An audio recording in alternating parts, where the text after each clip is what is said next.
Chapter 1. The Art of Deception. In the summer of 2002, in Hengdian, Lu Yuan extinguished his cigarette and glanced at the script he had spent 5 hours crafting, spitting disdainfully. He resolved to make a change. Hengdian in June was perpetually sweltering, the heat mingling with a peculiar stuffiness. As he observed the flamboyant, long-legged girls and the pretentious directors bustling about, Lu Yuan, a time traveler, made a bold decision. He would deceive a wealthy investor into backing his project. A fraud? So be it. In this merciless world, who else should one deceive if not the knave? If one refrains from trickery, one becomes a target for others' deceit. After all, Lu Yuan had been swindled out of a considerable sum before. Just 5 hours ago, Lu Yuan was an honest man, but that was about to change. Indeed, donning a suit does lend a certain charm, even if it's second-hand. Lu Yuan glanced at his reflection in a roadside mirror, striking a pose he deemed dashing and nodding with self-satisfaction. You get what you pay for. The 200 Yuan second-hand nubuck suit still had its appeal. He looked down at his Yanning film directing bachelor's degree in hand, a smile creeping onto his face. The script was ready, the attire was prepared, and his lines of persuasion were rehearsed. Everything was set, save for the unsuspecting investor. Hengdian was teeming with tourists and bustling film crews. This year, a film titled Capital was being shot, boasting a staggering 30 million yuan investment. Directed by the emerging talent Shen Lianjie and starring the popular actress Lu Fangfei, the production was impressive. As Lu Yuan passed by the Capital set, he instinctively lit one last cigarette, casting a jealous glance at Shen Lianjie, who was animatedly berating someone from his elevated platform. Spittle flying, wealth, looks, and talent were traits Lu Yuan envied deeply as a struggling artist. Bah, what a show-off, he spat disdainfully, bitterness washing over him before he continued toward the tourist parking lot. Deception is an art form, especially when it involves enticing hundreds of thousands in investment. The parking lot was filled with an array of luxury cars, Rolls-Royces, Lamborghinis, Porsches, and Mercedes. After much deliberation, Lu Yuan's gaze landed on a striking pink Lamborghini. The owner was a girl wearing sunglasses. Young women who had yet to enter the workforce were often easily deceived, naive, and affluent. When she removed her sunglasses, Lu Yuan was momentarily taken aback. The girl smiled, revealing innocent little canines, her pink floral dress fluttering in the breeze, exuding an inexplicable charm. The air was laced with the sweet scent of flowers. She appeared both pure and regal, infused with the essence of youth. Was she an angel among mortals? Lu Yuan, a penniless dreamer, struggled to articulate her beauty, settling on those 5 words. After regaining his composure, he stubbed out his cigarette, adjusted his attire, and strode boldly toward her. The June sun was uncomfortably warm. Truth be told, Lu Yuan felt a flutter of anxiety. He was, after all, a reclusive young man and a virgin, and this was his first earnest attempt at deception, leaving his palms clammy with sweat. The thin script began to absorb moisture. However, he had to change. He could no longer remain the honest man. Come on, Lu Yuan. After this, you'll be set for life. He encouraged himself internally, conjuring countless flirtation strategies gleaned from his pre-transmigration TikTok experiences, emboldening him with an unwarranted confidence. He quickened his pace. He sensed hope on the horizon. Stop right there. Huh. This is my director's certificate, and this is my script. A gust of wind lifted Wang Jingshu's dress, her puzzled gaze resting on the breathless young man before her as she instinctively accepted his director's certificate and script. Take a look at my script. Lu Yuan wanted to slap himself hard and flee. He was flustered. He stuttered. This was nothing like the opening lines he had rehearsed. Where were the charming pickup lines, the courteous banter? But the arrow was already released. He could not allow his ruse to culminate in tragedy. With resolve, he forced a smile he believed to be warm and charismatic. Wang Jingshu remained somewhat bewildered, yet instinctively felt that Lu Yuan was not a typical fraud. After all, it was hard to imagine such an earnest and somewhat goofy person being a swindler. Sorry, I don't act in films, nor do I aspire to be an actress, she replied politely, looking at Lu Yuan with a smile. I am not asking you to act in films. Lu Yuan shook his head. Then what do you want? I possess a brilliant script. I am a superb director and actor, as well as the owner of a remote film company. Lu Yuan felt his tongue twist. Though the statement was somewhat clumsy, he resolutely reached into his pocket, ready to take his first step. Puffed. Wang Jingshu suddenly laughed. She found him amusing, particularly his sincere demeanor juxtaposed with his comically bad acting, which struck her as endearing. At the very least, he was unlike the sycophants who usually surrounded her. This young man appeared genuine, his eyes clear, and his smile reassuring. "Heiress my business card," Lu Yuan said, maintaining his serious facade as he produced a card from his pocket and handed it to her. "Lu Yuan?" Wang Jinxue glanced at the card, noting the company name and phone number. "Yes, that's me. I believe we could collaborate." Wang Jinxue laughed heartily, a teasing glint in her eye. Lu Yuan's serious expression faltered momentarily before he regained his composure. "Miss, I think my script. Your script has tremendous potential and could achieve great success," she interjected enthusiastically. Lu Yuan opened his mouth, feeling as if Wang Jinxue had stolen his words. This exchange was not going as he had envisioned. Wang Jinxue's laughter grew brighter, illuminating her beauty further. She flipped through the script, glancing at the first page. "Director Lu Yuan, your handwriting is quite distinctive. If I were you, I would spend 30 yuan to print a proper copy. It would appear far more professional, and perhaps tidy up your tie while you're at it," she suggested, her tone playful. Lu Yuan was momentarily speechless. He suddenly felt at a loss for words. His handwriting was indeed atrocious. Perhaps he should print it out? Damn it. What an eye-opener. You're not very professional, and if you wish to deceive someone, you need better props, like a script devoid of typos. Props? The script is not a prop. Do you think I, a beautiful woman, am naive and easily fooled? Deceit. You are insulting my character. I cherish the authentic essence of art. Some values cannot be articulated in mere words. Good things are only appreciated by those with discernment. If you lack such understanding, refrain from declaring them inferior. Return my script. I shall take my leave. Lu Yuan felt his ruse exposed, leaving him somewhat embarrassed, yet he stubbornly maintained a serious facade. He perceived this unsuspecting target to be more astute than he had anticipated. Doubts began to creep in regarding the success of his deception that he resolved to reclaim his script and seek another opportunity. He contemplated making a swift exit. By heavens, he vowed not to commit such blunders again. "Get in the car," Wang Jinxue said, her expression shifting from jovial to serious after glancing at the script. She cradled it in her arms as she opened the door, settled into the driver's seat, and ignited the Lamborghini's engine. "Huh? Where to? Do you truly wish to discuss investments here? Get and I'll treat you to a cup of coffee." Wang Jinxue donned her sunglasses. Lu Yuan was once again taken aback. "Coffee? Investment? What does this mean? Have I, by some miracle, succeeded?" His mind was a whirlwind of confusion, yet he maintained a semblance of poise as he entered the vehicle. Chapter 2. Play the piano with diligence. Encountering You is the name of an upscale CAF located at the easternmost edge of Hengdian. Lu Yuan had once cycled past this CAF, observing the elegantly dressed patrons within, and he could not help but imagine how many times he had spat in disdain behind their backs. In his mind, he envisioned a future where he would have the opportunity to enter this CAF with a goddess, clad in a tailcoat, playing the piano like a prince, captivating her entirely. However, today, Lu Yuan's dream has finally materialized.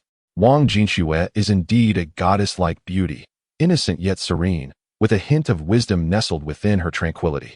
Yet, Lu Yuan dared not entertain any inappropriate thoughts about her. After all, in his eyes, Wang Jinxue was a figure of danger, requiring utmost vigilance. "A cup of civet coffee, please." "Certainly. Just a moment, sir. How about Blue Mountain?" Lu Yuan had never visited a CAF of this caliber, and upon seeing the price list, he was taken aback. The cost of Blue Mountain coffee was an astonishing 300 yuan per cup. Such a price was indeed shocking. Nevertheless, Lu Yuan was determined not to allow Wang Jinxue to perceive him as a bumpkin.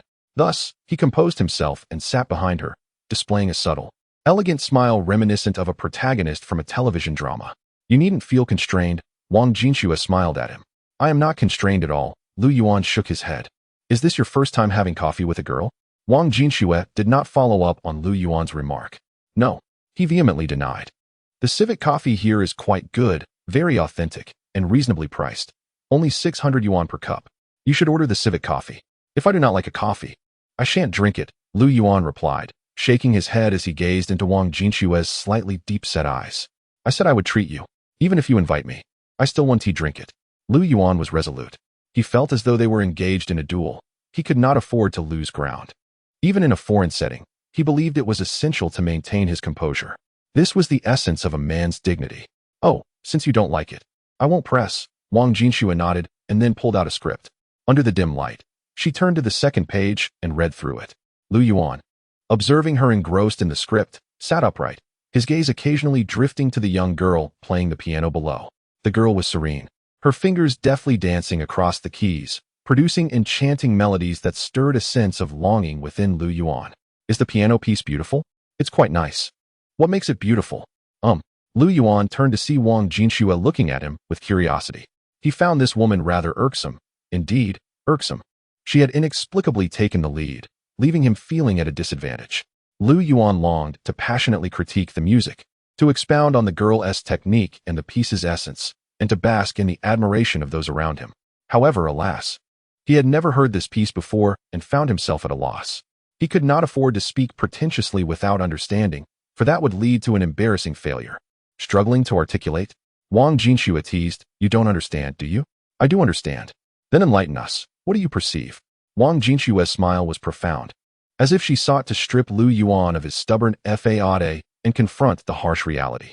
Why would an honest person pretend otherwise? I recognize it, but I shan't say it. You are not my confidant, so even if I do share, you wouldn't comprehend, Lu Yuan thought bitterly. He sensed Wang Jinxue's intent. However, he would not allow her to triumph.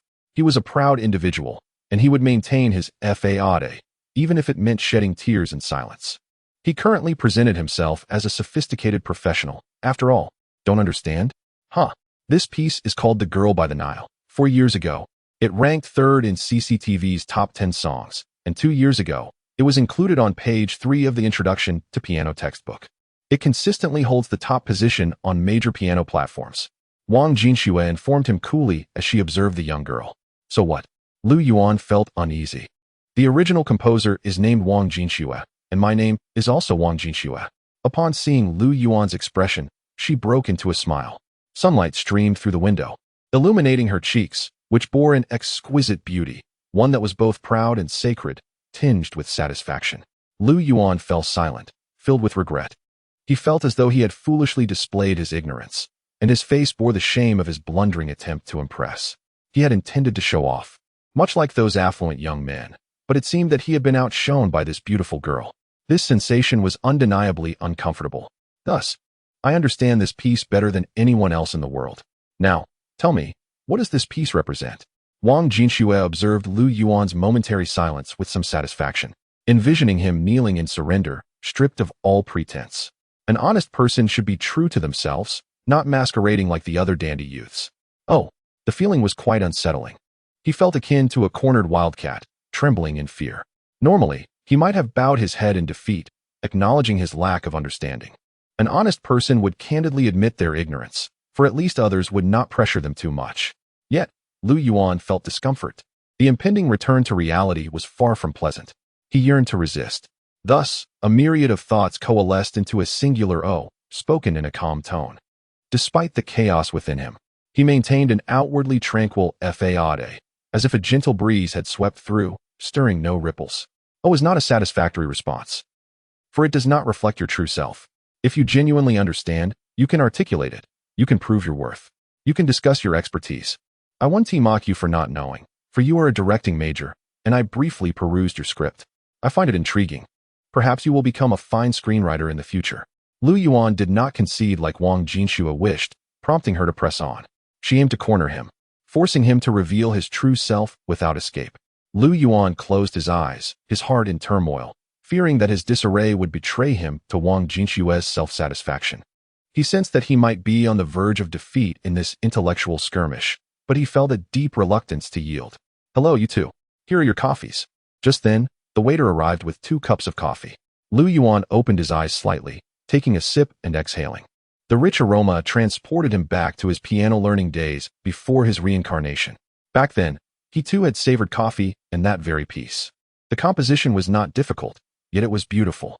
Suddenly, Lu Yuan stood up. "I wish to use the restroom?" Wang Jinxue interjected, having anticipated his words. In tense moments, people often resort to the restroom as an excuse to alleviate the pressure. However, once he returned, what could he escape from? To wash my hands." "Why wash your hands? Will that alter anything?" Wang Jinxue gazed at Lu Yuan. "What can be changed? Perhaps it would instill within me a semblance of seriousness while playing the piano." Chapter 3. Indeed, I am the originator. Pretentiousness is a most sacred endeavor. Lu Yuan's piano repertoire is, to be frank, quite limited. He has only a handful of pieces, which he initially learned in pursuit of a goddess. He once envisioned himself as an elegant, divine prince, capable of captivating countless maidens, with the goddess casting coy glances in his direction. Alas, while he mastered those few piano compositions and played them with a modicum of professionalism, the goddess has since departed. Lu Yuan is impoverished. He is also exceedingly earnest. Lacking the artifice to charm, even a simple conversation with the goddess leaves him anxious. These two grievous shortcomings rendered his pursuit of her a study in indifference. At least, this was the man he was before his transmigration. Thus, upon his arrival in this familiar yet utterly distinct world, Lu Yuan felt an imperative to transform, to become a man adept in the art of persuasion. Transformation requires time, a truth he acknowledges, and he does not pressure himself to instantly become a dazzling figure. However, life necessitates a sense of ritual, or perhaps a sense of the sacred. For instance, the first time he plays the piano, the bathroom is perfumed with the scent of orchids, and after thoroughly cleansing his hands with an unfamiliar soap, Lu Yuan strides toward the stage on the first floor. Under Wang Jinshue's intrigued gaze, "Excuse me, may I perform a piece?" The CAF's ambience is exquisite, with couples dotting the space and elegantly clad affluent individuals lifting their gazes toward him. The piano music below abruptly ceases. The young lady gazes at Lu Yuan with an odd expression. No one has ever interrupted her mid-performance before. This discomforts her.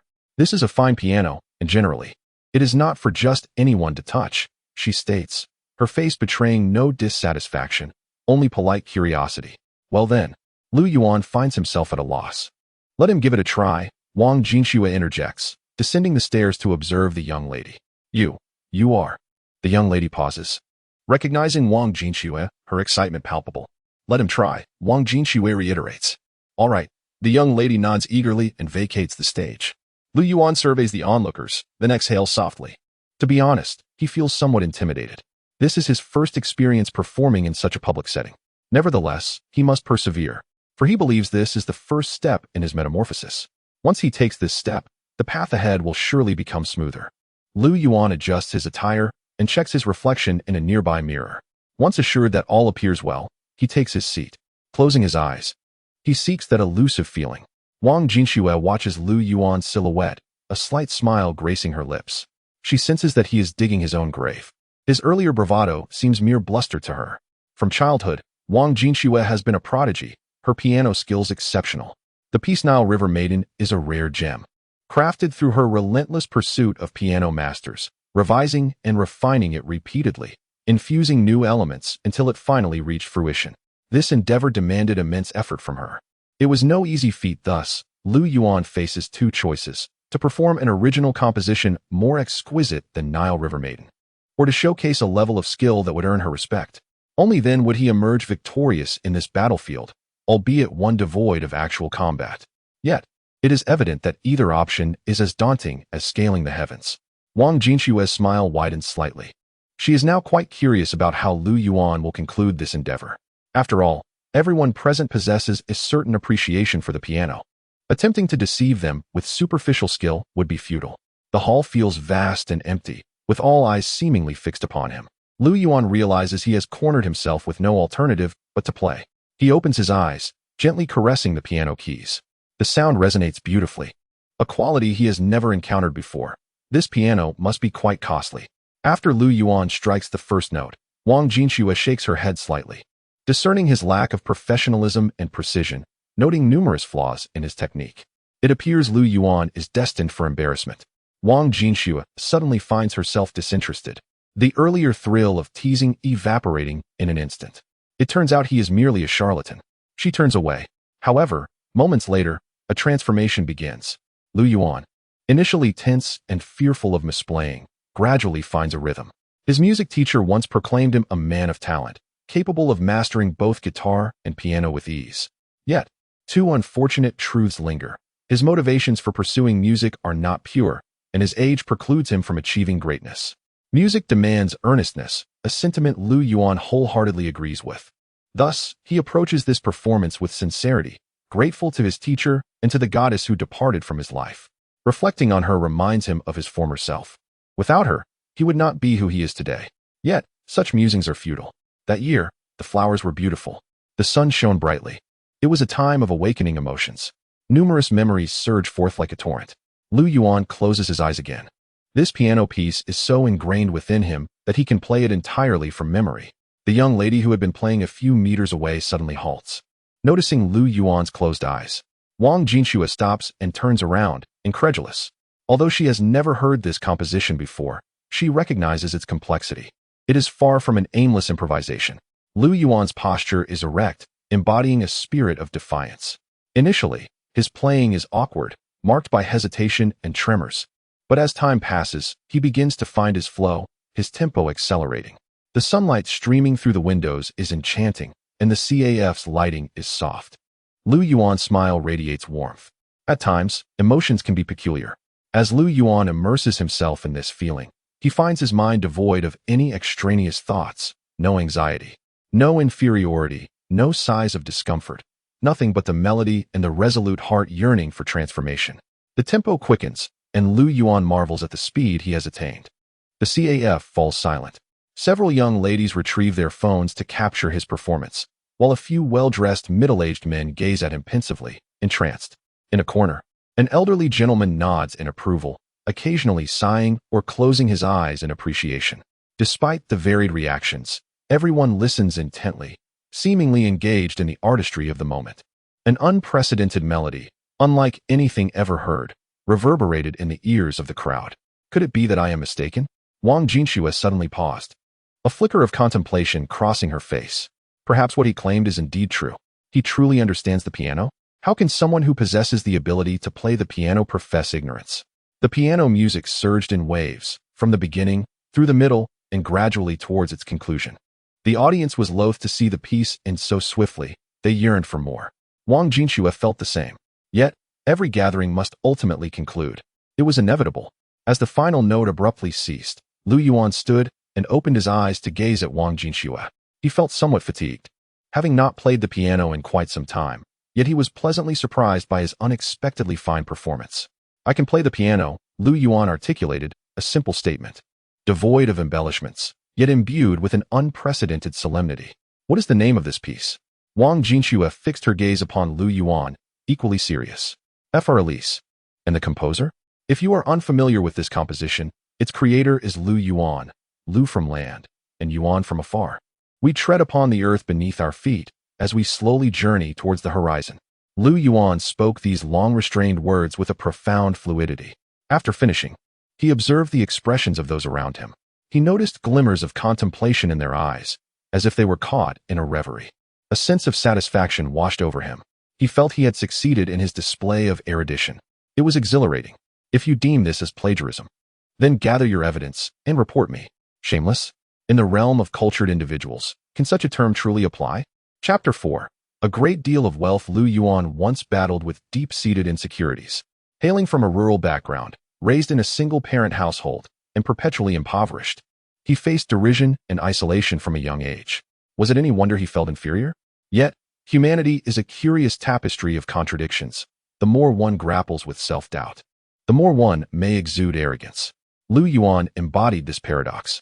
Inside the CAF, after a moment of silence, applause erupted. However, there were no cheers. The ambience of FRLs lingered, and patrons hesitated to disrupt the tranquility.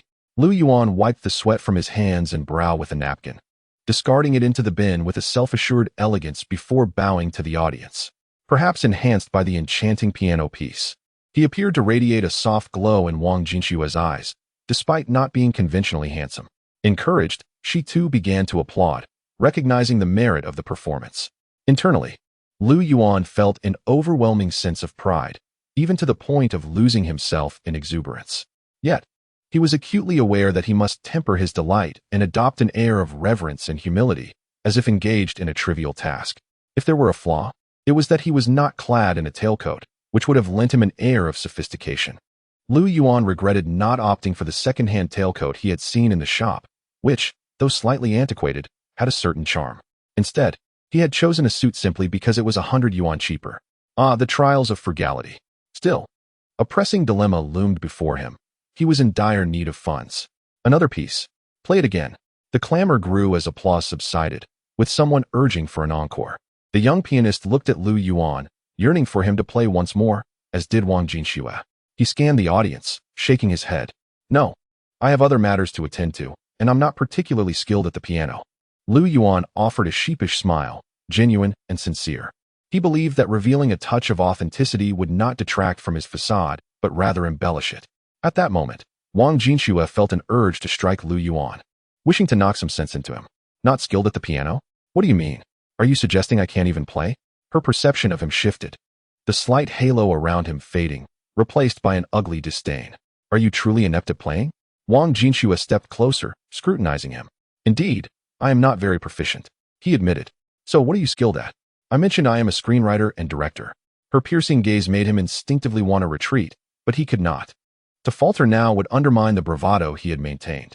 Thus, he held her gaze, dignity compelling him to stand firm. Could he play? Certainly.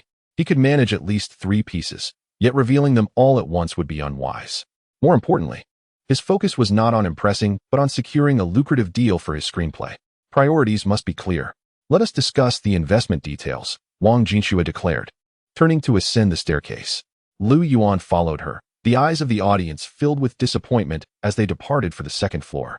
The young pianist, sensing the void, returned to her piano, attempting to play the Nile River Maiden. Yet, no matter how she played, the melody of Fr. Elise echoed in her mind, drowning her in a wave of distraction that unraveled her performance. Meanwhile, Lu Yuan, sipping coffee upstairs, felt invigorated. He was on the verge of ensnaring a substantial investment for his screenplay, seemingly poised to earn his first significant fortune. Stay composed, he reminded himself repeatedly. What do you estimate the production costs for this film will be? Naturally, the more, the better. You will not regret it. Are you confident your film will be a success, or at the very least, break even? I am. I must caution you, the film market is bleak. With 80% of films incurring losses, that applies to others, not to me. You are quite confident, Wang Jinxue observed, sensing that glimmer of brilliance returning to him. Indeed, confidence was a rare trait for Lu Yuan, who had little understanding of the current film landscape. He felt more like a novice than anything else. But that did not concern him. He desired funds. Just a lump sum would suffice. The potential for loss was irrelevant to him. When he heard that 80% of films failed, he felt oddly reassured. If everyone else was losing, then it would not matter if he did too. He found solace in that notion, though he knew he must not display such sentiments openly. He needed to project confidence and sagacity. Wang Jinxue scrutinized him, and he met her gaze. 1 million. I will invest 1 million. A million. Lu Yuan was taken aback. Yes, that is all I have available, 1 million. Seeing Lu Yuan's stunned expression, Wang Jinxue feared she had offered too little. Her face flushed momentarily before settling into determination. 1 million was indeed a meager budget for a film. The quality of production was one aspect, but marketing was equally vital. Both facets were interdependent. One could not thrive without the other. 1 million. It truly is insufficient to create a quality film. I understand. Lu Yuan's fingers trembled slightly. He had only aimed to convince her of 20 or even 10,000. Never had he anticipated reaching 1 million. This exceeded all his expectations. In truth, he had never encountered such wealth in his life. A surge of excitement coursed through him as he envisioned a future of prosperity. He recalled the summer evening when he had run beneath the setting sun, a symbol of his lost youth. Soon, he would drive beneath those sunsets, no longer reliant on his own 2 feet. This, he believed, was success. In that moment, he felt an urge to curse his past self. Successful individuals? This is the essence of it. Can you actually produce this film? Wang Jinxue's concern surfaced. Should I borrow some funds? Do you believe in talent? Lu Yuan's sudden gaze held hers, causing her to pause, bewildered. 1 million, combined with my talent, is more than enough to make this film shine. Here is my bank card number, he said with a smile, swiftly presenting an agricultural bank card. He had mastered the art of embellishment.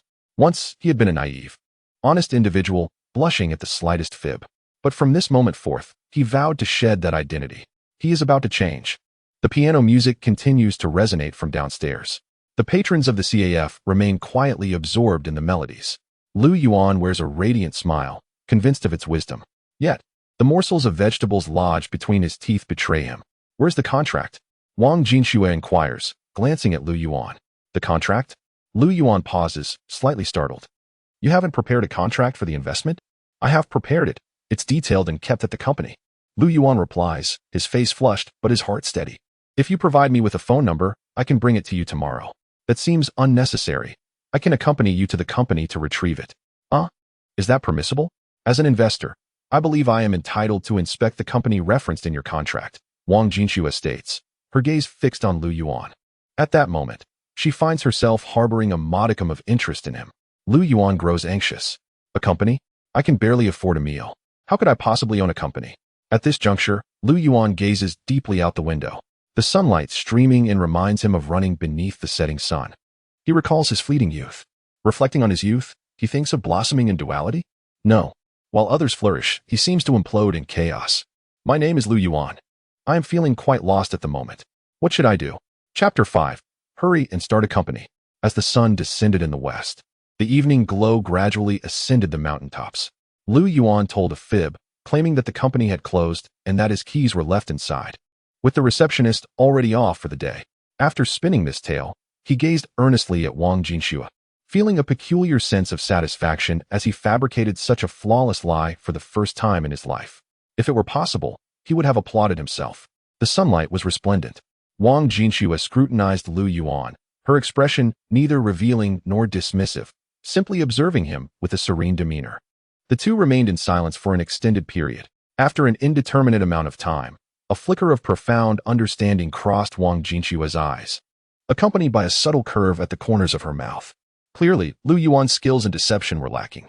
Wang Jinxue was well aware that he was attempting to mislead her, yet she chose not to expose him. Instead, she turned her gaze towards the setting sun.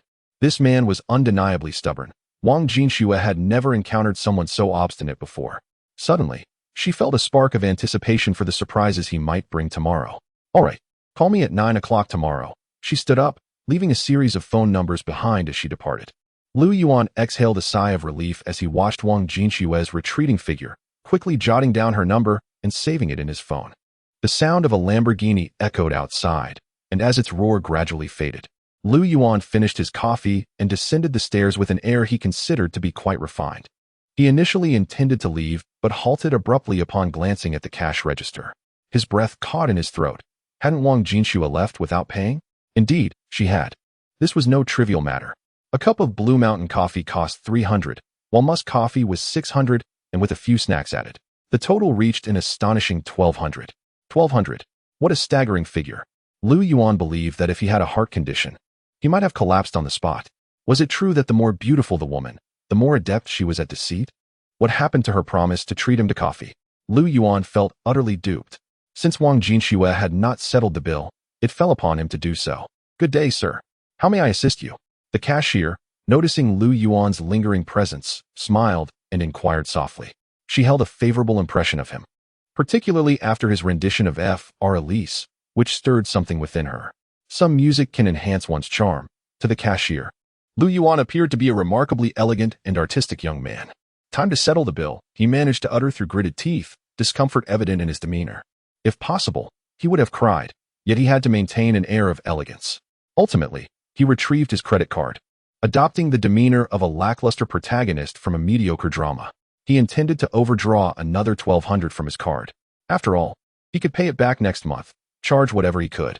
Ready to check out? The cashier glanced at Lu Yuan. Yes. He nodded, swiping his card. Sir, there's no need to settle. No need. Why not? Another gentleman has already taken care of it and left his number, hoping you might contact him when you have the chance. The cashier handed Lu Yuan a piece of paper. Lu Yuan accepted the paper, staring at the series of phone numbers inscribed upon it. Contact him? Was this some sort of solicitation? The thought crossed his mind immediately. The summer night was always vibrant. The moon hung high, casting its luminous glow upon the earth.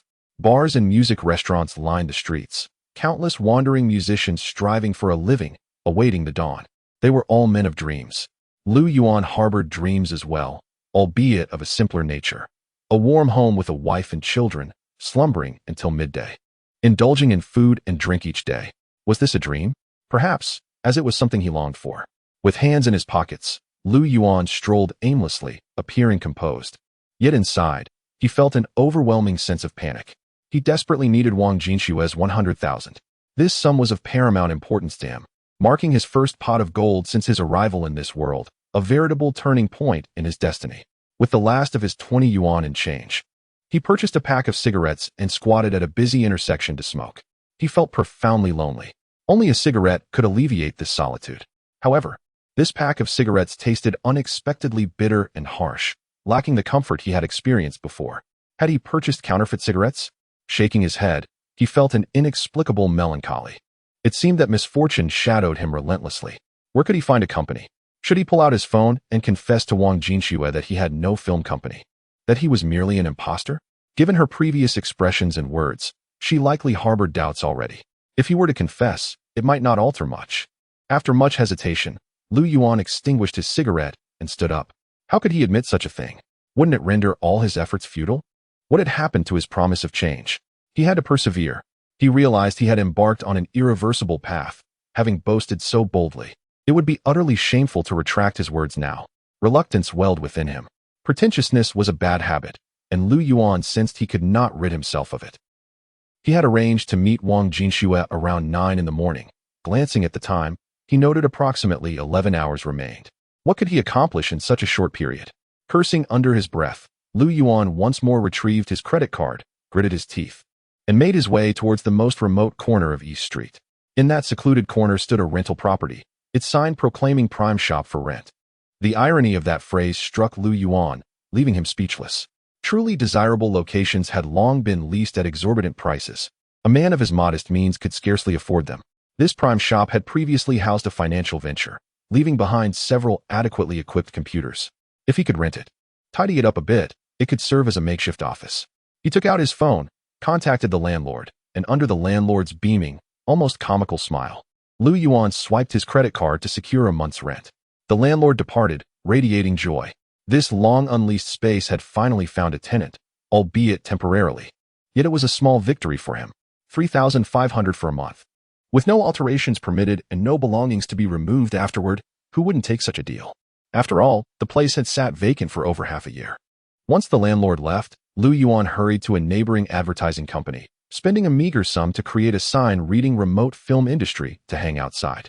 He also downloaded a script contract, glancing at it briefly before deeming it acceptable enough to tuck into a folder in his drawer. After completing these tasks, it was already late into the night. The moon had shifted eastward. As dawn approaches in just a few hours, Lu Yuan feels a pang of anguish upon realizing that his credit card has been overdrawn by nearly 4,000 yuan. He gazes down the long street where the once boisterous bars are gradually quieting down. The night is serene, lighting the last red cigarette. He raises his eyes to what he perceives as his company, and a profound sense of desolation washes over him, reminiscent of the chilling winds of the Yishui River. He has finally managed to establish a company. While the foundation is laid, the real challenge lies in securing staff. A company cannot merely consist of a solitary owner.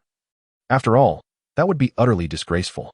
Yet at this hour, where might he find employees to entice? Ultimately, Lu Yuan's gaze shifts toward the film crew of Metropolis, which appears to be preparing for a night shoot. Countless extras are gathered there, eagerly awaiting their chance for stardom. They yearn for success and aspire to stand out. An idea suddenly strikes Lu Yuan. Excuse me, would you like to become a big star? Hello, I am a director, and I possess a remarkable script. However, I am in dire need of talented actors.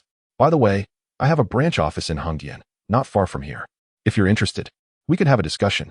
I believe you embody the essence of a character in my script. I have observed you for quite some time, and among all the extras, you alone possess that unique aura. I am curious about your acting skills, as I wish to delve deeper into your individuality.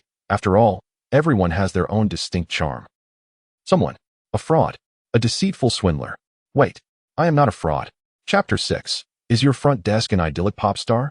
Life cannot always be a succession of triumphs. It is also riddled with failures. Lu Yuan's setbacks appear to be quite predictable. Why does no one seem to believe in themselves? A hint of melancholy clouds Lu Yuan's thoughts. He had overestimated his own cunning while underestimating the intelligence of the young actresses in Hengdian. After all, genuine navet is a rarity in today's society. Consequently, Lu Yuan nearly found himself branded a fraud, facing judgment behind bars. As the crowing of roosters heralded the dawn, the eastern sky began to blush with the first light of day. The morning ambled forth with a cheerful cadence, dispelling the shadows of night. After the night scenes of the capital were wrapped, director Shin Lianjie waved his hand with nonchalance, and Lu Yuan spat out a mouthful of disdain. The cast members of the capital began to disperse. Gazing at the throng of people on set, Lu Yuan's initial impression was that they resembled a flock of unsuspecting lambs. Yet upon closer inspection, they appeared more like wolves cloaked in sheep's clothing. He instinctively reached for his last remaining cigarette, only to realize it had long been consumed. Without the companionship of his beloved tobacco, Lu Yuan began to wither, a shadow of his former self, and glanced upwards at the sky. Time waits for no one. According to their arrangement, Wang Jinxue would arrive in 2 hours. Thus, Lu Yuan was left with but a fleeting window. Resolute, he decided to make one final attempt. Spotting a tall girl in a hat slowly approaching him, he straightened his attire and approached her with a slightly crumpled business card in hand. As the girl removed her hat, a sense of familiarity washed over him, though he could not quite place it. For a brief moment, she appeared tense, but her anxiety dissipated upon meeting Lu Yuan's clear and bewildered gaze. Fortune favored Lu Yuan that day. The girl was a stunning beauty, exuding an aura of purity, reminiscent of orchids. She appeared so innocent that Lu Yuan speculated she might be a fresh-faced college student. Yet, he was not captivated by her charm.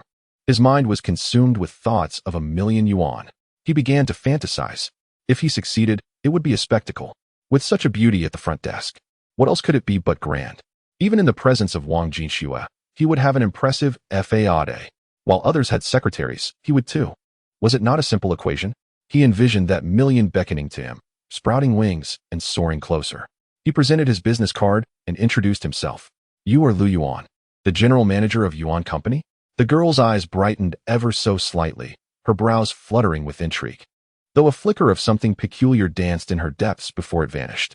She seemed to be holding back something. Indeed, Lu Yuan replied earnestly, determined to maintain an air of professionalism. I have no interest in your script or your audition. Upon hearing this, the buoyancy that had filled Lu Yuan's heart abruptly plummeted, casting him into despair. He sensed disappointment looming. Would he once again be subjected to the roller coaster of highs and lows? I can see you're in a bind. I can assist you, but I have one condition. What condition? Lu Yuan asked, eyeing the girl. The balance of power appeared to shift effortlessly into her hands. Time was slipping away. If he did not seize this opportunity, it would soon be too late. Though the girl's gaze seemed to penetrate his very soul. Reminiscent of Wang Jinxue's teasing demeanor, Lu Yuan pressed on, undeterred. Please help me carry my luggage. It's over there. I would like to store it at your company for a few days. Would that be acceptable? Sure, no problem. Agreed? Agreed. Well then, I shall also agree to assist you. I can act as your front desk, or, as you call it, secretary. The girl beamed, her smile radiant and pure, disarming in its innocence. Lu Yuan nodded, feeling as if he were on an exhilarating roller coaster ride, oscillating between elation and despair. The cost? Merely to carry a few bags. It was hardly a burden. With that weight lifted from his heart, Lu Yuan followed the girl to the luggage room. However, upon seeing the mountain of bags awaiting him, he felt his legs weaken and the world spin. What was the meaning of this? Each suitcase appeared to weigh nearly 100 pounds, and there were more than 10. Carrying all this would surely leave him incapacitated. Are all these yours? Yes. Is there a problem? Are you moving house or relocating? Lu Yuan scrutinized the girl, suddenly sensing something amiss about her demeanor. Doubt crept in. Was this girl trying to pull a fast one on him? Why the interrogation? Are you going to help me or not? Can you, a robust man, bear to let this fragile girl carry all this alone? Her tone shifted, her eyes transforming from resolute to pitiful, her voice softening to a cooing plea, akin to a kitten in distress. But, this is just too much. Lu Yuan stammered, momentarily at a loss for words. Yes, so with all this luggage, can you really bear to leave me to manage it alone? Lu Yuan, dear brother. Helping me will yield no harm. Perhaps there will even be a delightful surprise. Trust me, will you? The girl tugged at his sleeve, her gaze imploring, as if his refusal would condemn him in some moral court. The sweet fragrance of orchids lingered in the air, intoxicating Lu Yuan. He yearned to refuse her, to stand firm against such entreaties. A man must possess a heart of stone in such matters. Yet, alas, Lu Yuan's resolve faltered. He was the quintessential soft-hearted man. Pressure would only send him retreating, while gentle persuasion drew him in. All right, I will carry it. But please, no more pulling. It lacks decorum. If only you'd agreed sooner. Shush, how revolting. Upon hearing his acquiescence, the girl's expression shifted from pleading to one of disdain, as if she found her previous demeanor distasteful. Lu Yuan's mind reeled. Had he just been ensnared in a trap? Wait a moment. Wasn't he the one who intended to deceive? How had he ended up as the one laboring for others? 1,000,000 yuan. For the sake of 1,000,000. Alas, poetry and distant dreams are mere illusions. Life is not solely about surviving the present. It is also about the struggles yet to come. This is the truth. And Lu Yuan found it resonated with his current state of mind. After hauling the last piece of luggage and filling the room to capacity, Lu Yuan breathed a sigh of relief. He had toiled for over an hour. Here, have a drink. The girl offered him a can of milk, which he gulped down without hesitation. After finishing, he instinctively patted his pockets, only to find them still empty. He felt as though his life mirrored the emptiness of his pockets. Do not smoke, as it is detrimental to one's health, and more importantly, I simply dislike it. The young girl confidently occupied the front desk, manipulating the computer as if she were the proprietor. Is this a temporary rental? Why fuss over that? You'll know how to speak when the time comes, right? Of course. However, I would like to at least see your contract. Oh, very well. Is this really what you call a contract? Huh. Isn't it valid? Considering your earnest assistance, I shall draft a proper contract for you. Honestly, you can't even draft a contract for your own company. Oh, but I want to be compensating you. Lu Yuan suddenly grew cautious, sensing that the girl's kindness was somewhat suspicious. Who cares about a few bucks? I'm not short on cash. The girl rolled her eyes at Lu Yuan. Oh, that's good then. Lu Yuan nodded. The girl was remarkably efficient. Within mere minutes, she had prepared a contract for Lu Yuan on the computer. He took the contract, examined it, and felt quite satisfied, finding it far superior to the one he had casually downloaded online. Just then, the roar of a Lamborghini echoed from outside. Lu Yuan hurried to greet it. Wang Jinxue, wearing sunglasses, stepped out of the car and surveyed Lu Yuan's company. Is this your company? Yes, indeed, it is my company. Why are you drenched in sweat? I was exercising this morning. Oh, how diligent of you. Quite commendable. Of course, morning exercises for the rise of China is something everyone should partake in. Is this what you refer to as the front desk lady? Wang Jinxue pushed the door open and saw the girl smiling as she stood up. Indeed, without a doubt. A glimmer of pride flickered in Lu Yuan's eyes. The popular idol singer, the leader of the beautiful girl group KP, and Xiao, is your front desk attendant? What? Upon hearing this, Lu Yuan's expression turned blank, as if he had encountered a ghost, staring at the girl in disbelief. What? What is going on? Sister Jinxue, I've been waiting for you for so long. Come, give me a hug. The girl rushed towards Wang Jinxue, arms wide open. Wang Jinxue wore an expression of helplessness, while Lu Yuan could only gape. Who am I? Where am I? What am I doing? Chapter 7. Could you buy me a pack of cigarettes? Lu Yuan had fallen victim to deceit.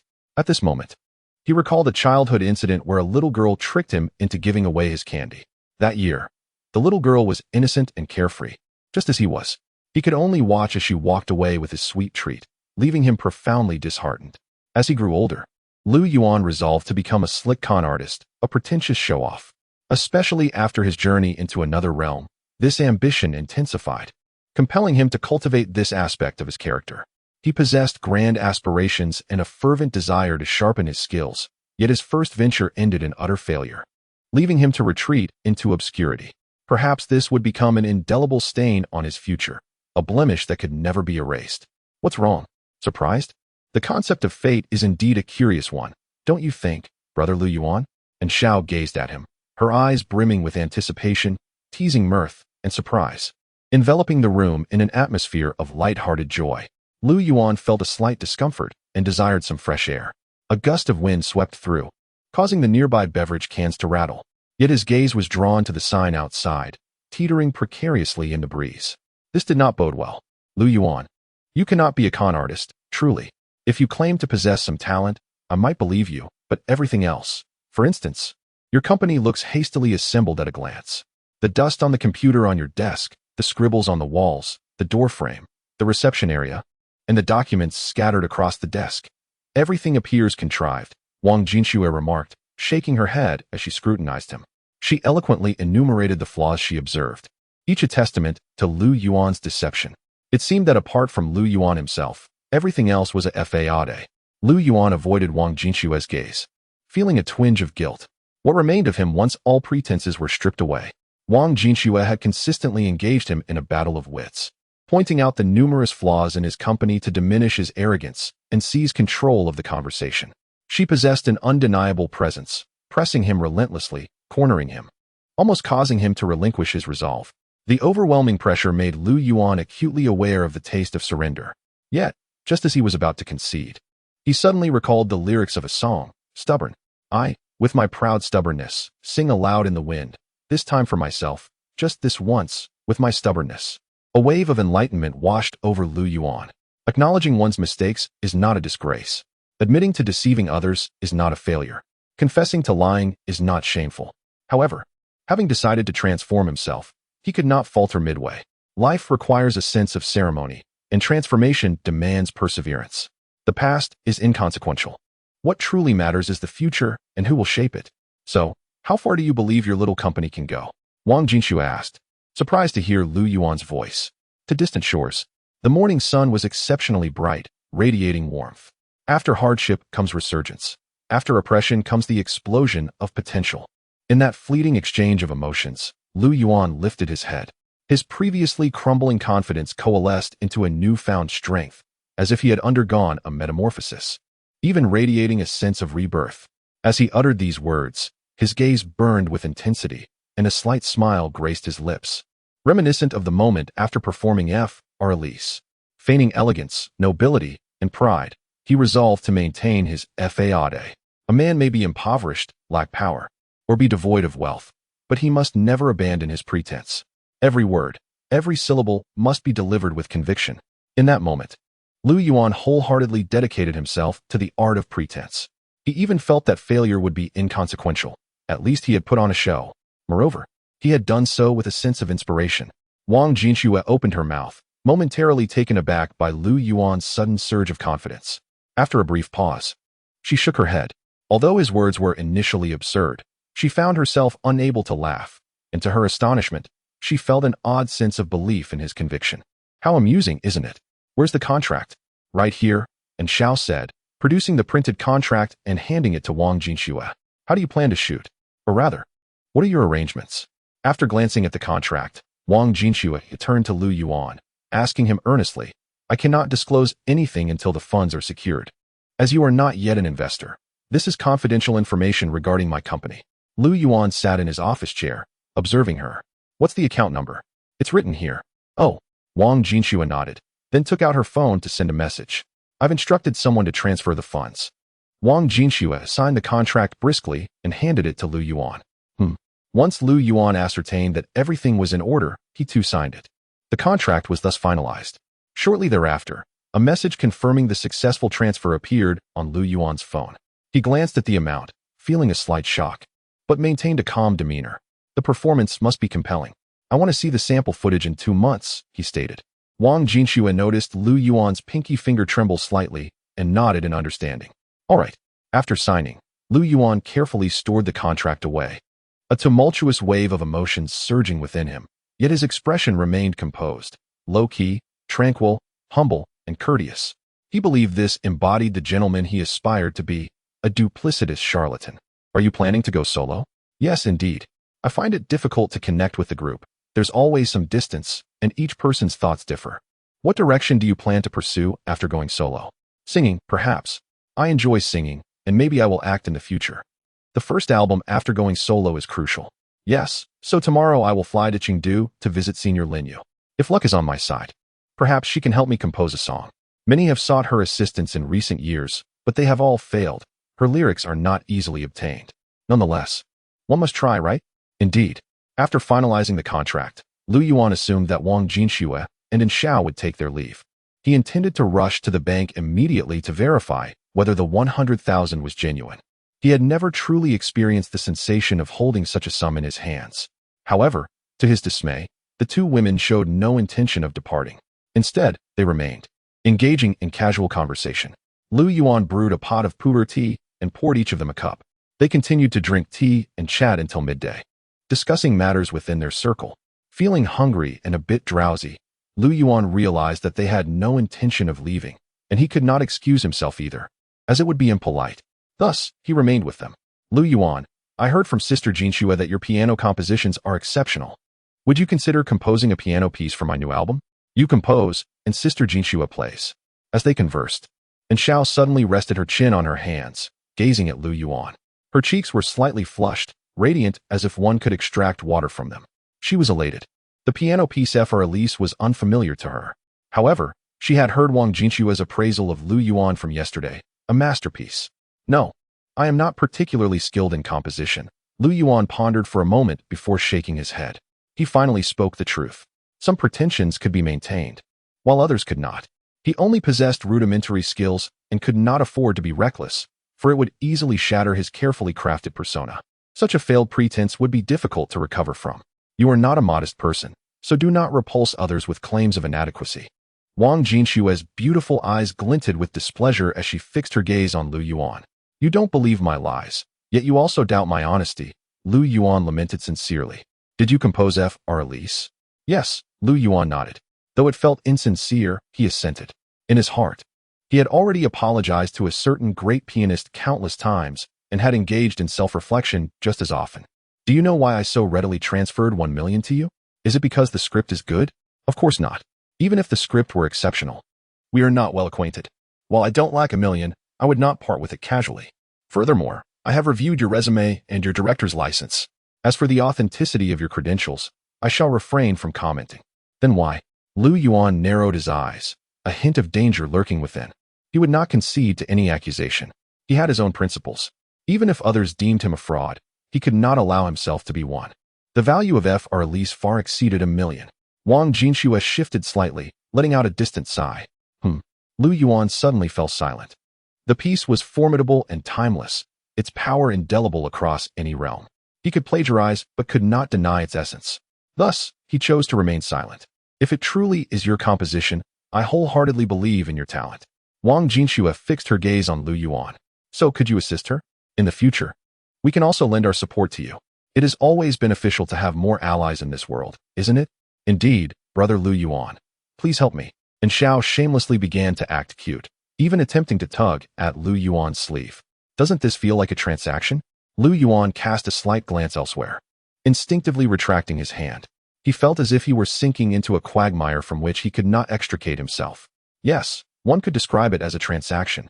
Wang Jinshue smiled, her expression radiant. She felt that her previous encounters with Lu Yuan had been disadvantageous, but this time, she seemed to hold the upper hand. The sun shone brightly, illuminating their surroundings. I can help you compose music, even craft a hit single, and I can assure you it will be a quality piece, sparing you the need to seek assistance elsewhere, and perhaps it has a high probability of becoming popular. You are so confident? And Xiao ceased her playful antics and began to voice her doubts. First, go outside and buy me a pack of cigarettes. I have confidence in your ability to do that, even if you fail at everything else. What? You want me to buy cigarettes? And Xiao was taken aback. Disbelief etched across her beautiful visage. This sudden twist was quite overwhelming. I want the 8 yuan hongluan. You are being unreasonable. And Xiao abruptly stood up. You can refuse. And I can forego writing. This is a gamble. Will you take the risk? Lu Yuan asserted confidently, gazing at Wang Jinshue with a defiant air. I will never help anyone buy cigarettes. And Xiao declared stubbornly. Well, suit yourself. Oh, by the way, if you do decide to go, please bring back some food. I am quite hungry, Lu Yuan remarked with a casual smile. What? What did you just say? The streets of Hengdian were bustling. People can be quite petty at times, and Xiao would never admit to such a characterization. Yet, as she stepped outside, she found herself stomping in frustration. The sun remained bright. She was filled with resentment, resentful of her own lack of resolve. It felt intolerable that an ordinary person could so easily bully her. What was this? How could she accept it? She could not. However, she ultimately succumbed to reality. She did not trust this stranger named Lu Yuan, but she did trust Wang Jinshue. At the very least, Wang Jinshue would not deceive her. At least, the piece heiress would not betray her. Perhaps life itself is a gamble, winning brings profit, while losing merely entails some inconvenience. It is not such a grave matter. Do you have paper and a pen? For what purpose? To write a song. Can you truly compose? I can. No need for contemplation. A person of exceptional talent does not require contemplation. Lu Yuan's demeanor was quite audacious, yet at that moment, Wang Jinshue found herself unable to quell his bravado. No one had ever described themselves using the phrase exceptional talent. It seemed, by all accounts, to be self-aggrandizing. Wang Jinshue could only resort to a dismissive head to mock Lu Yuan and display her disdain. Nevertheless, she ultimately returned to her Lamborghini to retrieve a pen and a notepad. The notepad emitted a faint fragrance, reminiscent of orchids.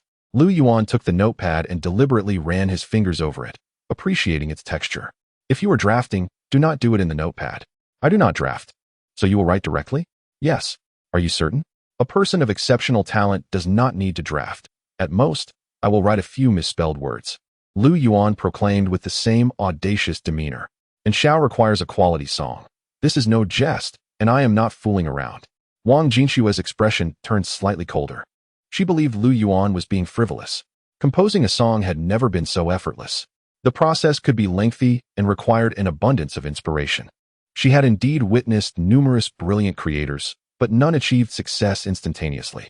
Accumulation was key. Much was needed, some requiring experience, others the passage of time. I am quite serious. I am not joking.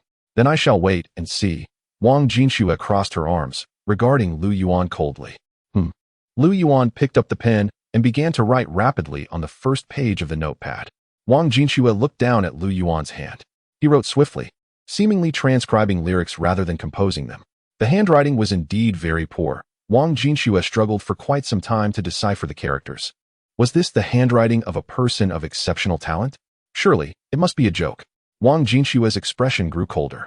After about 3 minutes, Lu Yuan finished a page, exhaling with relief as he waved his hand. It had been a long time since he had written anything, and he felt somewhat unaccustomed. Is it complete? So quickly? Wang Jinshua suppressed her displeasure. For minutes, from picking up the pen to completing a song, Lu Yuan took merely 4 minutes. This was absurd.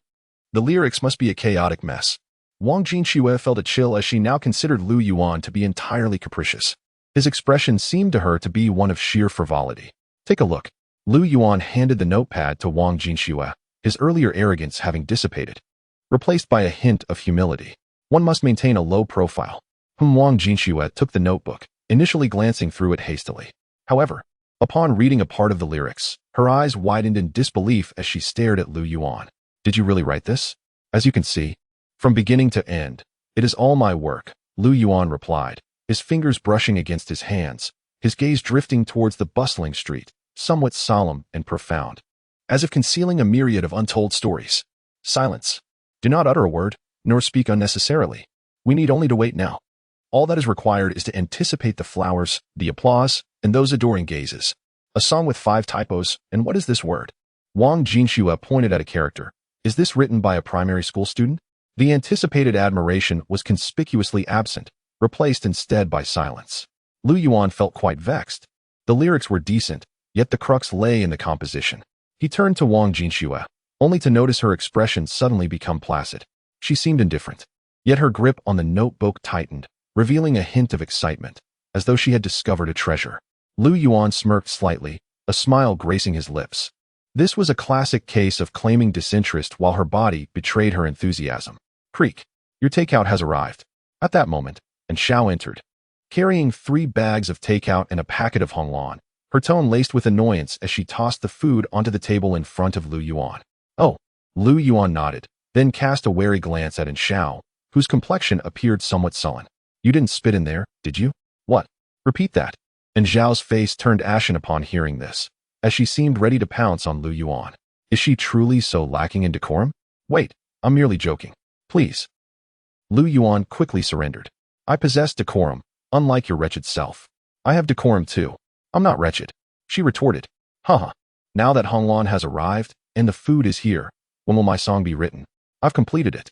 Lu Yuan began to eat from the takeout, responding casually. What? I said the lyrics are finished. Finished? Where? In Wang Jinshua's hands. Really? And Xiao glanced at Wang Jinshua, who nodded. Wang Jinshua was not typically a quiet person. Yet in this moment, she appeared unusually tranquil, and Xiao felt a twinge of curiosity upon seeing Wang Jinshua's expression, seemingly in agreement. Jinshua, let me see. All right. When Wang Jinshua handed the notebook to Xiao, she opened the first page and her eyes widened in astonishment, staring at Lu Yuan as if she had seen a ghost. A tempest of emotions surged within her. As a professional singer, she could discern the quality of a song. The success of a piece was heavily reliant on its lyrics. So, is this truly your work? Did you really write this in the few minutes I was out? And Xiao stammered, her shock palpable. Initially displeased, her face now bore only astonishment. Yes, only astonishment. She gazed at Lu Yuan as though he were a specter. Indeed, Lu Yuan nodded. You. And Xiao continued to stutter, this song's composition, you. Give me a guitar, and I shall return to you a world.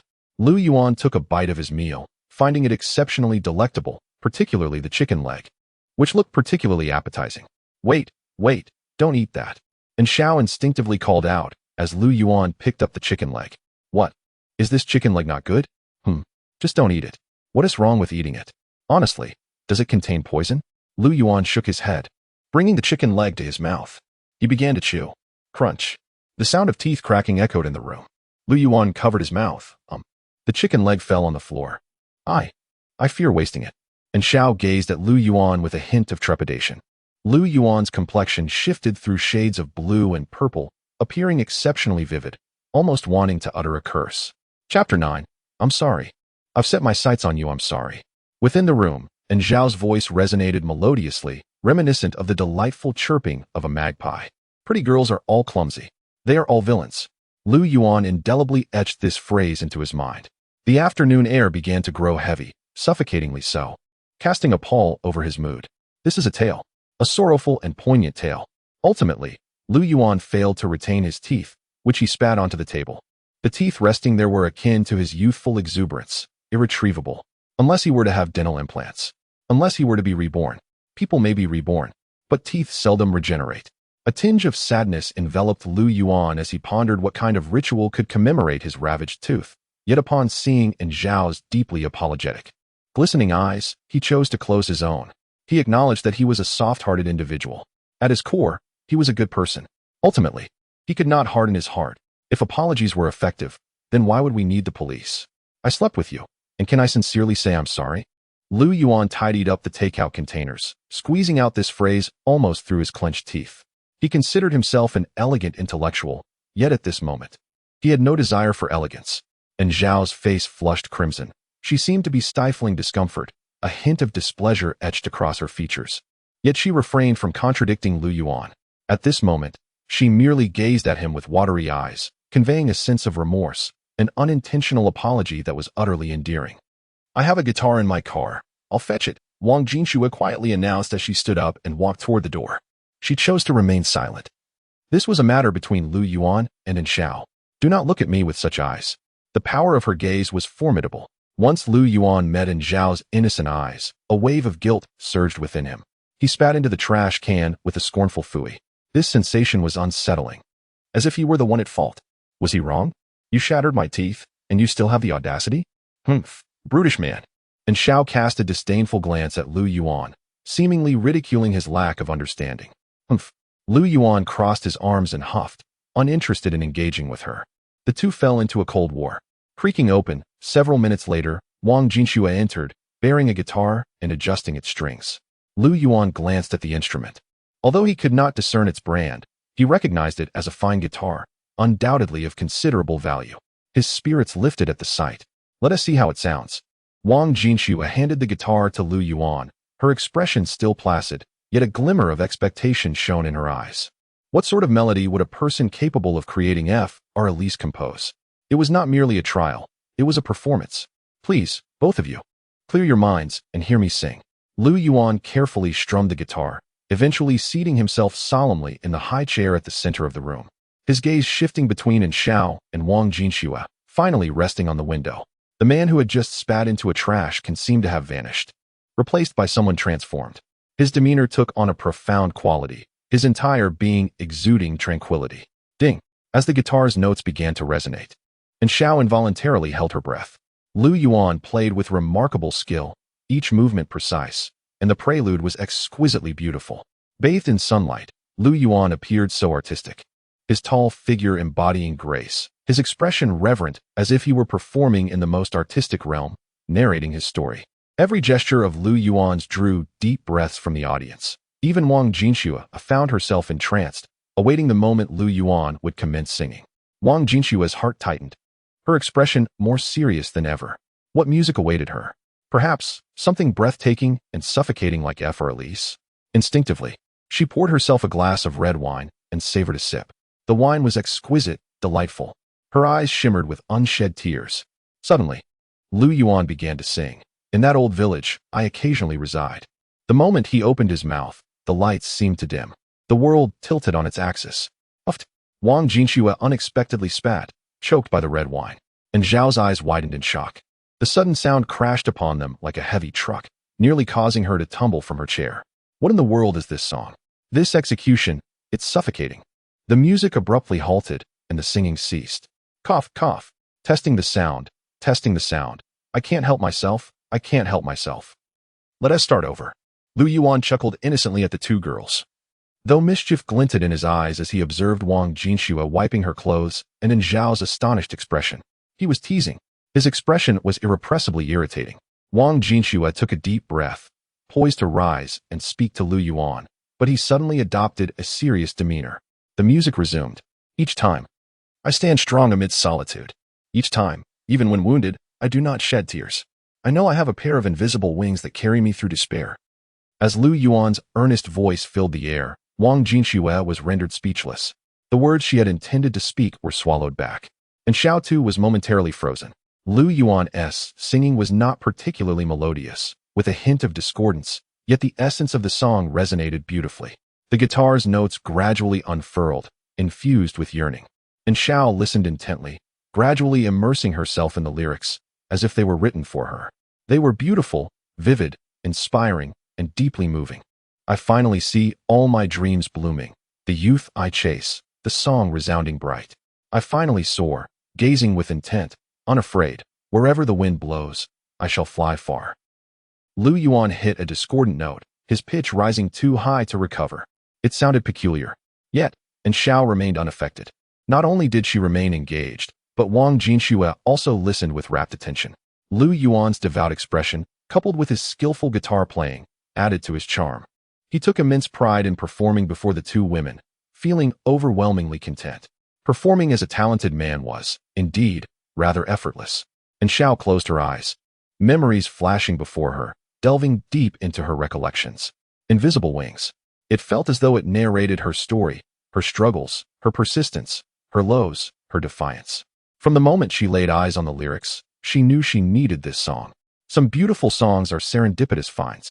As the final notes of the guitar faded, and Xiao opened her eyes, her gaze intricate, her throat tight with the urge to cry, yet unable to shed tears. It was a profoundly moving song, truly suffocating. Wang Jinxue maintained her placid demeanor, though her fingers tightened into a fist, her gaze fixed on the window. Throughout, she remained so composed. The wine had been consumed, leaving her cheeks flushed. She realized that she had indeed stumbled upon a treasure. Lu Yuan set down his guitar and observed the expressions on their faces. His own visage shifted from one of satisfaction to a serene and devout calmness. At present, he embodied the persona of an exceptionally talented individual. His image must not falter. This song, I want it. And Zhao's voice trembled slightly. Yes, I can offer it to you. Then, let us sign a contract. I will assist you in drafting it. And Xiao stood up, brimming with excitement. Hold on, I have conditions. What conditions? Here is my card number. Lu Yuan retrieved his bank card from his pocket and handed it to Xiao. How much do you require? 100,000 yuan, plus a 10% commission on all sales of this composition.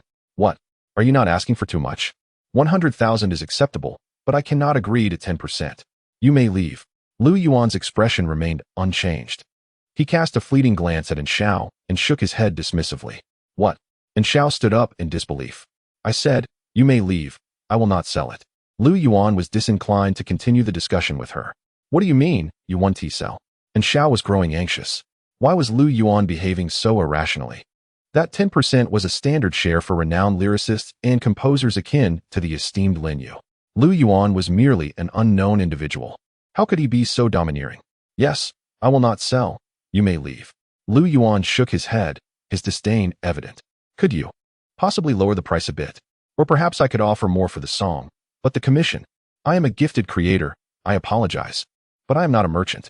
There is no room for negotiation. Either sign or leave.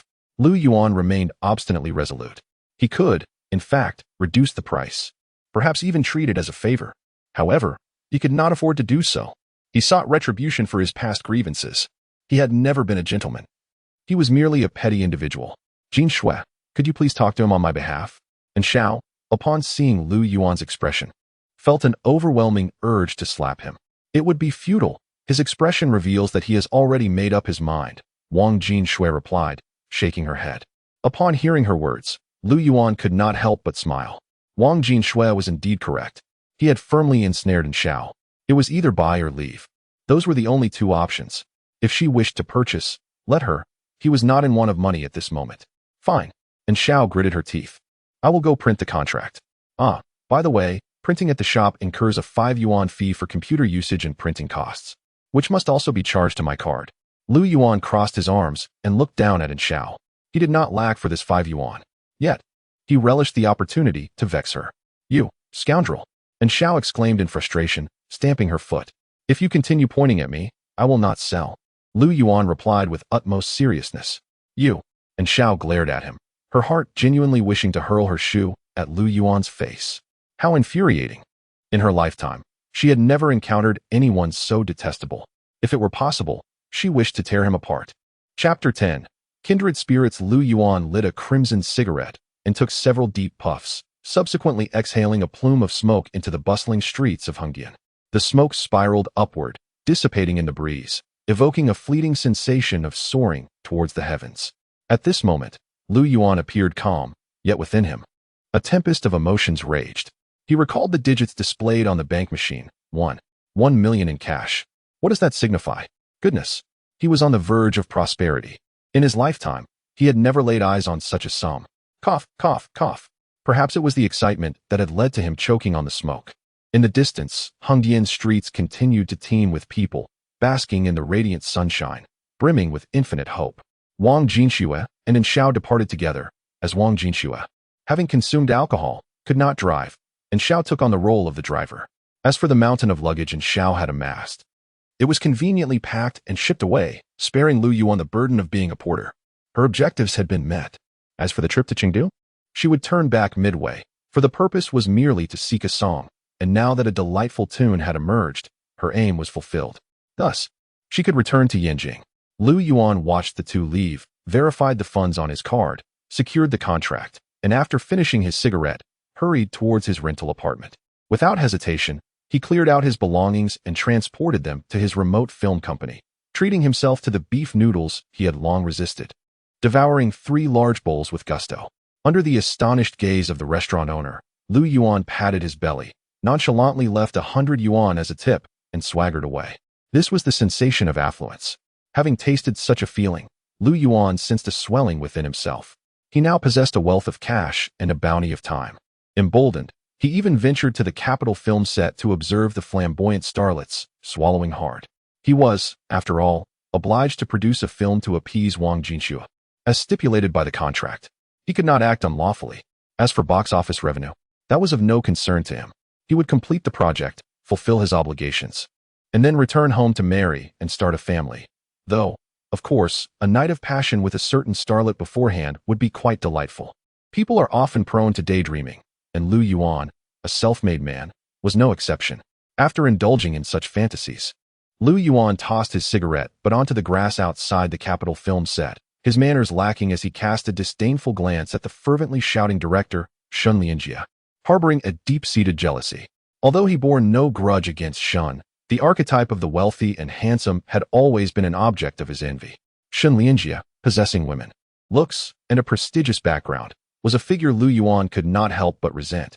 Thus, since the filming of Capital commenced, he had taken to visiting the set to express his disdain as a form of emotional release.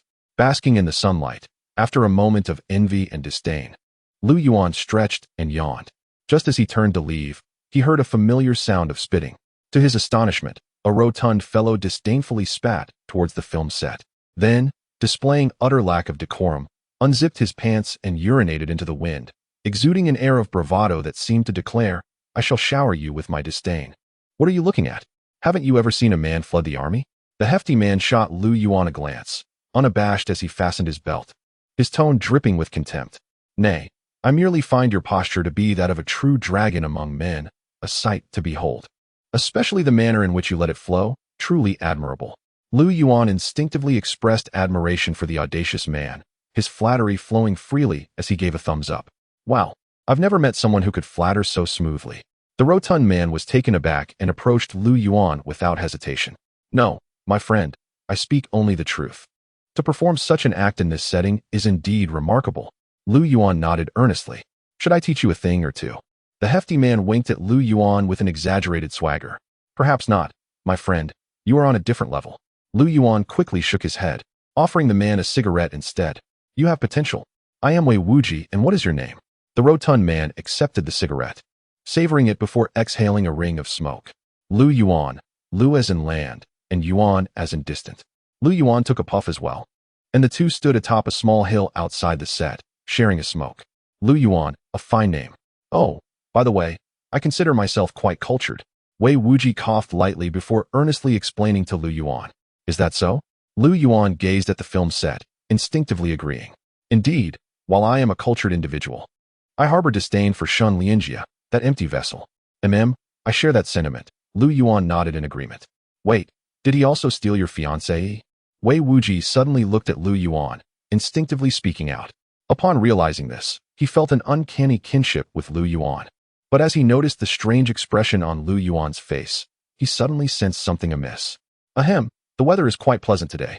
Lu Yuan was at a loss for words, feeling he had overheard something he shouldn't have. Yes, indeed. Wei Wuji suddenly felt awkward, as if the metaphorical hat atop his head was growing increasingly gaudy. Ahem, what did you just say? I didn't quite catch that. Lu Yuan feigned ignorance. He was merely jealous of Shun Lianjie for possessing more wealth, better looks, and greater appeal to women. Nothing much. Oh, right. I mentioned I would like to slap Shun Lianjie, to put him on the ground and make him unrecognizable to his parents. Wei Wuji resumed puffing smoke, his gaze wandering as he concealed his embarrassment. A bond of mutual understanding began to form between them, despite Wei Wuji's plight being far worse than Lu Yuan's. However, the age-old adage that an enemy's enemy is a friend rang true. Lu Yuan felt a surge of jealousy as he beheld the capital film set. Damn it, I wish to be that dashing. I am a director, immensely talented, potentially the future's great filmmaker, yet alas, I find myself rather down on my luck. Wei Wuji's eyes sparkled with camaraderie as he regarded Lu Yuan, and he solemnly extended a hand once more. Ah, a director? My apologies, my apologies. Upon hearing the term director, Lu Yuan's eyes brightened, and he eagerly shook Wei Wuji's hand. Apologies? Nonsense. I have yet to make a film. I am currently destitute. Wei Wuji scoffed. What of it? In truth, I am an actor. Would you care to collaborate and create something together? Lu Yuan feigned enthusiasm, zealously introducing himself while refusing to release Wei Wuji's hand. What are you doing? I'm not interested in that. Wei Wuji instinctively shook off Lu Yuan's grip. Though it proved futile, what was this charged atmosphere brimming with unspoken fervor?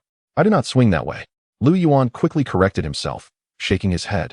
Yet his grip remained steadfast. How shall we collaborate? I lack a script and funds. Even if you were an acclaimed actor, I would still be at a loss. Unlike Shun Lianjie, who garnered immense popularity upon his debut. Ugh.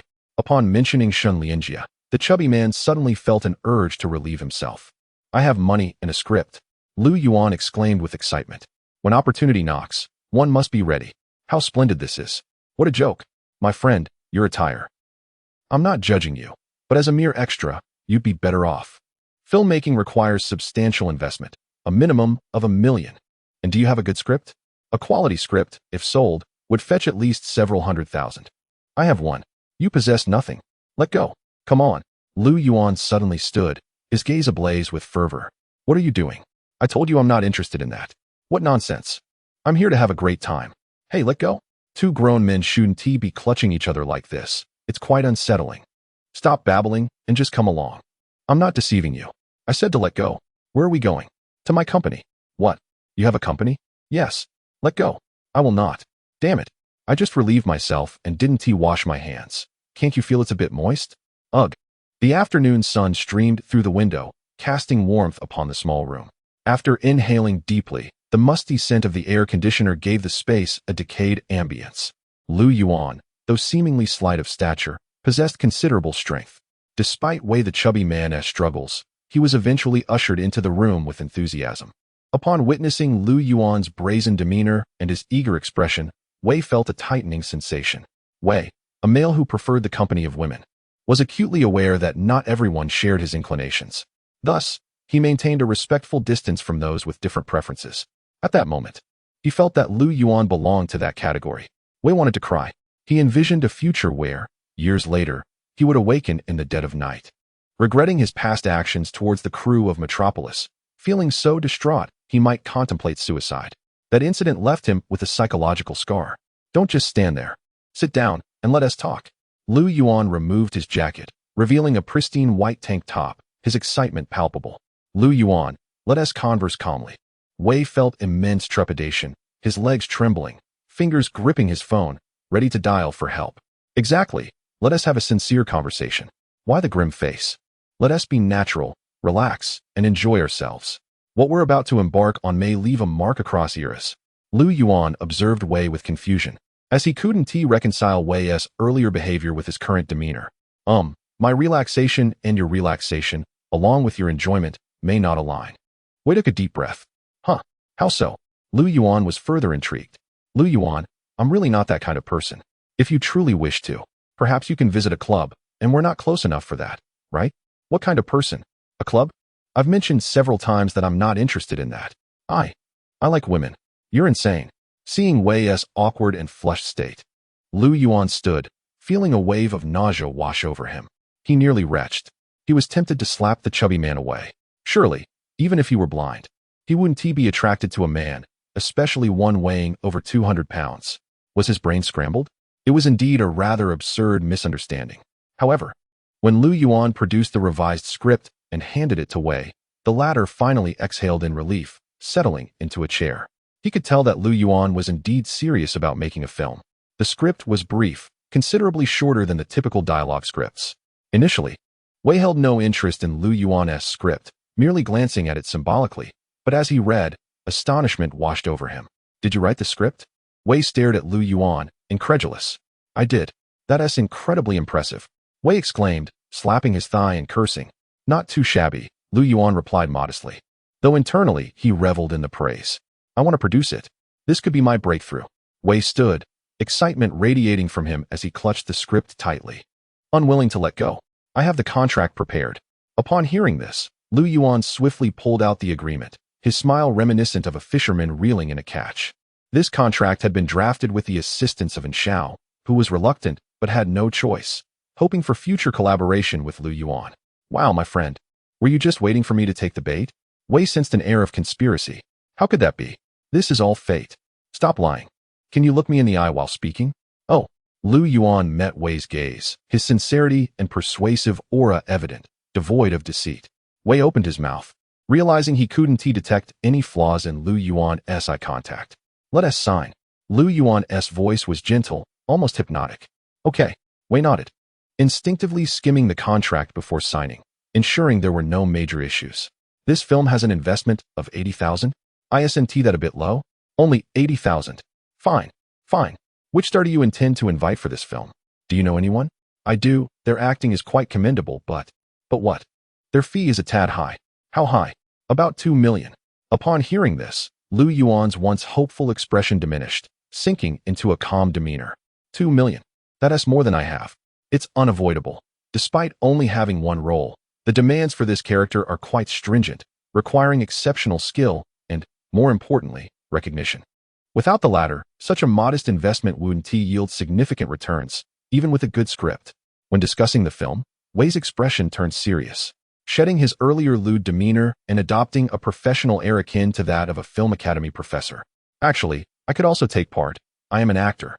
Lu Yuan began shamelessly promoting himself. You? Wei scrutinized Lu Yuan from head to toe. Certainly. Lu Yuan nodded confidently. But you're not famous. I haven't heard of any actor named Lu Yuan. Perhaps you just haven't heard of me yet? What is your background? My background is quite substantial. Do tell. I must inform you that I am a genuine student of the directing department at Yanning University. What do you mean? Are you interviewing me? Lu Yuan was about to present his director's certificate, which he had acquired for a mere $10, to Fatty Wei as proof of his identity. But then he suddenly shook his head vigorously. The situation, it seemed, was not as straightforward as he had presumed. Why was my demeanor so easily subdued? I was merely inquiring, with no ulterior motive.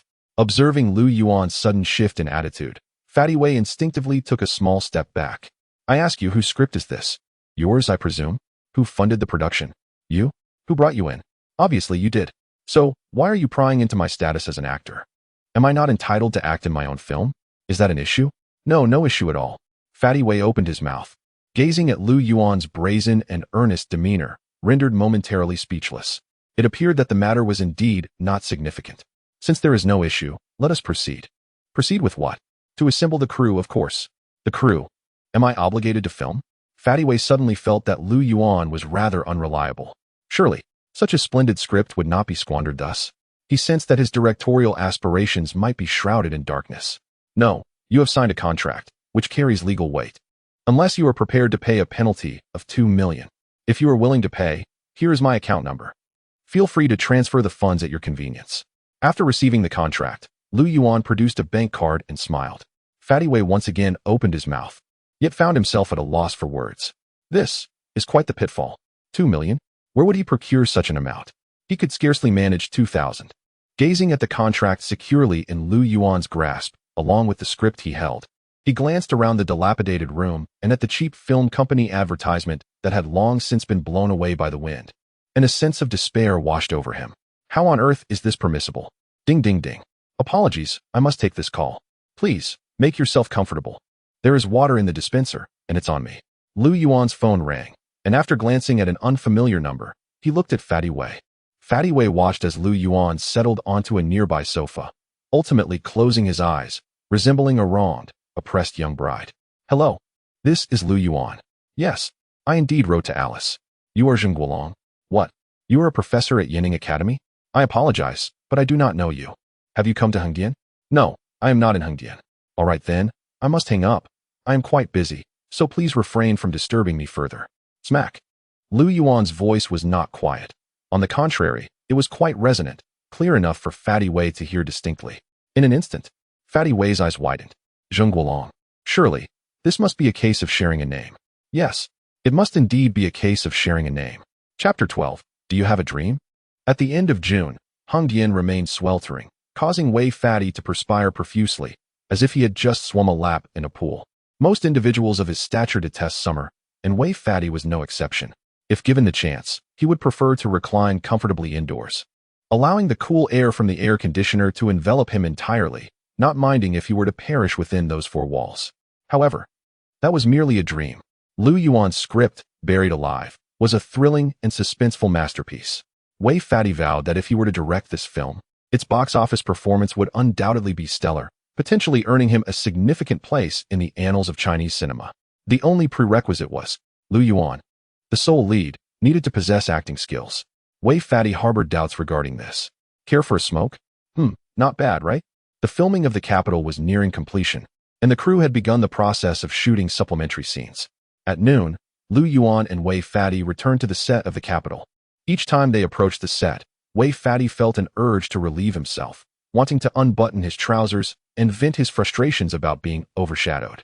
Yet this time, the urge faded. Perhaps some things had changed. He sensed that he might very well become a distinguished director, someone of stature. A director of such caliber ought to maintain decorum. Indeed, the primary reason for his restraint was the lively atmosphere on set, with countless reporters and fans eagerly anticipating the wrap of The Capital. It was a cacophony of cameras clicking away. Should Wei Fatty inadvertently be captured in an unflattering pose, particularly one that could be deemed compromising, well, that would be quite the scandal. Lu Yuan lit a cigarette, sharing a moment of relaxation with Wei Fatty. Everything was in place. They merely awaited the right moment. Familiar faces were present in the crew, and Wei Fatty contemplated leveraging the conclusion of The Capital to establish connections. After all, even the most modestly budgeted films required a crew, including lighting technicians, makeup artists, and cinematographers. Having ready resources would be ideal, alleviating the hassle of searching high and low.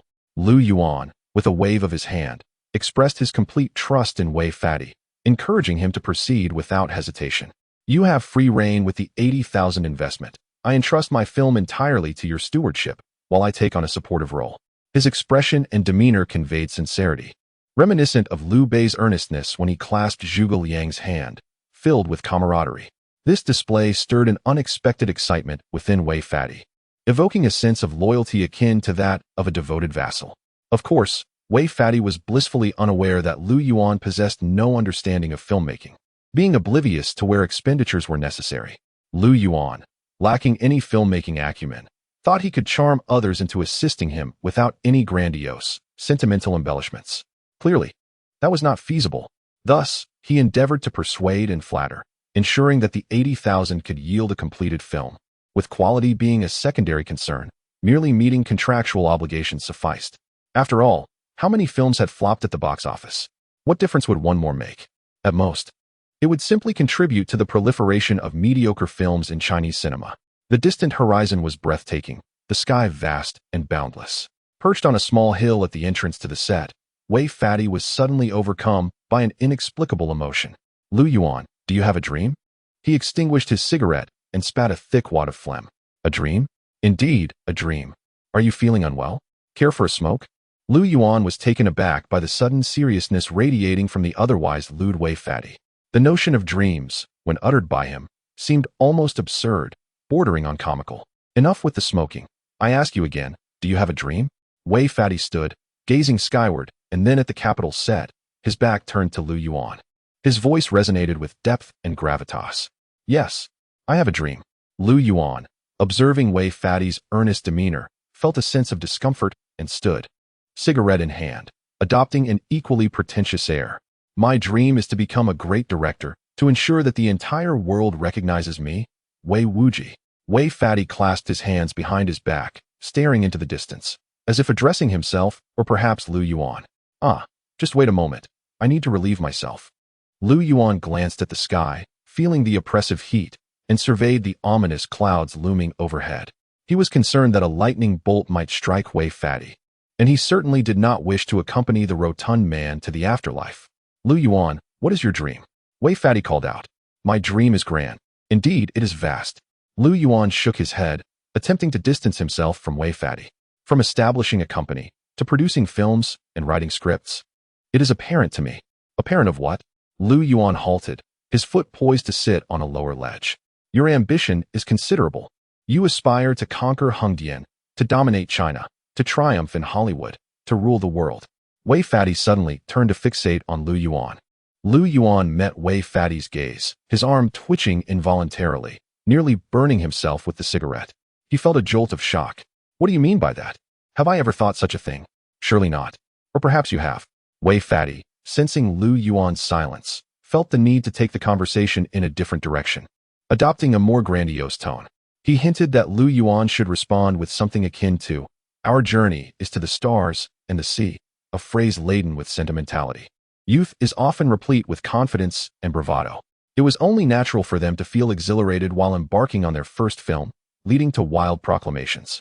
As the sun began to set and clouds gathered, casting a somber shadow over the landscape, Lu Yuan found himself influenced by Wei Fatty's exuberance. In a moment of impulsive release, he kicked out, wanting to express his own feelings. Wham! What was that for? Why the sudden aggression? Hurry up and pull in some people. They're wrapping up over there. What? It's over already? Goodness. Wei Fatty stumbled, ready to express his frustration. But upon hearing the whistling from the capital set, he hurriedly retrieved his phone and dashed down the small hill. Hello, Old Li. It's Xiao Wei. Yes.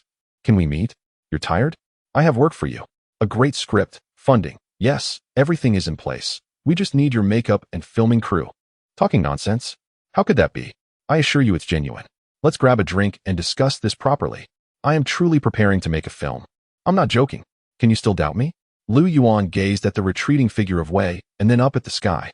He lit another cigarette, pondering. Had the dark clouds dispersed somewhat? Professor Zheng, Lu Yuan claims he is not in Hengdian.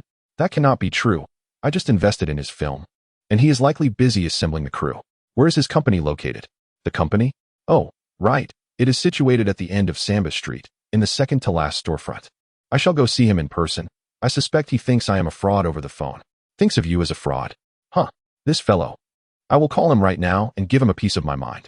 No need. It is wise for the young to be cautious. I was also quite wary in my youth. Haha. Talented individuals tend to be that way. Are you truly? I should pay him a visit. I want to ascertain whether this talented young man is indeed at the company. Some matters are better discussed in person, particularly when they are of great importance. Very well then. Brother, would you like a smoke? Thank you, but I do not smoke. Oh, as the sun dipped below the horizon, the evening glow painted the sky in hues of red, creating a uniquely charming vista. Lu Yuan observed the bespectacled and refined Li Qing, a genuine and simple smile emerging on his face, while Wei stood beside him, excitement gleaming in his eyes, occasionally rubbing his hands together. Are you truly planning to make a film? Li Qing scrutinized Lu Yuan, his gaze laden with skepticism. By any measure, clad in a second-hand suit and sporting an unkempt hairstyle, Lu Yuan did not resemble a filmmaker. Indeed, Lu Yuan nodded. A total investment of merely 800,000? Yes.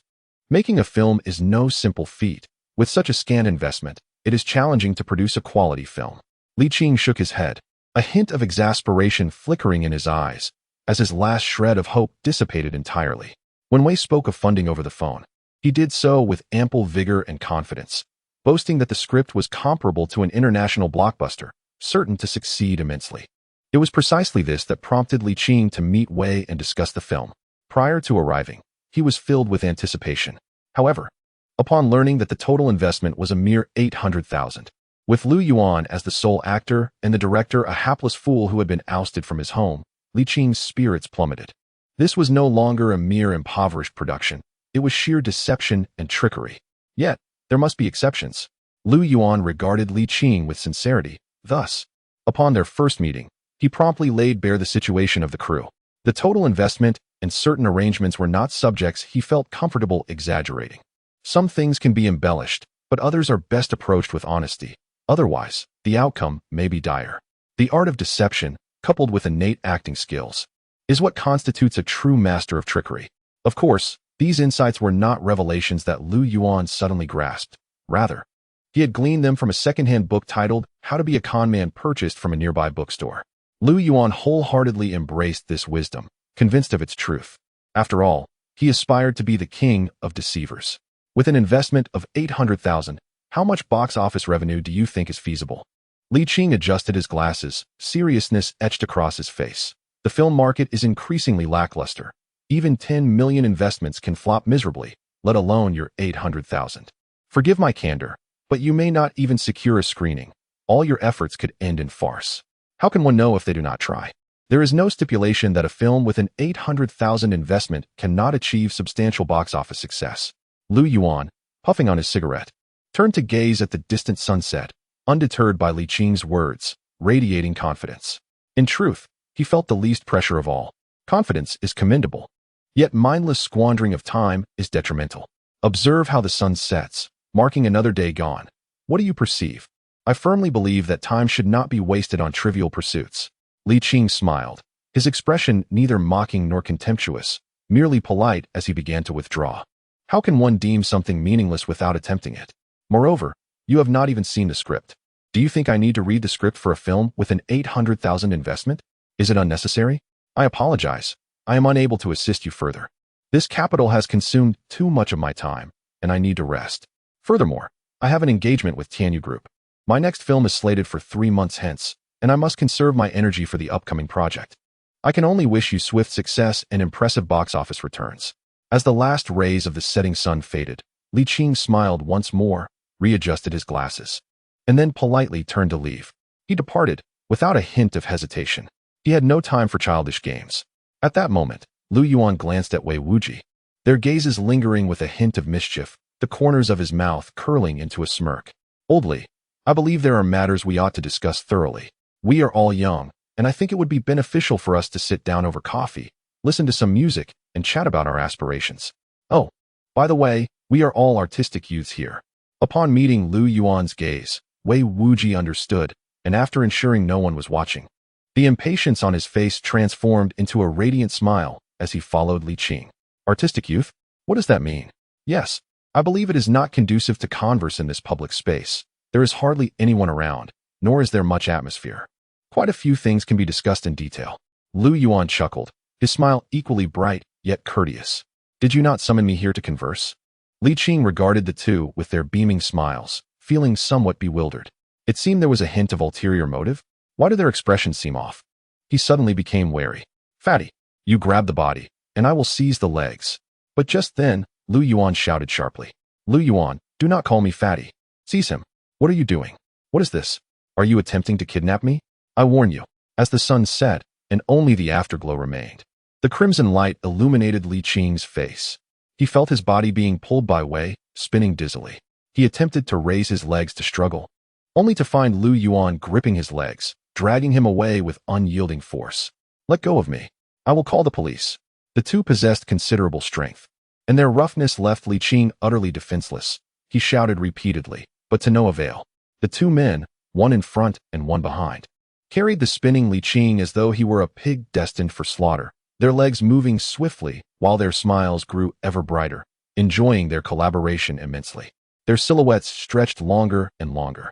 Meanwhile, Li Qing's cries grew increasingly pitiful, echoing his despair like a pig awaiting its fate.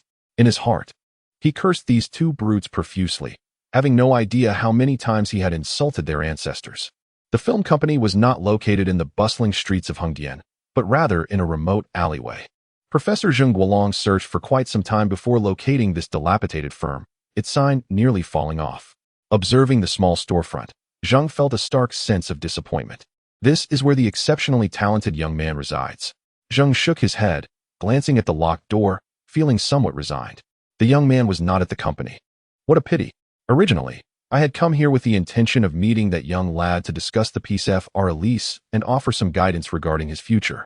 However, it seems I am destined to leave empty-handed. Despite this disappointment, Zheng Guolong does not harbor significant disillusionment. He merely feels a tinge of regret. Aside from the meal, there is a lingering sense of wistfulness. It is time to return and perhaps catch up on my next visit. Shaking his head, Zheng Guolong turns to leave. But in that very instant, he notices two individuals escorting a flushed, bespectacled young man approaching his direction. Li Qing? He recognizes the young man. One of the professional cameramen from Tianyu Group, a graduate of Yanning University. As for the other two, one is a jovial, rotund fellow, while the other appears rather earnest. Zheng Guolong's gaze settles on the young man. Is he the Lu Yuan from the video? A prodigiously talented individual, indeed. The younger generation is advancing with vigor. Damn it, old Li. Must you always require such coaxing to make an appearance? Can we not be straightforward? What a nuisance. Wei Wuji chuckles, his smile as radiant as ever. Indeed, old Li, come, have a smoke. Oh, I forgot you've quit. Well, let us discuss the script and filming details shortly. Damn it, I'm out of cigarettes. Wei, could you fetch me a pack? Lu Yuan pulls out an empty cigarette pack and shakes his head in exasperation. Damn, don't order me around. I'm the director you hired, not your subordinate. I ask, could you release me? We will let you go once we return to the room.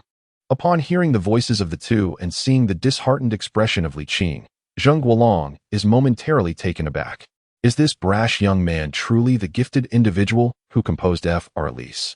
This seems rather incongruous. Halt, are you Lu Yuan?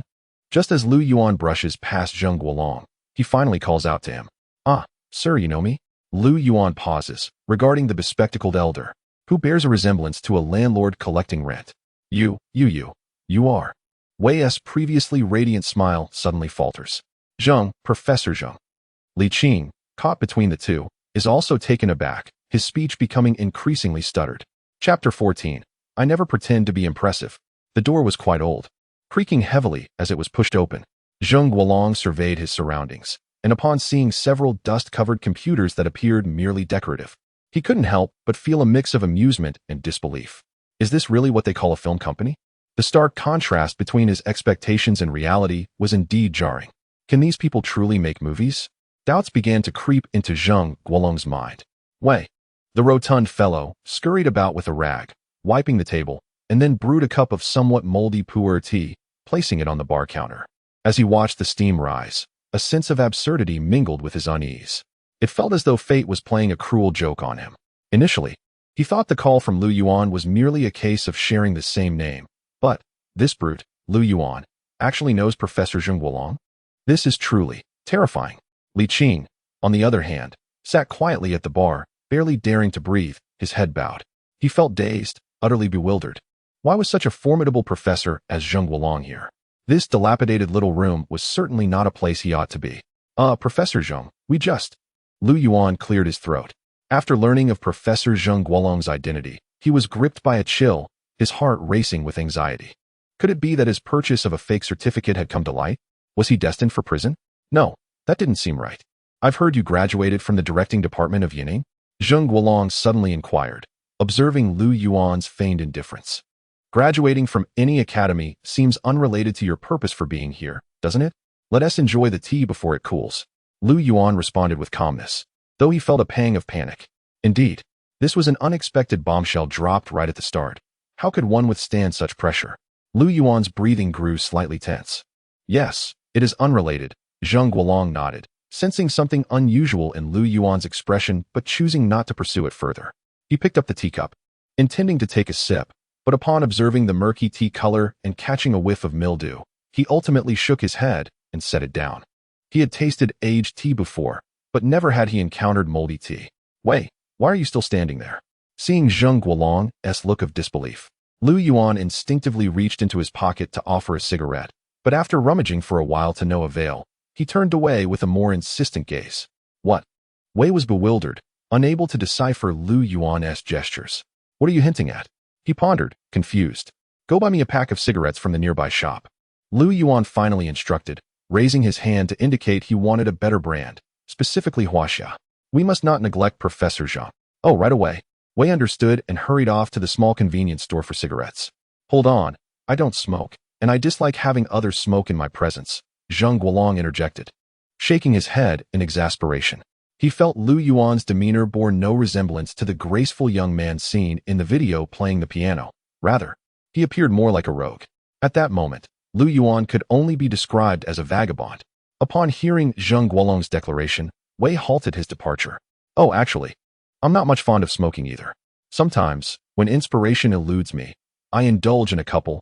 Lu Yuan chuckled nervously, feigning innocence. When Wei heard this, he was taken aback, marveling at Lu Yuan's audacity in spinning such a tall tale.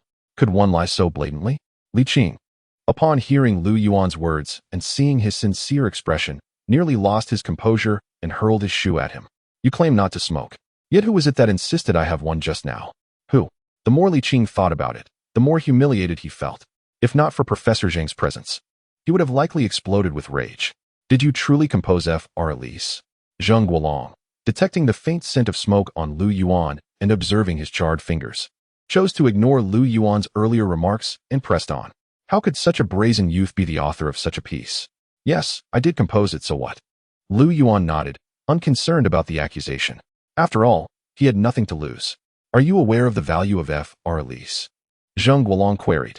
I am, Lu Yuan affirmed with a nod. Naturally, he was well aware. Anything composed by Beethoven held immense worth and could very well become a classic worthy of inclusion in textbooks. Ah, Lu Yuan was momentarily taken aback.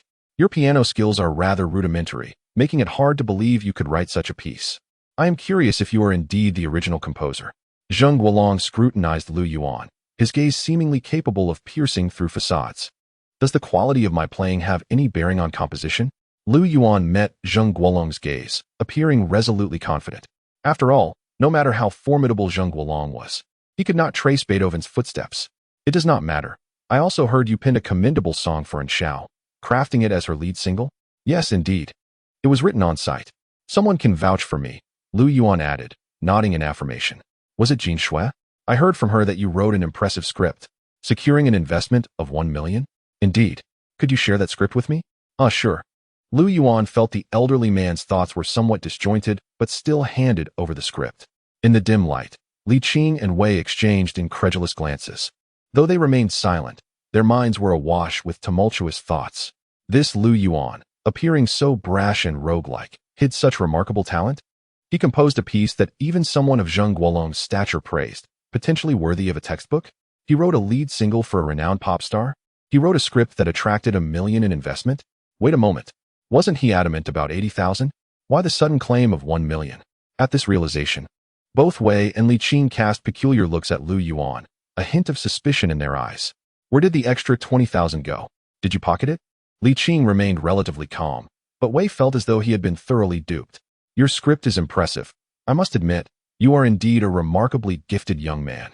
Zheng Guolong remarked after reading the script carefully for a while, releasing a long sigh, filled with a sense of nostalgia. He felt a wave of youthful reminiscence, recalling his own younger self. In comparison to his younger days, he found that apart from his superior character, he paled in many aspects against Lu Yuan. However, after his reflections, Zheng Guolong felt a twinge of disbelief. Why would fate bestow such talent upon someone like him? This was utterly absurd. As for Li Qing, upon hearing Zheng Guolong's sentiments, a storm of emotions surged within him. Initially indifferent to the script, he now yearned to see it. A script that could evoke such feelings from Professor Zheng must surely be exceptional. Flattery, mere flattery. Lu Yuan feigned humility, waving his hand dismissively. How much more investment does the film require? Zheng Guolong found Lu Yuan's excessive modesty quite irksome, prompting him to continue the conversation. You're not short on anything, are you? Perhaps you need actors? Lu Yuan replied, actors? We have enough. Zheng Guolong's demeanor shifted to one of seriousness. However, your film requires an exceptionally skilled and professional actor, and such talent is scarce throughout the entire Huaxia. Do you have any recommendations? Lu Yuan inquired, suddenly grasping Zheng Guolong's intentions. This old man is attempting to push someone onto me, he thought. There is someone I can contact. I'll give that young man a call. He will definitely come, and you need not worry about the remuneration. How much? Lu Yuan asked earnestly, as his primary concern was the actor's pay. 0 remuneration. What? So generous? Lu Yuan was taken aback. 0 pay? How is that possible? Are you suggesting he works for free? Indeed. Who is he? Lu Yuan shook his head, skeptical that Zheng Guolong was recommending just any mediocre graduate from a film academy. He shares your surname, Lu, and his name is Lu Yihong. Lu Yihong? Professor Lu. Is he not the winner of last year's Golden Bull Award for Best Actor? Wei. The portly man suddenly exclaimed in shock. Yes, that's him, Zheng Guolong affirmed with a nod. What do you think? Professor, you are aware that I have invested considerable effort into this film. Thus the selection of actors cannot be haphazard. It must involve rigorous auditions. Lu Yuan gazed at Zheng Guolong. Though he was equally astonished, he still shook his head. Lu Yuan, do you comprehend what it would signify if Lu Yihong were to join this film? Wei interjected urgently, interrupting Lu Yuan. Go outside and buy me a pack of cigarettes. Wei. Lu Yuan shot a glance at him. I told you not to call me fatty. Will you buy it or not? Fine, I'll go get it. Lu Yuan hesitated. Listen, do not act recklessly. This film could very well be my breakthrough. Leave. Lu Yuan's tone turned cold. All right. After Wei reluctantly exited the room, Lu Yuan turned his attention back to Zheng Guolong. He felt it imperative to maintain his composure and negotiate terms. Auditions are acceptable. After all, every film deserves due diligence. Zheng Guolong was not angered. Rather, he found Lu Yuan's youthful spirit intriguing. Moreover, I shall have the final say on how the film is made. No one else can call the shots. That is not an issue. I can promise you that. Professor, is your sole purpose today to insert someone into my film? Upon witnessing Zheng Guolong's prompt agreement, Lu Yuan was momentarily at a loss for words. Oh right, I almost forgot my true purpose for coming today, Zheng Guolong mused, shaking his head as if coming out of a trance. I wanted to discuss Fr. Elise with you. What is there to discuss about Fr. Elise? I am currently involved in the compilation of piano textbooks for educational institutions, and I wish to include Fr. Elise in the curriculum. I would like to know if you are amenable to this. What? Lu Yuan was taken aback, momentarily speechless. Wow. Li Qing's eyes widened in shock, nearly losing composure. Incorporating it into textbooks? No way. Did I hear that incorrectly? Chapter 15. What have I done? Boldly, let us have some white liquor. No, I can't take it anymore. Come on, let us enjoy the night. Wei fatty, you should eat fewer skewers.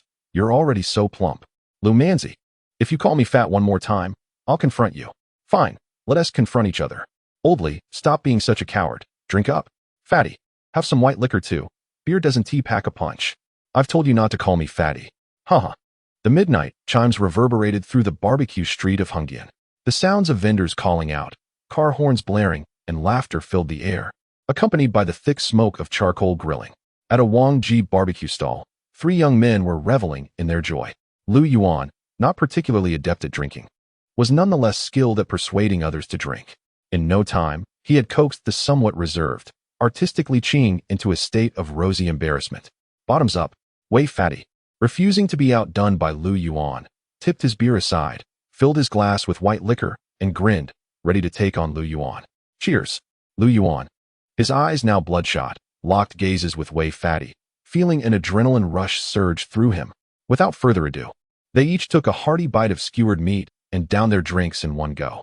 After finishing the drink, Lu Yuan felt an intense spiciness wash over him, an indescribable sense of exhilaration and dizziness. The distinction between white liquor and beer was stark. Well, I'll join too. Heiress to the future. Heiress to success. All right, let us go. Seeing the enthusiasm of the two, the artistic Li Qing was spurred to action, and with a newfound bravado, he joined the fray. The charcoal flames flickered, drawing disapproving glances from onlookers, but the trio remained oblivious to their surroundings. Their spirits soared. Professor Zheng Guolong departed, thoroughly satisfied. Having skipped dinner, Lu Yuan's piano composition had been selected for inclusion in the college piano textbook, earning him a reward of 200,000 yuan and a certificate from Yining. Wei Fadi was equally elated, his heart filled with joy. With a stellar script and a renowned leading actor. Despite some lackluster investment, the actor's willingness to work for no pay was immensely encouraging. With that, how could the film not succeed? In that moment, he envisioned a grand path unfolding before him, leading to recognition as a prominent director in Huaxia. Li Qing was also in high spirits. Initially fearing he had stumbled into a den of thieves, he was pleasantly surprised to discover a treasure in Lu Yuan's remarkable talent. Having composed a piece now featured in a college textbook, such a distinction typically belonged to erudite professors, renowned historians, or esteemed classical figures. Collaborating with such a gifted individual promised boundless opportunities, even if the film were to flop. An hour later, forget about the change, consider it a tip. After indulging in countless skewers and drinks, Lu Yuan tossed several red bills onto the table, burping contentedly, and staggered out of the barbecue stall, draping an arm over each of his companions. He reveled in the thrill of extravagance, delighting in the joy of spending. While some tycoons may be indifferent to money, Lu Yuan had a keen interest, especially in the act of spending. Life, after all, should be lived with exuberance and pleasure. It should be perfect. The trio stumbled out of the bustling street and approached a flower bed near the scenic square of Hengdian, where they enthusiastically expelled their stomach contents. Want to smoke? No. I don't. Come on. Old Li, just one. This red lawn is quite pleasant. Fine, I'll have a bit. After purging their systems, the three lit cigarettes, their inebriated eyes gazing at the moon above, surprisingly still in good spirits. I once dreamed of being a wandering singer. Li Qing said with a belch, suddenly chuckling, his hand gesturing with the cigarette like an elegant orchid. Under the influence of alcohol, he found himself reflective. And now? Wei Fadi laughed. Now, I just want to buy a house in Yinjing and marry my girlfriend, hee. Ah, such modest aspirations. Old Li, you must be less restrained. If you want to do something, just do it. Lu Yuan encouraged, patting his shoulder. Huh. Li Qing looked at Lu Yuan, feeling slightly dazed. What was that look supposed to mean? Do you see that guitarist over there? Lu Yuan chuckled, slightly tipsy. I do. Weren't you aspiring to be a wandering singer? And then, Li Qing asked, puzzled. How about borrowing the guitar? Experience the thrill of being a wandering singer? I think that's a splendid idea. Wei Fadi nodded, his bleary eyes glancing at Lu Yuan. Isn't that a bit inappropriate? Wait. What is inappropriate? I think it's great. Huh. Before Li Qing could comprehend, Lu Yuan and Wei Fadi had hoisted him to his feet, heading towards the guitarist. Charge. Yes, charge. And it felt rather reckless. Under the moonlight, the shadows of the three stretched long. Perhaps they were no longer youths. But they still possessed their youth. The post-adolescent phase was only just beginning.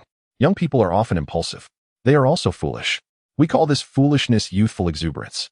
Lu Yuan, though young, had just graduated from university before his rebirth and was still youthful, lacking the steadiness that comes with age, retaining that childlike spirit.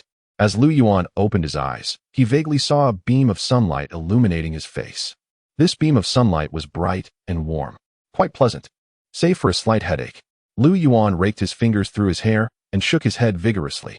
As he adjusted to the light, he discovered he was in a pristine white room. Where's this? Upon surveying the room's decor, confusion washed over him further. This was not the chaotic mess of his workplace. It appeared to be a hotel. Moreover, judging by the furnishings, the hotel seemed to be rather upscale, at least 4 stars or higher. Nice. This is my first stay in such a hotel. It looks quite clean. When I have money in the future, I want to stay in such clean hotels every day. After indulging in these thoughts for a while, Lu Yuan felt something was amiss. Wait, something's wrong. How did I end up in a hotel? Wasn't I just drinking and boasting with Wei Fadi and Old Li at the barbecue stall? How did I end up here? Did I drunkenly wander into a hotel? Lu Yuan shook his head again, but his mind was foggy, and he couldn't recall what had transpired afterward. A hangover? All right, it seems I indeed have a hangover. Just then, a sound came from the door, followed by a delightful fragrance of orchids wafting in. Instinctively following the scent, Lu Yuan looked up and saw a familiar face. Wang Jinxue, dressed in a pristine white gown, tall and elegant, exuding an aura of purity yet with an air of coolness. Lu Yuan was even more bewildered. What was Wang Jinxue doing here? What happened? Am I dreaming? Am I awake? Indeed. I shall refrain from consuming alcohol henceforth. Wang Jinxue cast a faint glance at Lu Yuan's somewhat pallid and bewildered visage before furrowing her brow. Ah, did you bring me here? Lu Yuan hesitated momentarily before voicing the query that lingered in his mind. Yes. Wang Jinxue nodded. So, how did you? Lu Yuan, feeling somewhat lost, intended to articulate something but found himself at a loss for words. Are you asking how I came to encounter you? Wang Jinxue replied coolly. Indeed. Lu Yuan found it rather remarkable. His imagination was undeniably limited. No matter how he conjured it, he could not fathom this twist of fate. It appeared devoid of any logical explanation. You do possess a modicum of talent. Huh. Lu Yuan was even more perplexed. What did that have to do with his own abilities? Your rendition of Old Boy was commendable. However, it would be prudent to abstain from alcohol. Old Boy. Lu Yuan was utterly bewildered. When did I ever sing Old Boy? Observing Lu Yuan's somewhat foolish demeanor, Wang Jinxue finally shook her head, opened the news on her phone, and handed it to him. Lu Yuan accepted the device, only to be confronted with 3 headlines. This newspaper reports, early yesterday morning, 3 mysterious men forcefully seized the guitar of the wandering singer Jie while inebriated. One of the men is suspected to be Li Qing, a cinematographer for the Capital production. Wandering singer Jie. I shall sue these 3 robbers. Original song Old Boy. How many hearts does this original Old Boy resonate with? Upon reading these 3 headlines, he was momentarily taken aback. Instinctively, he clicked on the video beneath the title and was instantly dumbfounded when he saw a disheveled man with a guitar, throwing his head back and singing passionately. Lu Yuan was astounded. What in the world have I done? Chapter 16 Talent. Oh dear. Buddy, take a look at the top video on the homepage of Suku. Top video? What is it? Just check it out. I assure you won't regret it. Oh, what is so fascinating about a singer? And he is a guitarist too. Be patient and watch. Oh my goodness, this guy has incredible singing skills. Wait, how come I've never heard this song before? I haven't heard of it either, but the lyrics resonate deeply with me. You can tell this guy has a story. Must one wither before blooming? I once had dreams. That line is utterly heart-wrenching. It's truly a tear-jerker. As a man from the ADS, I felt a profound sadness. Tell me, where can I find the original artist of this song? I'm a fan now. Bro, are you also a fan of this original song? Yes. Do you know where I can find it? I'm begging you. I couldn't find it either. I've never even heard of this song before. What? You've never heard of it? Right, I searched on Penguin Software, Starlight Music, and Taiwan's new songs, but found nothing. So what is the song called? Old Boy. That's what the singer said. Oh, wait a moment. Why did the singer leave before finishing the song? Hey, who is that girl pulling the singer away? She is really beautiful. Indeed. What happened? Did the girl just throw up on him? How disgraceful, such a waste. How could this happen? It's unbelievable. Wow. Have you noticed? It seems there is an Easter egg in the video. Easter egg? What do you mean? It looks like there are 2 people by the trash can. Doing what? Bowing to the heavens and the earth. What the? Are those 2 guys? Around 5 in the morning, a video titled Mysterious Singer Appears on Hengdian Street was trending on Suku. The video quality was not particularly clear, appearing somewhat blurry, yet the view count exploded, skyrocketing from hundreds to thousands and then to tens of thousands. By around 8 in the morning, the views surpassed 50,000, catapulting it to the top of the trending list, overshadowing a certain celebrity's divorce news. In just 4 to 5 minutes, the video was packed with highlights. Initially, it seemed like an ordinary scene of a guitarist, but unexpectedly, the singer's performance was extraordinary. Just as the audience thought they were witnessing a typical singing scenario, a stunning young lady in a Lamborghini appeared and whisked the singer away, leaving viewers drooling at their screens. Just when one thought it was over, after the lady left, the trash can next to them pulled off a surprising stunt that stole the show. Wow, this video is absolutely captivating.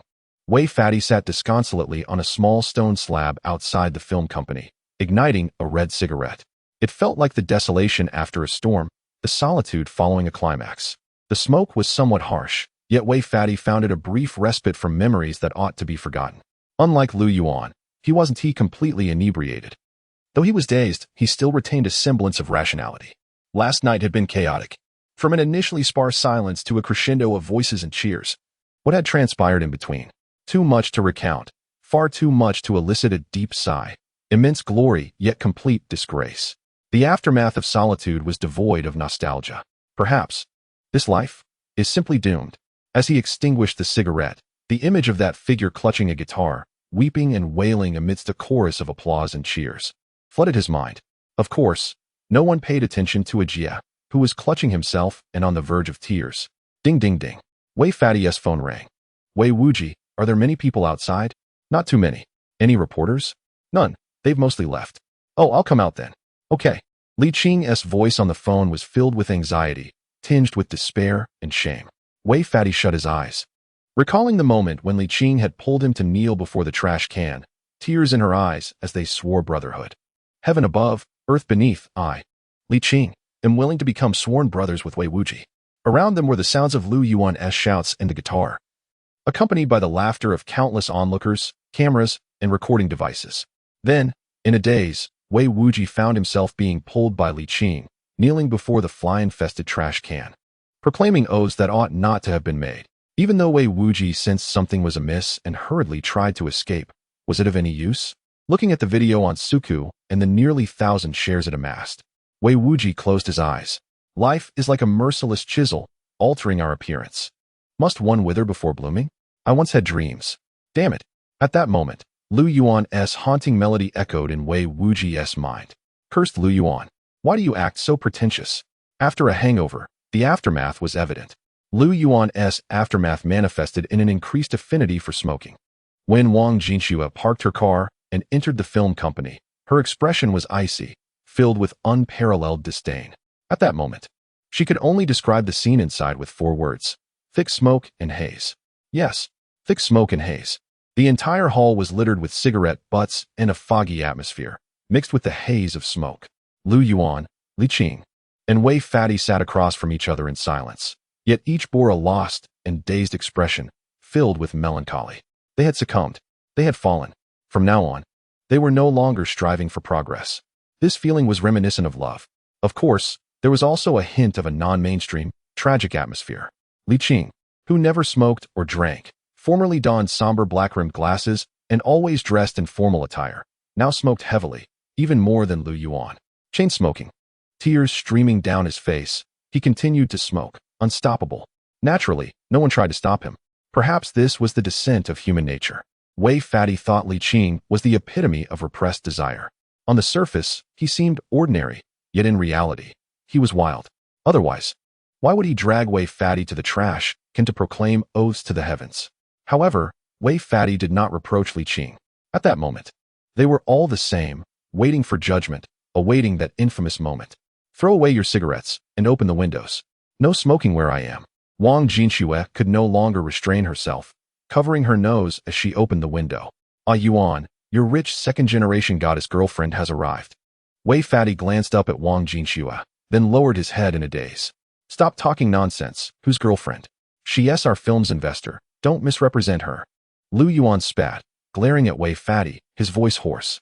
Yesterday's singing was too intense, completely off the charts. Misrepresent her? You weren't saying that when the goddess was tossing you aside yesterday. Stop pretending to be serious. Wei Fatty chuckled, his tone dripping with sarcasm. Leave me be. Li Qing expressed, his mind far removed from the bickering between Lu Yuan and Wei Panzai. He remained enveloped in the throes of profound humiliation. Windows swung open, releasing a stream of unvented smoke. Wang Jinxue pinched her nose, her icy gaze fixated on the trio, landing finally on Lu Yuan. What do you intend to do? Smoke yourself to death? No. I merely seek solitude. Solitude? Who is that? By the way, where's my film? The film? Ah, allow me to introduce the assistant director, Wei Panzai, a bona fide top student from Yanning. Slightly inferior to me, but acceptable nonetheless. Lu Yuan, must you belittle me? And him? Please don't tell me he asked the cinematographer of the crew. Indeed, he has an entire team behind him. When will you commence filming? I was thinking to discuss it when the Golden Bull award-winning actor arrives. Lu Yihong will be here this afternoon. So, you wish for him to witness 3 smokers indulging? Please, do not associate me with these 2. I uphold decorum. Lu Yuan shook his head, discarding his cigarette butt, and stood to straighten his attire, prompting a chorus of eye rolls from Wei Panzai and Li Qing. Thud. I said, no smoking. The assistant director ought to embody the role. After the eye rolling, Wei Panzai pulled out a cigarette, preparing to light it, only to be met with Wang Jinshue's sudden, forceful slap on the table. With an icy demeanor, she snatched the cigarette from his hand, discarded it on the ground, and stomped it underfoot, exuding an overwhelming aura that startled Li Qing into a near mishap. Wei Ponzai gaped at the shattered remnants of his cigarette and the cracked table, rendered momentarily speechless. The force of her action was truly formidable. What should an assistant director be like? Wei Ponzai stammered, his confidence evaporating, leaving him at a loss for words. The bravado he once possessed had vanished entirely. Had that force struck his head, he surely would have been knocked out cold. Chapter 17. Quitting smoking is impossible. As a film production company, it is imperative for Yuanqing Film Company to present itself in a manner befitting its status. It would be unacceptable to allow others to witness a shabby office. After all, we are dealing with an award-winning actor. Therefore, the necessary areas were cleaned and polished, while Lu Yuan also arranged for the outdoor sign to be replaced with illuminated letters, adding some decorative elements. Once the faade was completed, Lu Yuan stood at the entrance and nodded in approval. Although it still appeared somewhat unrefined, its appearance was infinitely better than the previous flimsy sign that could be blown over by a gentle breeze. At least it bore a faint resemblance to a legitimate company. Lu Yuan felt a sense of satisfaction. Inside, the head cameraman of the crew wondered why he was tasked with such menial work. Am I a janitor? This impoverished crew. Li Qing covered his nose while scrubbing the filthy toilet, nearly retching. The toilet seemed to have gone years without a proper cleaning, emanating a stench that made one question their very existence. This was Li Qing's first experience dealing with such a filthy restroom. The assistant director was busy cleaning the windows, and Li Qing grumbled, "Hurry up, I need to use the restroom." Outside, Wei, the overweight man cleaning the windows, heard the commotion and cursed under his breath. "Come on, there's a public restroom next door. I have no toilet paper. Just use some newspaper. Make do with it." Using newspaper? How can I endure that? Others have used stones before, and they survived, didn't they? Get lost. Inside, the two brothers continued their banter while Lu Yuan was outside, inspecting the wiring of the entire building with a utility knife. A few bulbs in the lobby had burned out, and with a modicum of electrical knowledge, Lu Yuan felt it necessary to repair the wiring.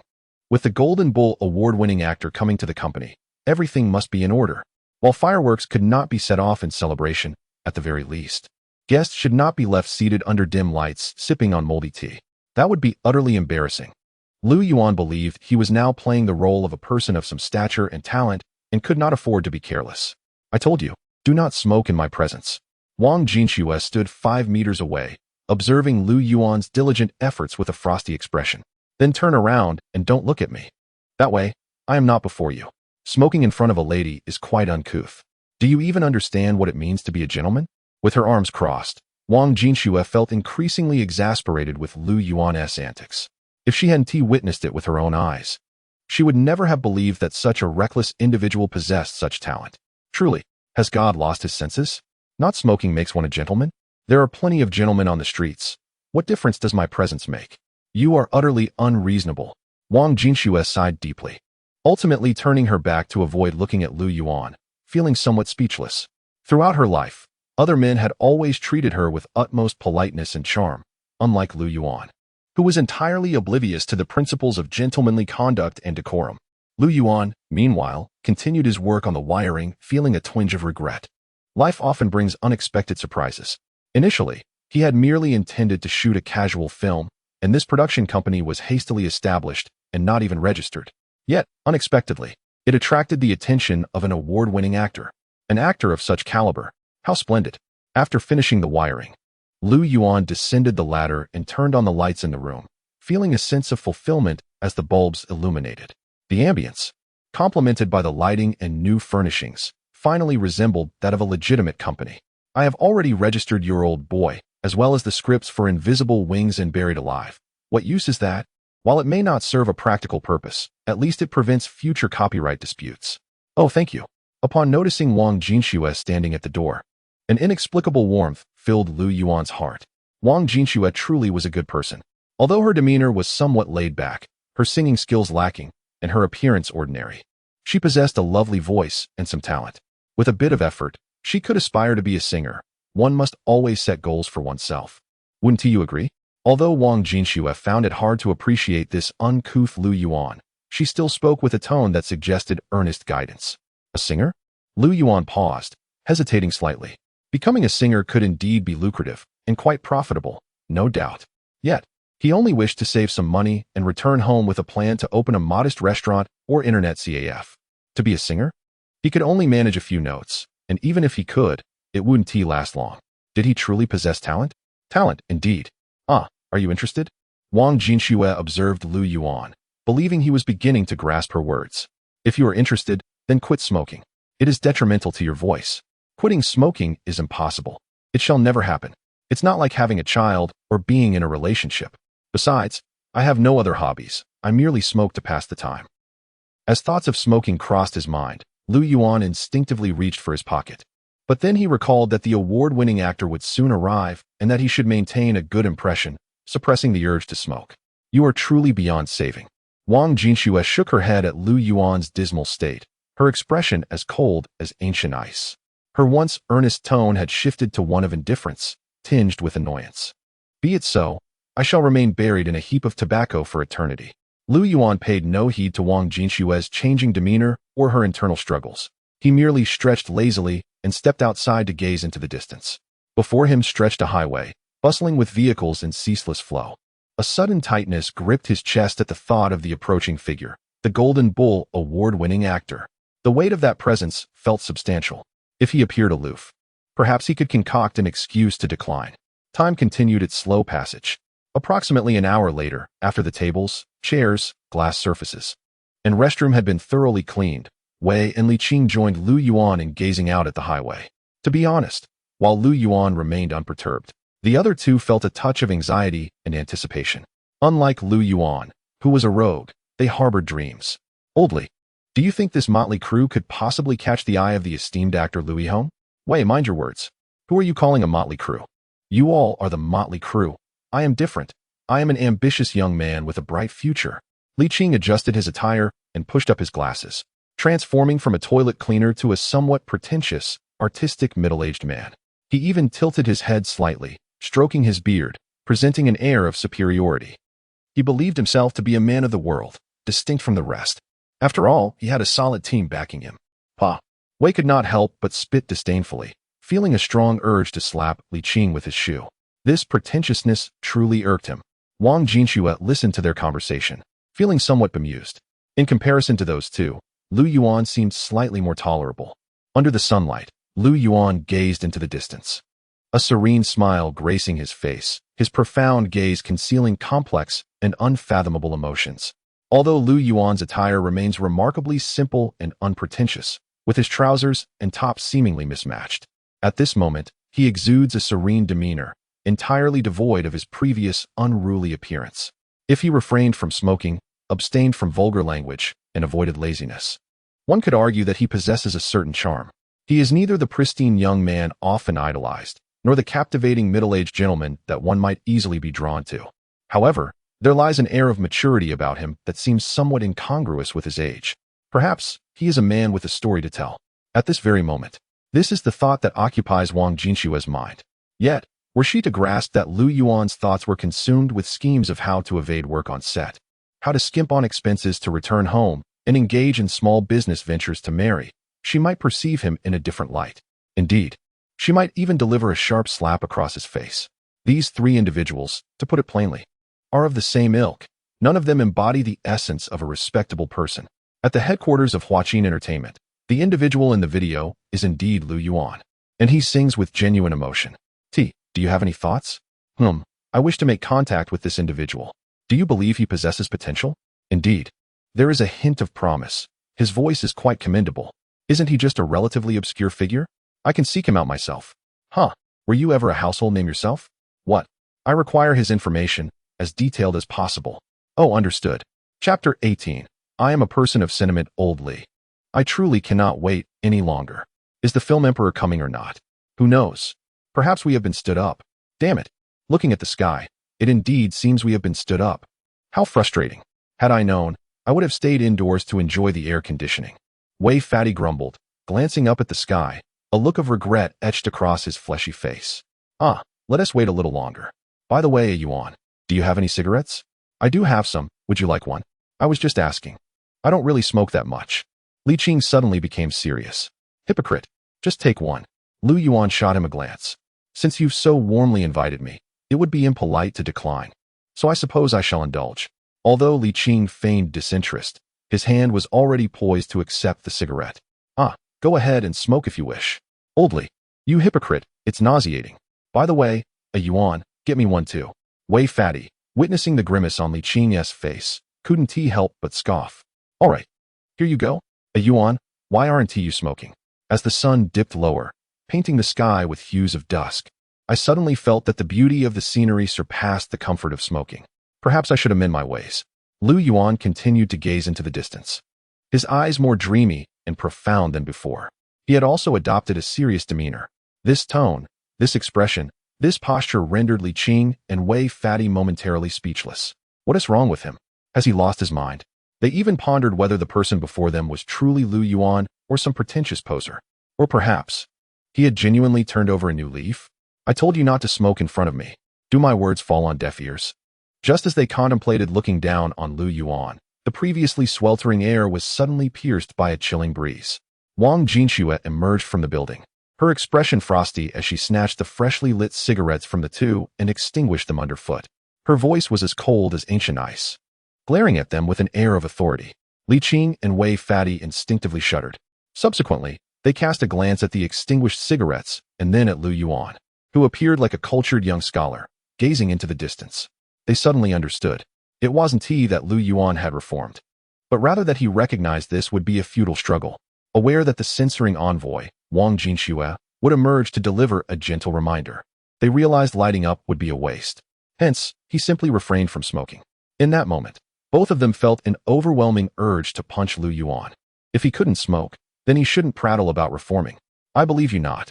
The anxious wait ultimately demanded a resolution. As the clock struck 6 in the evening, and Wei Fatty prepared to concede, the distant sound of an approaching vehicle echoed from the road. Is he here? The three of them looked on expectantly, only to be met with the sight of a robust Jeep Wrangler making its way toward them. Their anticipation swiftly turned to disappointment. This could not possibly belong to Lu Yihong. He should be driving a Lamborghini. After all, he is the youthful film emperor. Yes, I recall he owns a Lamborghini 711. A vibrant green, simply ostentatious. It seems he will not be coming today. Yet, the Jeep came to a halt at the company entrance. A rugged yet charismatic middle-aged man stepped out, his windbreaker billowing in the breeze. With a casual flick of his hair, a few strands of silver fluttered, giving him an air of allure and charm, exuding an almost exaggerated sense of sophistication. He was the epitome of charisma. It truly is Lu Yihong. Li Qing and Wei Fatty were once again left dumbfounded. They had initially expected Lu Yihong to maintain his youthful style, yet here he was, transformed into this dapper gentleman. His demeanor entirely changed. What on earth has he experienced over the past year? Are you Lu Yuan? Yes. Are you Lu Yihong? Indeed. Pleasure to meet you. After disembarking, Lu Yihong warmly embraced Lu Yuan, the gesture vigorous and filled with an unexpected intensity. Lu Yuan was momentarily taken aback by the sudden display. The Lu Yihong he remembered was as aloof as Wang Jinxue, often looking down on others with an air of superiority. But the reality was somewhat beyond words. Could it be that he is gay? Contemplating this, Lu Yuan suddenly empathized with the feelings of Wei Fatty from earlier. He instinctively recoiled, sensing the ambiguous gaze of Lu Yihong, and a sense of foreboding crept into his heart. Perhaps the newcomer bore ill intentions. Lu Yihong had already perused the script, thus saving time when it came to discussing it. The conversation shifted toward the plot. This was Wei Fatty's first time engaging with Lu Yihong at such close quarters, and he felt a tad anxious, hesitating to interject. Li Qing, being a behind-the-scenes worker, lacked experience conversing with actors of such caliber, choosing instead to sit quietly and pour tea. Wang Jinxue sat beside Lu Yuan, saying nothing, exuding an air of tranquility and elegance, akin to a serene girlfriend. Wang Jinxue was acquainted with Lu Yihong, but had no interest in conversing with him. This was the current dynamic among the three. Lu Yihong did not recognize Wang Jinxue, only knowing she was an investor in the film. However, an investment of 800,000 was hardly substantial, regardless of her beauty, and thus did not pique his interest. Instead, he found himself intrigued by Lu Yuan, whose somewhat flushed face and peculiar gaze, though calm, held a hint of avoidance. So he focused on Lu Yuan. The more he looked, the more uneasy Lu Yuan felt. The more he looked, the more he sensed an undercurrent of tension. Care for a smoke? No, thank you, I do not smoke. Really, I don't smoke. Yes, indeed. I do not smoke. I have never smoked. What if the film requires you to smoke? Then I might give it a try. Oh, splendid. Engaging in a silent staring contest was neither beneficial nor pleasant. It was, after all, quite awkward. Lu Yuan initiated the conversation. He began with the straightforward approach, starting with a cigarette.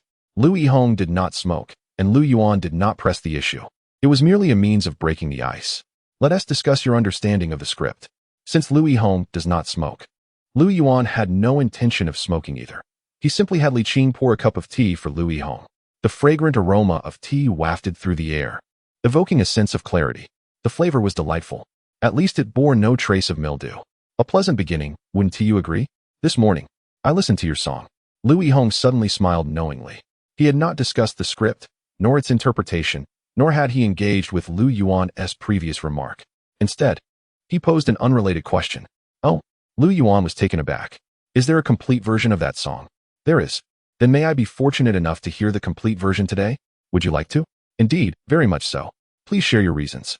Lu Yuan gazed at Lu Yihong, a sense of inexplicable curiosity stirring within him. 10 years ago, I was a singer, living beneath a bridge on the Third Ring Road in Yanjing, dreaming of fame while clutching a guitar in front of a television. You have achieved fame now, and quite impressively. Yes, but I did not pursue the path of a singer. Rather, I ventured into acting, for I lack a good voice and any creative talent. There must be countless inspirational songs. Indeed, yet none have ever led me to make a wrong turn. Is your tardiness due to a misdirection? Indeed. I captured the singing segment of that video and played it in my car, feeling deeply moved. In my reverie, I inadvertently took a wrong turn. Surely, you must have an agent? Why do you drive yourself? I do, but she is rather boisterous, and I prefer to keep her at bay. I consider myself a person of sentiment. I perceive stories within your voice, within your throat, and most certainly within the script. I have always believed that those endowed with talent possess stories to tell. Thus I feel we are kindred spirits, both imbued with passion. Lu Yihong's gaze was profound and enigmatic, his stubble rugged yet full of charm, his voice laced with ambiguity and yearning. Lu Yihong's unexpected compliment left Lu Yuan at a loss, even feeling a twinge of embarrassment, wishing for a hole to hide in. Wasn't the conversation meant to revolve around the script? How did it morph into a discussion of sentiment? This approach seems misguided. Moreover, such effusive praise only intensified Lu Yuan's discomfort, rather than providing the satisfaction of appearing aloof. In truth, he possessed neither talent nor sentiment. He was merely a vulgar, petty individual, seeking to earn a meager living. All individuals harbor a sense of shame. At this moment, Lu Yuan's shame was overwhelming, accompanied by an uncomfortable shiver. I aspire to be the first to listen to this song, for I have a premonition that I shall adore it. I have a guitar in my car. Wang Jinxue stood up, just as before, retrieving a guitar from the vehicle and presenting it to Lu Yuan. He accepted the guitar, glancing at Lu Yihong, whose expression was one of eager anticipation. Lu Yuan closed his eyes. Meanwhile, Li Qing and Wei Pengzi were left momentarily speechless. The unfolding events were beyond their expectations. The film emperor seemed less like a film emperor. Wait, is the film emperor now a fan of a Yuan? This cannot be real. While I may listen to the complete version of this song, I must clarify one matter. What? I, Lu Yuan, male, with a preference for females. I do not engage in homosexual relationships. Lu Yuan took the guitar, earnestly and reverently declaring these 4 words. I do not engage in homosexual relationships either. Initially, Lu Yihong found this puzzling. What connection could there be between listening to music and such matters? However, upon observing Lu Yuan's expression, his countenance shifted dramatically, turning the color of liver. He inhaled deeply and finally managed to utter this phrase. All individuals possess stories. Some stories are mundane, while others are captivating, some are straightforward, and some are convoluted. Naturally, Lu Yihong, the recipient of the Golden Bull Award, has his own tale. He once aspired to be a singer. From a young age, he cherished singing, dreaming of becoming a pop star who could command the stage and elicit screams from adoring fans. Alas, his vocal quality resembled that of a broken gong, and he struggled to stay in tune, rarely managing a complete song. Perhaps he was influenced by those inspirational speeches on the radio, or perhaps he was deceived by the self-help books claiming that dreams should not be vanquished by reality. In any case, he was inexplicably inflated with false confidence. He never considered that his singing was subpar. At 18, having learned a smattering of guitar, he boldly ventured to the grand city of Yanjing. intent on following in the footsteps of his predecessors as a wandering minstrel, fantasizing about being discovered by a talent scout and achieving fame overnight. Of course, he composed a song titled Dream Chaser, which now sounds utterly nonsensical. However, dreams are always beautiful, while reality is often harsh. After 3 years as a wandering singer, he tasted the bitter and sweet of life, ultimately finding that opportunity did indeed arrive, yet it was bestowed upon his companions. As for him, that talent scout merely appraised his appearance, stroked his chin, and inquired whether he would accept 300 yuan for a night. Naturally, he indignantly refused. How could he sell his dignity and self-respect? Thus, he faded into obscurity. The scout left him with the words, "A person like you could never succeed in singing, unless all the singers in the world perish." Of course, what talent scout would be swayed by a broken-voiced individual devoid of any real talent? They were neither deaf nor senile. Lu Yuan was deeply disheartened. After earnestly listening to his own songs, he smashed his guitar and succumbed to the harshness of reality. Reflecting on those years, he recognized that he had indeed been a complete failure, a failure in every sense. Thankfully, although he lacked talent and aptitude, he possessed charm. Though he was reluctant, he ultimately found himself relying on his looks to make a living. Well, this is a sorrowful tale. That person I long for day and night. How should I express my feelings? Will she accept me? Perhaps I shall never utter those words, destined to wander the earth without attachment. The moon ascended the night sky, draping the vast expanse in silver, while the moonlight streamed through the window, casting a sacred glow upon Lu Yuan. As if he were bathed in an ethereal light, Lu Yuan began to play the prelude, then earnestly sang the song. Li Qing and Wei Pengzi stared in astonishment at Lu Yuan. The person before them was entirely different from the one who had been aimlessly reveling on the street the previous night. At this moment, Lu Yuan was sincere, his performance powerful, enhanced by his naturally rich voice, leaving the two utterly astounded. Was this guitar-playing youth truly the same Lu Yuan? The one who smoked, drank, and was boorish? What a ludicrous notion. In any case, their impression of Lu Yuan had been of a character so crass that he could not be more so. A person so wretched he was almost repugnant. They even considered themselves to be of a more noble character in comparison. However, as Lu Yuan picked up the guitar, embodying the demeanor of a cultured youth, his entire essence transformed. He handled the guitar with skill and sang with proficiency. Initially, Lu Yuan had merely intended to complete the song, but as he sang, memories of the past surged forth. That wretched first love. To be honest, Lu Yuan had never been a literary youth. At best, he was merely an arrogant young man. Even the song Old Boy had been learned solely to impress his goddess, an attempt at appearing cultured. Yet, university life is fleeting, and reality is often cruel. The journey to win the heart of the goddess is long and arduous. And Lu Yuan had stumbled along the way. Everyone has experienced youth, and everyone has loved. Lu Yuan had certainly been young, had loved, and had endured sleepless nights. Because of these experiences, he found himself immersed in the song Old Boy, transforming from a casual strumming of the strings into a poignant recollection of the past. This reflection brought forth emotion. Wang Jinxue gazed at Lu Yuan under the moonlight. In the vast hall, she began to feel a sense of disconnection, as if she were witnessing a young man's dreams and aspirations, grappling with setbacks, and then sighing in nostalgia. This is indeed a song filled with sentiment. Lu Yuan is undoubtedly a talented young man. Perhaps I will witness the rise of Lu Yuan as a shining star? Meanwhile, Lu Yuan closed his eyes, feeling a pang of nostalgia. Others may perceive the song as merely pleasant and emotive, but he felt it pierce his heart, evoking memories of his own past. It is all struggle, all despair, all disappointment, yet marked by persistence and effort. And then, a helpless surrender. Youth flows like a rushing river, never to return, leaving no chance for farewells.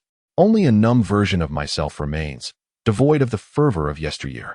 Look at the blossoms drifting down, wilting at their most beautiful moment. Who will remember that this world once existed? In the climax, Lu Yuan sang with fervent intensity. He unexpectedly stood up, his hands clutching the guitar, trembling slightly. With a magnificent voice, he sang a beautiful song, weaving a narrative that was entirely different from the off-key rendition of Invisible Wings he had performed earlier. Though his vocal skills were not exceptional, this particular song was delivered with remarkable completeness. At that moment, Wang Jinxue held her breath, seemingly fearful that her inhalation might disrupt Lu Yuan's melody. Lu Yuan's hands quivered slightly, a reflection of his excitement. and his eyes glistened with unshed tears. Wei Fatty and Li Qing wore expressions of disbelief, as if they had encountered a ghost. Goodness, Lu Manzi, are you aiming for the heavens? Can we still maintain our status as a ragtag bunch? Even the finest of songs, no matter how lengthy, must eventually reach a conclusion. As the final notes faded, Lu Yuan exhaled softly, carefully placing his guitar aside while glancing up at the window at a 45-degree angle. The night enveloped him, the moonlight casting a perfect glow, creating an enchanting scene imbued with a sense of destiny. This series of movements filled Lu Yuan with immense satisfaction as he released his emotions, tinged with a hint of artistic flair and bravado. He savored the moment, portraying a gifted, bohemian youth with utmost exuberance. Were it not for the audience, he might have even given himself a thumbs up in approval. In his previous life, he had imagined this scenario countless times. Yet in that life, Old Boy had been sung to death by countless talented individuals, and his own voice had been rather ordinary, lacking any flavor, rendering him incapable of making a significant impact. However, now it was different. At least Lu Yihong, Wang Jinxue, and the two foolish brothers, Wei Fatty and Li Qing, were deeply captivated by him. Of course, there was no applause, only a profound silence, as if everyone were entranced by the lingering echoes of the song. Everything felt so perfect. Lu Yuan maintained his posture, even allowing a slight smile to grace his lips, eagerly anticipating a wave of praise. Naturally, when the commendations came, he would feign modesty, uttering phrases like, "Oh, it's nothing, just a normal performance. I'm not that extraordinary," enhancing his pretense of humility with inflated remarks about being a modest and understated individual. His expression, however, could not betray too much pride. He must appear cultured and serene, as if it were merely a trivial affair. That was the essence of perfection. Just then, Yuan, Wei Fatty swallowed hard. "What? Did you forget to brush your teeth this morning?" I'm not sure if I should say this. What do you wish to convey? I think I spotted some vegetable remnants stuck between your teeth. Rather, haha." The moonlight remained resplendent and beautiful. The anticipated exclamations of awe and praise remained unspoken. Lu Yuan tightly pressed his lips together, turning his head, his face flushing a mottled hue of blue and purple as he glared at the bewildered Wei Fatty. He closed his eyes. In that moment, all of Lu Yuan's emotions coalesced into a single, exceedingly polite remark. Were it not for the decorum, he would have wanted to say, "I bought a watch last year." Chapter 20. The unfairness of God in the dimly lit night. The cool moonlight cast a serene glow, accompanied by a gentle breeze that brought a sense of refreshing comfort. How unfair God is. Lu Yihong, roused from his reverie by the song, observed Lu Yuan, who appeared somewhat flustered yet was determinedly brushing his teeth in the bathroom, his heart heavy with unspoken desolation. A complaint escaped his lips, followed by a long sigh. The old boy's song resonated deeply within him, stirring profound emotions. Yet behind it lay an undeniable imbalance. Some individuals effortlessly create classics with a mere flick of their pen, while others languish beneath overpasses, cold and desolate for 3 long years, achieving naught. Why is God so unjust? Li Qing pondered aloud. Why bestow upon Lu Yuan such a splendid voice and astonishing talent? Undeniably a favored child of heaven. Lu Yihong, reflecting on this, couldn't help but smile wryly. Li Qing adjusted his glasses, struggling to articulate his thoughts. Naturally reserved, he only found his voice in the embrace of alcohol, and Lu Yuan's unexpected display had taken him completely by surprise. Simply put, he was at a loss on how to describe Lu Yuan's hidden flamboyance. "I actually believe God is fair," remarked Wang Jinxue, standing nearby, her gaze revealing a hint of admiration. "Do you consider this fair?" Lu Yihong queried, perplexed. At the very least, Lu Yuan possesses an ordinary appearance. One might say he has a certain rugged charm, but as an actor, no matter how hard he tries, he is unlikely to become a popular star. Unlike you, you can rely on your looks, but he cannot. Lu Yihong fell silent. Although Wang Jinxue's words were somewhat unsettling, he had to concede that in terms of appearance, he was indeed more handsome than Lu Yuan. After all, prior to winning the Golden Bull Award for Best Actor, he had thrived on his looks, and even after securing that accolade, whispers in the industry suggested he had leveraged connections rather than genuine skill, casting shadows over his reputation. The Golden Bull Award, after all, holds little weight compared to the prestigious Golden Horse Award. In essence, it was merely a stepping stone towards the realm of mainstream stars and seasoned actors. Thus, isn't it fair? After Wang Jinxue finished speaking, she cautiously tucked away her guitar, glancing toward the bathroom. even if I never become a singer. I am not relying on my looks. Her statement stirred a pang of pain within Lu Yuan. He had once thought that winning the Golden Bull Award would affirm his status as a skilled actor rather than a mere pretty face. Yet he realized he was still insufficient, unless he could achieve the Golden Horse Award. Oh, Wang Jinshui nodded knowingly, exiting after securing her guitar. Just then, Lu Yuan emerged from the bathroom, his face tinged with embarrassment. The once impressive moment of bravado had been marred by a stray vegetable leaf. The sensation of a failed display was disheartening. He had no other demands. He merely wished to impress others once again. Was that too much to ask? Shall we begin? Lu Yuan settled across from Lu Yuan, keen to avoid any further frivolities. Yes, we may commence. Allow me to introduce the current situation. My film, Buried Alive, has a modest total investment of only 800,000. I understand. Are you certain you wish to act? Yes, I want to act. If you are to participate in my film, you must adhere to my directions and those of the assistant director. Here, there are no established stars. You will follow my instructions on every detail. Is this acceptable to you? Lu Yuan continued, maintaining steady eye contact with Lu Yuan. Lu Yuan hesitated, his eyes flickering with uncertainty before ultimately transforming into resolve. Yes, I can accept that. This is permissible? Indeed it is. Additionally, your remuneration will be minimal, at most. A share of the box office profits. Lu Yuan observed Lu Yuan, somewhat puzzled. Why does this Golden Bull Award-winning actor seem so compliant and devoid of ambition? Is it akin to those fantastical novels where my song, Old Boy, has utterly captivated him, leading him to submit to my authority? That seems absurd. I am unbothered. Lu Yuan shook his head. May I inquire why you are so passionate about this film? You are an award-winning actor, while I am a director with limited experience. As for the assistant director, Fat Wei, well, you wouldn't even know where he came from. Hey, what do you mean by that? Lu Yuan snapped, incensed by the mention of Fat Wei. Upon hearing those words, Fat Wei stood up, rolling up his sleeves, prepared to confront Lu Yuan. Get lost. This is no place for you to speak. Lu Yuan glared at the interloper, his patience wearing thin. What are you staring at? I am, at the very least, a promising student from Yanning. Fat Wei retorted, but upon realizing Lu Yuan's obstinate demeanor, he retreated back to the sofa, muttering, I am a person of quality. I won't stoop to the level of this ignorant fool. Meanwhile, Li Qing found himself increasingly convinced of Lu Yuan's audacity. Professor Zheng called me, and I have read the script. I find it quite appealing. Lu Yuan disregarded the others, focusing intently on Lu Yuan. Is that truly the case? Lu Yuan narrowed his eyes. Do you have any cigarettes? Lu Yuan suddenly inquired. You don't smoke, do you? I suddenly feel like smoking. Lu Yuan's expression darkened, as if recalling something. Here. Lu Yuan handed Lu Yuan a cigarette and lit one for himself as well. Cough, cough, cough. As the smoke curled upwards, Lu Yuan was momentarily overwhelmed by the pungent aroma. If you cannot smoke, do not attempt it. I only smoke potent ones, Lu Yuan advised, shaking his head. I was kept under wraps by Huajin Entertainment for a year without any resources to support me. Why? Lu Yuan was taken aback. You are an award-winning actor. The films the company arranged for me were not to my liking, while those I wished to pursue were deemed unpromising by them, leading to a clash.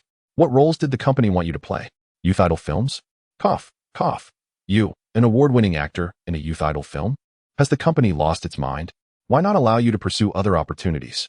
I offended the higher-ups by not participating in their commercial ventures and deviated from their prescribed path, further escalating the conflict. So, you were sidelined for a year? Yes. Being sidelined is devastating for a star. Although Lu Yuan possesses an appealing visage, the industry is teeming with individuals more handsome than he. For Huajin, creating a Golden Bull Award-winning actor is not a daunting task, merely stirring up some gossip and executing a passable film. After all, while the Golden Bull Award may seem prestigious, it pales in comparison to the Golden Horse Award. Though only a word separates them, the disparity is vast.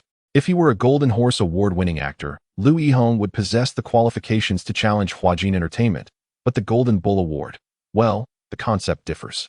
I understand, Lu Yuan nodded. Therefore, I wish to prove myself. I have great confidence in this film and in myself. Lu Yuan suddenly gazed at Lu Yuan, his eyes brimming with determination. Oh, Lu Yuan nodded.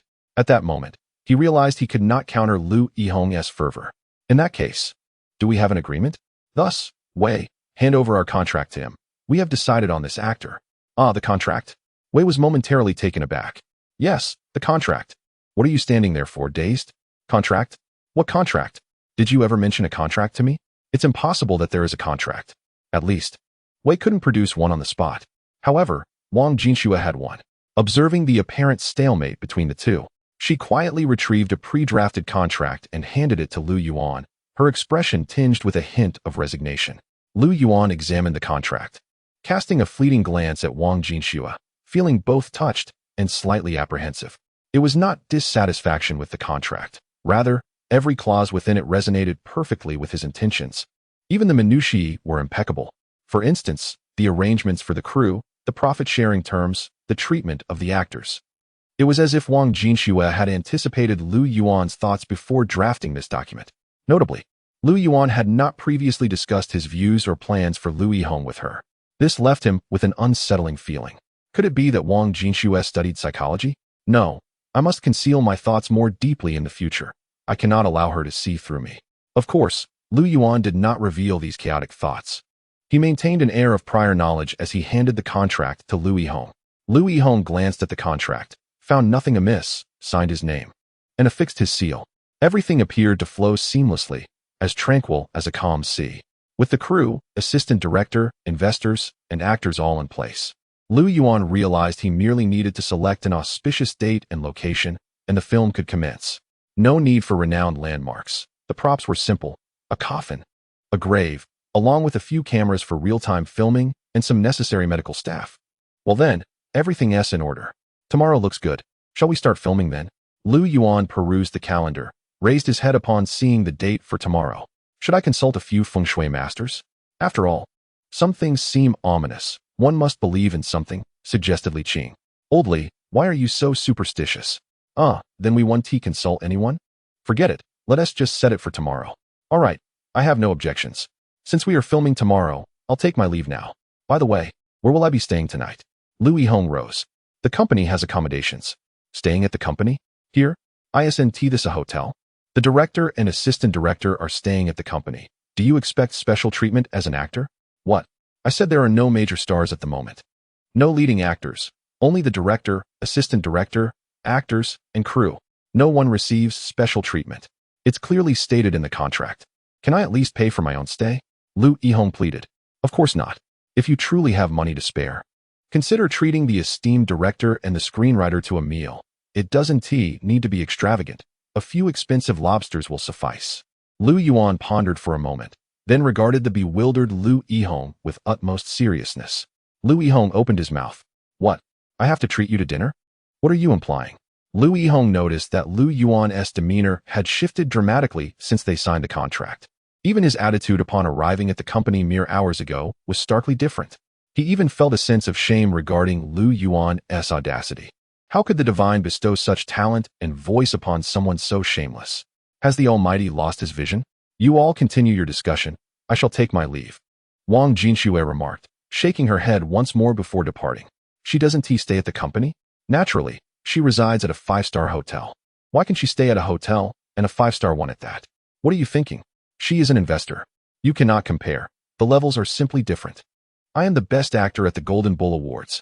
Here, there are no Golden Bull Awards, only actors. Old Lu, how many times must I remind you? Upon seeing Lu Yuan's exasperated expression, Lu Yihong felt an inexplicable pang of sorrow. He glanced at the worn bed and a collection of items that could perhaps be described as bearing the scent of long-forgotten socks. Even if he were to be kept in cold storage for a year, even if the Golden Bull Awards were inflated, he was still the leading actor. The leading actor resides in such a place? What is this production company aiming for? Why does it feel like entering a den of thieves? The company itself was bearable, but the stench of smoke was pervasive. Confirming with a glance, he realized he could easily be bullied. It seemed that upon recognizing Lu Yihong was not the type to maintain a haughty demeanor, Wei began to shed his pretense and embraced a more carefree attitude. Sauntering around the company in his shorts while casually lighting up a cigarette. Smoking is a vice, and so is a lack of decorum. But Wei found himself unable to revert back to his old ways under Lu Yuan's influence. Cursing Lu Yuan as a calamity in his thoughts, he indulged in another smoke. As dawn's light filtered into the small room, Lu Yihong noticed his stubble appeared more unkempt, and he looked increasingly disheveled. There was an air of degradation about him. The night had been tumultuous. He endured Lu Yuan's smoke and Wei's snoring, alongside Li Qing's occasional teeth grinding. It tormented him, making sleep elusive. Just as he finally dozed off in the early hours, he was abruptly awakened by a phone ringing. He was infuriated. "I don't care who you are. You have successfully annoyed me." Lu Yihong answered the call, his mood thoroughly soured. "I am in Hengdian." "What? Why are you here?" "I am your manager. Naturally, I must come." "Wait, I'm not in Hengdian. I'm in Yanjing." Upon hearing the voice on the line, Lu Yihong was momentarily stunned, then instantly sat upright. "Really? Then who is driving your Wrangler?" "What?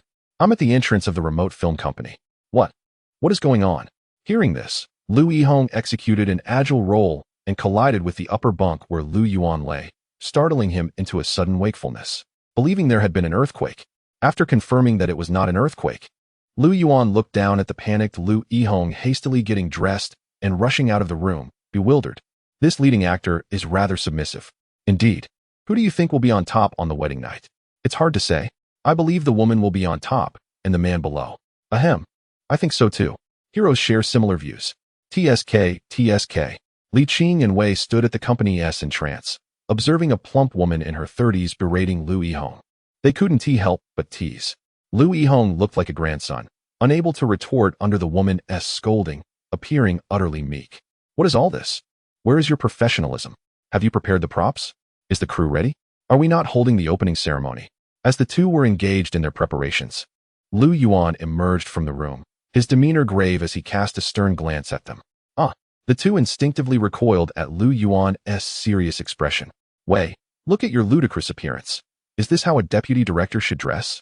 And you, Laoli, I must say, you used to carry yourself with such decorum, yet now you seem to have devolved into something quite lewd and reclusive. Where did you learn to adopt such a smoking posture?" Cough. Li Qing, caught off guard by Lu Yuan's piercing gaze, was momentarily stunned into a fit of coughs. Wei, on the other hand, found the situation absurdly amusing. Is Lu Yuan trying to play the role of the serious one again? As if we could ever measure up. Laoli has completely succumbed to your influence. What are you staring at? Such a lack of decorum. Let me make this clear. It's evident that Lu Yihong is the submissive one here, with the agent above him. What more is there to discuss? Get back to work. Li Qing, maintaining his stern demeanor, glanced at both men and then at Lu Yihong, once again chastising them with a grave tone. "We never said anything about Lu Yihong and his agent. Yuan, no wonder you can write scripts." Wei and Li could hardly contain their astonishment, swallowing hard as they regarded Lu Yuan with wide eyes. Their discussion had merely been light-hearted banter, yet Lu Yuan had woven it into a narrative. "Did I ever say that? You must have misheard." Lu Yuan steadfastly refused to concede, clearing his throat as he strode toward the exit. "Is this his profile?" "Indeed. Your information must be fabricated. How could it be possible? A student majoring in forestry taking on the role of a director? Furthermore, he has never written a song, sung a note, nor is there any record of him studying guitar or piano. Do you truly believe he could compose a piece like F. R. Elise? This. Do you honestly think that sounds plausible?" I find it hard to believe. So, do you believe your information is accurate? This. Are you suggesting this data is false? Use your brain. Such an illogical scenario. Do you find it reasonable? Who verified this information? That little Wong did. I'll have him fired. He has been skimming by with fake credentials. Never mind the records. I'll meet him personally. Understood. Chapter 22. The film emperor is meant to bear the weight. Wang Jinxue had departed. After reviewing the shooting schedule and arranging for the completion of the filming, she left, entrusting the entire production to Lu Yuan. As for her destination, Lu Yuan did not inquire. Everyone possesses their own privacy, and Wang Jinxue was no exception. Moreover, he perceived their relationship as merely that of investor and investee. They were hardly acquainted. "I look forward to your performance. Do your best." Once inside the Lamborghini, Wang Jinxue's initially cool and aloof demeanor softened slightly. She caressed her guitar. Lu Yihong's agent, named Xia Hong, was known in the industry as Sister Hong. Tall and robust, she exuded a fierce, tomboyish charm, with arms nearly as thick as Lu Yuan's thighs. Upon encountering such a figure, Lu Yuan felt as though a mountain loomed before him, casting a shadow that rendered him breathless, utterly suffocating. Although Xia Hong expressed her discontent regarding Lu Yihong's participation in such an obscure project helmed by an inconspicuous director, and criticized the low-budget nature of the film, Lu Yihong, in an unexpected turn, remained resolute and produced the signed contract. Upon examining the terms therein, Sister Hong exhaled deeply. almost wishing to deliver a playful slap to Lu Yuan. Lu Yuan, despite your stature as a film emperor, have you truly descended to signing such a contract? Have you lost your senses? No wonder you were sneaking off the other day to clear your mind, without bringing anyone along. This was your true intention. Sister Hong fumed. Nevertheless, observing Lu Yuan's stubborn demeanor, she ultimately relented. Since you wish to act, then act you shall. This production will last at most a month, and that is hardly a substantial commitment. After all, we are still in a cooling-off period, and the company will not be providing any resources for you. Despite her resignation, she maintained a wary vigilance towards Lu Yuan, harboring animosity towards him. The dark circles under Lu Yuan's eyes revealed the toll Lu Yuan's rigorous demands had taken on him. What was wrong with this overly youthful director? Did he not understand moderation?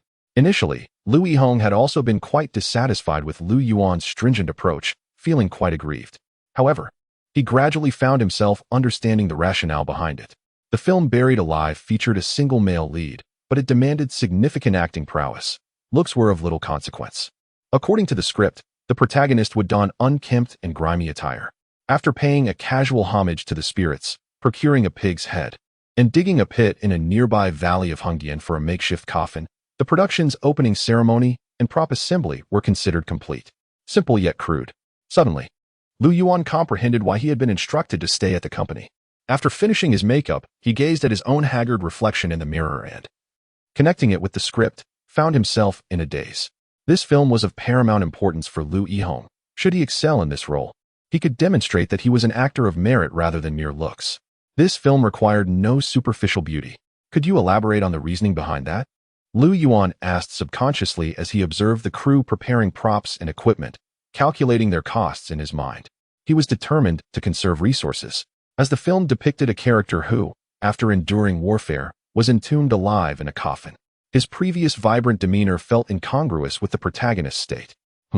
Lu Yuan paused upon hearing this. Is that why you insisted I stay at the company? I indeed suffered from poor sleep quality last night. I hardly slept. And now I appear quite fatigued, a state that aligns remarkably with the protagonist's awakening in the script. My apologies, I misunderstood your intentions. Lu Yuan sincerely apologized to Lu Yuan, feeling a sense of guilt for his earlier misjudgment. Cough, it is good that you understand. This film is very significant to me, and thus my demands for the actors will be exceedingly rigorous, perhaps even more so in the future. Lu Yuan's words left Lu Yuan feeling profoundly ashamed. Truthfully, he had suggested Lu Yuan stay at the company merely to save expenses. Even if Lu Yuan paid for a hotel, he would still need to cover his transportation costs, including fuel reimbursements. Lu Yuan would not skimp where it was unwarranted, but when it came to saving costs, he would not be polite. Earning a bit of money was no easy feat, was it? Of course, Lu Yuan would never admit to such thoughts. Since Lu Yuan had provided him with a convenient excuse while enhancing his own image of sagacity, Lu Yuan had no reason to decline. This film is equally important to me. I will dedicate myself to it, and ensure I do not disappoint you. Lu Yuan took a deep breath, his determination ignited. Good to hear. Henceforth, I propose that we walk from the company to the set. Especially you. You must carry more equipment up the mountain, understood? Lu Yuan extinguished his cigarette and regarded Lu Yuan with utmost seriousness, appearing both visionary and composed. All right. Lu Yuan nodded, a glimmer of trust illuminating his stubbled face, harboring no doubt regarding Lu Yuan's intentions. Carry equipment? You expect the film emperor to carry equipment? Nearby, Wei Fatty, who was busy preparing the coffin, nearly stumbled into the pit upon overhearing Lu Yuan and Lu Yuan's conversation. Once steady, he gaped at Lu Yuan, who seemed to possess a demeanor of complete control, and Lu Yuan, who radiated ambition. Was this Lu Yuan truly a devil in disguise? While others might miss Lu Yuan's underlying motives, Wei Fatty could certainly vouch that Lu Yuan was not typically this perceptive. The man was notoriously cunning. However, upon further contemplation of the script, it became apparent that Lu Yuan's suggestion held merit. The male lead ought to appear somewhat disheveled. Perhaps he had misjudged him? As Wei Fatty once again caught a glimpse of Lu Yuan's serious expression, self-doubt began to creep in. Is everything ready?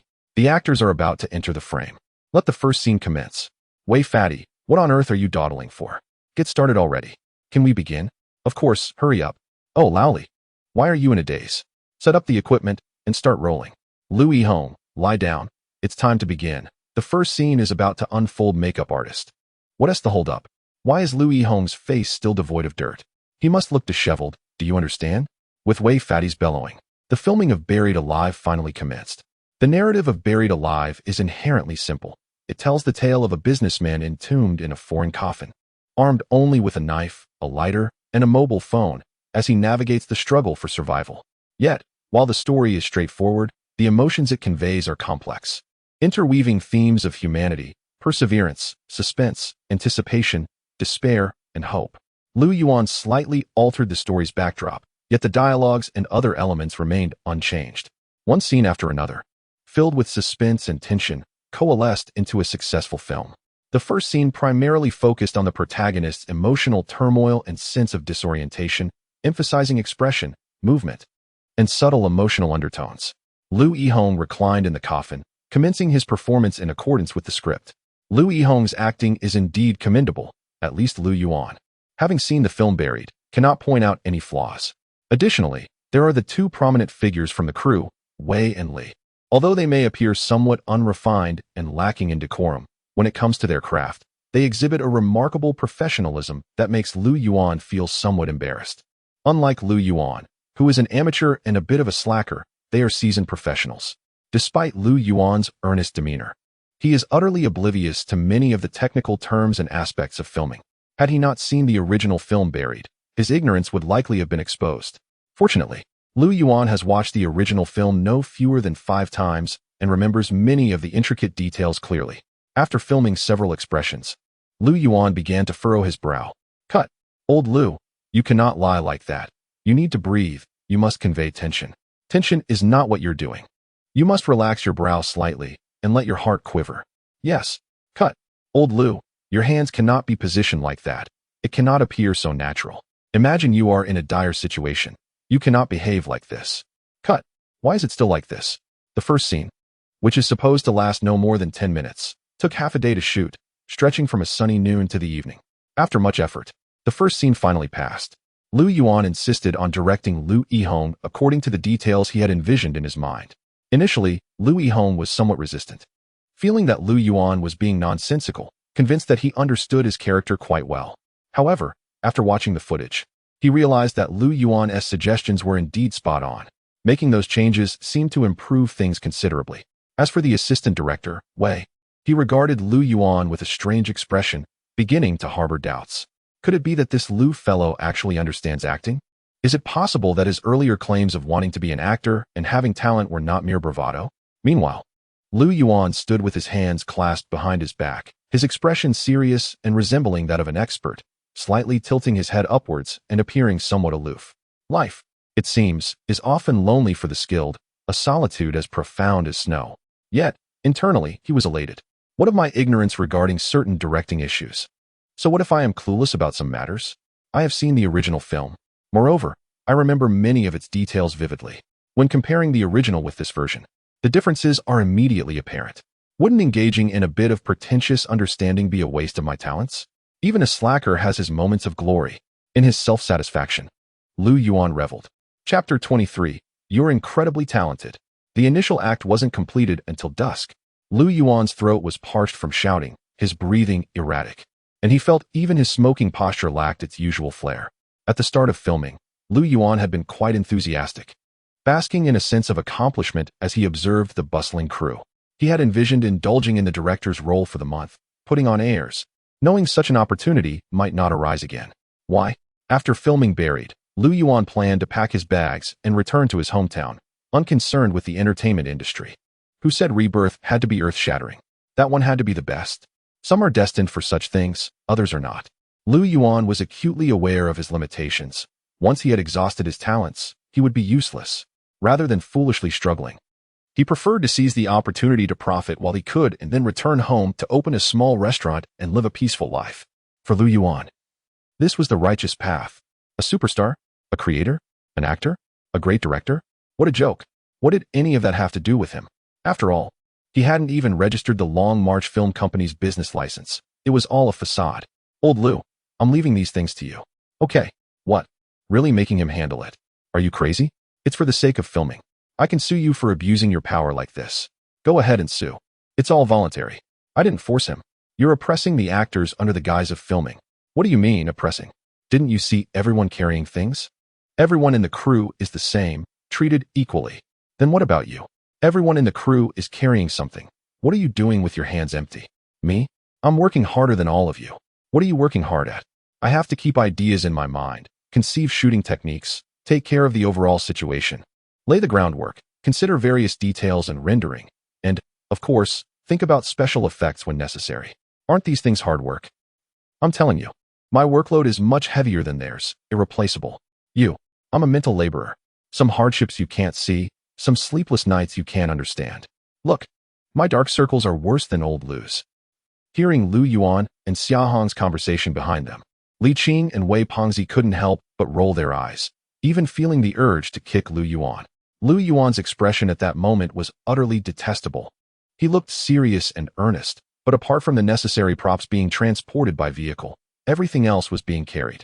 Damn it, it was one thing to make Lu Yihong carry things, but now you've gone and made everyone carry everything? What are you, Lu the Skinflint? That's not important. What's important is, why do you have to portray yourself as so righteous? Dark circles, sleepless nights. Don't think I don't know you were up half the night watching TV dramas. The morning sun was bright and pleasant, and the weather these days would continue to be brilliant. Xia Hong gritted her teeth and clenched her fists, feeling an intense urge to tear Lu Yuan to pieces. How could such a shameless person exist in this world? Utter nonsense and sophistry.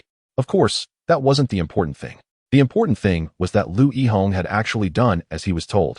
Then she glared at Lu Yihong, who was full of fighting spirit, with a mixture of disappointment and anger. With your IQ, who wouldn't bury you?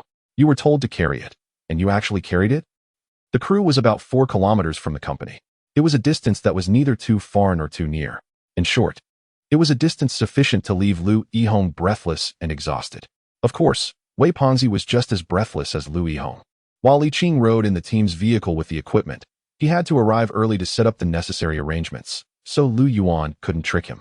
Half an hour later, when Lu Yuan and the others gradually arrived at the mountain, Li Qing had already finished most of the preparations. Huff! Lu Yihong exhaled deeply, utterly exhausted, now only wanting to find a place to lie down or sit. Let's start while we're still energized. Okay. Lu Yuan felt somewhat frustrated during the morning's filming.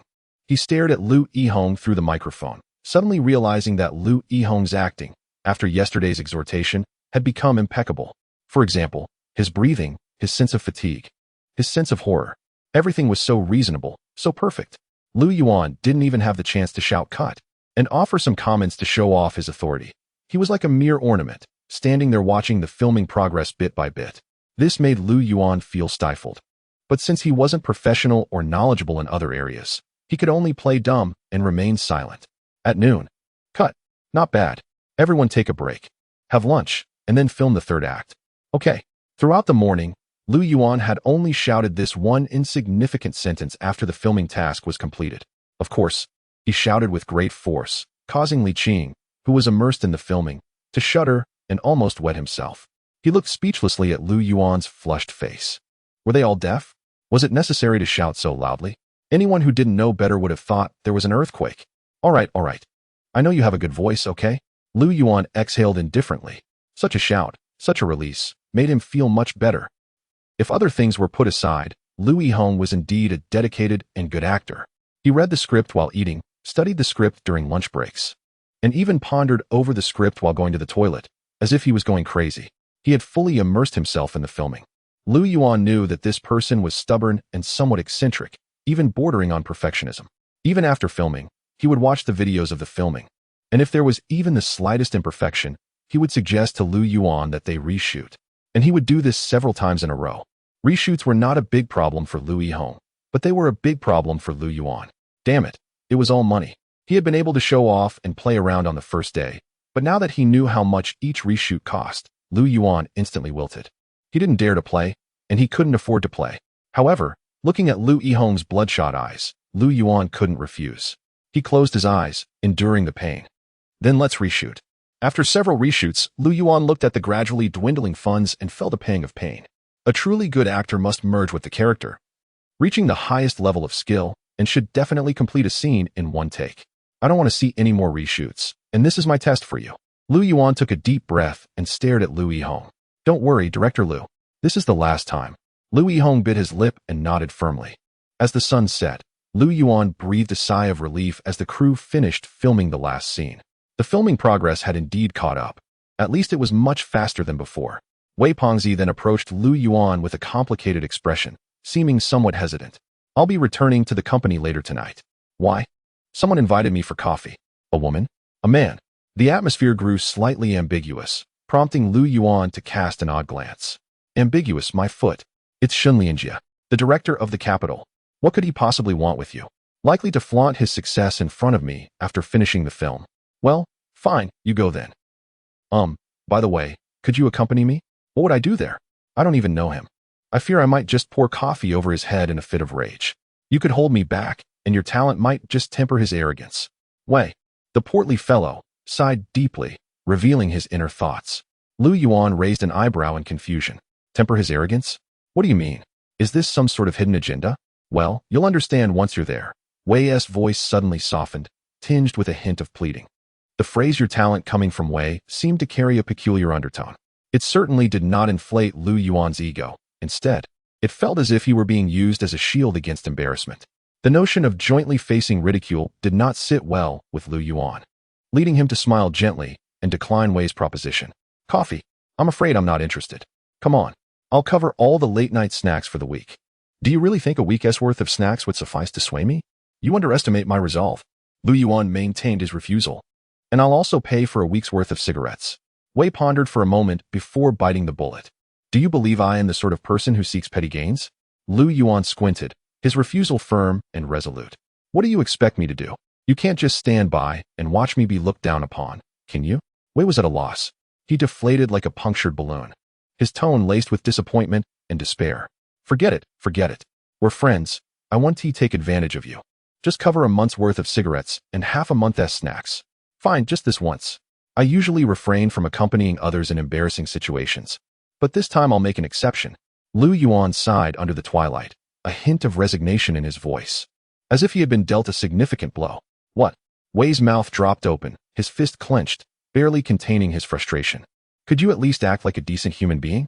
By the way, we're heading to a more upscale CAF, so let us keep our standards high. No smoking. Understood. And when ordering coffee, I'll go first, and then you follow. Got it.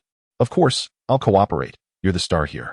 Also, refrain from casually chatting with the front desk or the waitstaff, especially the pianist. She is a legitimate assistant at Yining, working part-time here, and we mustn't be looked down upon. Fine, I'm not one for theatrics. I'm quite serious. Please, save the flattery for later. I get it. I'll play my part. Do you really understand? Absolutely. As they journeyed, Wei chattered incessantly, his concern apparent as he fretted over Lu Yuan's potential antics. Am I really that kind of person? Lu Yuan wondered, feeling somewhat exasperated. Yet, he comprehended Wei's intentions perfectly. Tonight was a moment for Wei to shine, and Lu Yuan's role was merely to support him, an unassuming background figure. Navigating through winding streets, they finally arrived at the CAF on Dongjie Street. Is this the place? Lu Yuan asked, glancing up at the CAF's sign, his expression peculiar. Yes, this is the one. All right. The CAF, named Encountering You, was familiar to Lu Yuan. It was the very venue where he had once deceived Wang Jinxue into investing. Reflecting on that moment, he realized his methods had been rather crude, leaving him astounded that he had succeeded in hoodwinking her, especially since he had no operating license at the time. Wait a moment. Wang Jinxue, with her sharp intellect, had truly fallen for his ruse. As he recalled the details, Lu Yuan felt a wave of disappointment wash over him. He had not truly outsmarted her. Well then, I must strive to improve my skills tonight. Upon entering, Lu Yuan managed to keep his composure, deliberately following behind Wei, resisting the urge to smoke. This was an upscale establishment, and he had to present himself as a person of refinement. The CAF exuded warmth, with dim lighting and an elegant piano melody flowing gently through the air, creating an artistic ambience. Although it had not been long since his last visit, Lu Yuan sensed a shift in his feelings. Previously, he had felt the pressure of maintaining his dignity, but now he found himself more at ease. Perhaps wealth indeed emboldens one's spirit? Just keep it low-key, he reminded himself. At that moment, Lu Gu, you've arrived. Huh? Is it just the two of us? Please, upstairs. I have a guest. Oh, that's fine. Let's wait upstairs for a moment. There is space available. Actually, someone has already reserved for him. I'm merely accompanying him. "Ah, oh, good day, sir. May I ask which gentleman you are here to meet?" The front desk attendant turned to Wei, her demeanor markedly less enthusiastic than before, now merely polite. The contrast was striking, as Wei had expected a warm welcome, but instead received a lukewarm response. "Shun Lianjia, Director Shun, is expecting me." Wei took a deep breath. "Oh, he hasn't arrived yet. Please head to the second floor and wait." "Very well." Wei followed the attendant upstairs, with Lu Yuan trailing behind, trying to project an image of a modest gentleman. He was puzzled by the front desk attendant's warmth towards him. After all, they had only met once, hardly enough to warrant such familiarity. Once they settled into their private booth, Wei scrutinized Lu Yuan. "A Yuan, do you frequent this place often?" "Not really. I've only been here once." "Then why does the front desk seem so familiar with you?" "I have no idea." "You have no idea?" "Exactly." "Ugh." Wei gazed at Lu Yuan's innocent expression and the serene ambience of their upscale booth, shaking his head in disbelief. He felt that Lu Yuan was increasingly resembling a character from a novel, one who pretended to be humble while secretly reveling in his own pretentiousness. Lu Yuan, however, was genuinely perplexed. That had not been his intention at all. "Knock, knock. Come in. Lu Gu, I'm sure you must be thirsty. I've prepared a cup of Blue Mountain coffee for you." "Oh, thank you. Wait, how come it's you?" "Hee. As soon as I heard Lu Gu was here, I rushed over." "Ah, I am here waiting for someone. I am uncertain when Director Shin will arrive, so you might as well enjoy a cup of coffee to pass the time." "Well, Brother Lu, are you convenient right now?" "Ah, convenient." "Oh." Lu Yuan gazed at the young lady entering, momentarily at a loss for words. Meanwhile, Wei, the chubby one, widened his eyes in astonishment. This piano-playing girl was precisely the one Wei had repeatedly cautioned Lu Yuan against engaging in idle chatter with. She was the esteemed assistant, Yaning, with a certain status. Lu Yuan had indeed refrained from speaking. However, it seemed that the tables had turned. One after another, they approached Lu Yuan to converse. "What about me?" Observing the coffee in front of Lu Yuan and the emptiness before himself, Wei was taken aback. "This is not right." "Yours? Isn't someone going to treat you later? You can drink then." "What about him? Isn't someone treating him as well?" "Brother Lu is different." "This cup is my treat for Brother Lu, not for you." The piano girl straightforwardly looked at Wei. "Brother Lu, I recently learned to play a piece titled Spring of Katsta. If you are available, could you please guide me?" I will go play it for you now." Oh. Wei felt an instant sense of imbalance within. What does this mean? Why is there such a disparity? Is this not a form of discrimination? After the piano girl left, Wei glared at Lu Yuan. Yuan, tell me, what is going on?" "There's nothing going on." "Nonsense. Tell me, are you not a VIP at the CAF? I never expected your ability to play the fool would be so remarkable. I truly don't know what is happening." Lu Yuan, appearing innocently, shook his head. "I merely played a piano piece." "Is it that simple?" "Indeed." "Damn, you're such a pretentious show-off. This must be intentional." "I swear it is not." "Damn, I wasn't showcased by Shin Lianjia, but here I am, being outshone by you." Wei felt as if 1,000 alpacas were trampling through his mind. "You have truly impressed me with your pretentiousness." Chapter 25. Could you not be more subtle? A cascade of elegant and enchanting piano melodies filled the air. The once boisterous guests fell silent, captivated by the hauntingly beautiful composition. This piece, rich with sorrow and longing, narrated the poignant love story of a blind young pianist and a wealthy scion. Wei, the rotund fellow, was familiar with both the tale and the melody. The girl played with unmatched finesse, imbuing the notes with a profound sense of melancholy and beauty that resonated deeply with him. Her performance is exquisite. What do you think, Yuan? Wei gazed dreamily at the pianist below, his eyes filled with yearning. The piano had the power to elevate one's spirit. Typically, those who understood and played it possessed a certain refinement. "Yes, it's decent," Lu Yuan replied, taking a sip of his rich coffee, nodding slightly. The robust aroma of the brew mingled with the music, creating an air of sophistication, though it was evident that Lu Yuan was far from an elegant individual.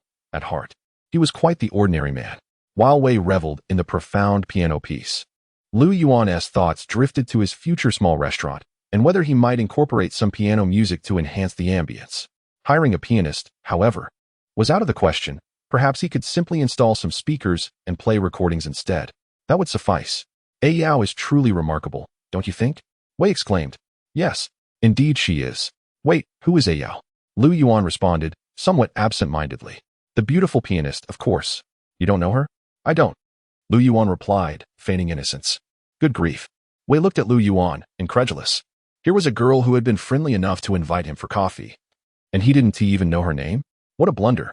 Wei regarded Lu Yuan with a mix of envy and exasperation. Meanwhile, Lu Yuan remained calm, surveying the decor around him, contemplating how to achieve an appealing appearance for minimal expense and hire competent chefs for his anticipated opening. As the piece concluded, enthusiastic applause erupted from downstairs. The young pianist bowed gracefully to the audience before her gaze settled on Lu Yuan. Though he clapped fervently, she sensed a certain ambivalence in his applause, which cast a shadow over her joy. While others admired her with rapture, Lu Yuan's demeanor remained tranquil, even tinged with disappointment. This realization dulled her initial thrill. Taking a deep breath, she recalled Lu Yuan's stunning rendition of heiress, and her heart sank further. After gathering her composure, she ascended slowly to the second floor. "Brother Lu, is it all right to sit here?" "Yes, please do." "Brother Lu, do you think there was anything wrong with my performance?" "No, it was quite good." "Brother Lu, I want your honest opinion, not just pleasantries." The girl was clearly dissatisfied with Lu Yuan's response. Lu Yuan felt her gaze pierce through him, leaving him momentarily bewildered. "Did I sound dismissive?" "Hey Yao, don't mind him, that's just how he is. Oh, by the way, allow me to introduce myself. I'm Wei Wuji, a senior, a graduate of Yanning 2 years ago. Now I'm a director." "Oh, Brother Wei. Nice to meet you. I'm Zhou Yao, a part-time pianist here." Zhou Yao greeted Wei politely, offering a smile while casting a sidelong glance at Lu Yuan. I see. Wei nodded repeatedly, feeling somewhat honored. Hello, Lu Yuan replied, sensing something peculiar about Zhou Yao's demeanor, as though she were subtly indicating something. He mimicked Wei's nod. "Brother Lu, I suppose we are acquainted now?" I suppose so. May I hear your critique?" "Critique what?" "The piano piece." Zhou Yao looked momentarily bewildered, her hopes slightly dashed. She was unaware that Lu Yuan had no grasp of the nuances between elegance and vulgarity, nor did he comprehend the deeper meanings of the piano compositions. All she felt was a lack of recognition from him. "Oh, I apologize, but I can't provide a critique." Lu Yuan pondered for a long while, realizing that words like impressive or astounding felt too extravagant, while more refined terms escaped him. Ultimately, he resolved to be honest. "Why can't you critique?" Zhou Yao's expression shifted as she perceived his sincerity, leading to a wave of disappointment within her. I believe piano pieces aren't inherently good or bad. They simply convey emotion or lack thereof, which is difficult for others to articulate. If I must critique, I personally think it was quite exceptional and sounded lovely." After much deliberation, Lu Yuan managed to articulate this. Wei nudged Lu Yuan with his foot, feeling that Lu Yuan should have chosen his words more carefully. "Oh, I understand now. So it's just lovely, huh? I guess I didn't infuse my performance with enough emotion or achieve the desired state. Reflecting on it, I realize I've been seeking attention rather than depth." "Brother Lu, I appreciate your insight." Lu Yuan's earnest remark, while sincere to him, felt like veiled criticism to Zhou Yao. As she reflected on her performance from beginning to end, clarity washed over her, yet a sense of disappointment lingered. Rising, she bowed sincerely to Lu Yuan before departing the room. Lu Yuan watched her leave, perplexed and slightly embarrassed. Did I say something wrong again? Damn it. Wei turned to glare at Lu Yuan, his expression fierce. What was that all about? Could you not be more tactful?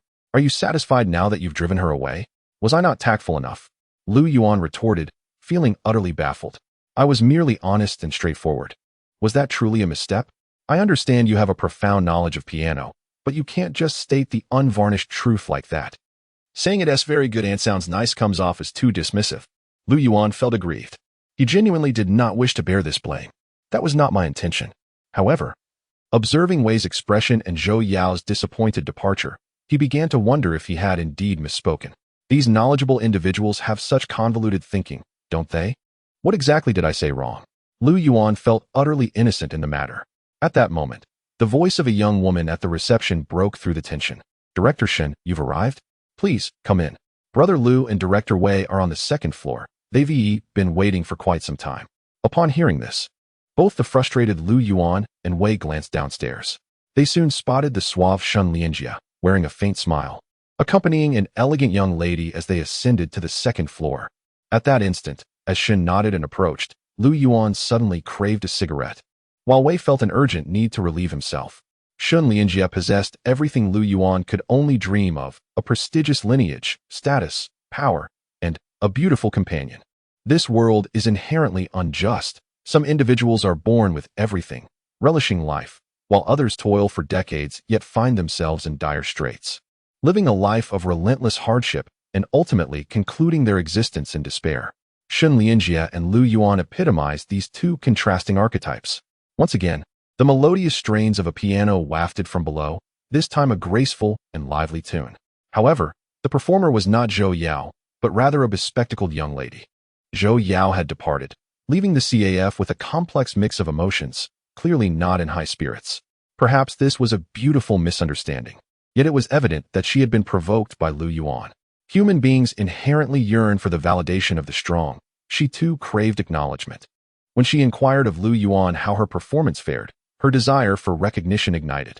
Regrettably, the greater the hope, the deeper the disappointment. She realized that she could not attain the validation she sought from Lu Yuan, yet amidst her despondency, a flicker of understanding emerged. She conceded that Lu Yuan was indeed correct. She simply was inadequate. "Director Lu, it is an honor to finally meet you," she said with a forced smile. "Director Shun, it is a pleasure," Lu Yuan responded, his voice imbued with a warmth that belied the jealousy simmering within him. His faade was as disingenuous as a panderer eager to collect fees from a client. Shun Lianjie smiled in return, his expression far more sincere than Lu Yuan's. It was evident that his acting prowess surpassed that of Lu Yuan. A cursory glance at Lu Yuan's attire allowed Shun Lianjie to ascertain his social standing. After a polite yet perfunctory exchange, he ceased to regard Lu Yuan any further. To him, Lu Yuan was merely a minor figure of little consequence. Lu Yuan was acutely aware of Shun Lianjie's indifference, yet he remained unperturbed, his emotions undisturbed. The two were akin to parallel lines, destined to drift further apart, their paths diverging entirely. Thus, a superficial exchange sufficed, a gesture that preserved their dignity, as Lu Yuan quietly savored his coffee. Occasionally listening to the piano piece whose meaning eluded him, he contemplated the decor for his restaurant, which he deemed quite promising.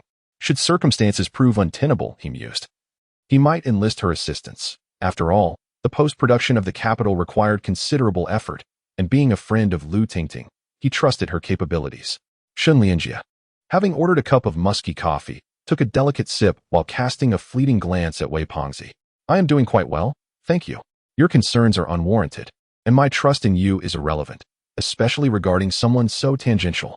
Deep within Wei Pengzi's eyes lay a mixture of disdain and anguish as he struggled to ignore the elegant woman beside him, attempting to disregard her presence entirely. Youth is often beautiful, yet heartbreak is invariably painful. His fists clenched tightly beneath the table, trembling with suppressed emotion. Some youthful exuberance had departed, as had certain individuals, never to return. He suddenly found himself resonating profoundly with Lu Yuan's song "Old Boy." With a deep breath, he released his grip. "Wuji, cease your lamentations. I recognize my failings, yet you must not succumb to despair. Ideals alone cannot sustain you. Moreover, I extend this opportunity to you out of respect for our past." "Despair? When have I ever despaired?" Wei Pengzi retorted, incredulity lacing his voice. "What qualifications do you possess to critique me?" Despite the bloodshot hue in his eyes, a semblance of relief graced Wei Pengzi's features as he regarded Lu Tingting. "Is this film not a form of self-destruction?" Lu Tingting shot back defiantly. "Have you even perused the script?" The smile vanished from Wei Pengzi's face, replaced by a shadow of gloom. "Though I have not read it, I can assure you that a film with an investment of 80,000 is unlikely to be of high quality. Your idealism is precisely why I distanced myself from you. You will never achieve success. I was indeed blind." Lu Tingting crossed her arms, her words dripping with scorn. "Is it not you who coveted his resources and wealth? Besides, he is more handsome and far more eloquent than I." Unable to contain himself any longer, Wei Pengzi rose abruptly, his pride roused. "Wuji, do not lose your temper. My intention in inviting you for coffee was not to argue, but to offer you a chance." Shun Lianjie initially frowned, but soon regained his composure, donning a self-satisfied, gentlemanly smile that exuded warmth. "I accepted your invitation today with the same intent. Our crew is in need of a driver.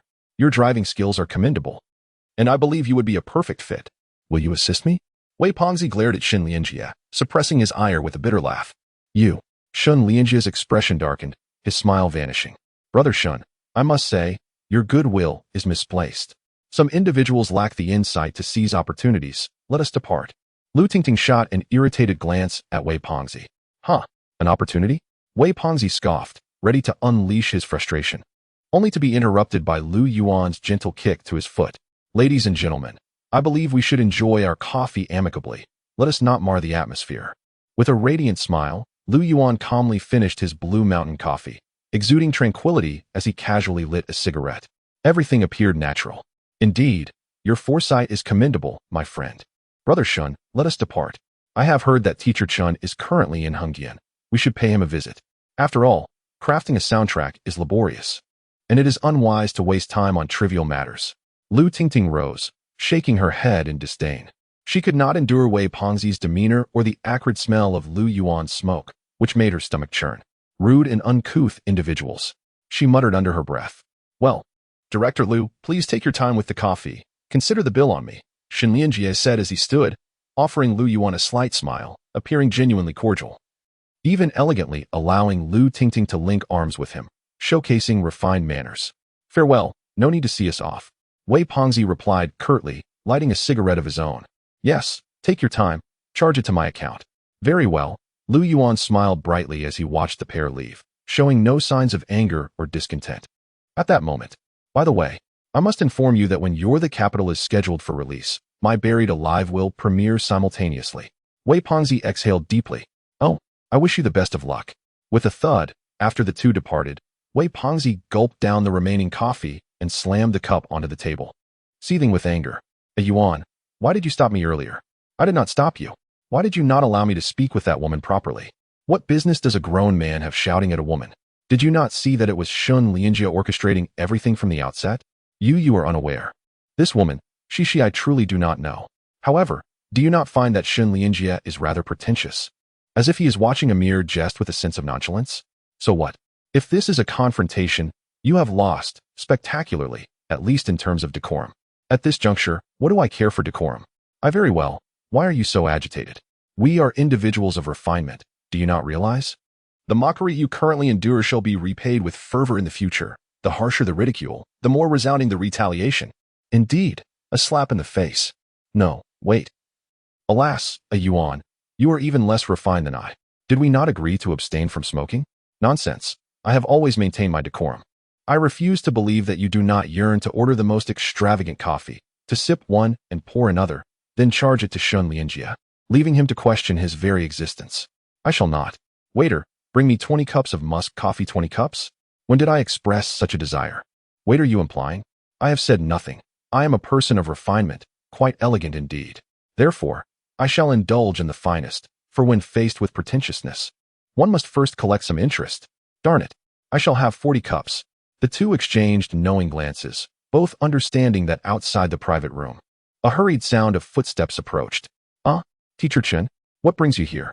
I was just contemplating a visit to Yuo, Shaoshan. It has been quite a while. Has it not? Indeed, Teacher Chen, do you have time this evening? I would like to invite Yuo. I am somewhat occupied tonight. I am to meet someone. Oh, who might that be? A remarkably talented young individual. May I accompany you? Very well. Wei Fatty and Lu Yuan exchanged mischievous smiles, preparing to summon the waiter when suddenly the curtain was drawn back. Young man, did I not leave you a string of numbers to call me? Why have you not done so? Lu Yuan, taken aback by the unexpected arrival of the elderly gentleman, found his mischievous grin frozen in place. Who is this old man? What does this mean? Shen Lianjie was also bewildered. What is happening?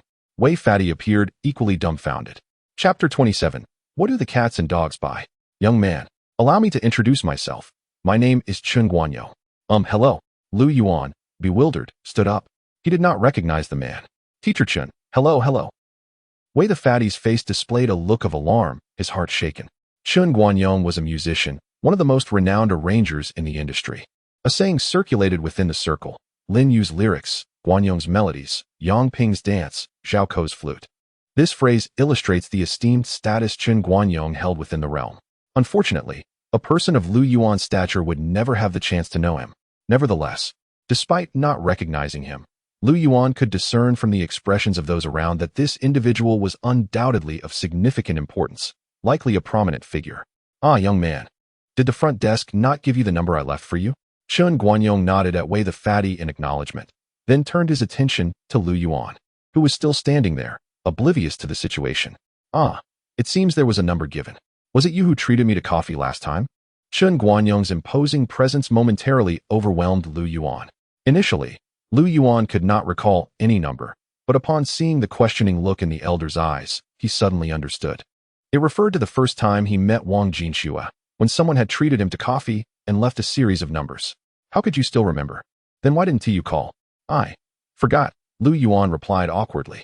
You threw it away, didn't you? Of course not. How could I? I am not that kind of person. Lu Yuan's gaze flickered, revealing a hint of guilt, yet his voice remained composed. He hadn't discarded the number. Rather, he had simply shoved it into his pocket and forgotten to retrieve it after sending his clothes for laundry, compounded by the shock of $1 million investment and various other matters. You must know who I am, right? Chen Guanyong observed Lu Yuan's dazed expression and felt that the young man did not recognize him. Impossible. How could you not know me? No, I do know you. Lu Yuan initially intended to deny it, but after a subtle tug from Wei the Fatty, who gestured with his eyes, he quickly grasped the situation. This elder seemed to possess an uncommon status. If he claimed ignorance, it could offend him and embarrass himself. So, you are aware that I have been in Hengdian recently? Yes. Lu Yuan continued to feign familiarity. Is that so? Then why didn't you come to find me? Well, I've been a bit busy. A bit busy. Lu Yuan found himself at a loss for words. Wei the Fatty swallowed hard. He could not articulate his feelings. Knowing how a composer was acquainted with Lu Yuan, and it was infuriating that Lu Yuan did not recognize the man. As for Shun Lianjie, he took a deep breath. The renowned director of Capital was accustomed to being the center of attention, not standing idly like a mere follower. However, he was not focused on that. Instead, he was astonished by the unfolding scene. Damn, who exactly is Lu Yuan to be acquainted with a senior figure like Chen Guanyong? It was utterly bewildering. Moreover, not only did they know each other, but teacher Chen also seemed to express a warm fondness, even reproaching Lu Yuan for not seeking him out. What does this mean? Shun Lianjie swore he had never seen Chen Guanyong display such an expression towards anyone, especially not towards an obscure individual. Wait, why does Lu Yuan appear so bewildered and slightly guilty? Damn, such pretense. Meanwhile, Lu Tingting, a woman beside Shun Lianjie, stood in shock, her mouth agape. She had not paid any attention to Lu Yuan since entering, viewing him as a peripheral figure. After all, he dressed ordinarily and, while pleasant-looking, was not particularly captivating. He exuded an undeniable scent of tobacco, failing to exhibit any remarkable qualities, just an average person. But now, a phrase suddenly struck her mind, playing the pig to eat the tiger. Truly playing the pig to eat the tiger. I heard your heiress has been officially included in the piano curriculum for universities? Yes. Indeed, I signed the contract a few days ago. Lu Yuan nodded. Oh, old Zheng has a good eye. He has struck gold this time. I watched your video online a few days ago. Huh, video? What video? The one where you performed Old Boy. Your voice is quite impressive, rich and husky, yet it has its flaws. The guitar was played incorrectly in several places, with 8 instances of vibrato, which affected the overall experience. I was just messing around, singing aimlessly. How can someone who writes such wonderful lyrics and composes such beautiful melodies be merely messing around? Chen Guanyong frowned, displaying his displeasure. That night, I was quite drunk and did something absurd. Honestly, it wasn't that great. Lu Yuan felt a bit awkward, adding a hint of insincerity. Humility is commendable, young man. But excessive modesty borders on hypocrisy. I do not appreciate hypocritical individuals. Good is good, and bad is bad. There's no need for unnecessary embellishments. Chen Guanyong's frown deepened as he regarded Lu Yuan's uncomfortable demeanor. Lu Yuan opened his mouth, realizing that after being overshadowed by this elder, he was at a loss for words to counter him. The atmosphere grew exceedingly tense. Lu Yuan felt as if he had returned to a time when he faced reprimands from elders, unable to find a place to retort. The entire situation felt constraining. This feeling was profoundly unpleasant. All right. I did not come here to discuss trivial matters. I wish to talk about that song Old Boy. Discuss the song? Yes. A good piece should not be wasted. Record a complete version. Huh. A single? A few months ago, someone asked me to write a movie theme song, but I had been lacking inspiration. However, after hearing your Old Boy, I felt it was quite suitable, so I recommended it, and he was quite pleased but insisted on meeting you. Chen Guanyong finally revealed the purpose of his visit while looking earnestly at Lu Yuan. So you are here too. Lu Yuan nearly uttered the phrase pulling strings, but suddenly realized that such words were rather unrefined. I am inquiring on behalf of my junior about the song. I do not know the name of the film. Oh, subway station. Chen Guanyong gazed intently at Lu Yuan, his expression serious. Huh. Is that the art film subway station with a budget of 50 million? Wei the fatty gasped in astonishment. The famous director Zhang Tong. Shun Lianjia's eyes widened in disbelief. His mouth agape. Indeed. Sometimes, comparisons between individuals are futile. Wei the fatty's expression became complex, his emotions swirling.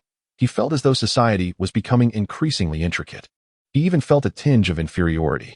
In the past, he had never felt this way in front of Shun Lianjia, who dominated in appearance and eloquence.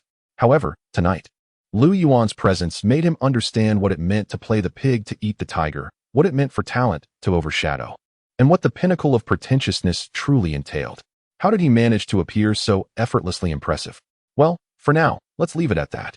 If I have some free time over the weekend, I will invite my junior, Zhang, to accompany me to the recording studio to assess the sound quality. All right then. Here is my number. This time, do not forget. Oh, I certainly won't forget. I will save it diligently. Your contact will be securely stored. Lu Yuan continued to wear a disingenuous smile, utterly insincere. All right, I shall take my leave now. Wait staff, the bill please. Ah, Chenlao, how can I allow you to pay? That would be unacceptable. Allow me to cover it. I had previously arranged to pay for them. You know them? Yes, indeed. Shun Lianjia nodded repeatedly, appearing utterly cowed, devoid of the bravado he had displayed moments before. Who are you? I do not recognize you. We have never needed some random individual to assist in settling the bill. You lack the qualifications. At this moment, Wei the Fat stood up, exuding an air of false authority and condescension, reminiscent of a petty tyrant reveling in his moment of triumph. You. Shun Lianjia's complexion shifted dramatically, turning an alarming shade of purplish red. Random individuals? What does that mean? Chapter 28. A terrible mess. Wei, the rotund fellow, possessed a certain dignity. He could indeed order 60 cups and have Shun Lianjia foot the bill. However, upon catching sight of Lu Tingting's face, he ultimately declined. Although he had retorted against Shun Lianjia, his heart felt heavy with sorrow. Under the moonlight, in the deep of night, on a long street lined with barbecue stalls. Lu Yuan cursed, damn it. Today was supposed to be my supporting role, yet you've stolen the spotlight entirely. I've become your mere background character. How infuriating. You. A scheming wolf in sheep's clothing. Yet, despite assuming a secondary role, he felt an odd exhilaration. The thought of Shun Lianjia slinking away in disgrace brought him immense joy. Hey, boss, bring me another round of spirits. No? Then 3 more bottles of beer, please. Damn it. Lu Tingting, you wretched creature. I was truly blind back then. How could you not understand my feelings? At the barbecue stall, the proprietor observed Wei's erratic behavior in bemusement, watching him oscillate between laughter and tears as if he were witnessing a madman. Lu Yuan lit a cigarette, understanding that Wei needed an outlet for his pent-up emotions. With each gulp of beer followed by a bite of grilled lamb skewers, the air grew thick with the scent of alcohol. At that moment, Wei felt profound sadness. Despite his carefree facade, he was acutely sensitive inside. Lu Yuan knew that Lu Tingting was Wei's first love and understood the sacrifices he had made for her.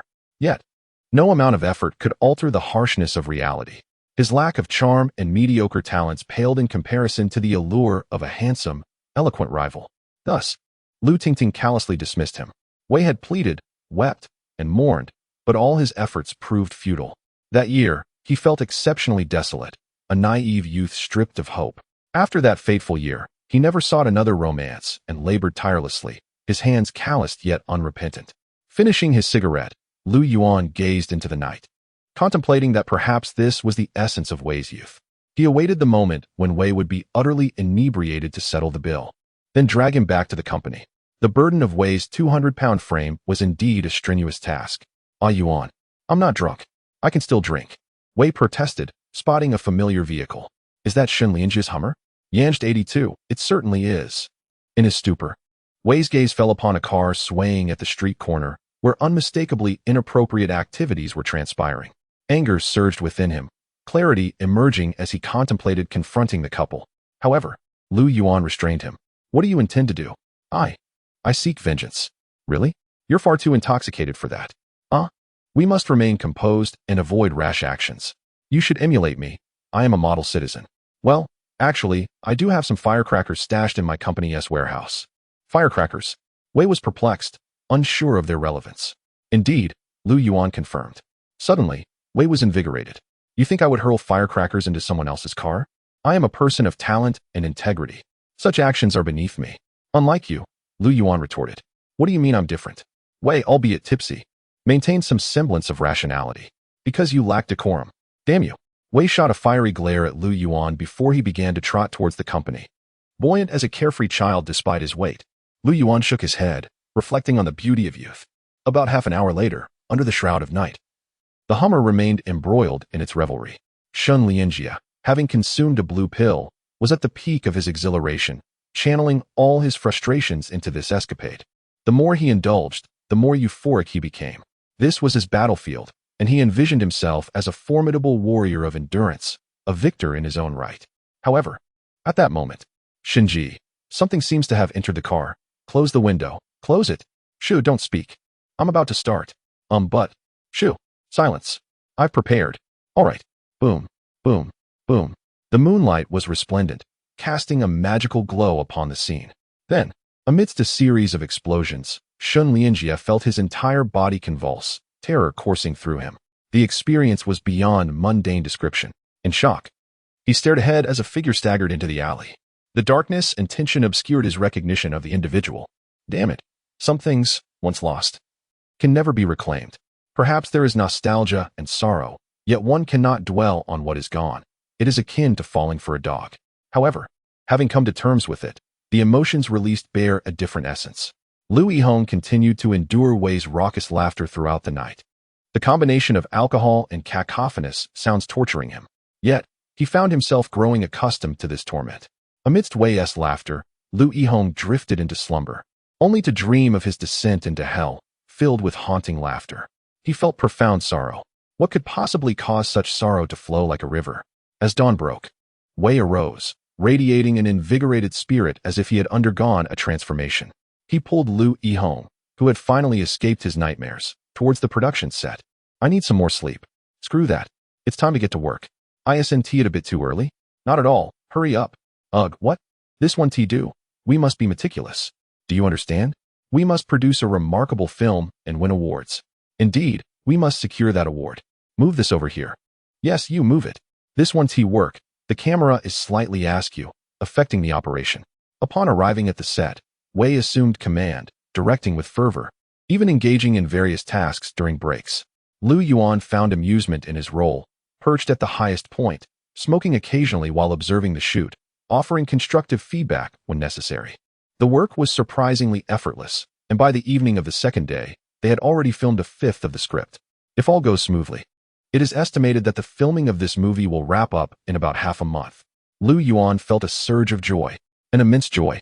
He calculated that if it truly progressed this swiftly, he could save a considerable sum on his meal expenses, and subsequently, that would be quite advantageous. The restaurant's decor could be improved, and the working capital could increase. However, the next day after work, two unexpected guests arrived at the set, the haggard Shun Lianjia and the equally pallid Lu Tingting. Upon their arrival, they sought out Wei Pongzi. Was it you who threw the firecrackers? Shun Lianjia ground his teeth in fury, yet he did not dare to voice his grievances. What firecrackers? Speak louder. I can't hear you. Wei Pongzi feigned ignorance, deliberately magnifying his voice. You. What were you doing last night? What? Last night? The night before yesterday? I was drinking with Yuan. What transpired? Did you not sleep well the night before yesterday? Firecrackers. What firecrackers? Wei Pongzi amplified his voice once more. Lower your voice. Shun Lianjia suddenly glanced around, his expression a mixture of anxiety and indignation. Clarify your statement. Wei Pongzi continued to speak loudly, almost as if he were using a megaphone, scanning the area as if attempting to draw the attention of others in the crew, his demeanor utterly insufferable. You. I will remember this. Remember what? Shun Lianjia inhaled deeply, his teeth clenched in profound rage. Humph. We are leaving. Brother Shun, where are we going?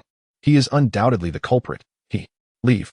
Wei Pongzi watched Shun Lianjia depart with a cheerful countenance, suddenly feeling an inexplicable urge to relieve himself. Wei Wuji, I never imagined you to be this kind of person. You weren't like this before. Lu Tingting sighed deeply, her gaze towards Wei Pongzi filled with complexity. That's none of your business. Wei Pongzi spat a thick phlegm and lit a cigarette. You. Lu Tingting trembled with anger. What are you saying to him? Wei Pongzi, I tell you, no matter what, I will always be above you, and you are merely a failed director. Just a minor character, forever.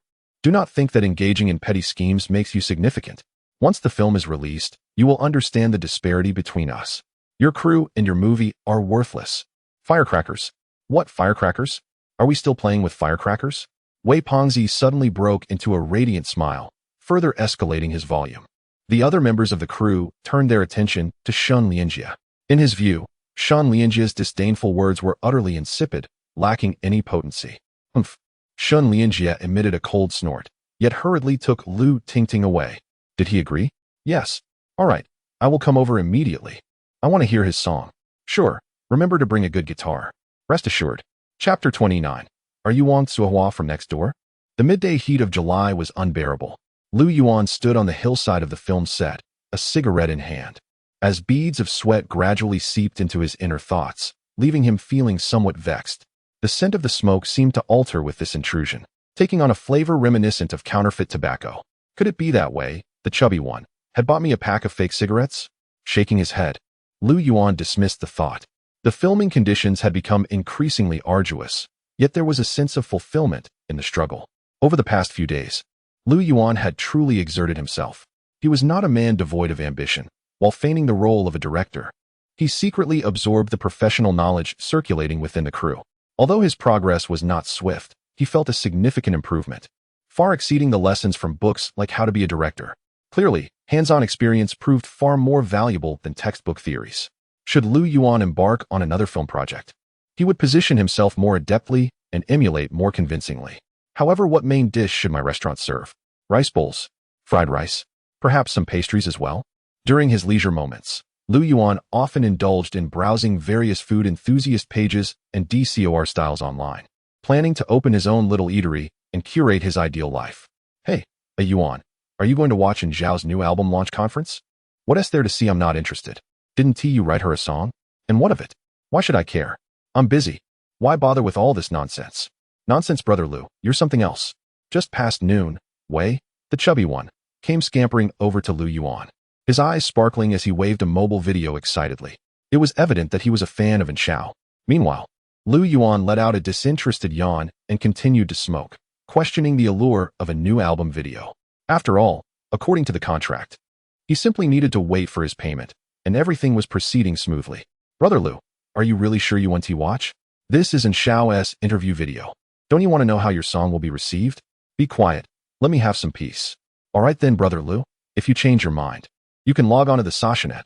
They're streaming live.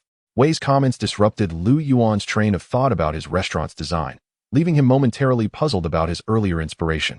Growing increasingly impatient, he noticed Wei's awkward expression and decided to dismiss him, uncertain what had gone awry. Was it his unwavering confidence in his song, or was it simply the idiosyncrasies of talented individuals? Wei scratched his head, feeling bewildered by Lu Yuan's demeanor. The interview video was indeed packed with highlights, featuring numerous celebrities, a renowned host managing the program's atmosphere, and exclusive high-end giveaways outside. It was evident that Tianyu Entertainment was quite invested in this solo venture of the young starlet, hopeful to cultivate her into their next leading lady. Wei watched in delight, occasionally bursting into laughter and cheers, nearly ready to rush to the scene and join the fans in a fervent declaration of love. Lu Yuan frowned at the commotion, distancing himself from Wei, finding him rather insufferable. After completing her tasks within the crew, Li Qing joined Wei to watch Zhao's album launch. Both appeared enthralled, seemingly powerless against the charm of beautiful women. From a distance, Lu Yuan sighed, observing the crew. Aside from Lu Yihong, the ambitious actor deeply immersed in his script, everyone else was glued to their phones, each device emitting the sounds of the interview. Alas, the world has changed. Human connections have deteriorated. Each phone is a separate universe. How many relationships has this severed? Lu Yuan mused, considering himself a refreshing anomaly in this mundane existence. Just then, Lu Yuan's phone rang. He glanced at the unfamiliar number. Another telemarketer? He hung up. Suddenly, excitement surged within him. Could this be Zhao's mysterious friend number 2? No way. The second person she wanted to thank is a boy. Could it be Zhao's secret boyfriend? No. Please, Zhao, don't do this. At that moment, a ruckus erupted from the crew, with Wei's exuberant exclamations ringing loudest, accompanied by sounds of lamentation. Lu Yuan's phone rang again. What is all this noise? Quiet down, will you? Do you still want your lunch? The uproar startled Lu Yuan, severely disrupting his moment of self-indulgence. Without hesitation, he seized the megaphone and shouted. Instantly, the entire crew fell silent, evidently wary of Lu Yuan's authority. Wei glanced at Lu Yuan, his face flushing crimson, at a loss for words. Other directors might not have such influence, but Lu Yuan was known to play by his own rules. When he said no food, he meant it. The phone rang once more. Hello? Hello? Lu Yuan, you finally picked up? Are you busy? Not too bad, and you are? Don't you recognize my voice? Hello? Hello? Is the signal bad? I'm hanging up. Can't you tell who I am? Who are you? Take a wild guess. The voice on the other end was somewhat chaotic, interspersed with strange calls. I have no money. I don't need a loan. Nor am I interested in buying a house or a car, and I certainly don't have a girlfriend or even female friends. So please, no more scam calls. Lu Yuan's irritation was palpable. He frequently received such fraudulent calls and found them utterly tedious. No, I'm not a scammer. The voice suddenly turned urgent, feigning a gentle demeanor while sounding quite vexed. Lu Yuan paused, recognizing the voice as somewhat familiar, and reconsidered hanging up. Now you know who I am, right? The tone became noticeably softer. Could it be you? Yes, it's me. The voice on the other end grew animated. Wang Cuihua from the neighboring village. Lu Yuan, I'm at the launch conference right now. Can you be a little more serious? The frustration was evident in her voice, discarding the pretense of gentleness. I am serious. You're really not Cuihua? Lu Yuan furrowed his brow in contemplation. I'm not. I'm in Shao. The voice nearly reached a breaking point. Oh, my apologies. How did you get my number? You gave it to me. Didn't you save my contact? I didn't forget it. You're probably busy filming now. Yes, indeed I am. How is it going? Not bad. So, do you need anything? If not, I'll hang up as my phone is running low on battery. Thank you. The voice on the other end, and Shao, was abruptly silenced by Lu Yuan, her irritation palpable. Yet, inexplicably, she continued to feign warmth and gratitude. Well, if you're busy, I won't keep you. I'll definitely support the movie's release. She added playfully. Beep, beep, beep. Lu Yuan stared at his phone in bewilderment. That last comment about support sounded insincere, almost mockingly so. What was she up to? Thanking him without reason? Was she out of her mind? He shoved his phone into his pocket, perplexed. At that moment, the entire film crew erupted in a chorus of discontent. Who is this Lu Yuan? How rude. Exactly. Wang Cuihua. What is up with this? Is he trying to overshadow our angel and Shao? Totally disrespectful. The crew was engulfed in a wave of confusion and indignation. Only Wei and Li Qing approached Lu Yuan with expressions of mixed emotions. Ah, Yuan, what is going on? Did you just take a call? Yes. Why do you ask? Was it from In Shao? What? Are you eavesdropping on me? Lu Yuan's eyes widened in surprise as he stared at Wei. And Shao is at her new album launch. Did you forget what I just told you? Lu Yuan's expression shifted to one of innocence. This is a thank you segment. And you bring up Wang Cuihua? You. Wei sighed deeply. I don't know why, but I feel like punching you. I feel the same. Li Qing chimed in, nodding. Who was this Lu Yuan that In Shao referred to so brazenly? Despite her gentle demeanor during the call, did he not realize his fortune? I initially thought he might be In Shao's rumored boyfriend, but it turns out he's just a coward. Invisible Wings is indeed enchanting, but the author. TSK, such a lack of refinement. What a reversal. Wait, Wang Cuihua? This is hilarious. Who is this Lu Yuan? He is so talented. Support In Shao. Next time, I'll help you write a song. Don't collaborate with someone so uncouth and unappreciative. From their earlier tone, it was clear they were not lovers, but seemed more like rivals. Lu Yuan? Is there a lyricist named Lu in the industry? Could it be Lu Hua? That can't be right. Didn't they say they were filming a movie? Lu Hua has also been spotted in a period drama lately. I think it must be him. Who could it be? The prominent songwriters in the industry are hard to pinpoint. Listening closely, Lu Yuan's voice sounded quite youthful, while Lu Hua's was more mature. Who, then, is this Lu Yuan? Comments on the video were surging at an astonishing rate, quickly propelling it to the top of the platform, with In Shao, Lu Yuan, and Invisible Wings becoming trending search terms. The majority of netizens expressed their fury towards Lu Yuan, especially In Shao's fervent fans. They seethed with anger, claiming that this Lu Yuan had embarrassed their angel, denouncing him as uncouth, rude, and lacking any gentlemanly grace. It was as if fate had blindfolded the Almighty, allowing such a talent to create a masterpiece like Invisible Wings. A cacophony of insults directed at Lu Yuan echoed throughout the comments, with the moniker Lu Yuan becoming synonymous with disdain among In Shao's fans. While some fans maintained a rational perspective, the majority were simply fanatics, eager to vent their frustrations. Suddenly, after someone commented on an article titled "Goodbye, Lover," fans had an epiphany. Lu Yuan was a talented lyricist in the industry, having created popular songs like Kite, Sweet Invitation, and Love River over a decade ago. Though his brilliance had begun to wane with time, his reputation remained intact, still holding a place among the first-tier creators. In his personal life, he was known for his passion, waking early to exercise, enjoying breakfast and tea, and sharing poetic musings with his followers on social media. Living a life of contentment. What is happening? Why is my article "Goodbye, Lover" trending so much? Today, as usual, he logged onto his social media to find his name atop the trending list. He was puzzled. While he had a fair number of fans, he had never reached the first spot before. Could my article have resonated so deeply that it sparked a trend? Curiosity piqued. He clicked on the link. How can you be so lowly? Can't you exhibit even a shred of gentlemanly decorum? I once thought you had some class, but how wrong I was. Do you look down on our angel and Xiao? Just because you have a little fame, do you think you can belittle newcomers? I admit your lyrics are commendable, but I will tarnish your reputation forever. Do you think you're the top lyricist in the industry? Humph. A bright morning brings joy to all. And Lu Yuan was no exception. Seeing his article trending should have made him even happier. He had wanted to share it with an old friend, reminiscing about how his talent was still sharp. However, after reading the comments, his mood plummeted. What is happening? After a few minutes of confusion, he clicked on a video and was left speechless. Lu Yuan? Is that my nickname? No, that's not me. I didn't write invisible wings. I'm merely caught in the crossfire. In that moment, Lu Yuan felt utterly wronged. His day's joy evaporated. Ultimately, he opened his social media and typed, "I am not Lu Yuan, truly not." Simultaneously, he cursed that Lu Yuan for being a nuisance. How could this happen when I was minding my own business? In summary, the album launch was a success. After performing Invisible Wings, the applause and cheers were thunderous, and industry insiders praised the song as well.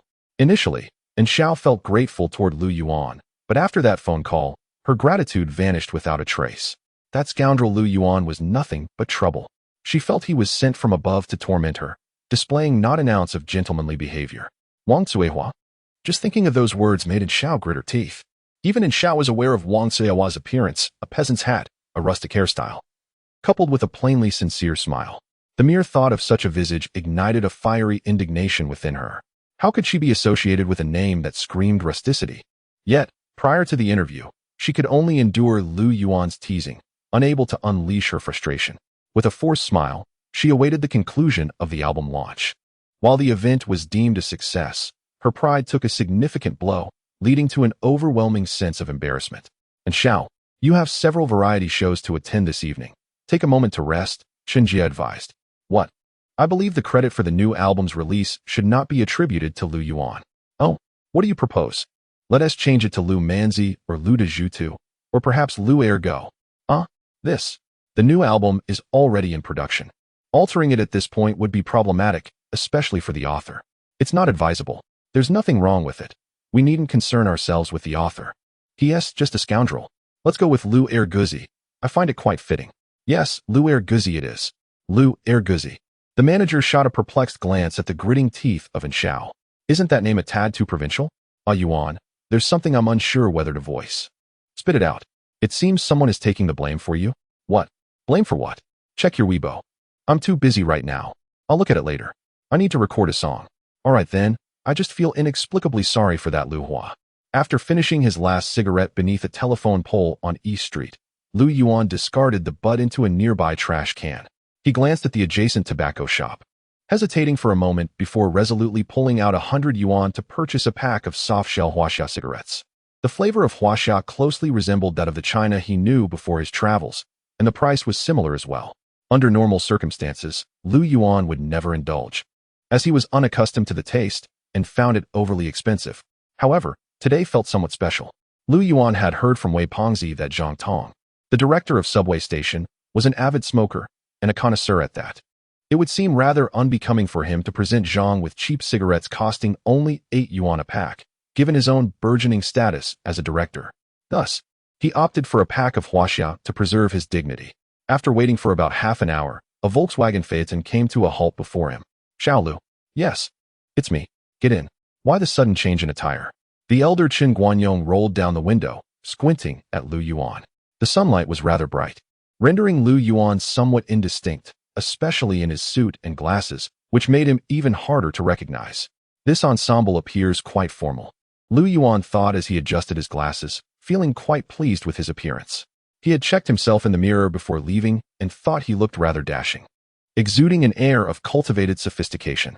He believed a slight transformation was necessary. Lu Yuan was reflecting on his recent company.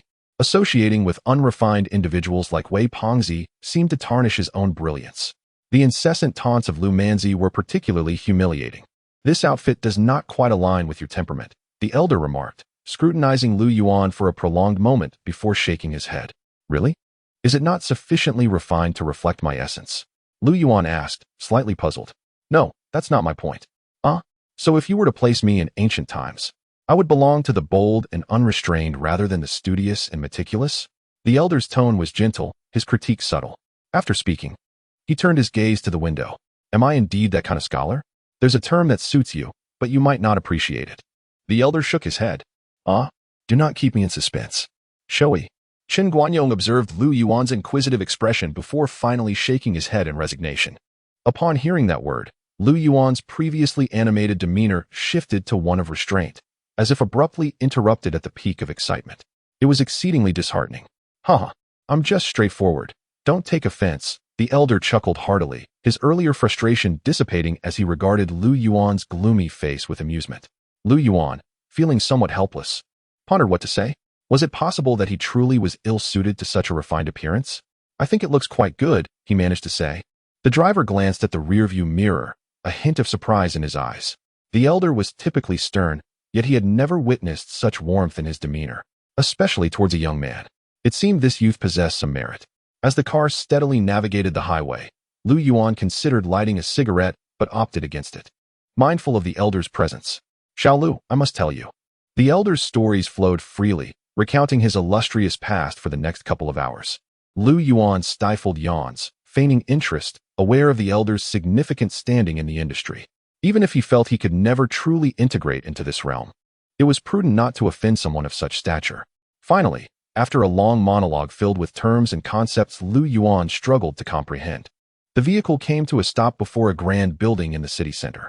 Stepping out of the car, Lu Yuan inhaled deeply, feeling as though he had been reborn. Despite the murky air and the presence of exhaust fumes, he felt invigorated.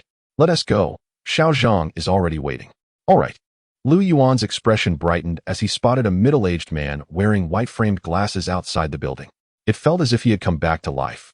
Zhang Tong was a renowned director, and Subway Station was a significant investment in the realm of art films. This collaboration promised to yield transformative outcomes. Zhang Tong's ambitions were substantial. He aimed to take this film to the Berlin Film Festival for accolades. Zhang Dao, would you care for a smoke? After introductions were made, Lu Yuan offered a cigarette. Xiao Lu, it appears you have quite the smoking habit, Zhang remarked, catching a whiff of tobacco. The scent inexplicably evoked a sense of camaraderie. Not bad. I've been smoking for 7 or 8 years. Best to quit. It's detrimental to health. I plan to quit as well. Understood. I'll enjoy it for now and promise to quit later. Lu Yuan held a favorable impression of Zhang Tong, who, with his white-framed glasses, exuded an air of both sophistication and trendiness, appearing quite spirited. More importantly, he radiated an aura of moral integrity.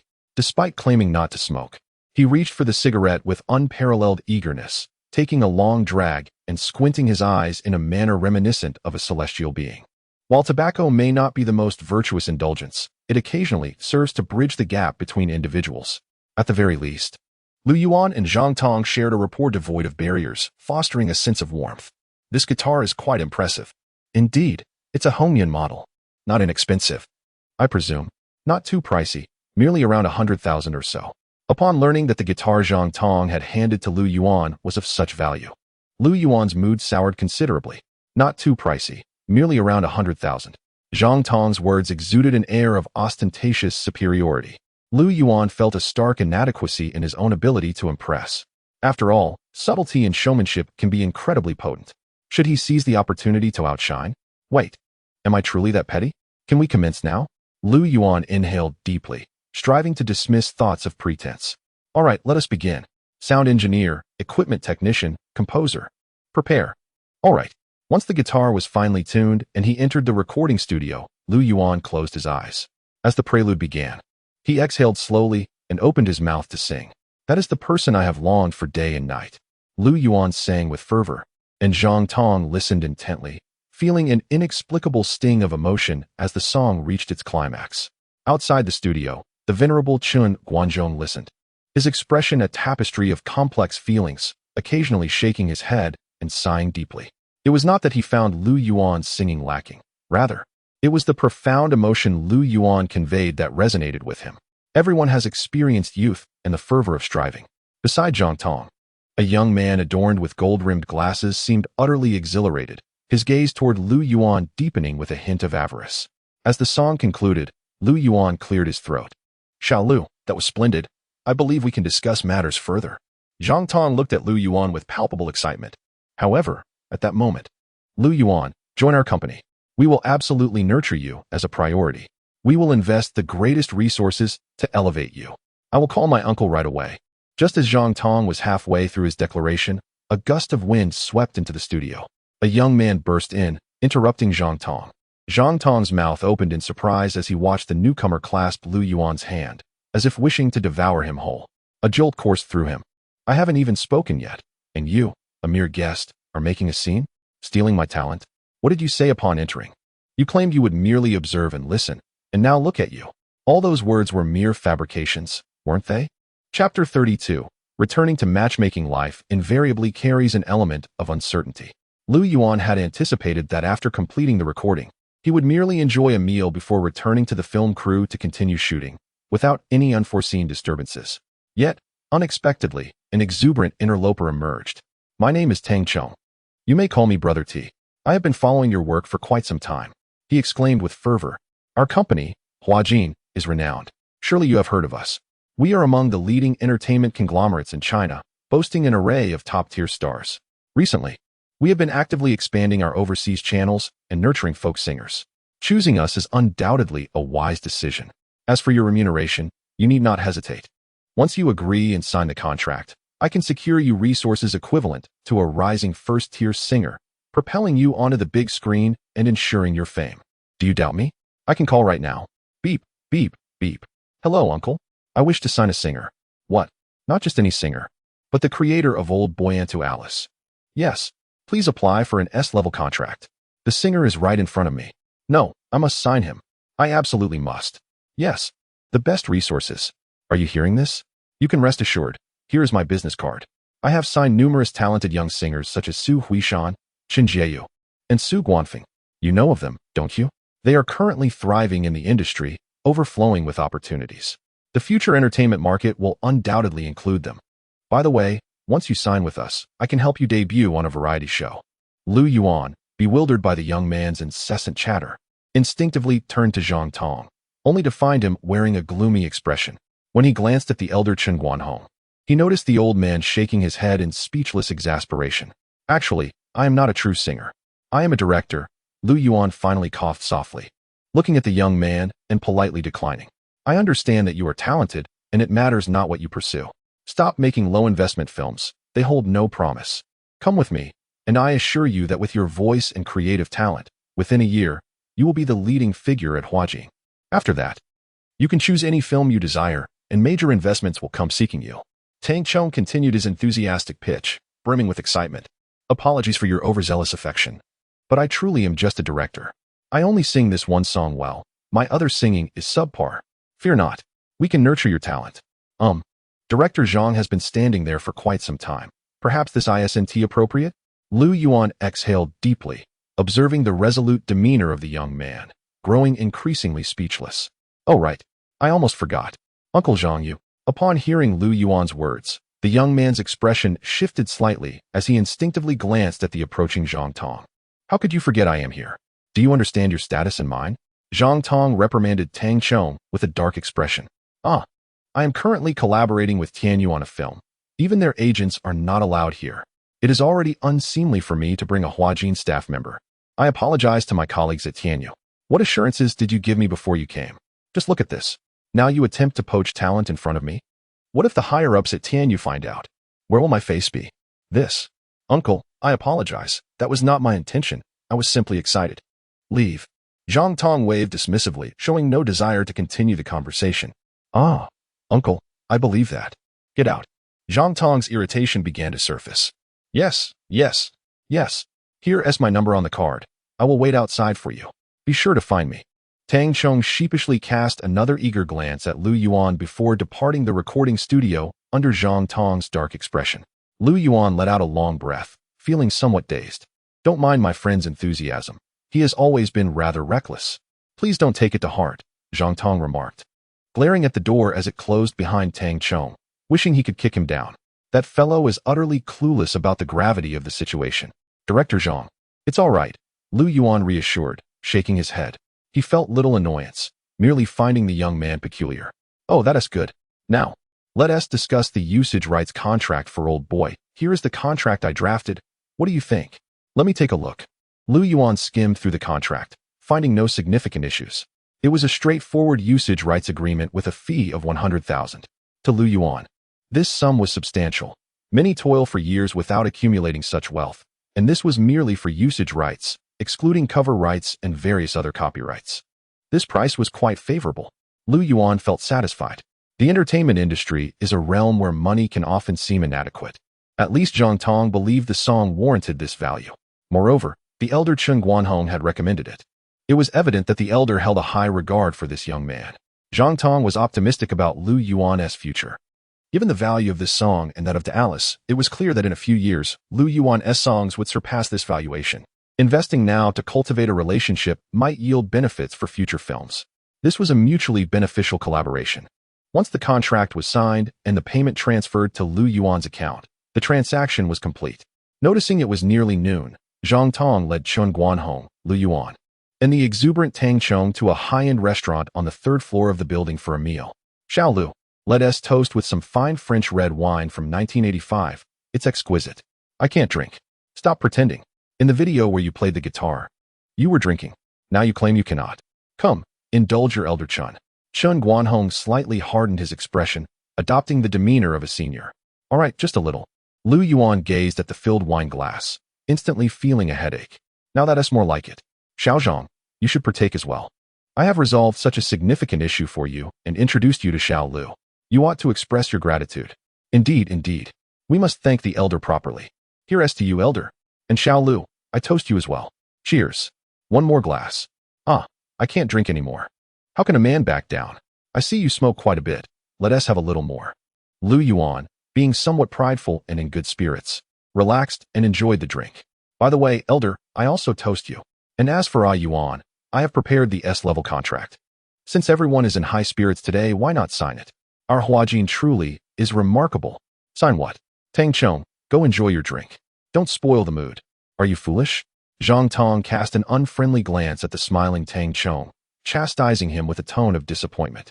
Come on, let us eat, Tang Chong, taken aback by Zhang Tong's reprimand, continued to force a smile. Signing doesn't really matter. To be honest, I truly can't sing. Moreover, I lack any substantial creative talent. I could run dry of inspiration at any moment. Lu Yuan, with bleary eyes, regarded Tang Chong, revealing his cards. I understand. Don't worry, we will nurture your talents. We have an excellent training team, and with a voice like yours. Enough. Tang Chong was about to mention Huajin Company again when he was startled by Zhang Tong slamming the table, his expression exceedingly grim. Consequently, he could only sit to the side with an awkward smile, clutching the contract like a timid bride, suppressing his emotions and continuing to drink, feeling increasingly despondent with each sip. Come, let us continue drinking. I'm feeling a bit dizzy. I can't drink anymore. Just one more? The last one. All right, wait a moment. I have to take a call. Okay. Lu Yuan unsteadily rose to check his phone, noticing a familiar number calling. Hello. Yuan, are you working? Mom. Do you still consider me your son? Come back home. What's wrong? Uncle Chun from next door has introduced a marriage prospect for you. The girl's family is well off, and although the requirements are high, she's quite attractive. Get yourself together and come back for the blind date.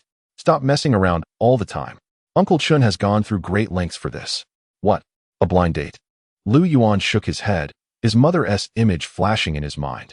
Is this really my mother? A few minutes later, Lu Yuan returned to his seat, his expression slightly off. Your girlfriend? No, it's my mom's urging for a blind date. Your family is pushing you for a blind date? Little Lu, you don't have a partner yet? The old man's eyes brightened upon hearing Lu Yuan's words. Well, I don't. Good. Bang. The old man suddenly slammed the table, startling Tang Chong, who was drinking, causing him to spit some wine onto the floor. He wondered if he had angered Zhang Tong again, instinctively glancing at him, only to find Zhang Tong looking equally perplexed at the old man. Lu Yuan was also bewildered. What is going on? I have a granddaughter right here. I can introduce you. The old man, realizing his reaction was somewhat excessive, awkwardly attempted to cover it up. Chapter 33. This operation baffles me. Lu Yuan is 24 this year. In a bustling metropolis, this age is often regarded as youthful, yet in rural areas, it is a period that stirs concern among parents and relatives. Marriage and procreation are perennial matters of great significance in the eyes of parents. Many young individuals resist arranged marriages, advocating for the ideals of romantic love. Although Lu Yuan yearns for the freedom of love, he holds no aversion to the notion of blind dates. Such encounters involve families that are well acquainted, and if the couple finds each other agreeable, a life together unfolds naturally. While not characterized by fervent passion, it can certainly lead to a harmonious existence. Alas, Chun Guanyong, in high spirits, persistently urged Lu Yuan to drink, filling his glass time and again until Lu Yuan could no longer endure and fled to the restroom, where he retched uncontrollably. Though he had not reached his limits, he recognized the necessity of ceasing further consumption, aware that continuing might result in a loss of consciousness. The prospect of blacking out is indeed a troublesome affair, for under the influence of alcohol, one may commit the most absurd acts without remorse. Thus, after purging, Lu Yuan resolutely declined any more drinks. Regardless of Chun Guanyong and Zhang Tong's entreaties, the previous experience with old boys had yielded a modest profit, but also served as a cautionary tale for Lu Yuan. Especially when he recalled the absurdities involving Li Qing and Wei Pengzi, he shuddered. This occasion was fortunate, but what of the next? What if he were to find himself serenading a trash can? That would be most embarrassing. Young man, my granddaughter is quite accomplished, being the youngest female Ph.D. from Yen University, with a commendable literary background. I believe you should converse more and communicate, the elderly gentleman suggested. Old sir, cough, cough. My abilities are rather limited. I fear I have exhausted my talents. Youngsters should not be so modest. When I was your age, I had no concept of humility. What do you say? Shall I introduce you to her sometime? Oh, by the way, next month the Chinese department is hosting a poetry gathering. You should attend. Please, sir, I truly lack any remarkable talents. It would be embarrassing for me to attend. Why is the youth so lacking in confidence? You must stand tall. Talents should not be concealed, you know? Really. At the dining table, the sober-minded Lu Yuan observed the somewhat inebriated elder, who continued to speak candid truths. Lu Yuan was an ordinary individual, indeed, profoundly ordinary, with a keen self-awareness. While some might feign grandeur, he was acutely aware of his limitations.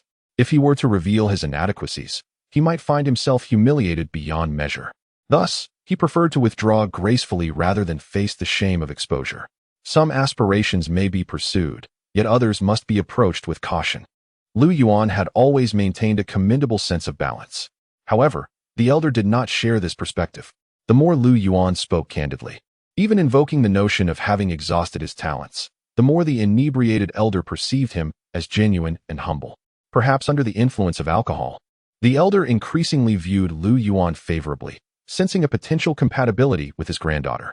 The meal stretched over 2 hours, concluding well past 2 in the afternoon. Lu Yuan staggered out of the building, bidding farewell to Zhang Tong and the elder as he boarded the vehicle. As for Tang Chong, who had initially intended to shamelessly join the elder, he ultimately refrained under Zhang Tong's piercing gaze. Uncle, I realize my actions today were rather inappropriate. But you must consider my position. I fear my standing at Huajin is precarious, and my subordinates wish to bring more people along. I believe Lu Yuan possesses considerable potential, and I am willing to invest my efforts. You? Huh. I am aware of your intentions, yet you lack the influence. Uncle, what do you mean? Although Lu Yuan may currently be relatively unknown, his future achievements are likely to be remarkable. Have you not noticed how he consistently rebuffs your advances? Remember, individuals of talent are generally proud. The one who has created invisible wings, old boys, and to Alice in such a short span is not someone you can easily sign. Is that Lu Manzi? Tang Chong exclaimed, his eyes suddenly ablaze with fervor. Do not make unfounded claims. That is under a confidentiality agreement. Oh, I understand, I understand. Tang Chong nodded vigorously, overwhelmed with excitement. Wow, a Yuan, is it already over? Of course, it was just a song. It's not as if we were constructing an aircraft carrier. What is so surprising about it? I heard that Zhang Tong has high demands for the interlude. It seems rather exaggerated. What do you mean? Did you discuss anything? Wei Pengzi, noticing Lu Yuan's bleary eyes, instinctively changed the subject. Not much, really. Just a Huajin agent wanted to sign me with an S-level contract. Wow, a Yuan. Is that for real? An S-level? That SA contract for nurturing future star potential. No. You know me. I'm a director, not particularly interested in singing, so I declined. You what? You declined? Wei Pengzi's mouth fell agape. Yes, I declined. Have you lost your mind? Do you understand what signing an S-level contract entails? It means a smooth path to stardom with a plethora of opportunities. Not interested. Well, if you're not interested, that's fine. Once our film is released, we might carve out a niche in the entertainment industry. And then we'll be raking in awards, making Shun Lianjie bow down and call us father. Wei Pengzi was particularly petty. After having outshone Shun Lianjie previously, he was intent on crushing him this time, having disparaged Shun Lianjie behind his back. Lu Yuan nodded, responding nonchalantly. In truth, he had grown rather indifferent to awards and the desire to show off. Calculating the time, he realized it would not be long before the film wrapped up. With the savings of 200,000 from the total investment, coupled with earnings from song sales, he was nearing 500,000 in cash. 500,000. Returning home, he would be considered a promising young man. He could heed his family's advice and attend a blind date. If it seemed right, he could pursue it further. After the blind date, he would plan for his business venture. While some individuals may lead tumultuous lives upon rebirth, Lu Yuan felt himself to be an ordinary person, lacking the extraordinary gifts that many reborn individuals possess. Thus, he believed his plan to be entirely reasonable. What did the elder discuss with you? He seems quite fond of you. Not much. He spent the journey extolling the virtues of his granddaughter. Wow. Upon hearing this, Wei Pengzi was further astonished. Bro, you're on the verge of greatness. You're truly a template for achieving life's pinnacle. Template? I turned him down. Lu Yuan replied, shaking his head. No way. Are you out of your mind? Not at all. Wei Pengzi fell silent, unsure of how to respond. By the way, I want to be at the set tomorrow or the day after. I need to step away for a bit. What's happening? A blind date. My family introduced me to a girl. I'm going to check her out. What? When Fatty Wei heard this, the cigarette he had just lit burned his lip. What kind of maneuver is this? He rejected old master Chun Guanxiong's granddaughter, yet he's going on a blind date with a girl his family introduced? Fatty Wei couldn't comprehend it. He then shook his head. Hold on, Yuan. Is the girl your family introduced an unparalleled beauty? The kind of stunning beauty described in novels? Huff, huff. Yuan. Huff Yuan. Hearing Lu Yuan's faint snores, Fatty Wei felt that this was the only possible explanation. Otherwise, there was no way to explain why this guy, Lu Yuan, would reject Chun Guanxiong's talented and beautiful granddaughter, right? Fatty Wei suddenly became extremely interested in Lu Yuan's blind date. The next morning, just as dawn was breaking, Lu Yuan packed his luggage and left Hengdian. The shell company that was remote film and television didn't really have anything for Lu Yuan to do. Fatty Wei and Lu Yihong were filming the scenes and the crew. So one more Lu Yuan, or one less, didn't make much of a difference. So Lu Yuan slipped away from Hengdian. Getting into the car, he looked back at the still bustling Hengdian and the extras and crews coming and going not far away, and a satisfied smile appeared on Lu Yuan's face. Lu Yuan's time in Hengdian had been quite good. He was able to joke around while earning some money, which now seemed pretty good. However, this circle was ultimately not the one he wanted to be in the future. Beneath the prosperity and glory, there were, after all, many shadows hidden. The most important thing for a person is to know their own limitations. How many celebrities were once extremely popular in the entertainment industry and then quickly fell? How many geniuses later became ordinary people? Lu Yuan knew his own capabilities. It's hard to climb to the peak, but it's easy to fall off a cliff. If you don't recognize your own position, then the one who falls into the abyss will always be yourself. Although Lu Yuan was sometimes rough and a bit unreasonable, he actually had a relatively stable long-term plan for his future. Although this long-term plan wasn't so glorious, it was at least enough to ensure that he wouldn't have to worry about food and drink for the rest of his life. What kind of woman was that blind date? To be honest, Lu Yuan was also very much looking forward to it. The buried alive crew. Where's Lu Yuan? He left. Where did he go? He went back to his hometown. What's he doing back home at this time? It seems like he's going on a blind. No, I don't know. Maybe something came up. What? A blind what? Nothing. I don't know. He didn't tell me. He just said he was leaving for 2 days. You're not a liar. Tell me the truth. What did he leave the crew for? Are you going to talk or not? I don't want to ask a second time. I don't know. Fatty Wei shuddered slightly after seeing Wang Jin's cold face, but then took a deep breath. He knew he might have said something he shouldn't have, although he didn't know what the relationship between Lu Yuan and Wang Jin was. But some things really couldn't be said carelessly. I heard he went on a blind date. What's wrong? Li Qing happened to finish a scene and was preparing to discuss the next scene with Fatty Wei, and casually mentioned it after looking at Wang Jin. Blind date? Wang Jin fell silent after hearing these 2 words, and the frost on her face became even colder. Then, without saying a word, she turned and left. She had no intention of saying anything more. Damn it. Lao Li, are you out of your mind? Fatty Wei was furious. What's wrong? Are you crazy? Don't you know what words you should say and what words you shouldn't? Could it be? Damn. Did filming movies make you stupid? Li Qing was stunned at first after seeing Fatty Wei's speechless expression, and then suddenly trembled.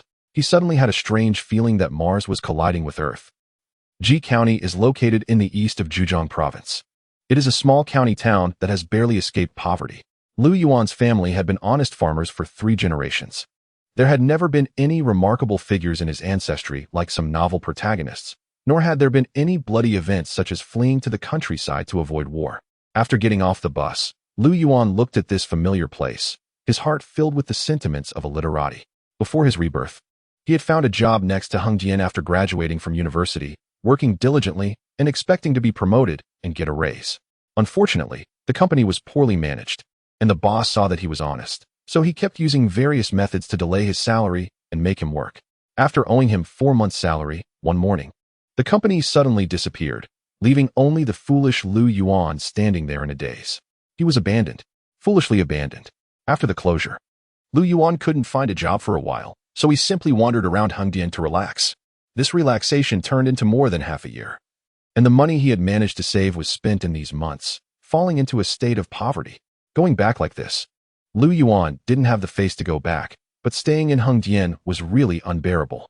He majored in forestry, so asking him to be a waiter felt uncomfortable, and asking him to find a corresponding profession was impossible. Asking him to be an extra? First, he had no acting skills, and second, the previous him was too honest, often unable to open his mouth and relatively shy. The Lu Yuan after rebirth vowed to make changes precisely because he knew the former's experience. He started smoking even though he didn't smoke before. And he started trying to be dishonest even though he was honest before. He slowly changed from not bluffing to bluffing. People can only find a way out by making changes. If he were still the original Lu Yuan, he would probably have starved to death. Of course, Lu Yuan's essence had not changed. He was still him. Mom, you're finally willing to come back? Yeah. Let's eat quickly. Okay.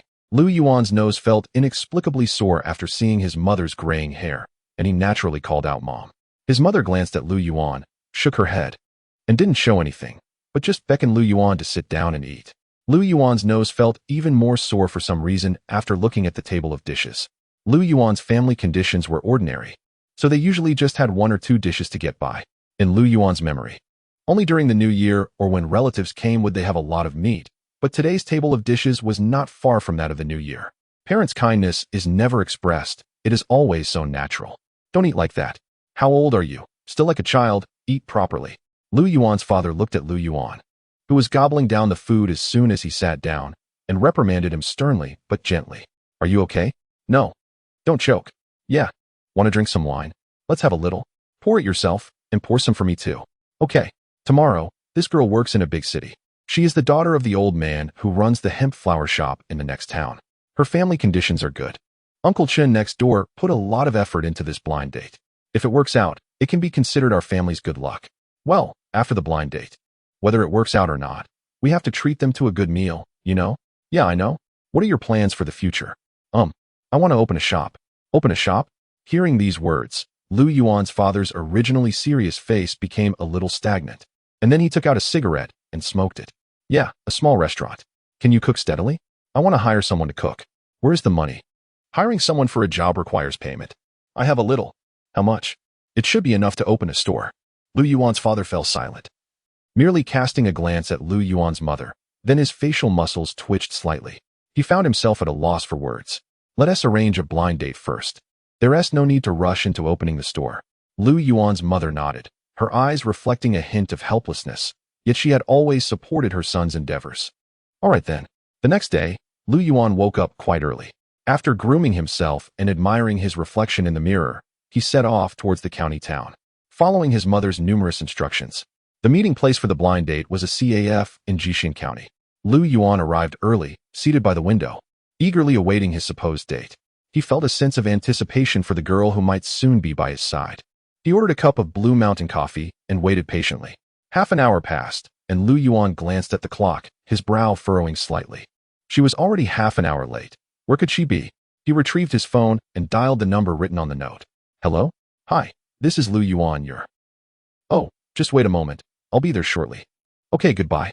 Before Lu Yuan could finish speaking, the call was abruptly disconnected. With a frown, he looked at the number again. The flicker of hope he had felt began to wane. Another half hour passed, and his patience finally wore thin. He had already consumed 2 cups of coffee, yet she still hadn't arrived. Shaking his head, he decided to settle the bill. He had waited over an hour. This was unacceptable. He was not the kind of person to wait for a girl he barely knew. At that moment, he heard the sound of a car horn from the adjacent empty lot.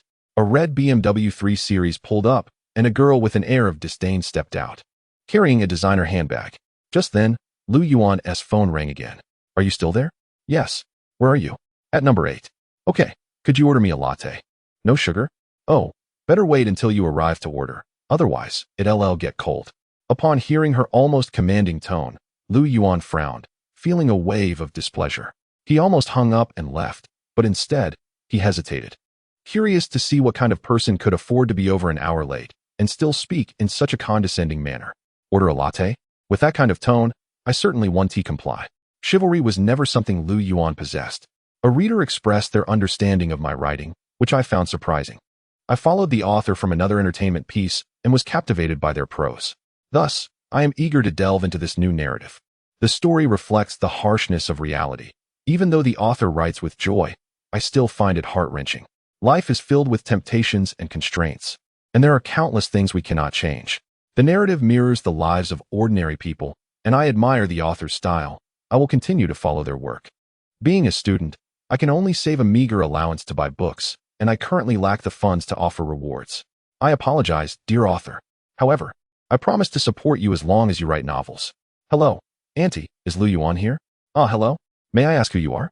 I'm a friend of Lu Yuan. Oh, he's not at home right now. Would you like to wait for a bit? I can call him.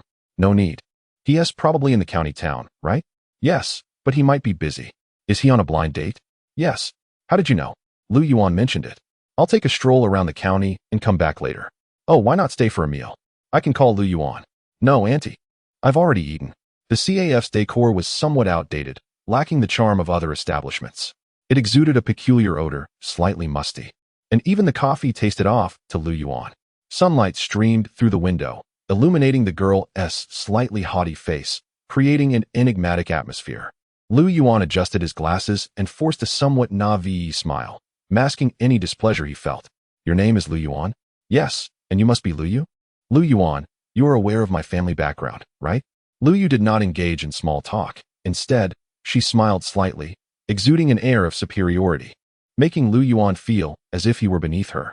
I have a general idea, Lu Yuan replied with a nod. You're not bad-looking, somewhat pleasing to the eye. Your appearance is passable. By the way, do you have a car? A car? Not at the moment. Lu Yuan shook his head. Do you own a house? I have a house in the countryside, just 1 floor. Only one. Is it furnished? No, but if needed in the future, we can build more.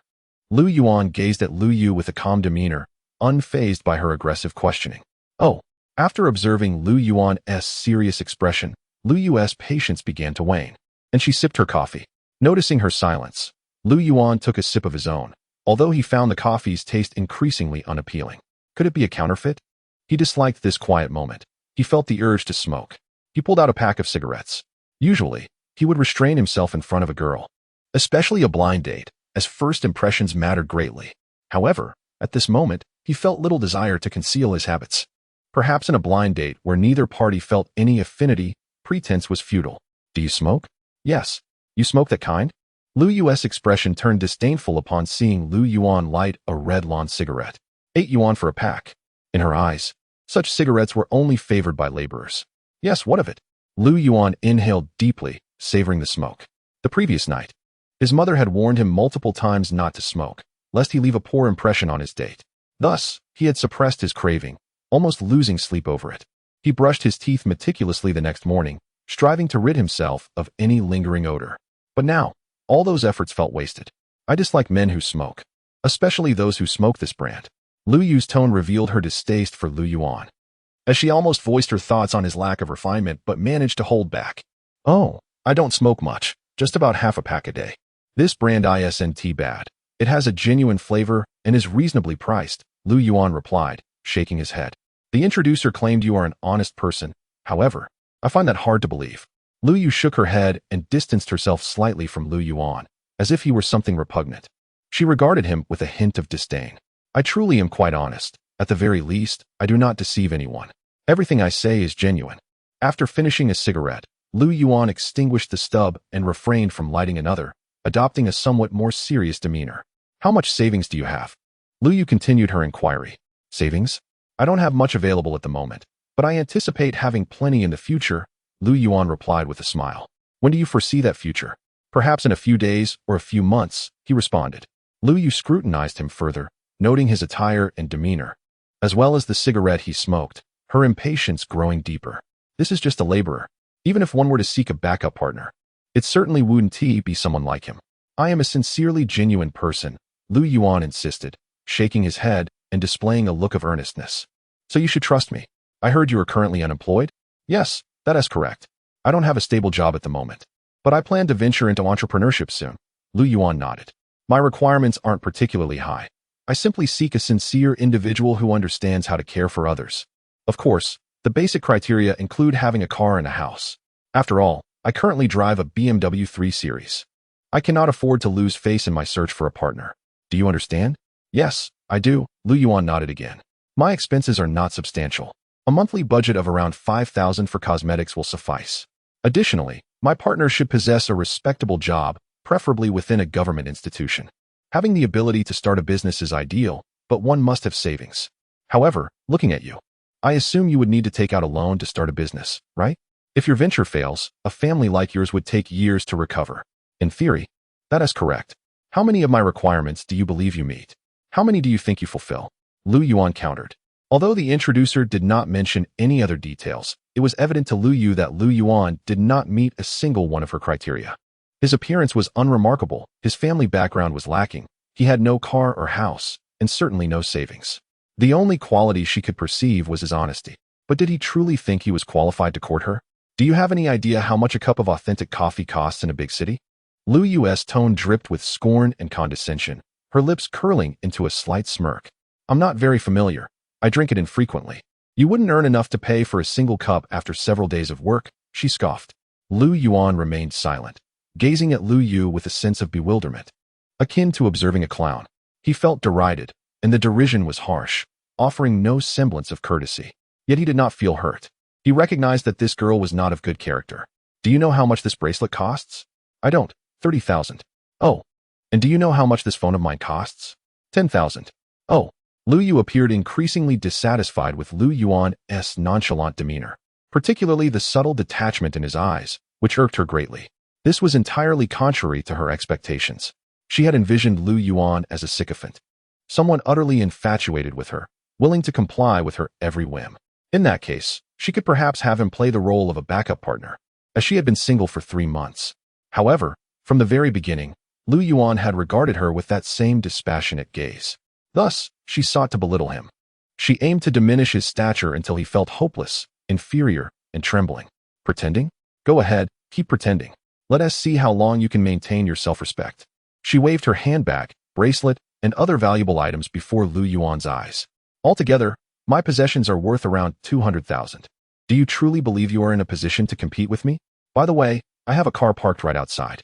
She pointed toward the courtyard, her face etched with mockery and a smile, as if gazing upon a worthless beggar, exuding an innate sense of superiority. Well, to be honest, I have little interest in such things, but Lu Yuan waited patiently for the girl to finish her ostentatious display. a subtle smile gracing his lips as he prepared to reveal his financial capabilities, aiming to turn the tables with a display of wealth. Just then, an explosive sound erupted. Bang! Whose car is parked here? Can't you park it properly? You are blocking the spot. Upon hearing the commotion, Lu Yuan was momentarily bewildered, instinctively glancing out the window. He witnessed a pink Lamborghini colliding with the BMW 3 Series, denting its door. At that moment, a tall girl wearing sunglasses emerged from the car with a frosty expression. My car. Lu Yu's eyes widened in disbelief, and she dashed outside. Lu Yuan instinctively watched the girl in sunglasses, rubbing his eyes in disbelief. Am I seeing things? Is that Wang Jinxue? What on earth is she doing here? To be continued. I am an upright person. Do you think I would add a chapter for the sake of a leader? Am I a greedy person? Am I? Well, today I'll add another chapter. But let me tell you, dear readers, my motive is driven by sentiment and dreams. I would never utter that I am adding a chapter for a leader. Humph. I'm not that kind of greedy person. Here comes the third update. Well, I'd appreciate some recommendation votes and tips tomorrow. I'd like to climb the new book rankings, sigh. And I was wrong. I'll remove the clause about adding chapters. Lu Yuan had always relished the act of striking back against arrogance. The longer he suppressed his retorts, the sweeter the moment of retaliation. According to the original plan, Lu Yu would relentlessly belittle Lu Yuan, pushing him into despair, and then, at the height of her triumph, Lu Yuan would rise, casually revealing a message on his phone, saying, sorry, let me check this message. How come another 100,000 has just been credited to my account? Didn't I just receive 1 million a few days ago? This blue mountain is rather untrustworthy, but that blue mountain on your side is authentic. At least it's genuine. In a few days, another 100,000 should come in. How should I use this money to open a shop? And similar boastful remarks. After executing his silent revenge, he would then say, sorry, I'm a bit busy.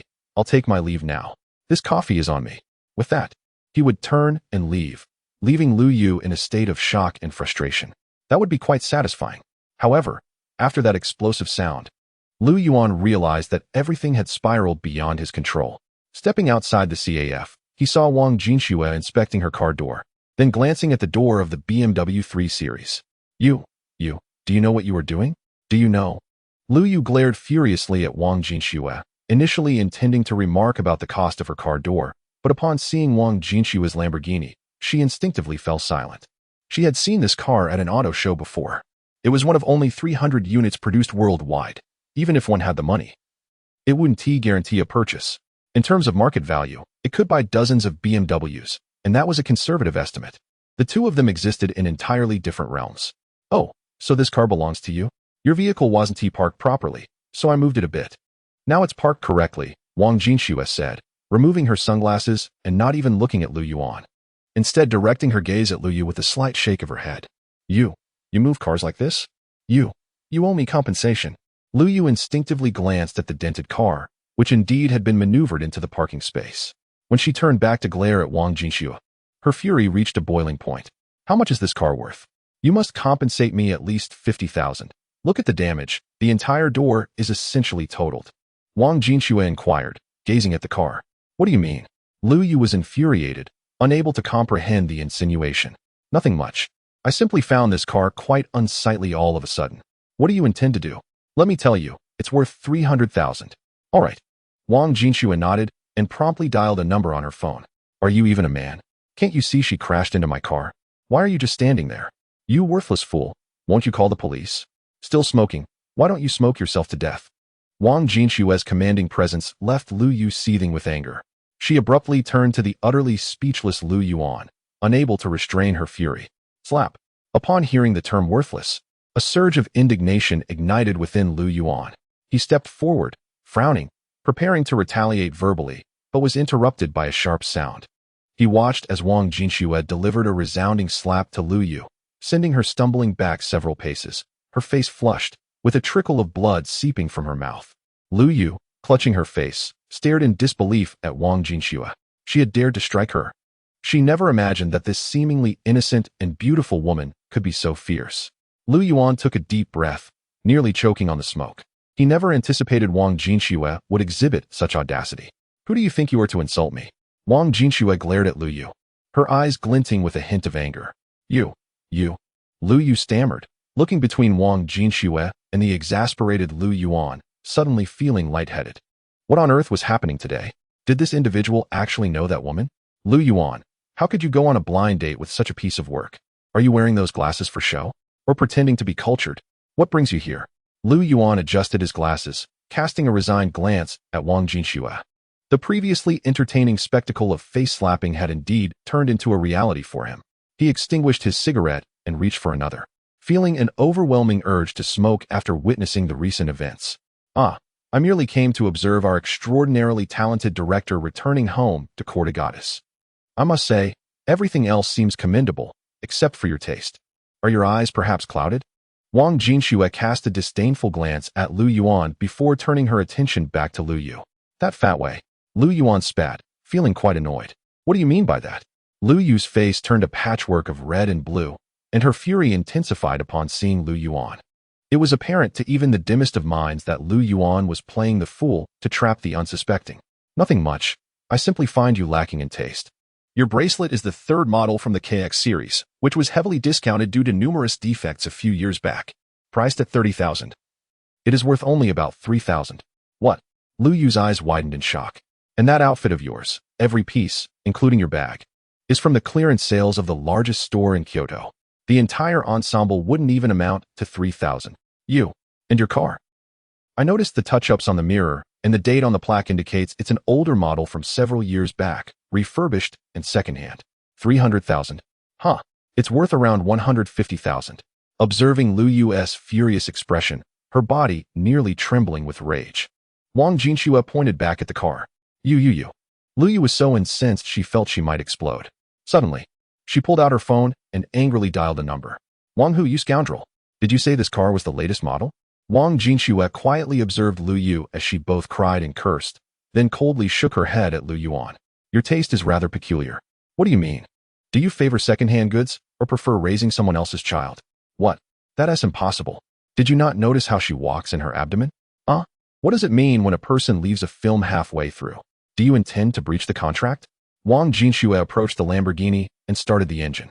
Although the BMW's door was severely damaged, the Lamborghini remained intact, being a limited custom model, with many components quite distinct from standard versions.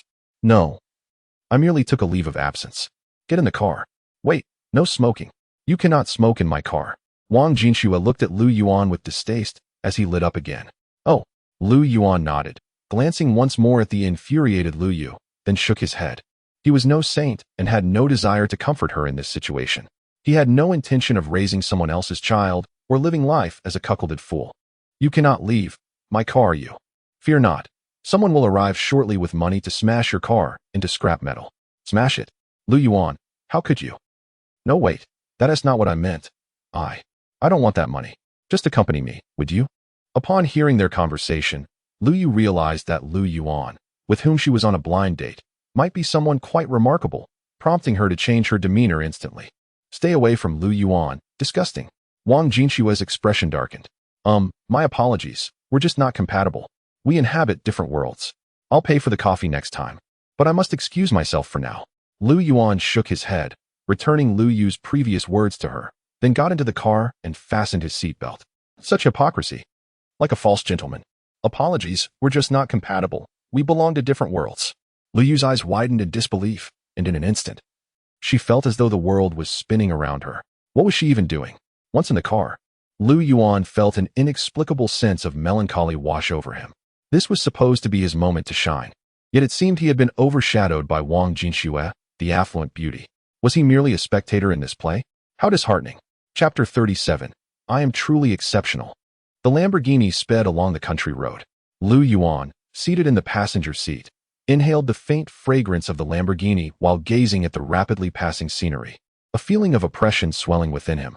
Wang Jinxue, steadfastly driving, wore an expression as unyielding as eternal frost. An air of awkwardness enveloped them.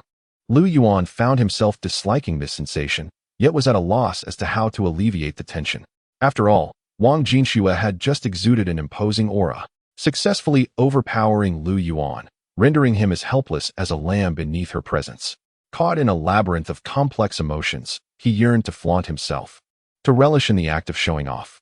Alas, he found himself outmatched in this endeavor. Why engage in a blind date? Just when Lu Yuan thought this uncomfortable silence would persist until they reached home, Wang Jinxue finally spoke. Their essay gathering at home. Lu Yuan stifled the urge to smoke, merely responding with a slight nod. You shouldn't feel this way. Wang Jinshue's lips moved, stalling momentarily before she shook her head, her voice softening slightly. Are you saying I am wrong? Lu Yuan chuckled. There is no right or wrong in these matters, only what is suitable and what is not. Wang Jinxue shook her head again, her tone still laced with coldness yet tinged with complexity. Indeed. Lu Yuan nodded, shifting the topic. Why did you crash into her car? I found her car obstructive, so I crashed into it. Wang Jinxue replied nonchalantly. That's rather harsh. Lu Yuan shook his head. You're being reckless with money. Yes, but I want you to recognize a truth. Such a woman does not deserve you. Wang Jinxue displayed no signs of remorse for the collision, presenting it as a trivial matter. I understand. I am no fool. In truth, I don't find my actions superfluous. Seeing her act so arrogantly in your presence made me uncomfortable. Wang Jinxue interrupted before Lu Yuan could finish. I believe your way of addressing discomfort is rather violent and should not be condoned. Lu Yuan shook his head. Moreover, she was targeting me, not you. We are civilized individuals. Does civility pertain to you? I am not a violent person, yet I am fiercely protective. No one can bully those I care for. I invested in your film, thus you are under my protection. I cannot allow you to suffer indignities during filming. Otherwise, if the film fails, what will we do about the losses? Wang Jinxue spoke plainly. I will ensure this film is a success, and I will not disappoint you. Lu Yuan found her words slightly ambiguous, though he dismissed any deeper thoughts. Well, that is good. Just don't abandon the project midway for a blind date. I understand. Lu Yuan nodded. This blind date had utterly shattered his illusions about potential partners, leaving him feeling rather disheartened. Blind dates. What a ridiculous ordeal. What are your plans moving forward? I have visited the film crew. Wei Wuji mentioned that the film would take about a week to complete. As for plans, I have none. Lu Yuan initially intended to mention his aspirations of opening a restaurant but hesitated, feeling that discussing such ambitions might detract from the moment. Are you not considering signing with a talent agency or entertainment group? I haven't thought about it. Your voice and talent would be wasted if you do not sing. It's not a waste. I actually lack such a gift. You don't have a business license, do you? Lu Yuan opened his mouth, hesitated slightly, then nodded. He was acutely aware that his flimsy lies could not deceive Wang Jinxue, a woman of keen intellect, far surpassing him in both observation and reasoning. How could I have been tricked into investing $1 million with just a script?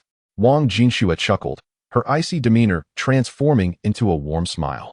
Wang Jinxue was truly beautiful.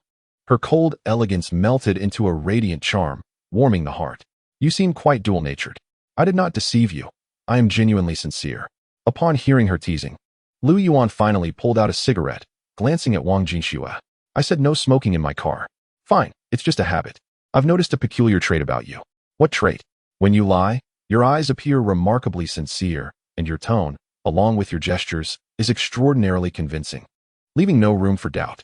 This is a considerable improvement, but... Wang Jinxue paused slightly. But what? When you deceive, you pull out a cigarette to smoke, grasping it between two fingers, looking excessively pretentious, which makes one want to hit you. Lu Yuan opened his mouth, suddenly speechless. This was the second time he had been described as pretentious. Was that truly how he appeared when he was being deceitful? After some contemplation, he realized that it might indeed be accurate. Feeling slightly stifled and uncomfortable, he was at a loss for words. Wang Jinxue looked at Lu Yuan's expression, which was a mix of wanting to refute, yet finding no words, and burst into laughter again. She found amusement in witnessing Lu Yuan's discomfiture, inexplicably deriving joy from it. What a rascal! To abandon the film crew for a blind date. You must be out of your mind. Upon returning home, it was time for honesty. Wang Jinxue sat in the living room, attended to by Lu Yuan's mother, while his father pulled him aside for a serious talk. After Lu Yuan revealed certain truths, his father was left in disbelief. You claim to be a director? Yes. Do you think I am too old or senile to be deceived? You, a forestry major, are making films? Father, I can't explain it. I wrote a script, secured investment, and shot a film in Hengdian. Is that girl your sponsor? Yes, she invested in the film. She is quite wealthy. You fool, do you understand films? Lu Yuan's father eyed him skeptically, convinced that his son, whom he had raised, was not quite right in the head. I don't fully understand. So I hired an assistant director to shoot it while I observed, learned, and guided the actors' performances. Honestly, I have a knack for the arts, but I've always been modest and reluctant to showcase my talents. Now, however, I no longer wish to hide my brilliance. I intend to reveal it. You used to be an honest person. His father shook his head. I still am. Now you are just a fool spouting nonsense. Look at that smug expression on your face. I feel like slapping you. Where did you learn to smoke like that? No one in our family smokes like that. Lu Yuan felt a bit aggrieved upon witnessing his father's expression. What had he said wrong? He had just received quite the reprimand. All right, let us go. Don't keep the girl waiting. Go. Lu Yuan was taken aback. I said to return and finish the film. Oh, then I'll come back after filming is complete. Don't betray the girl's trust, understand? You reckless scoundrel. How could such a remarkable girl be deceived by you? What? Am I to be called a fool? Father, I assure you, I am sincere, and my script is commendable. I perceive this as a collaboration. I am indeed exceptional. Lu Yuan was rendered speechless, feeling as though his father regarded him as utterly worthless. Am I truly such a disappointment? Am I that inadequate? I am quite remarkable, you know. Beep, beep. I must take this call. Suddenly, Lu Yuan's phone rang. Answer it. Very well. A few minutes later, after hanging up, Lu Yuan's gaze towards his father appeared somewhat peculiar. Father, what is it? I mentioned that a very impressive individual wishes to introduce his granddaughter to me. Do you believe it? What? Lu Yuan's father was taken aback. Thus, I assert my exceptional nature. Everyone is eager to have me. Lu Yuan wore a sincere expression, yet he exuded an air of arrogance, as if he were soaring to the heavens. Chapter 38. I am a person of quality. As the sun dipped below the horizon, Lu Yuan stepped out of his home, burdened with luggage and a plethora of delectable treats. Auntie, we're off. He called. All right, take care. Do come visit when you have the chance, she replied. I will. That's enough. You don't need to see us off. Upon catching sight of Wang Jinshua's radiant smile, Lu Yuan was suddenly struck by an uncanny sensation. Her smile, gentle and warm, held a clarity akin to water, yet imbued with an exquisite grace. The breeze lifted her pristine white dress, swirling amidst the autumn leaves, creating an enchanting tableau that felt almost surreal. Lu Yuan stared for a moment, then shook his head vigorously, dismissing the notion as mere illusion. In his heart, he knew Wang Jinshue was not this person. After all, the sharp sound of that slap lingered in his mind, echoing with an unmistakable ferocity. As Lu Yuan prepared to board the vehicle, his mother clasped his arm, delivering a long admonition about treating the girl well, working diligently, and not disappointing her kindness. She even lamented whether their ancestral grave was truly emitting smoke, suggesting a visit to pay respects during the upcoming tomb-sweeping day. Meanwhile, Lu Yuan's father scrutinized him, increasingly convinced that his son was unworthy of a girl as exceptional as Wang Jinshue, feeling an overwhelming sense of dissonance. After a lengthy exchange, Lu Yuan settled into the car and waved goodbye to his parents. No smoking. His mother insisted. I'm not smoking, he retorted. Good, because in my car. Even the thought of it is forbidden. Fine noted. Stealing a glance at Wang Jinshue, whose expression had transformed into an icy glare, Lu Yuan felt a flicker of comfort. It was the familiar dynamic, the same old routine. It's not about preference. I simply dislike the smell of smoke, especially that which clings to you. It's quite overpowering. I just took a shower. Lu Yuan sniffed, detecting a subtle hint of soap instead. The scent of smoke lingers long. Even if you don't smoke in my car, I will still thoroughly clean the interior, lest I be compelled to vomit. Wang Jinshue shot him a disdainful look, her voice dripping with contempt. Could you repeat that? Lu Yuan, irritated by her tone, snapped back. What do you want? I wasn't planning to smoke, as I pride myself on being a gentle man towards women. But now since you'll be cleaning the car anyway, I believe a little indulgence wouldn't hurt. He rummaged through his pocket, wearing a smug expression, intent on provoking her. Wang Jinshue glared at him, wishing she could kick him out of the vehicle, but then she noticed Lu Yuan's face suddenly contort in confusion. Where are my cigarettes? What the hell, where did they go? After a thorough search, he discovered his pack had been filled with chewing gum, leaving him utterly dumbfounded. How had his freshly bought cigarettes transformed into this? Wang Jinshue, initially annoyed, couldn't help but burst into laughter at the sight of Lu Yuan holding the gum, his expression one of despair. She recalled the mysterious moment when his mother had swapped his cigarettes suddenly.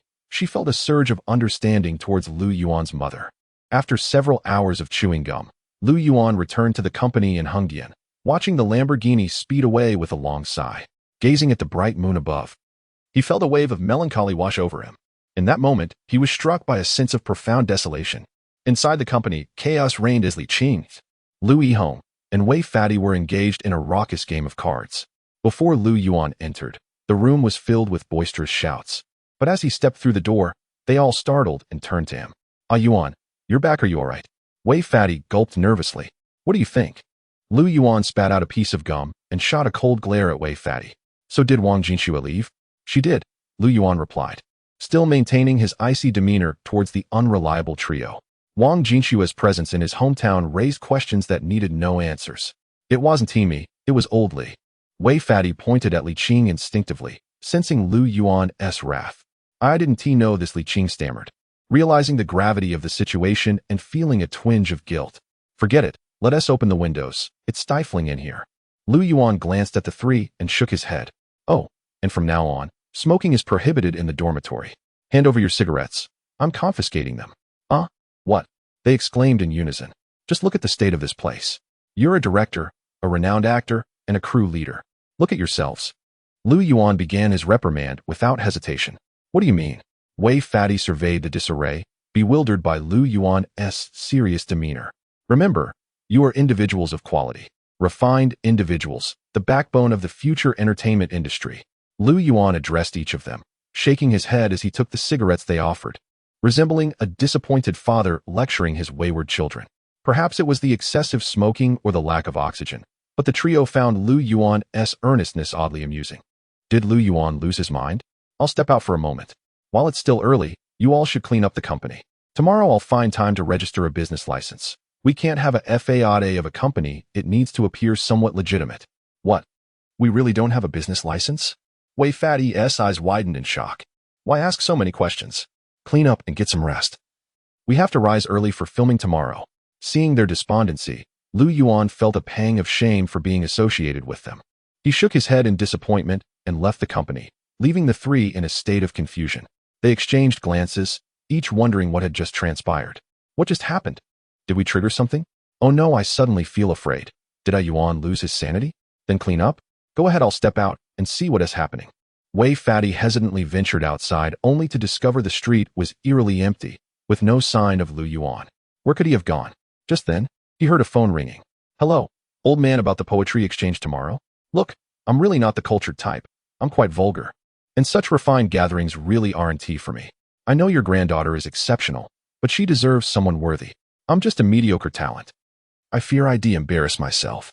I want to make movies. I'm very busy tomorrow night. I might not be able to make it, no. That's not what I meant. I don't look down on you. All right, I'll go. Wei Fadi retreated to a corner, his phone conversation echoing in the silence. Then he saw Lu Yuan, who was simultaneously smoking and talking on the phone. In the brief span of just 2 minutes, the ground was already littered with cigarette butts. "Ah, Yuan, damn it. If you want our cigarettes, just say so. Why engage in this nonsensical charade?" Wei Fadi shut his eyes, knowing full well that Lu Yuan was a master of pretense. "If you want to deceive us for cigarettes, just be straightforward. What do you take me for? Someone who would resort to trickery for a smoke?" Upon noticing Wei Fadi, Lu Yuan immediately stubbed out his cigarette, fixing a serious gaze upon him, appearing even more sanctimonious. Under the moonlight, Wei Fadi exhaled deeply as he observed Lu Yuan's demeanor. He truly felt an overwhelming urge to give him a good thrashing, one so severe that even his parents would struggle to recognize him. Chapter 39. Has the old gentleman come to pick you up? Applying for a business license is not particularly troublesome. One merely needs to take their identification and rental agreement to the administrative center to obtain a certificate, spend a little money to gather necessary documents, and wait about a week for the certificate to arrive. Remote entertainment is the name Lu Yuan has chosen for his company. It may sound rather ordinary, yet Lu Yuan feels quite content with it. The name itself is of little importance. What truly matters is the establishment of the company. After all, it is merely a formal requirement. Without a proper film title, the production of the movie would face significant hurdles, complicating the details of its release and adherence to various regulations. With the company in place, many things begin to change. Naturally, when registering the business license, Lu Yuan also registered a remote fast food venture. He envisioned that after the film's release, he could earn some money to open a fast food restaurant and indulge in a bit of local entrepreneurship. Who knows, perhaps after Lu Yuan gains fame, he might even bring a group of fans to dine at his establishment. In truth, these are all resources, money that should not be squandered. Moreover, if the business flourishes. Opening multiple branches and perhaps even expanding overseas to become a chain magnate would be quite delightful. One can always dream. When Lu Yuan glanced at the chaotic assortment of documents, he began to indulge in his own daydreams, allowing himself a moment of self-satisfaction. By morning, all matters had been settled, and in the afternoon, Lu Yuan rushed to the set to watch Wei Fatty and the others filming. The production of Buried Alive was nearing its climax. Lu Yihong's acting was extraordinarily compelling, almost as if he were operating on a different level. Aside from some minor reshoots due to mistakes in cinematography, the subsequent scenes flowed seamlessly, showcasing an exceptional performance. This left Lu Yuan feeling somewhat stiff and awkward. He realized he could not pinpoint any flaws. In fact, it was comparable to the original version, leaving him deeply impressed. If this pace continues, the film will reach its concluding segments by tomorrow, marking the peak of the narrative's suspenseful climax. Although he felt a tinge of inexplicable disappointment, the prospect of saving a substantial amount of money filled Lu Yuan with joy. All this money is mine. As the sun began to dip towards the horizon, signaling the end of the day, the final scene was completed. Lu Yuan observed the mud-caked Lu Yihong with a newfound respect for his dedication. Lu Yihong, a young heartthrob, could easily rely on his looks, yet he chose to depend on his craft. Might this combination of skill and beauty create an unexpected spark? Perhaps something explosive? Director, how did I perform? Lu Yihong inquired, flashing a smile towards Lu Yuan, who was seated in a prominent position. It was acceptable. Just acceptable? Lu Yihong was taken aback, expecting a more effusive compliment. Yes, it just feels a bit shallow. The transition between despair and hope could be more profound. Although Lu Yuan was genuinely impressed by Lu Yihong's performance, upon seeing the glimmer of confidence in his eyes, he felt compelled to temper that enthusiasm. He sensed a hint of arrogance in Lu Yihong. While practical directing may not be his forte, he was adept at nitpicking when it came to theoretical discussions. I am the director. My word is final. Details matter greatly. We are not making a commercial film. We lean towards art cinema, where every detail is crucial. Lu Yuan shamelessly began to expound on his views, having gleaned such superficial theories from books.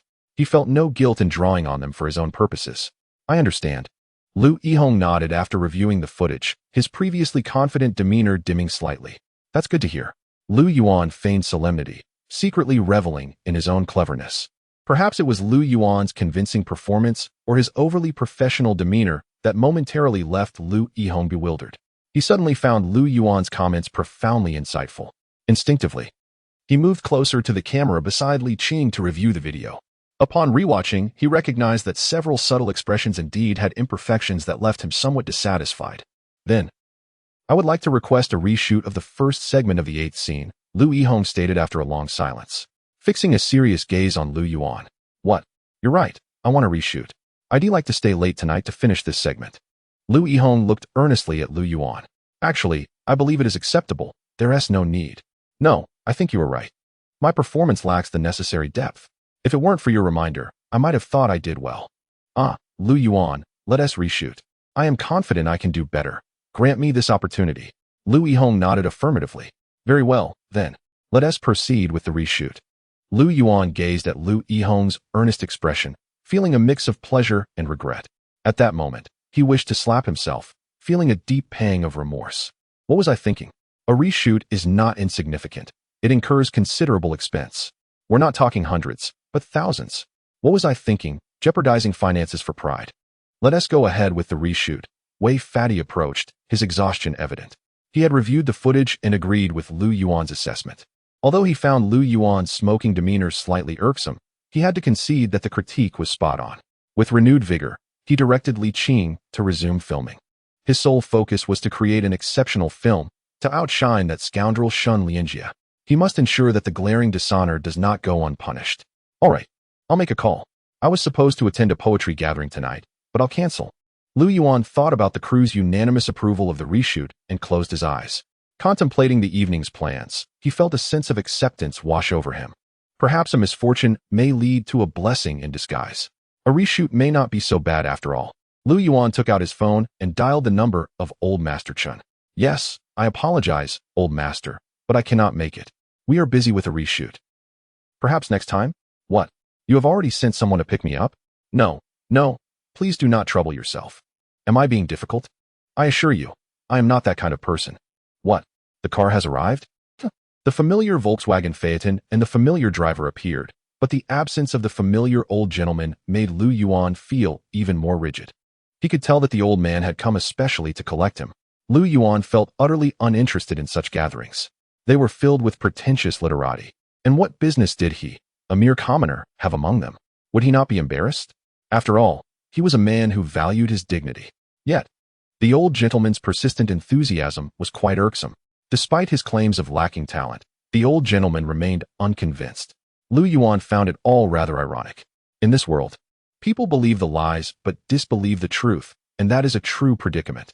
Lu Yuan, the old gentleman holds you in high regard and instructed me this morning to fetch you if you did not come. Thank you, esteemed elder. However, it is quite challenging to earn the elder's respect.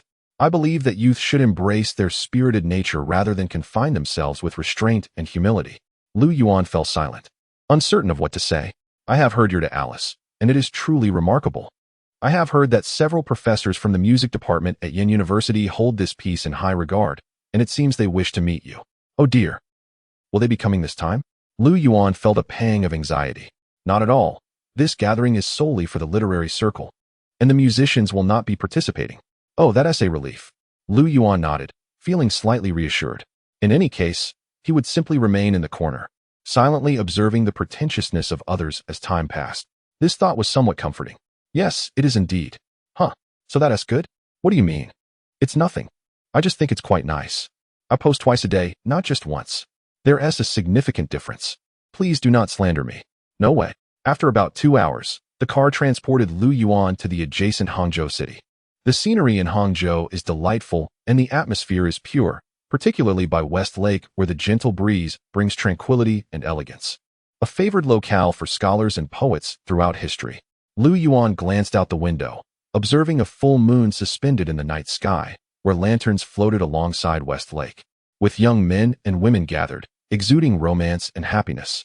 He felt a craving for a cigarette. He wanted to smoke, but considering he was nearing his destination, he shook his head and resisted the urge. He must exercise restraint. After all, he could not swagger into the poetry gathering with a cigarette in hand. Could he? That would be quite embarrassing. Decorum. I am now a person of refinement. At the very least, I must pretend to be a cultured individual and not bring shame upon myself. Lu Yuan exhaled deeply. We have arrived. Just take a turn up ahead. Here is your entry badge. Hold on to it. Aren't you coming in with me? After receiving the entry badge from the driver, Lu Yuan felt its exquisite quality. Not just anyone is privileged to enter there. So am I. Ha ha ha, don't dwell on it.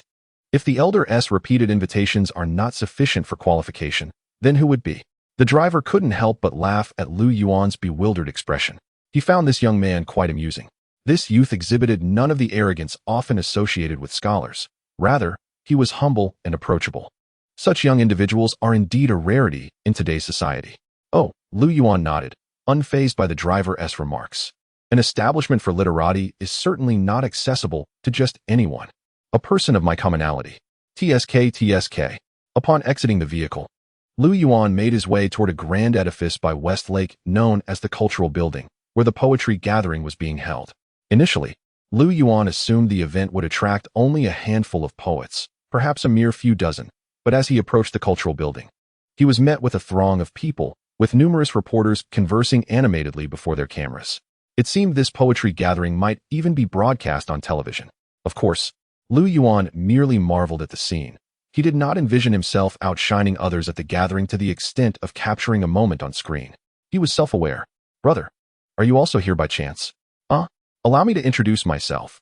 I am Li Dongqiang, a student from the Chinese department at Yin University, specializing in classical literature and poetry. Oh, hello there. Brother, is this your first time? Yes, indeed, it is my first. You're unfamiliar with the surroundings, I presume? Correct. I have never participated in such an event before. That is fine. Don't look around too much. Do you see that long line over there? Yes, I see it. What about it? That door has an entrance exam. The examiner is Professor Wang Mingyang from Yin University, who is quite stringent. Most who queue there are likely to be dismissed, so we should avoid that entrance. The east entrance is also a no-go. That's where the girls line up. Oh, so where should we go? Lu Yuan was taken aback. There are such intricacies. We should head to the west entrance. The west entrance is for couplets. Although many will also be turned away, there is still a chance to get in. Oh, by the way, what is your major? I am majoring in forestry. Forestry? What? Wait, did you just say your major is forestry? Yes. Dude, impressive. You're a forestry major. Yet you have the confidence to come here and try your luck? Are you a poetry enthusiast? Not quite. But I am. Don't say any more, buddy. I understand you. TSK, TSK, TSK. You're also here to see the goddess Qin, aren't you? That is not true. Come on, man. We're all men here. I get you. By the way, what is your name? Lu Yuan. Oh, nice. In light of your confidence and courage, I'll take you to the couplet area to try your luck. Let us see what true scholars look like. The young man engaging Lu Yuan was tall and wore glasses, his gaze flickering with mischief, wearing a knowing smile upon meeting Lu Yuan. Lu Yuan glanced at the main entrance of the building, where a few security guards stood idly, the atmosphere somewhat desolate. Ultimately, he suppressed the question of why they could not enter through the main door. Perhaps that is simply the custom of the poetry gathering? Since he had come here, he ought to adapt to local customs. Lu Yuan did not find Li Dongxiang off-putting. After all, both were rather flamboyant, sharing a hint of similarity. Brother, do you smoke? I don't smoke, Li Dongxiang replied, shaking his head. Oh, then I will. Lu Yuan succumbed to his craving and took out a cigarette. As he inhaled, he felt an overwhelming sense of comfort wash over him, and in this serene environment, he felt almost ethereal. Upon reaching the west entrance, Lu Yuan noticed a line there as well. Although fewer people seemed to be waiting for some unknown reason, Li Dongxiang confidently found a spot in line, with Lu Yuan following closely behind. Lu Yuan's gaze wandered as his mind inexplicably drifted to his renovation plans. The film was nearing completion, and he had many matters to address soon, didn't he? Life requires early planning. I can respond to this couplet. I believe it is. What? Incorrect? I think it is quite well structured. Give me a chance. Next. I'll go. Next. I believe it should be like this. Next. The couplet evaluations proceeded swiftly. Initially, there were still 20 or 30 individuals ahead, but a new person was evaluated every minute. What kind of couplet is this? Why is it so difficult? I thought my response was quite structured. Why was it rejected? Am I not capable? Sigh. I initially thought the couplet at the west entrance would be slightly easier, but I never imagined it would be this challenging. What could the actual response be? Has no one succeeded this year? Those dismissed from both sides shook their heads, and the collective mood was less than cheerful. Soon, it was Li Dongxiang's turn. Li Dongxiang revealed a faint smile as he adjusted his clothing and strode forward. The couplet read, "Loyalty and love for the morning sun, amidst the misty rain and smoke. Dreams still linger by the northern gate." He stared intently at the first line, his eyes widening as he scrutinized the requirements. Beneath the couplet were the two characters Westlake. After a prolonged moment of contemplation, he realized nothing would come to mind. Next, an elderly man with graying hair glanced up at the crowd dissipating before him, shaking his head in disapproval. Wait, he called out, give me a chance. I'll come up with something soon. Next, the old man observed Li Dongxiang struggle, ultimately shaking his head again. Li Dongxiang sighed and departed, feeling quite dejected. It seemed he had no hope of entering this year. Just as he was leaving, it was Lu Yuan's turn, and his phone suddenly rang. Hello? Old man. I'm here. Coming in? I'm on my way. Yes, right at the couplet. Just finished queuing. What? What did you say about the couplet? Don't you know? Let me check. The first line is loyalty and love for the morning sun, amidst the misty rain and smoke. Dreams still linger by the northern gate. Yes, that's south the place. What? You say I'm in the wrong spot. I need to go to the main entrance? Is the west gate incorrect? You want to know the second line? It as literature travels overseas, wishing to compose poetry and drink wine, lingering still at the West Lake. Old man. What do you mean? Why are you silent? Lu Yuan was momentarily confused by the old man's incredulous silence and instinctively glanced towards the main entrance. Then back at the astonished elder before the couplet. He felt somewhat embarrassed, having been lost in thoughts of his restaurant plans, realizing he had unwittingly made a significant blunder and even gone to the wrong place. Sorry, I'm in the wrong place. I'll leave. After hanging up, he quickly apologized and turned to head towards the main entrance. Stop. You're not in the wrong place. It's right here. Young man, come here. What is your name? The old man stood, suddenly grasping Lu Yuan's hand with palpable excitement. Huh. Lu Yuan was taken aback, glancing again at the couplet. The second line had slipped from his lips instinctively. Coincidentally, this line was one his high school teacher had insisted they memorize, claiming it might appear on an exam. Naturally, he had committed it to memory. But to encounter it here? What a stroke of luck. As Li Dongxiang was about to leave, he was startled by a commotion, his eyes widening in disbelief as he fixed his gaze on Lu Yuan. What is going on? Did he get it right? A student from the Chinese department of Hengdian University. Couldn't he come up with anything, yet a forestry major did?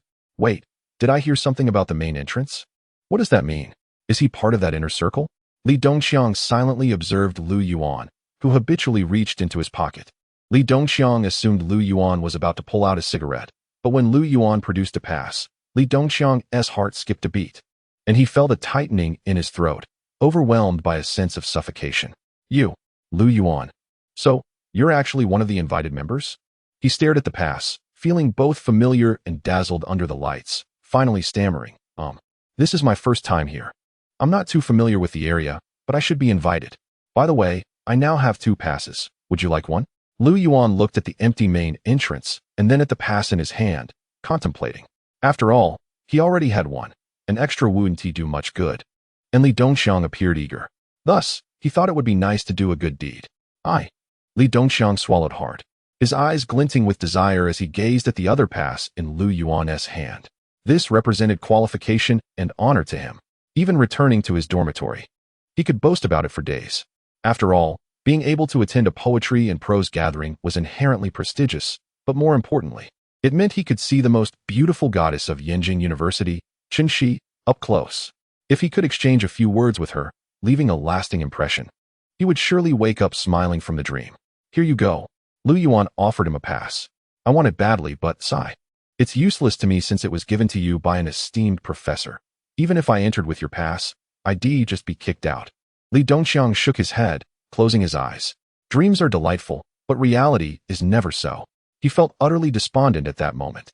Some things, even if Lu Yuan wanted to offer them to him, he could not utilize. Oh, shall I head in first? They're calling me from over there. Lu Yuan glanced at Li Dongxiang, who wore a forlorn expression, wanting to offer comfort, but then his phone rang again. He checked the caller ID and resigned himself. The old man is calling again. All right.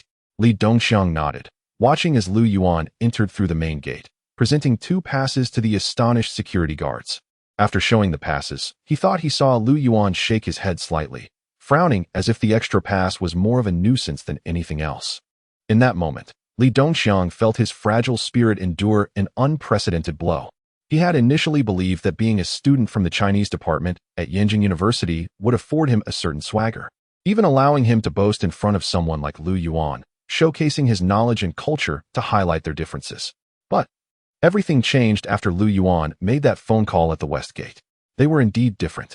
Some people toiled endlessly to reach the finish line, while others were simply born at the finish line. No, Lu Yuan.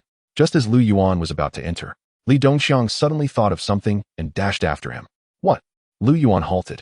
You son of a gun, are you really a forestry major? Li Dongxiang's voice was almost a growl. Yeah, so what? Lu Yuan nodded, puzzled by Li Dongxiang's intensity. Nothing. Li Dongxiang felt somewhat lost. Oh. Lu Yuan glanced curiously at Li Dongxiang again before turning to enter. After a few seconds, I don't believe it. Li Dongxiang suddenly shouted, his demeanor becoming even more disheartened. How could a group of talented liberal arts students fail to produce a couplet while a forestry major succeeded? The disparity was unbearable. This was too much of a blow. Lu Yuan, hearing the exclamation, felt speechless. This wasn't a time for deceit. He had no reason to lie. But why did no one believe him when he spoke the truth? Did he look untrustworthy? What was wrong with society? Where was the trust between people? This felt very awkward. Why do I suddenly feel like smoking? Of course, Lu Yuan did not smoke, as he had finished his last cigarette outside. Lu Yuan instinctively surveyed his surroundings, but failed to find any place selling cigarettes, so he had to abandon the idea. A sense of disappointment and melancholy enveloped him. At that moment, he merely wished for the poetry gathering to conclude swiftly, allowing him the opportunity to procure a pack of cigarettes. He could not fathom why his cravings had intensified of late. No, this won't do. It seems I must quit. Smoking is detrimental to one's health. Perhaps I should reduce my consumption from a full pack to merely half. Otherwise, it is exceedingly unhealthy. After a brief period of self-criticism and guilt, Lu Yuan finally entered the venue for the poetry gathering. Upon signing in, he prepared to take his designated seat as indicated on his pass. He intended to remain unobtrusive, quietly passing the time without seeking the limelight, thus avoiding any embarrassment. After observing the hall filled with literary figures, he nodded slightly. Hello, you must be Lu Yuan. Professor Lu instructed me to have you sit here. Oh, here? Indeed, your pass specifies your seat number. Ah, understood. A tall young man with glasses rushed over upon seeing Lu Yuan's pass, pointing to the adjacent seat. Lu Yuan, you should sit there, that's your assigned spot. It has been reserved for you by Grandpa Chun. After noting the familiarity of the tall youth, Lu Yuan nodded and was about to take his seat when a petite girl approached, tugging at his sleeve. Lu Yuan glanced at another pass. This one left by the elder. He looked back at the tall youth, momentarily perplexed. What does this mean? Dao Yuding, what is the matter? Lu Yuan entered through the west gate to respond to the couplet, so he should sit with our modern poetry society. Shenrong. Lu Yuan is a distinguished young talent specifically invited by Grandpa Chun, so he must sit with our classical poetry society. Chun, she is also from the classical society. Why are you trying to take him? The petite girl, Dao Yuding, with her hands on her hips, exuded a commanding presence. Professor Lu called earlier. Lu Yuan obtained his pass from the west gate, thus he should sit with our modern poetry society. Even so, Grandpa Chun has precedence. Do not think you can just take him away. What do you mean by take? This has been the rule since the inception of our poetry gathering. Has the classical poetry society not always adhered to rules? Are you now prepared to disregard them? What rules? Lu Yuan entered through the front door, not the side entrance. What do you imply? He obtained his pass from the west gate. He rightly belongs here. He possesses an invitation pass. As Lu Yuan stood by, observing the heated argument between the man and woman, he noticed the surrounding onlookers turning their attention towards them, causing a hint of distress to wash over his face. Who is this person? Why have I never seen them before? I don't know. They must be a newcomer, appearing quite arrogant. Wait, did he respond to Professor Lu's couplet? Of course, his pass indicates he did. However, he possesses a pass from Elder Chun.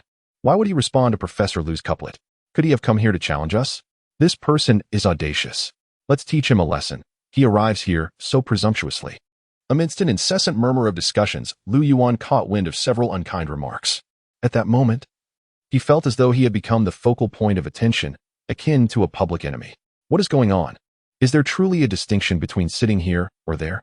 Lu Yuan felt uneasy. All I wanted was to find a seat and pass the time.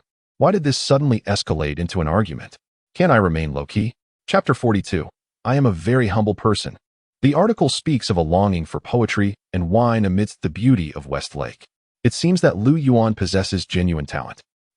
My grandfather's judgment is infallible. When I say someone is talented, they truly are. Grandfather, a single couplet does not signify much. It merely indicates that he is not an ignorant person and is qualified to enter the poetry society. Among the multitude present, who is not gifted? I know your standards are exceedingly high. By the way, have you heard that piece for Elise? He composed it. I have been pondering classical poetry and have yet to listen. You should take the time to hear it. The piece is included in the curriculum, and once you listen, you will understand why my grandfather values this young man so highly. Should a truly talented individual participate in the poetry meeting, they would undoubtedly shine. If he can rank among the top 3 at the Poetry Society, I will consider him. Your expectations are too lofty. Such well-rounded men are rare in this world. Unless they are geniuses. I find him sufficiently impressive, and he is humble, devoid of the arrogance often seen in literary figures. No, my standards remain unchanged. Even if I never encounter such a person in my lifetime, I will not waver. Embracing solitude in old age is quite acceptable. You truly are. How should I express my sentiments towards you? On the second floor, the elderly Chun observed his beautiful granddaughter, who held a book, and shook his head with a sigh. His granddaughter possesses many admirable qualities and high intellect, yet her reasoning seems flawed. Where in the world exists a man of such extraordinary talent? Surely, this is nonsense. This poetry meeting is divided into 2 factions, classical poetry and modern poetry. Throughout history, literary figures have often looked down upon one another. Proponents of modern poetry deem classical advocates as pedantic and lacking innovation, while classical supporters criticize modern poets for their superficiality and lack of profound depth, asserting that their verses are mere empty lamentations. Each year, both factions engage in poetic contests at the meeting, hoping to outshine the other, yet the results are often evenly matched, with only slight margins separating them. After all, whether classical or modern, neither style has historically been deemed superior. The distinction lies solely in the poet's individual talents. However, Those who truly make it to the poetry meeting are invariably the elite from prestigious university Chinese departments, distinguished in their literary pursuits. If one were to rank their abilities, it would be exceedingly challenging. Thus, the judges' scores typically hover around 9 points, with few low or high scores. The annual victor often merely exceeds others by a fraction of a point, making it impossible for any one individual to dominate. In this context, the addition or subtraction of a participant is a matter of fierce competition for both factions. Lu Yuan's ability to create a couplet that had long stumped others marks him as a rare talent. Naturally, such talent is highly sought after. Had Lu Yuan not been misled by Li Dongqiang, he would likely be leisurely enjoying fruits on the classical poetry side, occasionally indulging in the pretentiousness of his peers while waiting for the event to conclude. Yet now, the situation is less than ideal. Lu Yuan, you have 2 passes and 2 seats. Where will you choose to sit? Indeed, will you choose classical poetry or modern poetry? The lights shone brightly, illuminating Lu Yuan's slightly bitter yet forced smile.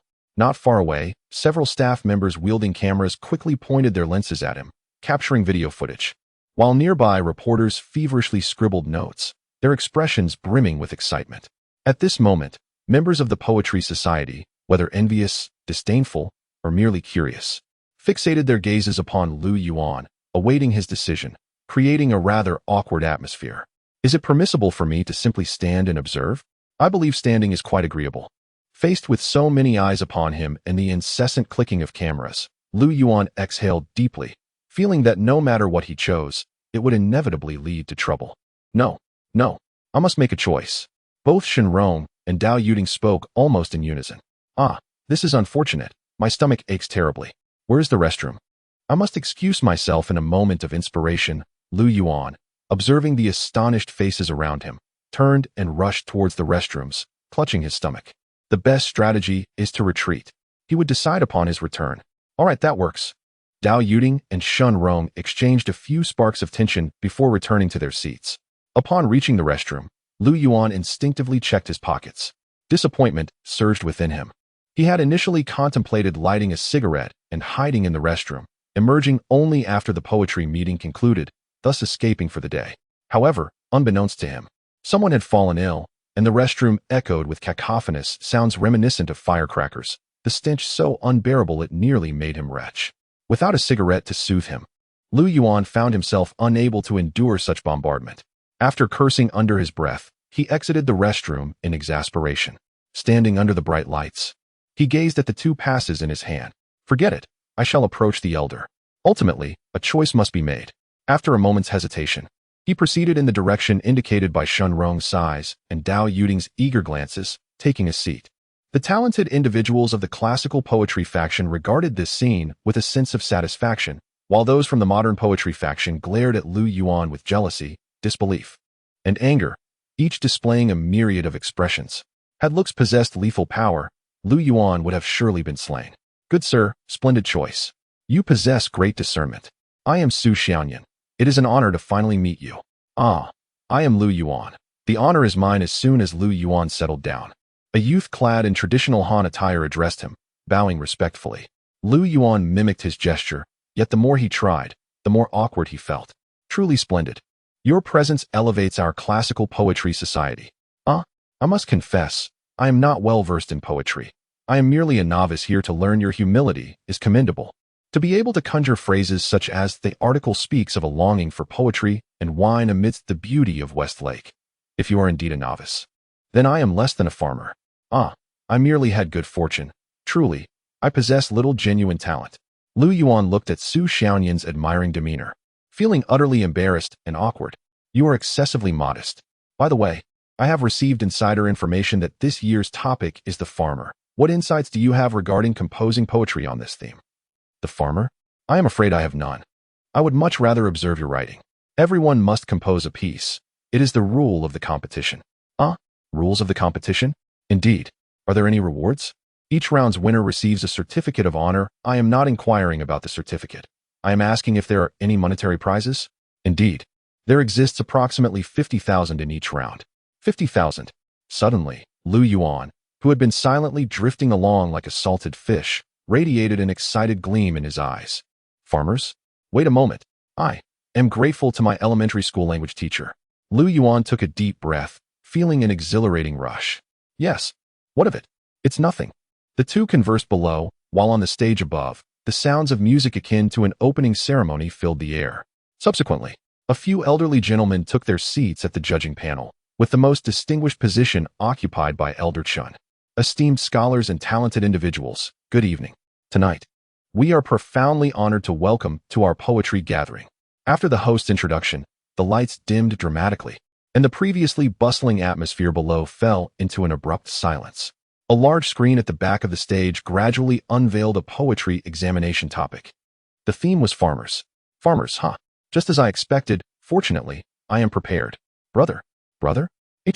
When Su Xiaoyan glanced towards Lu Yuan, he found him fervently dipping his brush into the ink and swiftly inscribing characters on the rice paper laid out before him. Su Xiaoyan initially intended to observe, but soon realized that Lu Yuan's calligraphy was a chaotic dance of dragons and phoenixes. He could hardly discern what Lu Yuan was writing. This calligraphy is truly distinctive. Chapter 43, 2 poems. Thank you all for your generous contributions. I am profoundly moved. Brother, what you have written here. Is it poetry? What characters are these? Calligraphy. Your calligraphy. I have never encountered such a style before. Is this a new font? As Lu Yuan dried the ink and laid out the xian paper, Su Xiaoyan stared wide-eyed at the characters, struggling for a long while before managing to utter a few words. Lu Yuan's calligraphy exhibited a unique flair, with strokes that flowed wildly, reminiscent of the cursive style of the Tang dynasty. Su Xiaoyan inhaled deeply, exhaling slowly. This writing sent shivers down his spine, akin to an encounter with the supernatural, as he focused for a long time before deciphering the words farmer. For reasons unknown, his mind was overwhelmed by a torrent of thoughts, and he couldn't help but question how Lu Yuan had composed the couplet. Cough, cough. I can only write in pen. I'm not accustomed to calligraphy. Hence it appears a bit hasty. Lu Yuan glanced at his poem, suddenly feeling a wave of embarrassment wash over him. This is quite rigid. Your poem. Su Xiaoyan surveyed the surroundings, observing others either deep in contemplation or hurriedly scribbling away, while Lu Yuan appeared utterly unfazed, which only heightened Su Xiaoyan's unease. Though he couldn't grasp the essence of Lu Yuan's writing, the latter's nonchalant demeanor suggested it was unlikely to be anything of value. Cough, cough. I truly possess little talent and understand little of poetry. I merely scribbled some thoughts. Brother, aren't you going to write? Why are you staring at me? Lu Yuan cleared his throat, increasingly dissatisfied with the appearance of his own characters. Ah, right. I almost forgot about myself. Su Xiaoyan, momentarily taken aback by Lu Yuan's perplexing behavior, quickly refocused on his own poem. Lu Yuan feigned seriousness as he examined his own writing, then discreetly glanced at his neighbor's work. Upon comparison, his confidence took a nosedive. Previously, when watching calligraphers on television effortlessly produce beautiful characters, he felt a sense of invincibility. However, as he grasped the brush himself, he realized how naive he had been. Alas, though he had executed it in one go, the result was a dismal mess. What on earth is this? A scribble? Can anyone even decipher it? Lu Yuan stared in disbelief at the jumble he had written. If he submitted this, he would be utterly humiliated. Shaking his head, he crumpled the poem and dipped his brush in ink again, surreptitiously emulating Su Xiaoyan's grip, and began to write slowly. As Lu Yuan earnestly devoted himself to the task, he discovered he was writing at a snail's pace. What had taken him mere minutes before now consumed 10, and he was still unfinished. As he was midway through writing, people began to submit their works one by one. After glancing at those handing in their papers, Lu Yuan looked at his own writing and let out a sigh. How could one master calligraphy overnight? While his work was certainly lacking in aesthetics, at least it was legible, right? Surely, it wouldn't be judged against poetry standards, would it? What if it were? Should he compose another piece? If the quality of his writing was lacking, perhaps quantity would suffice? After all, he had checked online, and no one had penned these 2 poems. So, if he wrote them, who would know? Perhaps I should embrace my shamelessness? No, I mustn't be so shameless. Lu Yuan glanced at others, and with a firm resolve, he decided to write another poem in the blank space of the xian paper. How could I be so unscrupulous? Am I a plagiarist? What a wretched individual I am. Of course, Lu Yuan engaged in self-reproach for quite some time. Diu Ting's characters are robust and powerful. Despite being a woman, her writing exudes a masculine vigor. This poem, Busy Farming, is truly commendable. I would rate it an 8. 5. I believe this poem, though well-written and rhythmic, lacks depth and feels somewhat light-hearted and romantic. I am not particularly fond of such tones. I would give it an 8. 4. I would rate it an 8. 3. It ultimately lacks flavor. Shun Rong's modern poem, In the Fields, embodies a postmodern style. I would award it an 8. 8. The meaning is quite good. Why not an 8? 8. Haha. Poems rated above 8. 8 are universally acknowledged by us old-timers. Last year, there was a poem Sky, but I feel this modern poem In the Fields still needs refinement. What do you think? Xiaoxi? Well, while there are minor flaws in the writing, the imagery is commendable. However, it leans too heavily on sentiment. If I were to rate it, I would give it at most an 8. 7. Haha. You are stricter than we old-timers. This poem is quite good. Who wrote it? Is it Ma Ruanji? Ma Ruanji? The talented one from Yin University? Indeed, this young man possesses considerable talent. I find it impressive. This poem, Farmland, has profound meaning and imagery. I would rate it an 8. 9. 8. 9. That seems a bit excessive. Take a look for yourself. Indeed, it is quite good. I would also give it an 8. 9. This poem is a rare gem. Oldly, are you not compiling modern poetry? I believe this poem deserves a place in your collection. Yes, I have that intention as well. An 8. 9 is warranted. The writing is visually appealing and quite impressive. As the last talented individual submitted their poetry, all eyes were fixed on the judging panel. They watched as the elderly judges whispered among themselves. Some deep in thought, others expressing admiration or contemplation. A wave of apprehension swept through them. For them, the monetary prize of 50,000 yuan was negligible. The true value lay in the appreciation and recognition from these venerable figures. Each elder was a pillar of the Chinese literary community, held in high esteem. More importantly, one of them, named Lu Yuan, was compiling a collection titled Selections of Modern Poetry. If their works caught the attention of these distinguished judges, it could lead to significant opportunities and prestige within the literary world. Brother, are you feeling nervous? Not too much. Are you searching for something? Su Xiaoyan inquired, eyeing Lu Yuan's hands. Nothing. Lu Yuan took a deep breath and finally placed his hands on the table. He instinctively reached for a cigarette, fully aware that he had none, yet still mimicking the motion of searching. In this moment, the absence of a cigarette felt particularly lonely for Lu Yuan. After all, waiting is a lonely endeavor. When Lu Yuan glanced toward the judging panel and saw an elderly man with graying hair smoking while studying the writings, he felt an inexplicable envy, even experiencing an urge to rise and borrow a cigarette from him. Brother, you seem quite eager. Su Xiaoyan observed Lu Yuan. How do you know? Of course, because I want one too. Really? Can we go up? How could we? We can only wait. Can we not wait? Is it not possible to wait? Will he come over to distribute cigarettes to us? Initially filled with longing, Su Xiaoyan shuddered at Lu Yuan's words, nearly losing his balance as he turned to look at him, his expression one of exasperation. Are we not conversing about the same subject? Lu Yuan inquired with an air of innocence. I merely wish for my poetry to find its place within his book. What are you contemplating? I would like to borrow a cigarette. My craving has resurfaced. Lu Yuan cleared his throat, feeling a twinge of embarrassment, as his cheeks flushed with sudden shyness. Su Xiaoyan felt a wave of darkness wash over his vision. What is happening here? He exclaimed. This handwriting is utterly atrocious. Are there truly individuals here whose penmanship is this dreadful? Lu Yuan? Minnom? 2 poems?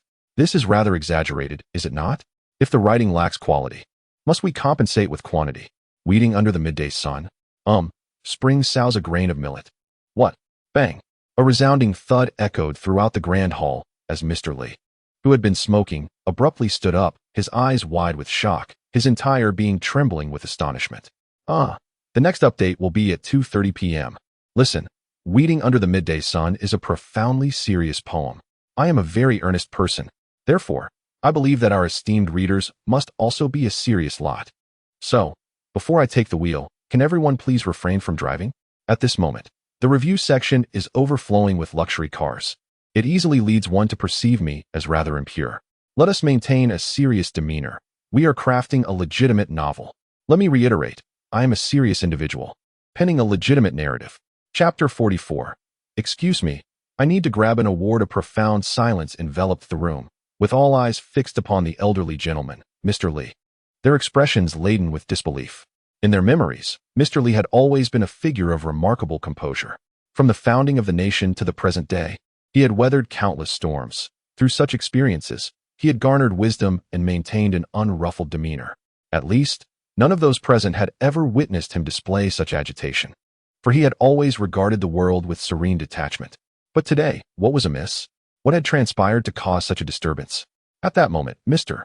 Li's chest heaved with labored breaths, his complexion oscillating between shades of red and blue, even a hint of rosy hue appearing on his forehead, while his hands trembled uncontrollably, leaving him in a state of uncertainty between joy and sorrow.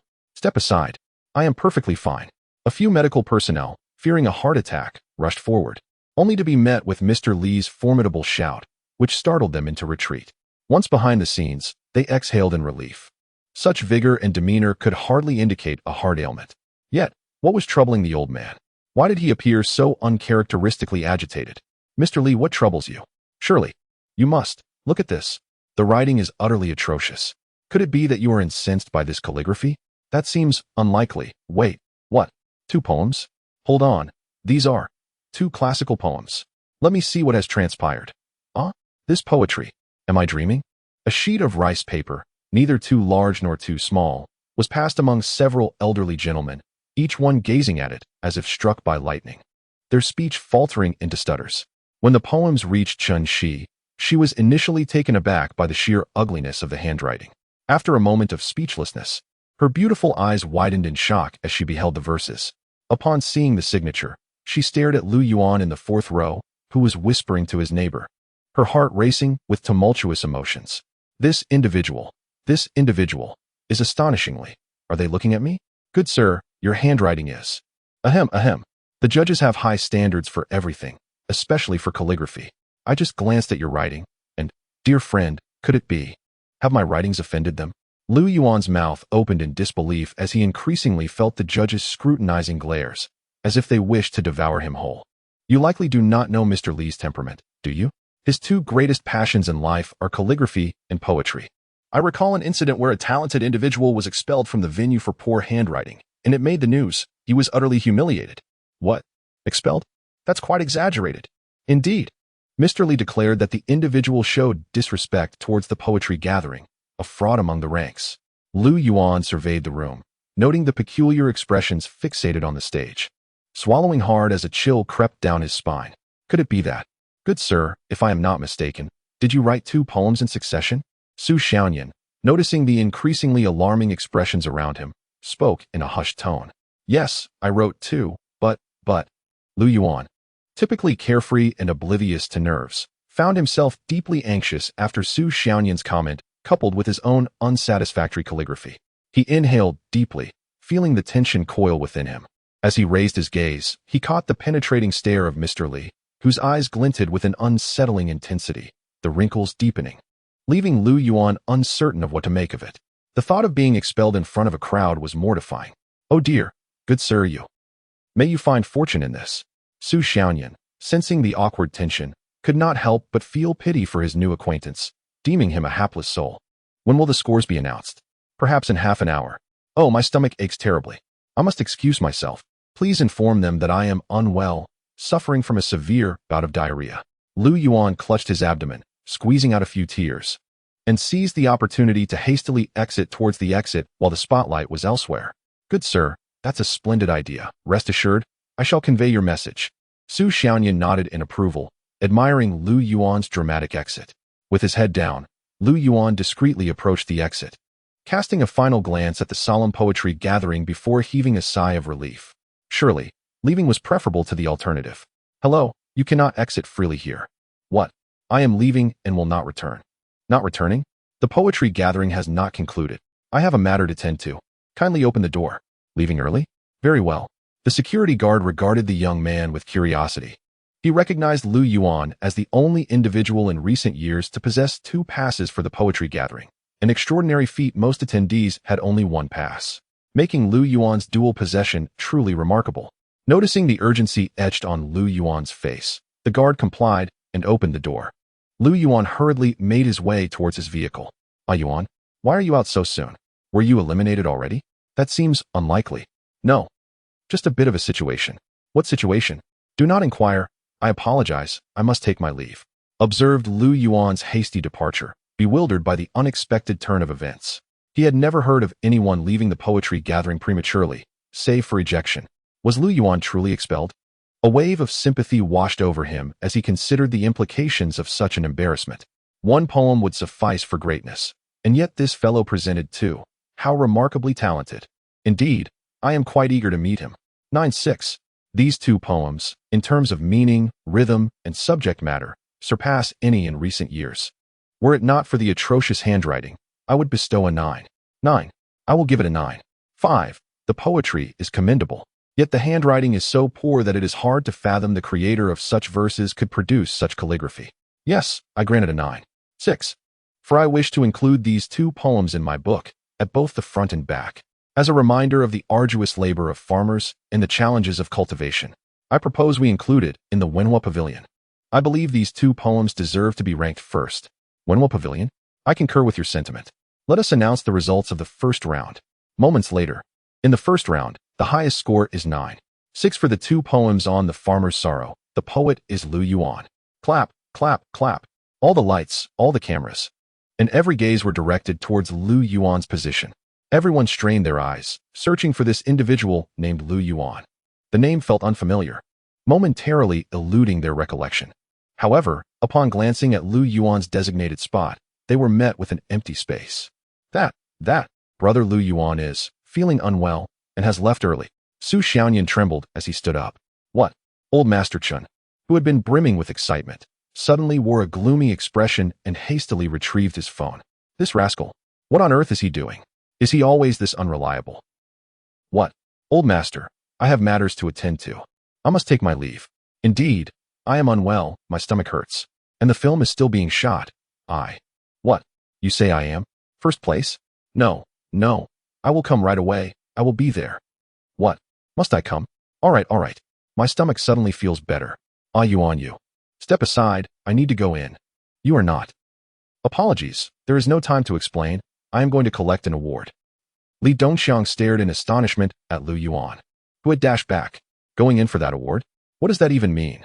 Chapter 45. The bonus and such countless lights, numerous camera lenses, and a multitude of gazes converged upon the panting Lu Yuan. In that moment, he had undeniably become the focal point of public attention. It was his inaugural encounter with such grandeur, naturally causing a surge of anxiety within him. Yet, the thought of a 50,000 yuan prize prompted him to take a deep breath and stride towards the stage with an air of cultivated composure. Life is akin to a play, reliant on the art of performance. At this moment, I am but an adept performer. Why did you leave midway? Elder Chen scrutinized Lu Yuan, his gaze steeped in exasperation. He was at a loss as to what this insufferable lad harbored in his mind. It was a bit stuffy here, so I stepped outside for some fresh air. And besides, I had a slight stomachache, thus. Do you believe I would take you at your word? I truly had a bit of, well, if I hadn't called, would you have simply disappeared? That is not the case. I merely went to get some air. Then why did the driver, Xiaozhong, say you were preparing to leave? The elder's astute gaze remained fixed on Lu Yuan. How could that be? Did I ever say such a thing? It's impossible. He must have misunderstood. Lu Yuan hastily shook his head in response to the elder's penetrating stare. Go collect your award and refrain from such nonsense in the future. Understood. And your handwriting requires considerable practice. I will make sure to practice diligently. Off you go. After a brief exchange with Elder Chun, Lu Yuan turned towards Chen Shi.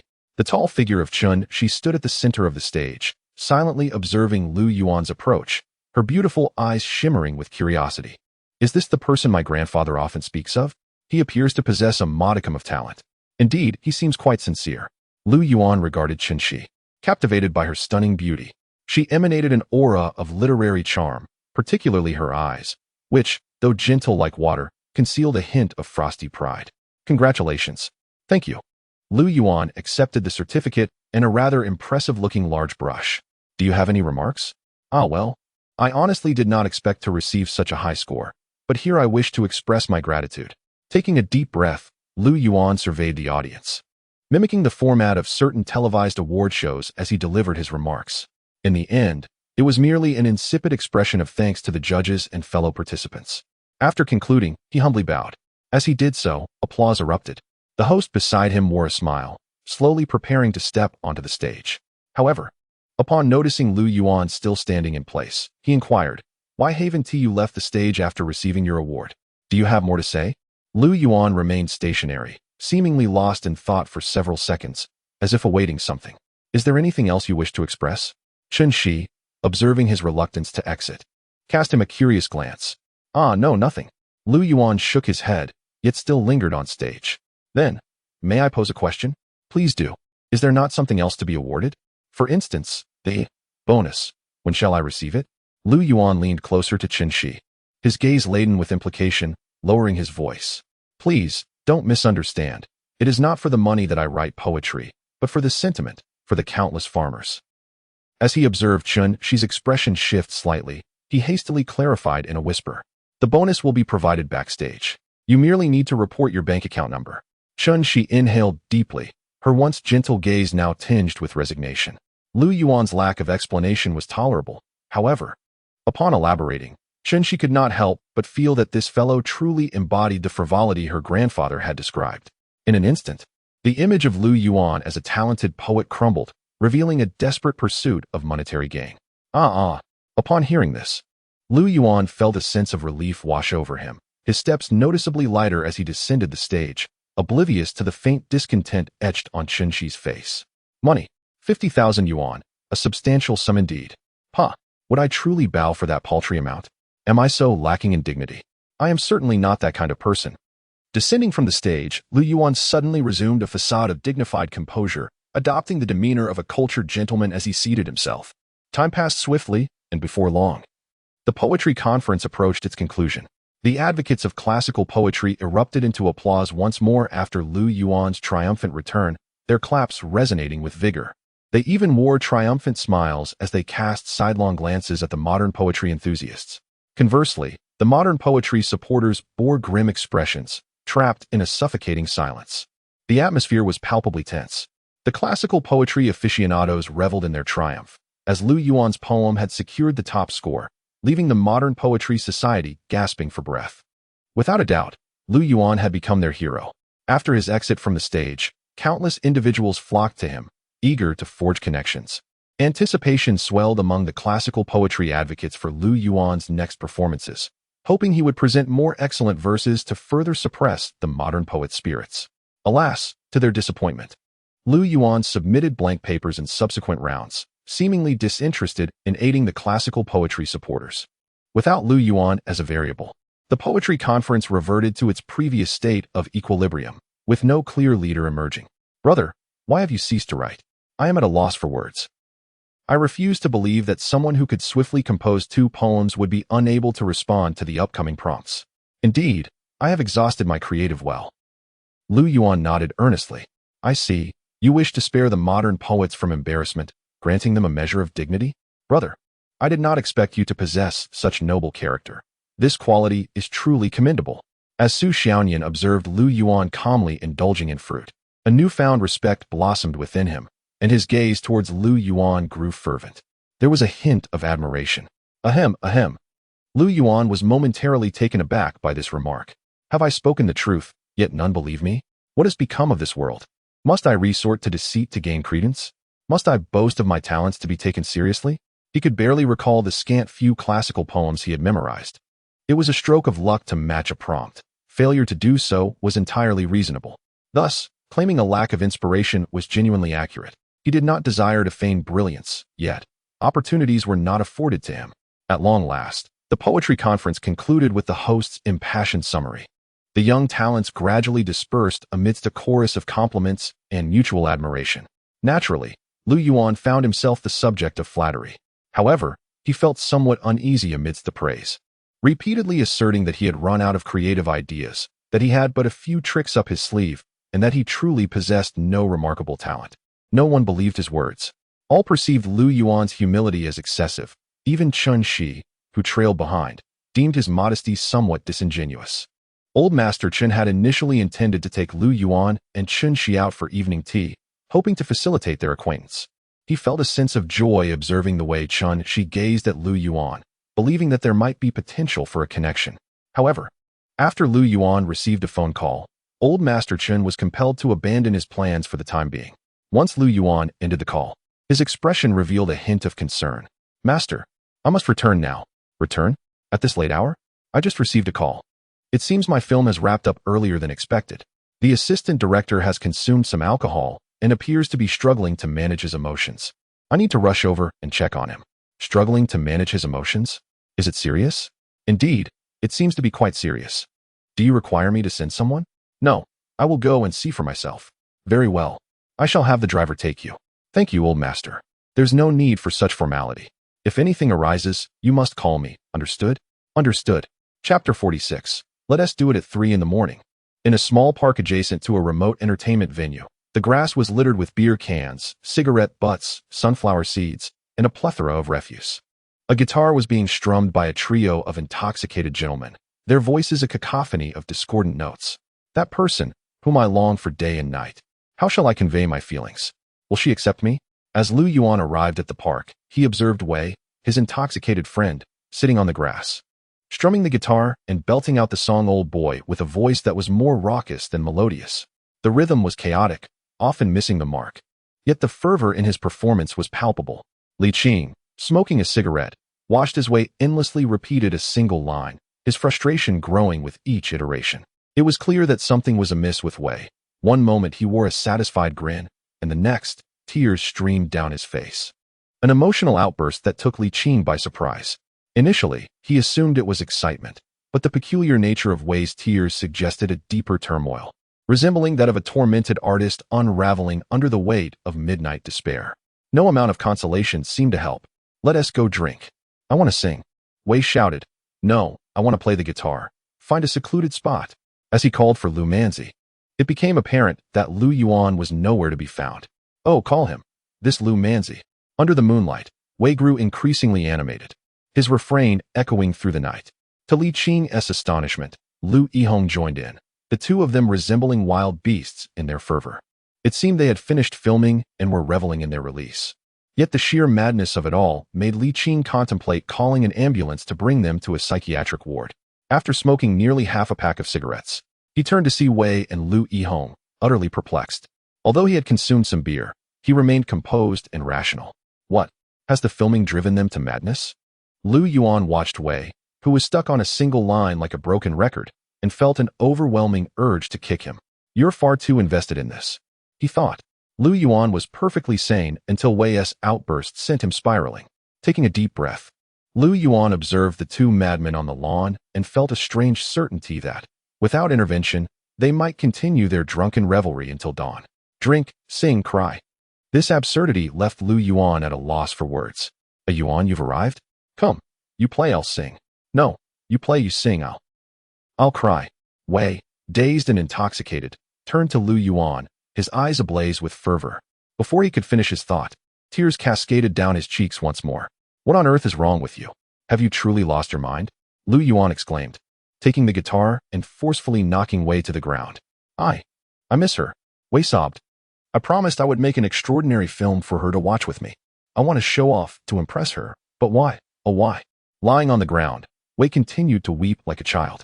What is love? Lu Yuan pondered, recalling the age-old question. What good is your crying? She has already run off with someone else, perhaps engaging in romantic escapades with another. Shaking his head, Lu Yuan adjusted the guitar strings, which appeared on the verge of breaking. What is the matter with you, old Lu? I want to prove myself worthy of the Berlin Film Festival. Wei lamented, his tears flowing freely. Seeing him cry makes me want to cry as well. Why must you sing those two lines that leave me in such turmoil? I want to weep uncontrollably. Lu Yuan gazed at the two men and the litter strewn about, the beer bottles and refuse, and sighed deeply. Adults rarely crumble, but when they do, they descend into a state of childlike despair, tears, and snot flowing freely. With the guitar in hand, Lu Yuan looked into the distance and shook his head. Then let us sing. Wei's anguished rendition shattered Lu Yihong, while Lu Yuan's performance prompted Wei to drink until he vomited, only to cry anew. Lu Yihong, after shedding his own tears and downing a beer, lay on the grass, staring at the moon in silence. He had ceased to cry. After Lu Yuan finished singing, Wei closed his eyes and wiped his nose and tears with a napkin. Although Lu Yuan's singing was splendid, he felt he had expressed his emotions. Having let the madness take its course. Let us do this. Wei gritted his teeth, glancing at Lu Yihong. Do what? Declare war. Damn it. Who are we attacking? Lu Yuan asked, bemused by Wei's emotional outburst. I swear, I will never again cry over a woman. Wei declared fervently. Lu Yuan was taken aback by this nonsensical proclamation. A Yuan, I must make a film, a great film. I want to become a director that dazzles the eyes of all, compelling Shen Lianjie to kneel before me in awe. As Wei's spirits revived, Lu Yuan found himself at a loss for words. Your ambitions are rather lofty, aren't they? I'm preparing to make a call. A call? To whom? September 1st of this year. I just received the news. So you'll call her? Yes, I will. I'll tell her that I am far superior to him. I want her to regret leaving me. Wei's fervent determination surged once more. In the stillness of the early morning, Shen Lianjie, who had never smoked before, found himself drawn to cigarettes. The curling smoke rose as he chewed on a piece of imported delicacy, mixing it with a hint of red powder. After consuming it, he felt a warmth spread through his abdomen. Shen, are you here? A soft voice called from nearby. Suddenly, Shen Lianjie felt a surge of confidence. Since that fateful day of dread, he had developed a slight apprehension. Yet tonight felt different.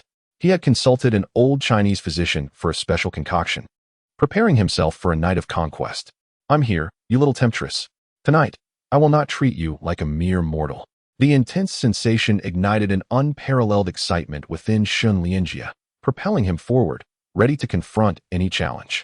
Suddenly, a phone rang. Who could be calling at this moment? Shen Lianjie shook his head in confusion. It's my call. Yours? Who's on the line? That way. Haha, that sycophant? Indeed. Should I answer? Or perhaps I should hang up? No. Haha, let me take it. Be good. I want to see what that sycophant has to say.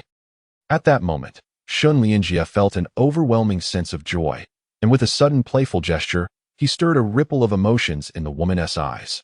All right, you despicable wretch. My film is set to premiere on September 1st. Let me tell you, Shen Lianjie, I will utterly obliterate him. As he placed the phone to his ear, Shen Lianjie was startled by a furious outburst from the other end. You think your 1 million investment can compare to my tens of millions? Shen Lianjie found the statement absurd. Has this person lost their mind? Yes. Haraha.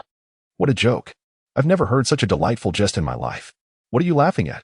Did the firecrackers not explode satisfactorily? I heard you're munching on donkey tails. Fat Wei's sarcasm was palpable. What? Shen Lianjie's expression darkened, just as he was about to respond. But the call was cut off with a series of beeps. Damn it. Chapter 47. The bounty on Lu Guzi's identity. After the tumultuous clamor, silence ensued. Following the tempestuous collapse, there emerged a sense of release and growth. For Wei Fatty, this slumber was profoundly satisfying, perhaps the most gratifying rest he had ever experienced. There was no oppression, no discontent. Everything was in its most optimal state. Upon awakening, he realized it was already the following morning. He had slept for a full day and night. The first breath he took was filled with the familiar scent of smoke. He glanced at the clock, which read approximately 6 in the morning. Suddenly, Wei Fatty felt an urge to smoke a cigarette, much like Lu Yuan. A Yuan, could you pass me one? A Yuan? Sure, he's still asleep. Lu Yihong, leaning against the side, donned glasses while perusing a book on acting. Upon noticing Wei Fatty, he gestured for silence, holding great respect for Lu Yuan, whom he considered a pivotal turning point in his life. Oh, Wei Fatty initially felt perplexed, but his confusion deepened when he saw Li Qing, wearing headphones, smoking while watching video edits. He was accustomed to waking up to the sight of Lu Yuan smoking on the upper bunk, perusing the director's manual. The absence of Lu Yuan's morning ritual felt unsettling. Why is Lu Yuan still asleep? Old Li, pass me a cigarette. Old Li. Noticing Li Qing's lack of response, Wei Fatty threw his pillow at him. What are you doing? Li Qing removed his headphones, glaring at Wei Fatty. Pass one over. Come and get it yourself. Just toss it over here. Lazy. No wonder you're so overweight. Better than your skinny frame. Huh. I asked for one, and you threw a whole pack? This pack only has one left. Oh. Wei Fatty lit a cigarette, shaking his head slightly, feeling a bit clearer-headed under the cigarette's influence. The misty edge of the bed evoked a sense of nostalgia. He never imagined his debut film would be completed in such a makeshift company. This was something he could never have dreamed of before. After a night of heavy drinking, he vividly recalled the scene of bragging to Shen Lianjie over the phone, his spirit soaring with ambition. After finishing the cigarette, he dressed and climbed out of bed, sensing that his time was about to begin. He was destined to be the forever shining protagonist. Old Li, let's grab some breakfast. We're getting ready to work. I'll listen to this song Invisible Wings first. Invisible Wings? ISNT that the song A Yuan wrote for Xiao. Indeed, it just topped the singles chart. Wow, that is impressive. When was it released? How come I didn't hear about it before? Last night. What? It topped the chart in just one night? Well, more accurately, in 6 hours. Wow, that's quite remarkable. Let me have a listen. As Wei Fatty took Li Qing's headphones and listened to the song. He was utterly captivated, especially by Zhao's ethereal and crystal-clear voice. The combination of lyrics, vocals, and melody left a profound impression, moving him deeply. Wow, Yuan is truly exceptional to have written such a brilliant song and melody. The more I listen, the more I feel this song was tailor-made for Zhao. I feel the same way. It's beautiful. This song will probably explode in popularity soon. Wait, what do I see? What? Look, the arranger and lyricist are both Lu Yuan. Ah, I didn't notice until you mentioned it. Haha, Lu Yuan. When did Lu Yuan acquire such an amusing nickname? Haha, Yuan, do you think this might offend Zhao? Haha, I think so. Wait, let me check Weibo. I remember Lu Manzi was trending a while back. Ha ha ha. Oh my gosh, I can't handle this. I really can't. Ha ha ha. High-priced bounty, Lu Yuan, and Zhao's rumored boyfriend? Oh my god. Ha ha ha. What are you all laughing about? Lu Yuan, who was reading, approached, puzzled by the commotion. Check out this Weibo. Lu Yuan's expression turned peculiar as he instinctively glanced at the sleeping Lu Yuan nearby, Lu Manzi. A bounty of 300,000? Suspected to be in Zhao's rumored literary beau? Lu Yuan was deeply asleep, lost in a beautiful dream where he envisioned opening a fast food restaurant in Hengdian. On the first day, business boomed, with customers queuing from East Street to West Street, clamoring for his fast food. Even if they had no work, school, or dates, they insisted on eating at his establishment. Here we go, everyone. Please, take your time. No pushing, there's plenty for everyone. The film emperor Lu Yuan had taken on the role of a server, attending to the customers with a smile, occasionally eliciting shrieks from a group of middle-aged women and young girls enchanted by his mature charm. Coming right up. Don't rush, I'll be right with you. In the kitchen, Wei Fatty, Li Qing, and several busy assistants toiled diligently. The day's earnings are looking good. Wei made a net profit of 200,000. What? 200,000. Indeed. And the stunning woman at the front desk, smiling, is Wang Jinxue. As for Lu Yuan, he lay atop a bed piled high with cash, joyfully observing Hengdian, occasionally receiving coffee from unknown beauties, exuding happiness like never before. This was the pinnacle of life. Ha ha ha. Ha ha ha. Ha ha ha. Lu Yuan was taken aback. Why did the laughter sound like a chorus of ducks? I'm not laughing. What the hell, what is going on? Who's the culprit? Ha ha. Ha ha. Strangely, Lu Yuan's dream was abruptly interrupted by the raucous laughter, sending chills down his spine. Ugh, what lunacy! Why are you all laughing so early in the morning? Upon waking, he glared at the group who were doubled over in laughter, feeling irate. Yuan. Ha, come see this, your news. Wei Fatty hurriedly approached Lu Yuan, phone in hand. What news? Can't you see it's still sleeping time? Is this a display of poor manners? Being jolted awake from a rare, beautiful dream left Lu Yuan quite displeased. The reality of having reached the pinnacle of life contrasted starkly with his current circumstances, making it hard for him to accept. Take a look. This will amuse you. Is this about Zhao's song Invisible Wings becoming famous? What is so joyous about that? Keep calm. There will be plenty of storms ahead. Lu Yuan quickly glanced at the phone, shaking his head in disbelief at Wei Fatty's antics. Is this truly worth waking me for? Is there no sense of decency?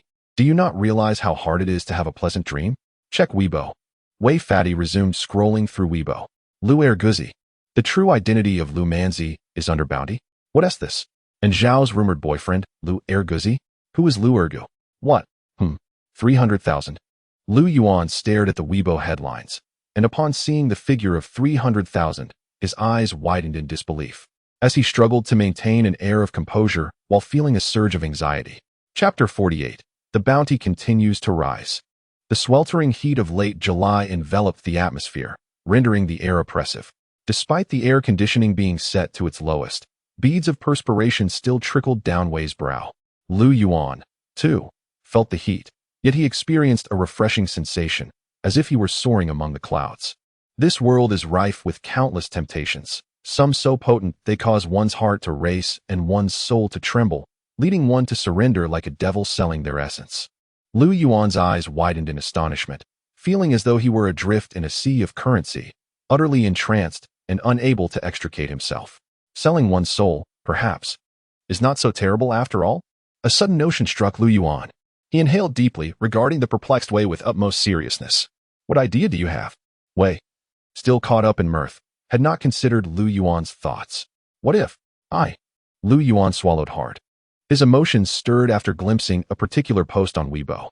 Wow, a Yuan, are you really going to report yourself? That's quite the move. Upon witnessing Lu Yuan's enigmatic expression, Wei instantly comprehended, and his gaze grew increasingly complex. What do you think the feasibility of this is? Quite high. Wei gulped, letting out a long breath. And he too began to feel a flutter of excitement. The two shared a mutual understanding, their thoughts aligned. You're insane, Li Qing interjected, retrieving his phone and closing Weibo. Shooting a glare at the duo. What do you mean, you don't want a free 30,000? Wei retorted, displeased. This could be beneficial for a Yuan. If you report now, a Yuan becomes worth 30,000. It's all about the hype.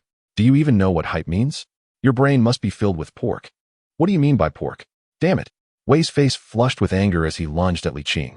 Li Qing, unable to withstand Wei's weight, found himself pinned down in a flurry of struggle, begging for mercy. Meanwhile, Lu Yihong shook his head, placing his book down before Lu Yuan. A Yuan, what are your thoughts? I think I need a smoke before I decide.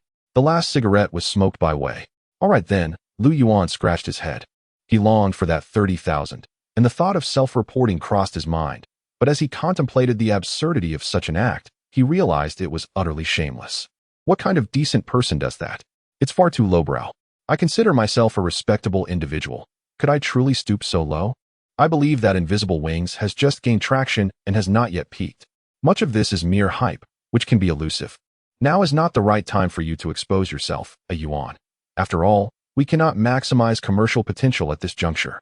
Lu Yihong, a seasoned player in the industry, had grown close to Lu Yuan over time, and thus he adjusted his glasses and began to strategize earnestly for Lu Yuan. So we wait. Lu Yuan, not lacking in intelligence, grasped the implications of this suggestion. Yes, we await the explosion of Invisible Wings, and just before our film's release, we shall assemble a team to cultivate this matter. By then, we can not only ride the wave of popularity but also elevate our film's profile. Lu Yihong nodded, thoroughly analyzing the advantages this could yield. Indeed. By the way, Wei, when do you plan to terminate your contract with Huajin?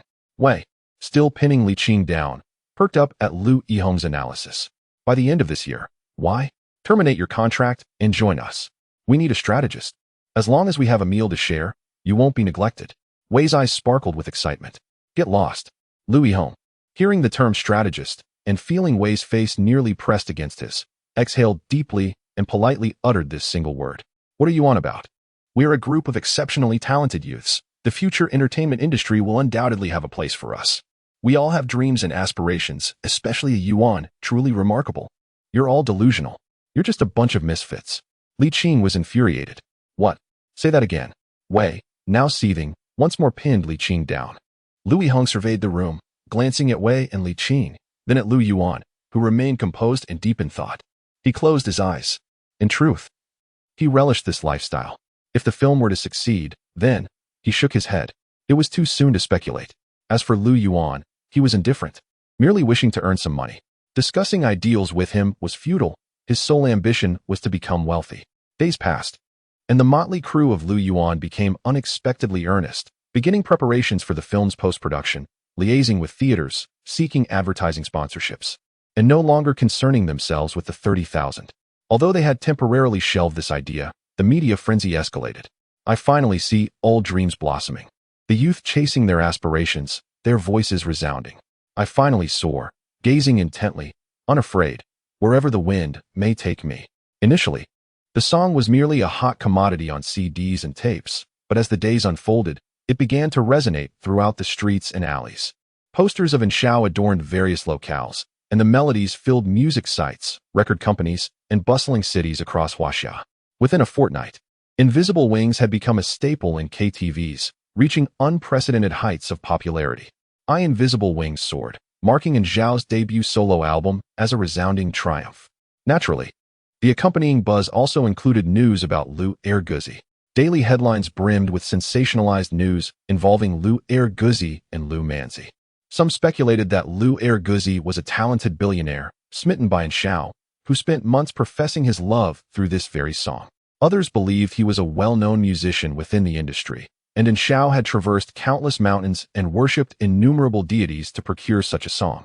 Whispers claimed that Lu Erguzi and Lu Manzi had shared a childhood bond with Shao, fostering a deep connection that inspired the creation of this song. Indeed, the internet buzzed with countless rumors, yet none had been substantiated. The bounty amount on Weibo continued to escalate, from an initial 30,000 to 35, then 40. With such generous rewards, intrepid journalists flocked to the Encounter UCAF from early August, incessantly inquiring about Zhao's presence. Yet, every employee at the CAF politely shook their heads, feigning ignorance. Even if they knew, they would remain tight-lipped. It was their industry code, they would not betray it. As for the instigator, Lu Yuan, he led a fulfilling yet silent existence. Though he was engrossed in the film's post-production, each morning he was roused from slumber by Wei's boisterous laughter, his voice akin to a duck's quack. Each day he opened his eyes to find Wei gleefully pointing out the hottest news on his phone, laughing until his stomach ached. Ah Yuan, when did you become an esteemed lyricist at the age of 80? Ah Yuan, when did you acquire such prowess? Ah Yuan, have you been secretly enamored with Shao for 30 years? How is it that I have not perceived your advanced age? Ah Yuan, haha? They have directly transformed you. Faced with such a chaotic report, Lu Yuan found himself at a loss. Aside from throwing Wei Pengzi's phone aside in frustration, the audacity of these journalists is utterly shameless, both ridiculous and absurd, leaving Lu Yuan completely helpless. I have received some news. What news? Remote entertainment. What? I have never heard of it. And Shao has been to remote entertainment. What? Are you implying haha? That 400,000 prize is ours. But there is no evidence. True, yet we shall investigate and uncover the truth very well. Chapter 49. An awkward flattery. The post-production of this film is not particularly challenging, as it is essentially a solo endeavor. The ending retains a hint of suspense, which can be described as both open-ended and ironically poignant, leaving little room for alteration. Among 1,000 individuals, there exist 1,000 interpretations of Hamlet. After a brief viewing of this low-budget film, the officials at the Film Bureau did not engage in the kind of obstruction often depicted in novels. They merely suggested revisions on some minor details before granting approval for Buried Alive. Once the film passed inspection, the most significant hurdle remained, the issue of theatrical distribution. Even with a scheduled release date, if no cinema was willing to screen the film, the situation would remain problematic, leading to indefinite postponements of the premiere. The director, Lu Yuan, is relatively unknown, and his assistant, Wei Wuji, is a recent graduate lacking experience and support from home. Although the lead actor possesses considerable talent, he is currently shelved by Hua Jin, making any assistance from Hua Jin unlikely. Thus, when Lu Yuan and Wei Wuji approached various cinema distribution departments to negotiate the screening of their film, they were politely ushered out of offices, often without even having their film screened. In stark contrast, the film capital is flourishing, having already secured support from major cinema chains like Tianjin and Wanjia, with promotional efforts in full swing and generating significant buzz. As Lu Yuan and Wei Wuji entered the cinema offices, they were met with the distasteful visage of actor Shun Lianjia, along with the provocative demeanor of the leading lady, Lu Fangfei. While Lu Yuan remained largely unaffected, Wei Wuji felt a wave of nausea. Had he not been mindful of his current role as an assistant director, he might have retched right there. This world is inherently unfair. There exists a chasm between ideals and reality. They are but a group of unfortunate souls defeated by the harshness of life. I said, without resolving this issue, not only will we struggle against Shun Lianjia, but even recouping our investment will be a daunting task. Yes, we still have 3 cinema chains left. Let us make another round of attempts. The outcome likely won't differ much. It's infuriating that they dismiss our film without even giving it a chance. Is our promotion insufficient? We simply lack the funds for advertising. A yuan? Why not dip into your little reserve for some ads? How much do we need? About 400,000 to 500,000. Should we consider distributing flyers? No way. That is far too embarrassing.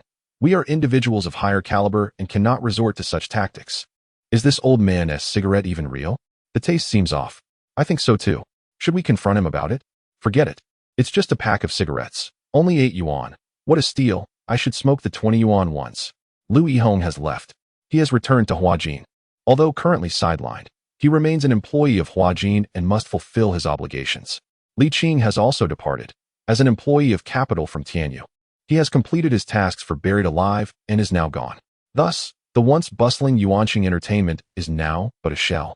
consisting solely of Wei Wuji and Lu Yuan, resembling a mere fly-by-night operation. Shortly after noon, following yet another rejection, the two found themselves squatting on the cobblestone sidewalk of East Street, smoking red lanterns, increasingly aware that the cigarettes had lost their charm. Why does something that was once fragrant now taste bitter? Let us quit. After extinguishing his cigarette, Wei Wuji declared he would smoke no more. Agreed. Lu Yuan nodded in affirmation. Today, they would not indulge again. Let us continue seeking the next cinema. As the sun dipped low, painting the sky with hues of crimson, the streets of Hengdian buzzed with life and excitement. Wei Wuji felt his smile stiffening, yet he was still politely shown the door. It was evident that no cinema of decent stature would consider screening Buried Alive. This is indeed a bittersweet tale, laden with despair. What are you constantly staring at on your phone? I wish to call my father, but I hesitate. Oh, why? Because of dreams. Nonsense. Lu Yuan glanced at the sweating Wei Wuji and shook his head, finding him overly sentimental. My father is formidable, yet I dislike his temperament. Hence I never bow to him. Oh, Yuan, this is my first film to prove myself. Do you think I should bow? If you don't wish to, then don't. You have hands and feet. What is there to fear? Lu Yuan observed Wei Wuji's rare seriousness and shook his head. Yes, indeed. Wei Wuji nodded, finally retracting his hand, his eyes gleaming with a smile. Yuan, you are right. I must learn from you. After spending so much time together, I realize I am falling short compared to you. You are the epitome of a protagonist. Learn what? Have you ever seen a protagonist like me? Lu Yuan replied, somewhat at a loss for words. Learn to smoke. At this moment, Wei Wuji's flattery did not elicit any delight from Lu Yuan. Instead, it sounded somewhat sarcastic. I haven't seen anyone like that, but I am aware you possess many qualities I lack, such as resilience, unparalleled pride and confidence, and exceptional talent. Of course, that is not paramount. What truly matters is your terrifying ambition. Wei Wuji remained earnest. Lu Yuan was taken aback by these descriptors. Ambition? Has my desire to open a restaurant and amass wealth been revealed? Lu Yuan suddenly felt vulnerable. With your talent and qualifications, any entertainment company would eagerly welcome you, guaranteeing you the treatment of a rookie king. Even if you don't debut as a performer, becoming a lyricist would earn you acclaim throughout the industry. Yet you choose to remain here. Doesn't that signify something? Yuan, I understand you. You look down upon these companies, yearning to establish a more formidable entertainment firm than theirs. Although you often appear carefree and unserious, don't think I'm oblivious to your secret reading of that entrepreneurial book by Xiao Ben, How to Start a Business. Lu Yuan was somewhat speechless at Wei Wuji's assumptions. Unprecedented ambition, unparalleled aspirations. Yuan, you can do it. We all can. This is merely a temporary setback. Tomorrow will be brighter. Let us work together to improve this company. Wei Wuji patted Lu Yuan's shoulder and stood up, gazing at the sky at a 45-degree angle. Under the sunset's glow, Wei Wuji appeared almost divine, as if the earlier despondency had been swept away in an instant. Wait, what does this peculiar feeling imply? Since you are so jubilant, you shall treat us to dinner tonight. Lu Yuan felt somewhat inspired. Why should I treat? Because I have imparted knowledge upon you. And learning comes with a price. Treating to a meal is a small concession. After dining and drinking, the two returned to the office in a haze. As they pushed open the door, Lu Yuan noticed two men approaching. You are Lu Yuan, correct? Who are you? I am Zhou Shuai, a reporter from Huaxia surrounding entertainment news. I wish to ask you a few questions. What questions? You know Xiao, don't you? What? Xiao has been here. Hasn't she? What do you intend to do? Lu Manzi, it is you, isn't it? Zhou Shuai's eyes lit up upon seeing Lu Yuan's expression. Lu Yuan was momentarily taken aback, then broke into a smile. What splendid weather we have today, doesn't it, Wei? Indeed, it is quite lovely, Wei nodded. Moving around to the back, his face adorned with a broad smile. Zhou Shuai found this peculiar response rather strange, but soon bang. What are you doing? What is happening? Stop. I was wrong. Beneath the night sky, Lu Yuan and Wei simultaneously erupted, one clutching his legs, the other covering his mouth, as they dragged him into the room like a pig destined for slaughter, swiftly locking the door behind them. A cacophony of terrified whimpers echoed within the room. The night stretched on, long and silent. Zhou Shuai, a tabloid journalist, was accurately described as a seasoned paparazzo. Through some insider information, he discovered the whereabouts of Xiao. He had perused in Zhao's Weibo, where she had expressed her intention to seek a song from Master Lin Yu while preparing for her debut album 2 months prior. After investigating her itinerary, he found that Xiao had only spent a day in Hengdian before returning to her company, with no visit to Linyu, culminating in the release of invisible wings. Thus, it was apparent that Lu Yuan must be in Hengdian. Of course, these deductions were not baseless. Countless journalists like him flocked to the encounter CAF, eager to glean any hints about Zhao's situation, yet their efforts bore little fruit.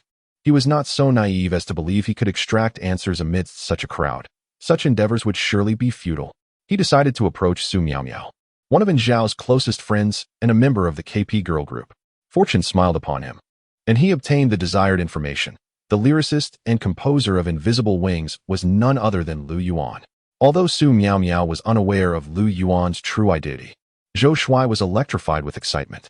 After methodically unraveling the details with the assistance of his aides, he finally discerned who Lu Yuan was.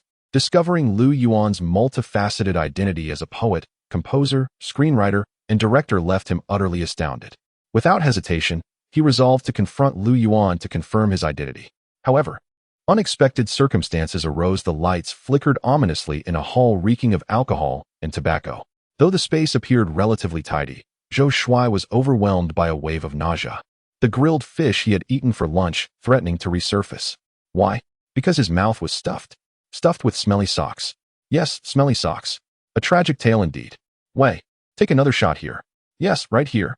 Damn it, I'm Wei Wuji. Call me Wei Fatty again, and I swear I'll lose it. Stay still. Let us take a proper photo. Yes. Just like that. All right. Another one. Click, click. What s with that expression of despair? We are good people, after all. We have no choice.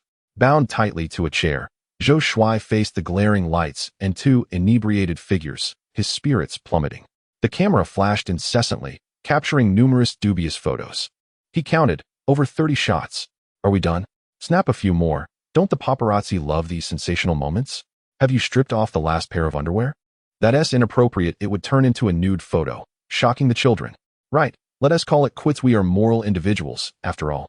Initially, when Zhou Shuai noticed Wei Fatty leering at his abdomen with ill intent, he felt a jolt of panic, nearly collapsing from dread. Upon realizing their intentions were harmless, he finally breathed a sigh of relief. At least he retained some semblance of dignity, at least a final layer of modesty.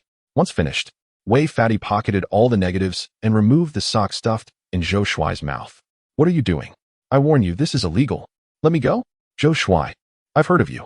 A few years back, that star Lu Hongtao jumped off a building because of your reporting. You are truly wicked, Wei Fatty remarked seriously. What do you want? Lu Hongtao's infidelity, what's wrong with exposing it? Indeed, but your numerous false claims drew the ire of the entire industry upon him. This is part of my job. That article wasn't pinned by me. Apologies, but whether or not you wrote it, we're only looking out for ourselves. We are actually quite decent individuals. Lu Yuan cleared his throat, gazing at Zhou Shuai with sincerity and seriousness. Can we put the camera down now? Cough, cough. All right, down it goes. By the way, I'm Lu Yuan, the creator of Invisible Wings. I know. What else do you know? I know many things. Are you here for a bounty? No. I seek to secure an exclusive story before anyone else. I believe we can collaborate. Lu Yuan smiled. Care for a smoke? Sure. Wei Fatty, light him up. Can you please release me? I'm not accustomed to this way of speaking, and is this collaboration? This is kidnapping.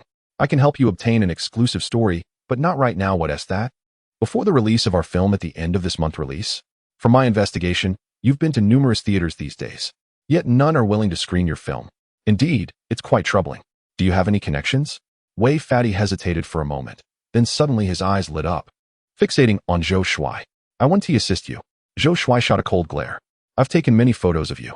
Wei Fatty shook his head. Are you threatening me? Yes, I am. Seeing Wei Fatty's audacity, Zhou Shuai felt a sudden headache. He had always been the one to intimidate, yet now found himself on the receiving end. You want to help? Wei Fatty, brazenly stripping off his shirt, revealed his flabby physique. Release me. I have a relative in the Canon Theater's marketing department. He is a leader and can pull some strings. Zhou Shuai finally relented. Wei Fatty's gaze turned suggestive, causing Zhou Shuai to tense up. All right. Just as Wei Fatty was about to untie Zhou Shuai, Lu Yuan's phone rang. It was Wang Jinxue calling director Lu. Have you secured a theater? Not yet. It's been challenging? Yes, but it shouldn't matter much. Have you heard of Tian's Cinema? I have. It seems to be a small chain that opened last year. Have you approached them? Not yet. Are you looking down on second-tier cinemas? Not at all. I just plan to finalize the larger ones first before moving on to these. I'll send the contract shortly. Do you know the leader of that cinema chain? The leader is not well known to me, but I am acquainted with the owner and his wife. Oh, how long have you known them? Not too long. Merely about 20 years. The voice on the other end of the line gently shook its head. 20 years. Lu Yuan was taken aback. Indeed, 20 years. That is quite a long time. However, negotiating the distribution of this film with the cinema chain might prove challenging, considering. No worries, I will handle that. You can trust me with the contract.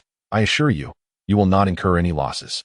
Oh, Lu Yuan nodded, instinctively reaching for a cigarette. Have you been smoking again lately? Not really, I haven't smoked much. How many packs a day? Nonsense, I'm not that excessive, it's only 1 pack. You should quit. Aren't you afraid of getting lung cancer? Quitting is out of the question. I could never give it up in this lifetime. Is that Chun Shi from the Poetry Club beautiful? Absolutely. A sudden click echoed. The abrupt disconnection left Lu Yuan bewildered. Is this call really so mindless? You want to let us incur losses? Aren't you the investor? And isn't that your responsibility? Why has the tone suddenly become so distant? Are you upset? Why would you be angry? Yuan, what's wrong? The cinema chain has made progress. Oh, there has been progress? Yes. Chapter 51. Are you interested in him? I need a contract. What kind of contract? A film collaboration agreement. Have you seen any good movies? Yes, I have. Which director? Lu Yuan. I haven't heard of him. Is he a budding director who just graduated from Yining? That is not important. When is the schedule? September 1st. Oh, then I'll reserve the midnight slot for you. Put down that terror in the night. Midnight slot? No way. I want the daytime slot. Daytime slot. What is the total investment for the film? I invested in this film. You invested? I haven't heard of you using any substantial funds to invest in any films, especially not with a rookie director. I invested 1 million. What about the others? The total investment is just 1 million. Where's the agreement? The midnight slot is fine, but the daytime slot is not. The cinema just opened and needs popularity. We cannot use these mediocre films, and the daytime slots are already booked. Show me the schedule. Look at it yourself on the table. Are you planning to sign Capital City? Yes, I spoke with Huajin yesterday, and it went well. Don't sign. Let us switch to Buried Alive. What? Switch my film? Nonsense. Do you know what you were saying? The film sample is on your desk. Take a look first. I will wait here. All right. An hour later. How is it? The film is not bad. It's decent, but that does not guarantee good box office results. The actors' performances are acceptable, but without resources from Huajin's side, it's challenging to generate publicity. I still maintain my position. The midnight slot is yours, and I want to sign Capital City as well. Then I want a portion of the daytime slot. I want to stop you from signing Capital City. After Flying Life is off the screen, we'll replace it with Capital City. You really are, sigh. All right then. Well, I'll take my leave. Are you interested in that, Lu Yuan? Cut down on the smoking. I don't want my mother to be a widow. Wang Jinxue, holding the contract, paused slightly at the door after hearing the words of the middle-aged man in the office, leaving behind that remark before turning to leave. Can't you hope for something good for me? The middle-aged man shook his head in resignation as he watched Wang Jinxue depart. He then glanced at the script and the film. The script is a good one, and the film is also commendable. However, that is not the primary concern. The main question is what kind of charm does that young man possess that makes his little princess so willing to speak on his behalf? Quite intriguing. Joyous occasions uplift the spirit. Wei the fatty was in high spirits. Having styled his hair into a slicked-back look and even spending an extra 100 on Huaxia cigarettes to keep in his pocket, he had heard of Tianhe Cinema. Although it is considered a second-tier cinema chain in Huaxia, it is not particularly well known. However, after numerous rejections and disappointments, finding a cinema willing to screen his film with a reasonably decent split felt like winning the lottery. He envisioned his directorial path transforming from bleak to dazzling. Even imagining a scene where Shun Lianjia kneels before him, calling him dad, the thought filled Wei the fatty with delight. Lu Yuan, on the other hand, remained calm. When Wang Jinxue delivered the contract to him, he caught a faint fragrance emanating from it, momentarily feeling as if he were living off someone else's fortune. Is that not the case? Investment? She provided it. The cinema? She found it. All he had was a script and a director of questionable reliability. And thus, the film came to be. If one were to dissect it further, he had done absolutely nothing. He shook his head vigorously, forcing himself not to dwell on it. Otherwise, his dignity as a man would be severely undermined. What does it mean to feel like a complete failure? After hastily reviewing the contract and finding nothing amiss, Lu Yuan signed it. There were no clauses suggesting he would be taken advantage of or sold out. Everything appeared quite reasonable. Since you two have already secured a cinema willing to screen the film without my assistance, and I have promised to support your confidentiality and promotion, shouldn't you release me now? I suppose I need not expect my bonus. I think we should take your pants off for a picture. What are you doing? Damn. All right, just kidding. What do you two really want? Nothing. It's all good. It's all good. The midday sun was glaring. Poor Zhou Shuai had been confined for a day, and the smoke had enveloped him to the point where he feared he might suffocate. It was a hall filled with acrid air. Gentlemen, what exactly do you intend to do? May I use your restroom to rinse my mouth? I can no longer tolerate the stench of these socks. Go ahead. No one is stopping you. Really? Do I look so honest that I would deceive you? I said I'd quit smoking for a day. Do you see me smoking yesterday? Wei the fatty glanced at Lu Yuan with a strange expression. Suddenly speechless, feeling that this fellow was again spouting nonsense. Zhou Shuai, perhaps psychologically scarred, glanced back nervously with every step, fearing that the imposing Wei the fatty might suddenly do something he would detest. Upon reaching the restroom, he finally sighed in relief and hurriedly splashed water from the faucet. The cool water washed away the foul taste, and at that moment, he found the water surprisingly refreshing. After rinsing, he looked at his haggard reflection in the mirror and felt a wave of despair wash over him. Lu Matzi, I finally understand why they call you Lu Matzi. You are simply a devil.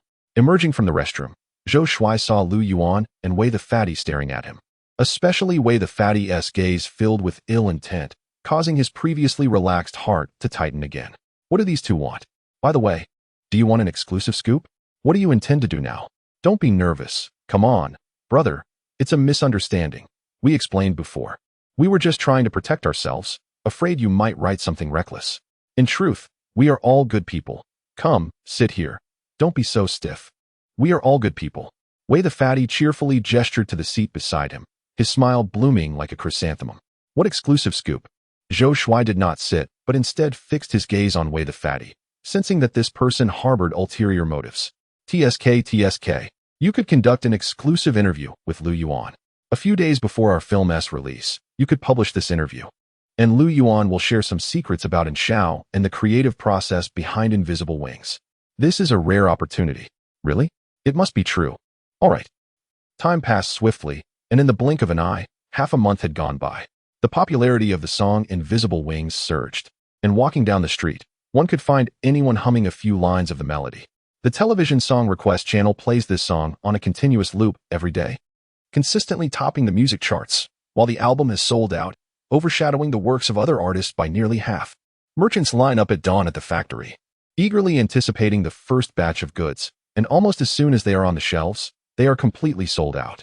With the surge in popularity of Invisible Wings, the reward for Lu Manzi and Air Guzi has astonishingly reached 600,000, igniting a flurry of speculation and doubt across the internet. Each day, throngs of individuals flock to Hengdian in search of answers, only to return empty-handed. Some, like Zhou Shuai, seem on the verge of uncovering the truth, yet they inexplicably lose their leads. The deluge of false information has made it increasingly difficult to discern reality from fiction. In response, Tianyu has neither intervened nor restrained the situation. Rather, they have stoked the flames, elevating the affair to unprecedented heights. Though the identities of Lu Guzi and Lu Manzi remain closely guarded, several high-ranking individuals within the industry have surmised their true natures. At the Huajin headquarters, Brother, what are you going to do? I'm looking for Lu Yuan. Hasn't he refused? Brother, I believe it is unnecessary to waste time on him. Do you know the identities of Lu Manzi and Lu Guzi? I do not. What of it? Then you can only stick with me. Hurry, prepare my train ticket. Understood. Beep. Hello. Who is this? Lu Yuan? Yes, and you are? I am your old classmate, Chen Feng. Do you remember? Yes, I remember. What is the matter? Are you in Hengdian? What is it? That is wonderful. We are having a high school reunion tomorrow evening, and I finally found you. You're the last one missing. I'm not going. I have something to do. Come on. Everyone hasn't seen each other in ages. We really miss you. It won't take much of your time. And we have a few classmates in the entertainment industry who might be able to assist you since we heard you're in Hengdian. Forget it. Come on, really. Everyone in the dorm misses you a lot. I know you might not be doing well, but I am not either. It's all right. We're all old classmates. Fine then. Chapter 52. Is Lu Yuan merely a background character? During his high school years, Lu Yuan was a rather inconspicuous individual, plagued by deep-seated insecurities. In his previous life, Lu Yuan had at least dabbled in playing the guitar and piano, striving to win over his crush, who ultimately dismissed him. However, in this world, Lu Yuan has become an utterly invisible figure, taciturn and of mediocre academic performance. He is honest and unassuming, overshadowed by his own shyness and self-doubt. Over the span of 3 years, he garnered no attention whatsoever, even in the eyes of his teachers, who regarded him as an inconsequential student. At the recent class reunion, several classmates had forgotten Lu Yuan's existence entirely. Had it not been for Chun Feng's reminder, Lu Yuan might not have been informed at all, as he is indeed a peripheral character. During high school, Chun Feng and Lu Yuan shared a decent rapport, often sleeping in adjacent bunks and spending weekends together gaming, living in a haze of hopelessness during their studies. Life often reveals common threads among individuals. After graduation, Chun Feng found employment as a factory worker, earning a modest wage typical of ordinary folks.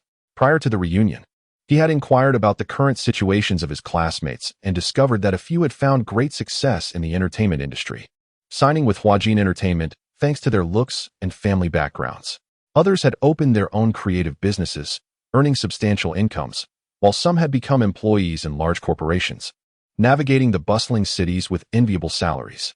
The class reunion was essentially a grand exhibition of ostentation.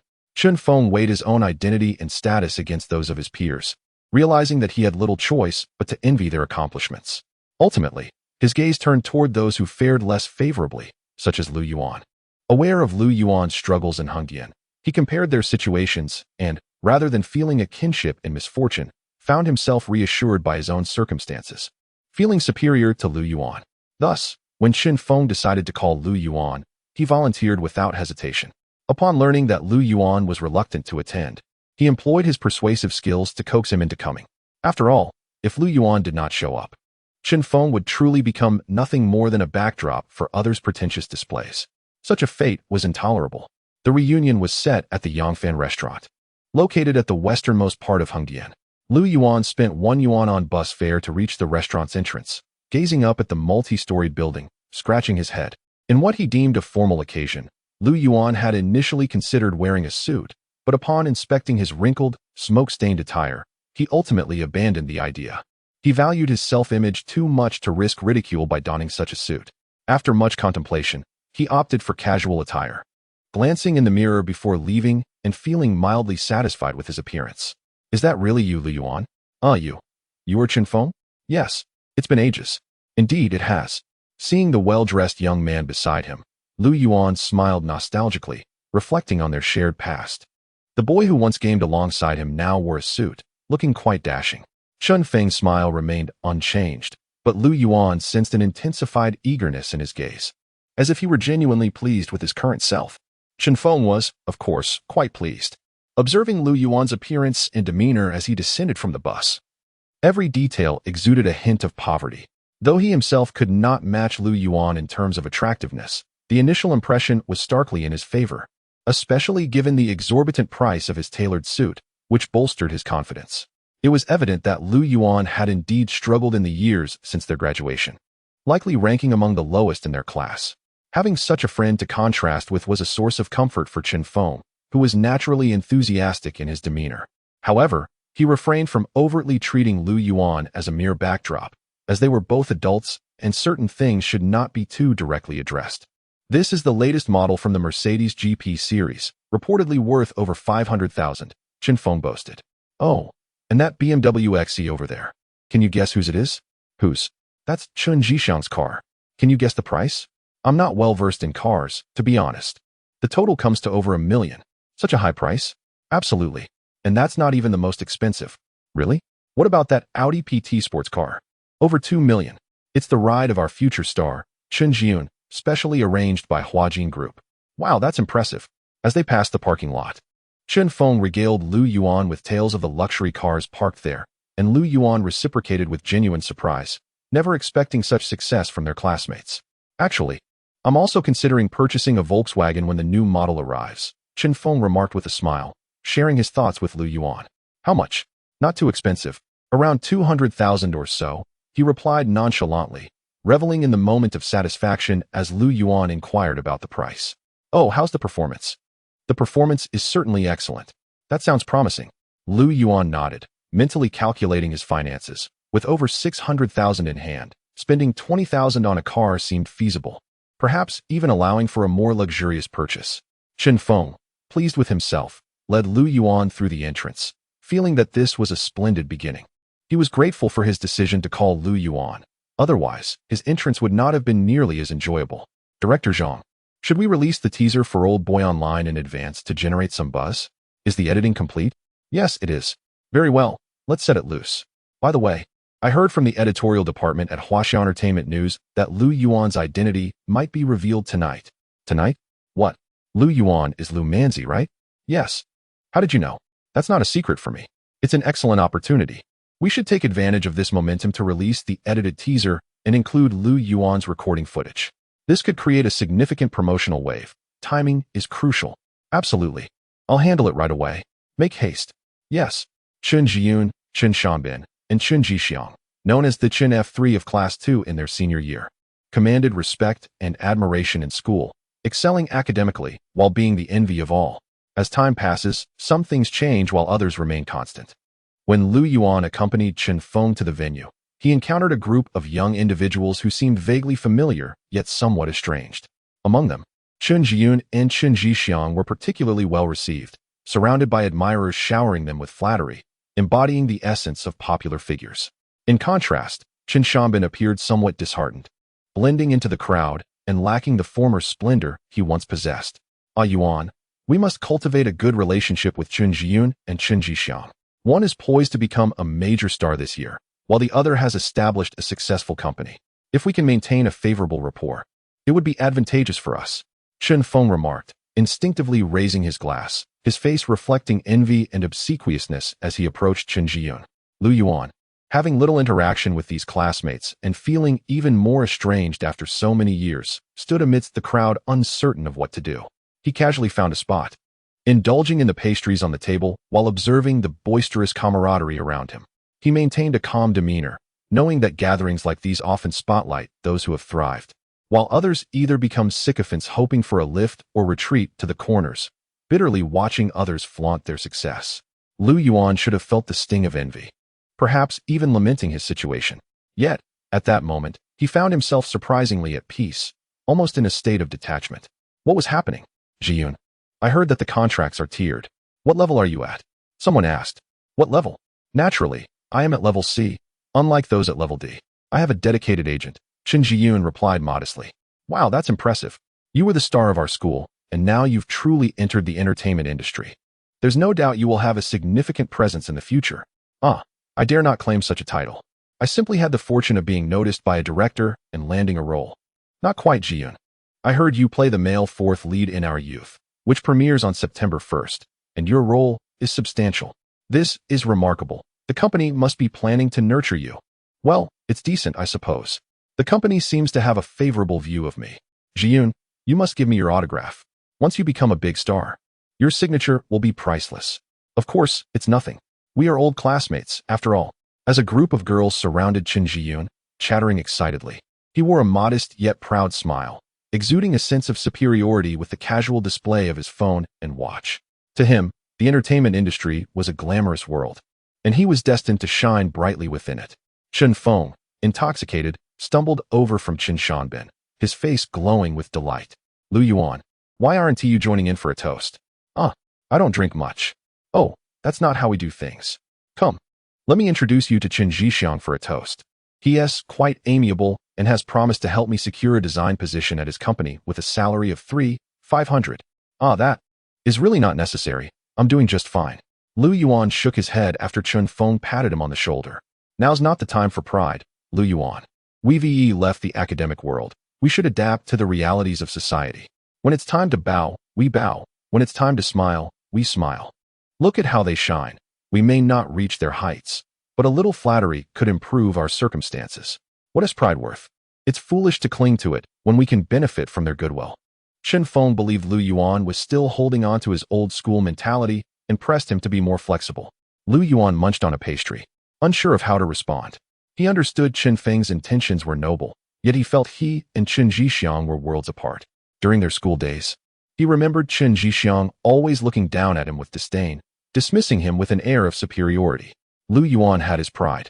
He could not bring himself to ingratiate himself with someone who had once scorned him. Society may have dulled some edges, and while some may compromise their dignity for survival, that was not Lu Yuan. Dignity may be worthless to some, but he had no desire to become a mere sycophant. Moreover, he felt he had no need to depend on anyone at this moment. Is that Lu Yuan? What is he doing here? At that moment, Chen Zhixiang spotted Lu Yuan and approached him with a smile. Hello. Lu Yuan stood up politely, forcing a veneer of friendliness. Old classmates needn't be so formal. Haha, this isn't the workplace. There are no superiors here. Chen Zhixiang laughed, believing Lu Yuan's calmness masked a deeper anxiety, given his own elevated status in recent years. Are you nervous? Not at all, Lu Yuan replied quietly, maintaining his smile. I remember you were the third from the front row, right? Yes, by the window. How have you been these past few years? Not too bad. Life is manageable. Oh, I just heard from Chen Feng that you've been struggling, unable to pay rent? Chen Zhixiang chuckled, as if expressing genuine concern rather than mocking Lu Yuan. Not at all.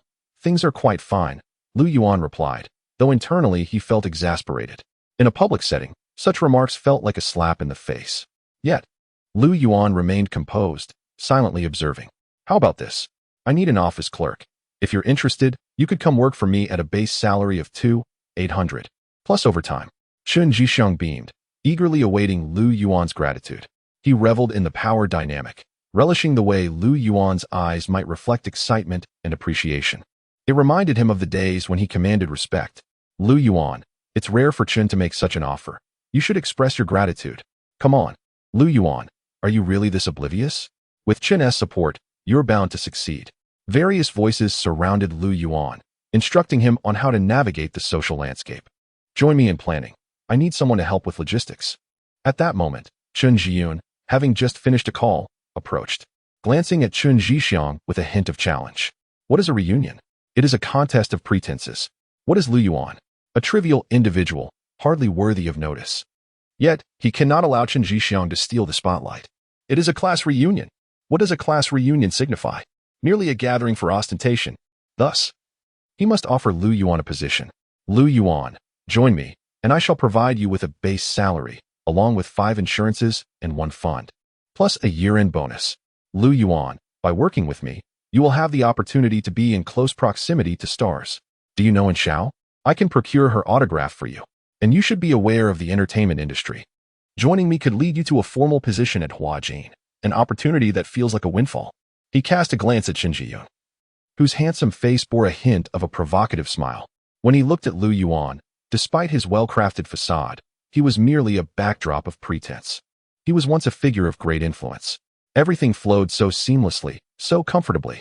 Wow, Lu Yuan, you've struck gold. I'm really envious of you. Wow, Lu Yuan, you rascal, truly. Hurry and raise a toast. Surrounding voices echoed with admiration.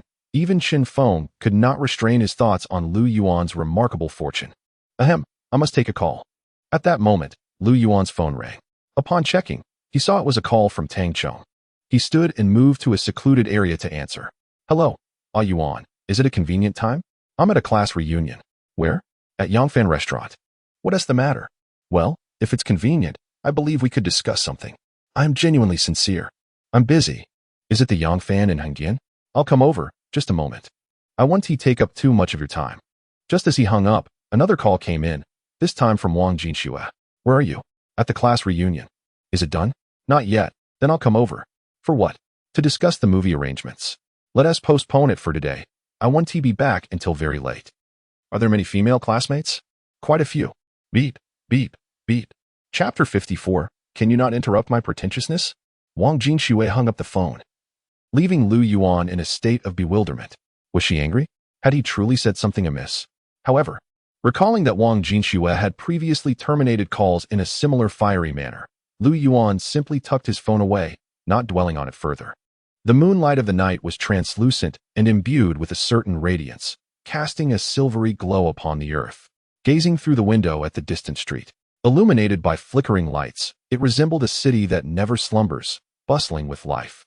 After rummaging through his pocket for some time, Lu Yuan finally extracted a cigarette and lit it. Inhaling deeply, the curling smoke momentarily soothed his frayed nerves. After exhaling a few rings of smoke, he closed his eyes. Realizing it had been a considerable time since he last indulged in a cigarette, 7 whole hours, to be precise. 7 hours, quite an accomplishment. Casting a glance at the raucous duo, Chen Zhixiang and Chen Zhiyun, he observed their smiling faces as they mingled with different groups of people. Despite their outward joviality, there was a palpable tension between them, as if they were two formidable figures, each vying for supremacy within their class. It was clear that only one could emerge as the luminary, and both were fervently competing for that title. Their desire to be seen as benevolent helpers to their classmates was overshadowed by their ambition to outshine each other. Shaking his head at the cliché spectacle, Lu Yuan returned to his seat, where Chen Zhixiang and Chen Zhiyun had been eagerly awaiting him. Lu Yuan, why not join my company? As an old classmate, I assure you I will look after you. My company is in its nascent stage, with prospects of going public in the future. If that happens, you understand the benefits that would entail for insiders. Come work with me. You know what the entertainment industry is like. I'm an artist under T. Gu's team. Perhaps you're unfamiliar with him, but he is the one who brought forth Su Huishan, Chun Jiayu, and Su Guanfeng, renowned figures in the industry with our connection. I promise you one T. be left wanting. Both of them scrutinized Lu Yuan with an air of confidence, as if they were watching a minor character grapple with a momentous choice. They were eager to witness the flicker of desire and avarice in his eyes, mingled with the faintest hint of obsequiousness. Although the positions they offered were rather mundane, they were more than adequate for someone of Lu Yuan's stature. They seemed to revel in the admiration and envy surrounding them, basking in an aura of self-satisfaction. Among the throng, only Qin Shanbin and a few demure girls sat quietly in the corner, observing the spectacle without uttering a word. The girls, unaccustomed to such boisterousness, showed little interest in the commotion, while Qin Shanbin regarded the scene with a detached gaze, akin to watching a troupe of jesters, exuding an air of superiority. However, upon catching sight of Lu Yuan, his expression faltered. He glanced at his phone, then back at Lu Yuan, only to find his incredulity deepening. It seemed as if he had stumbled upon the most absurd reality. Sorry, but I actually have a job and have been quite busy lately. So I'm not looking to switch jobs if needed. I'll reach out to you later. Lu Yuan smiled politely at the two, devoid of any flattery or envy, simply declining their offers with grace. Upon hearing Lu Yuan's refusal and witnessing his expression, the previously confident duo's demeanor shifted dramatically. Had they misheard? A moment of silence enveloped the atmosphere. Lu Yuan, have you lost your mind? Do you even comprehend what you're turning down? Any one of them could propel you to new heights. Chen Feng instinctively tugged at Lu Yuan, sensing a lapse in his judgment. No, I have a job. Things are quite hectic right now, but I appreciate your kindness. If it's all right, I'd like to step outside for a smoke. Lu Yuan remained resolute, shaking his head once more, and lit another cigarette. Lu Yuan, what job could possibly outweigh the opportunities they're offering? Do you realize Chen Zhixiang's company made over 20 million last year? And Chen Zhiyun is a promising star in the entertainment realm, with immense potential for films and albums. Don't be foolish. This isn't the time for such pride. Chen Feng urged, growing increasingly anxious. Everyone has their own choices, whether in school or the working world. Lu Yuan replied with a faint smile. Care for a cigarette? Are you out of your mind? Chen Feng's exasperation was palpable. Lu Yuan, have you really considered this? If I had such an opportunity, I would be eternally grateful. What is he thinking? Just an ordinary person acting all high and mighty. Who does he think he is? Indeed, if he didn't excel in school, how can he expect to fare any better in life? Now he is pretending to be above it all. His reasoning has clearly gone awry in an instant. A cacophony of laughter, sighs, and disbelief erupted around Lu Yuan. Apart from a few silent observers, the rest fixated on him, eager to seize the chance to deride someone they had always perceived as insignificant. What does a pack of cigarettes cost? 8 yuan. And a carton? 160. Do you know how much I spend on a single cigarette? I'm not sure. Let me enlighten you. Oh, and what then? Do you intend to smoke 8 yuan cigarettes for life? Yes. Lu Yuan nodded, glancing at Chen Zhixiang, who was not fond of other flavors. This cigarette, though inexpensive, had a satisfactory taste for him. So, you plan to remain a pauper, refusing to seize such an excellent opportunity before you? Are you not a fool? At that moment, someone standing beside Chen Zhixiang pointed at Lu Yuan, their tone sharp. Lu Yuan regarded him with a calm demeanor, surveying the crowd that surrounded him. A hint of irony danced in his expression. In the corner, the quiet girls observed intently. their eyes flitting between their phones and the unflappable Lu Yuan amidst the swirling atmosphere. This was neither embarrassment nor inferiority, but a profound confidence. They sensed a striking aura of self-assuredness emanating from him. As they contemplated capturing a photograph of Lu Yuan, a breaking news notification on their phones left them momentarily stunned. "Actually, I'm a director," Lu Yuan stated, straightening his posture. It seemed attending this gathering of classmates was unnecessary after all. Boasting and comparison feel exceedingly vulgar. One puts on a fade and then nonchalantly departs. Quite elegant, indeed. Beep, beep, beep. "Apologies, I must take this call." Just as Lu Yuan was about to lay his cards on the table, his phone rang again. "Hello, Yuan, I'm downstairs. Is this a convenient time for you?" "It's all right. I'll come up. I truly mean it. I really don't want to sign with your Huajin. Why not listen to my terms first? You're up there, right? I'm coming up now." "All right then." Lu Yuan ended the call and glanced at the others. They had not heard his voice, yet they were increasingly displeased with his unyielding demeanor, especially those accompanying Chen Jiwen, who appeared ready to mock him at any moment. "To be honest, I am actually a..." Lu Yuan prepared once more to reveal his intentions, presenting them with a stylish silhouette, but, slap. Just as he began to speak, the door swung open. "Yuan, I've made some amendments to the S-level contract. Take a look at it first. We can discuss the rest later." Tang Chong rushed in, panting as if he were afraid the cake would fly away if he delayed. Lu Yuan's attempt to assert himself was once again interrupted. The atmosphere became exceedingly awkward for him. The confidence he had meticulously gathered dissipated completely. "For heaven's sake, could you allow me to finish my words before barging in?" Chapter 55. You have chosen the wrong person to show off. Who is he? Is he the illustrious Agent T who once graced the Huajin annual conference with his speech? The same T who stands resplendent alongside renowned stars, leaving aspiring newcomers gazing up in awe. At that moment, Chen Jiwen's breath caught in his throat. Although he was part of T's potential artist team, he was merely one among many, not insignificant, yet not particularly prominent either. Chen Jiwen felt as though everything around him was a mirage, a mere figment of his imagination, as if he were trapped in a dream. He rubbed his eyes, but no matter how many times he did so, he still beheld the panting Tang Chong standing before Lu Yuan, his face alight with enthusiasm as he extended a golden-framed contract toward him, his gaze brimming with anticipation. The contract was unfamiliar to Chen Jiwen. However, unfamiliarity did not imply ignorance. He had certainly heard whispers of it. This was the S-level signing contract, drafted by Huajin to cultivate future superstars. For an ordinary potential artist, merely catching a glimpse of such a document was an unattainable dream, let alone understanding its terms. Yet, here was T, presenting it to Lu Yuan, and judging by his expression, Chen Jiwen's face still bore traces of pride, yet deep within his pupils, disbelief and confusion began to take root. At that moment, his heartbeat seemed to stutter. Mere seconds later, the flush of arrogance transformed into sheer astonishment. Yes, astonishment. Why was Lu Yuan signing this contract? No, why did Lu Yuan even have the right to sign it? Wasn't he just a dispensable failure, an insignificant being? Hadn't he always been overlooked since high school, with poor academic performance and meager means, his very existence appearing pathetically humble? How could this be possible? It must be a farce, a cruel joke. But who could possibly make T a mere supporting character in a comedy, no matter how expansive his imagination? He could not reconcile the S-level contract with Lu Yuan, the so-called failure. After all, it was an absurdity of the highest order.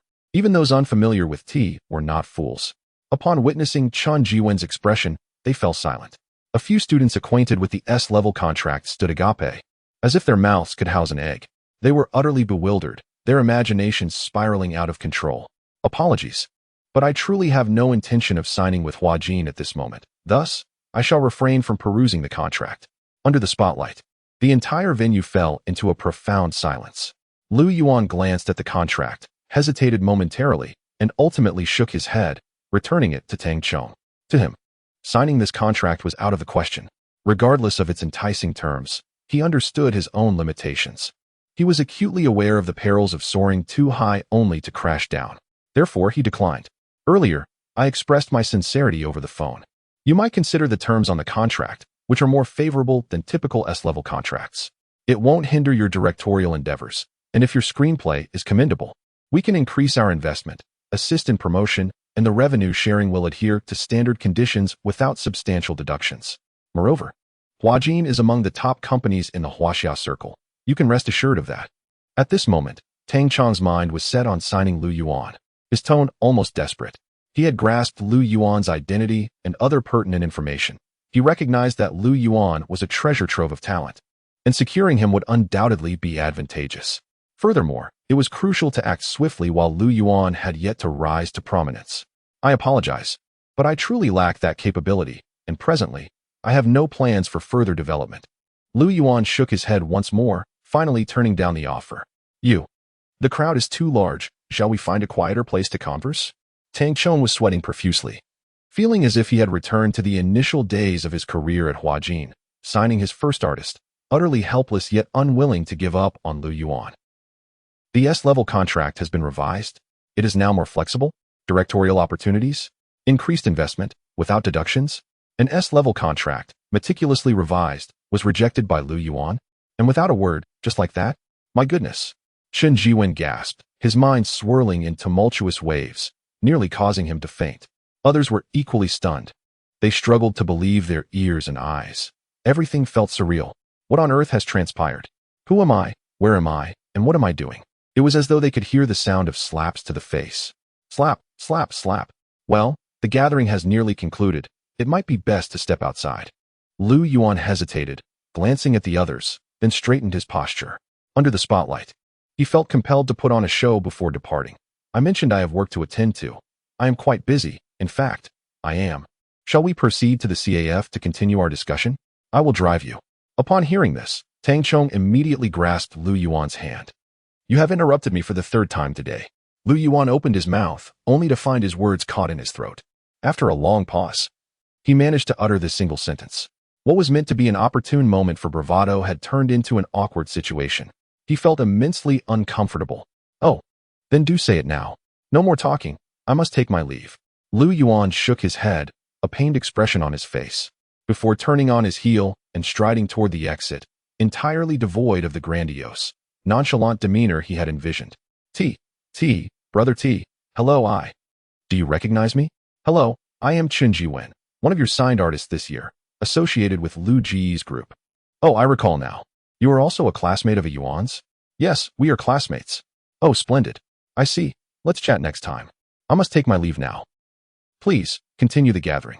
Tang Chong's eyes lit up upon spotting Chen Jiwen, and he nodded, clutching the contract as he followed the already departing Lu Yuan. Chen Feng opened his mouth, believing himself to be dreaming, before slapping his own face. It seemed to sting a bit. The sensation of pain confirmed he was not dreaming, and that everything was indeed real. Initially, he thought that by bringing along someone less fortunate, he could enhance his own presence, but now, who was overshadowing whom? Brother one. Chen Jiwen swallowed hard. He felt as though he had been dealt a resounding slap, one so forceful that even his own grandmother would struggle to recognize him. Chen Jixiang fared slightly better, as he felt the sting was directed at Chen Jiwen rather than himself. Yet, he too was unsettled, engulfed by an inexplicable, somewhat painful sensation. Silence. An oppressive stillness hung in the air. No one knew how to break this unbearable awkwardness. Suddenly, at that moment, what? Is this an exclusive interview video? Is that reporter Zhou Shuai? Wait, this video is titled Lu Manzi's Identity Exposed? Lu Manzi's identity has been revealed. What an incredible scoop. Wait, this Lu Manzi is this. In an instant, several female classmates in the corner seemed to have witnessed something shocking, and they screamed, shattering the silence that had enveloped the gathering. Subsequently, Chen Jiwen and Chen Jixiang abruptly turned their gazes towards the corner, bewildered by the unfolding events. You have completely misidentified the wrong person. They heard the chilling laughter of Chen Shanbin emanating from the shadows, as he slightly raised his phone. Chapter 56. Are you and Zhao's rumored boyfriend? No, we are merely friends. Did you truly write the song Invisible Wings? Are you Lu Manzi Lu Ergu? My real name is Lu Yuan. Lu is in land. Yuan is in far away. Why did she choose you to write? If I remember correctly, she sought Lin Yu, not you. Moreover, before your exposure, you were just an obscure individual. Indeed, I do not deny this. My acquaintance with her was entirely coincidental. I wrote a screenplay titled Buried Alive and secured some investment, which led to a chance encounter with Zhao. I didn't expect such randomness. So, the call made during Zhao's livestream was you? Yes, that was indeed me. You may compare the phone recordings to confirm. I have compared them, and it is indeed your voice. Well, that settles it. You claim to be a director? Yes, Buried Alive has been completed and is set to premiere on September 1st. I heard Buried Alive is a film featuring a single actor? The protagonist is an award-winning actor? Yes, he is indeed a renowned actor. What kind of film is this? It is a captivating, suspenseful, motivational film. The video is approximately 10 minutes long. While not a short video, it is relatively brief in comparison to the hour-long thematic productions that abound. The scene unfolds in a dimly lit room, with the interviewer being a well-known paparazzo, Zhou Shuai, and the interviewee, a man sitting seriously in a chair, gazing intently into the camera. His demeanor is calm. Upon first glance, he may seem unremarkable, yet with prolonged observation, one may find him quite intriguing, possessing a distinct charm. He is neither a youthful heartthrob nor a charismatic older gentleman, yet this does not detract from the interview's effectiveness. The man addresses the camera, narrating the creative process behind Invisible Wings and his growing familiarity with Shao, while also responding to various other inquiries. Notably, it seems his responses inadvertently promote Buried Alive, as the topic surfaces over 20 times throughout the 10-minute interview, which is rather overwhelming. His voice is natural, untouched by any post-editing alterations. In fact, comparisons of the recorded phone call reveal an exact match. This man is none other than Lu Yuan, who just departed. Lu Manzi, is that Lu Yuan?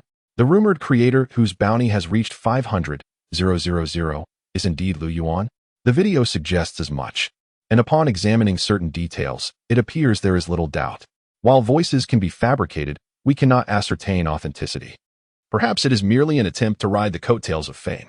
In this society, one encounters all types of individuals, and we cannot definitively conclude anything based solely on a video, can we? Indeed, one cannot be certain it is Lu Yuan. After all, someone offers consolation to Chen Jiwen. Yet, Chen Jiwen shuts his eyes, unable to articulate a single word despite a torrent of thoughts swirling within. It is evident that such consolation is utterly feeble. Even he cannot convince himself. Chen Jiwen has already been slapped in the face once, and now it seems he faces a second wave of humiliation. He feels an overwhelming sense of powerlessness. The recollection of his previous bravado before Lu Yuan now seems utterly absurd. Damn, it turns out Lu Yuan has been playing the fool all along. As this realization dawns, the memory of Lu Yuan's innocent, harmless smile fills him with a profound sense of frustration. Wait. Refreshing the page reveals that this interview video has plummeted to second place, while the first place seems to feature an official trailer for Subway Station. Subway Station is that film with a multi-million investment directed by Zhang Tong, which has garnered significant online attention. Indeed, it is immensely popular. Set to premiere on September 1st. Premiere? Wow, that will be here before we know it. What makes this trailer so popular?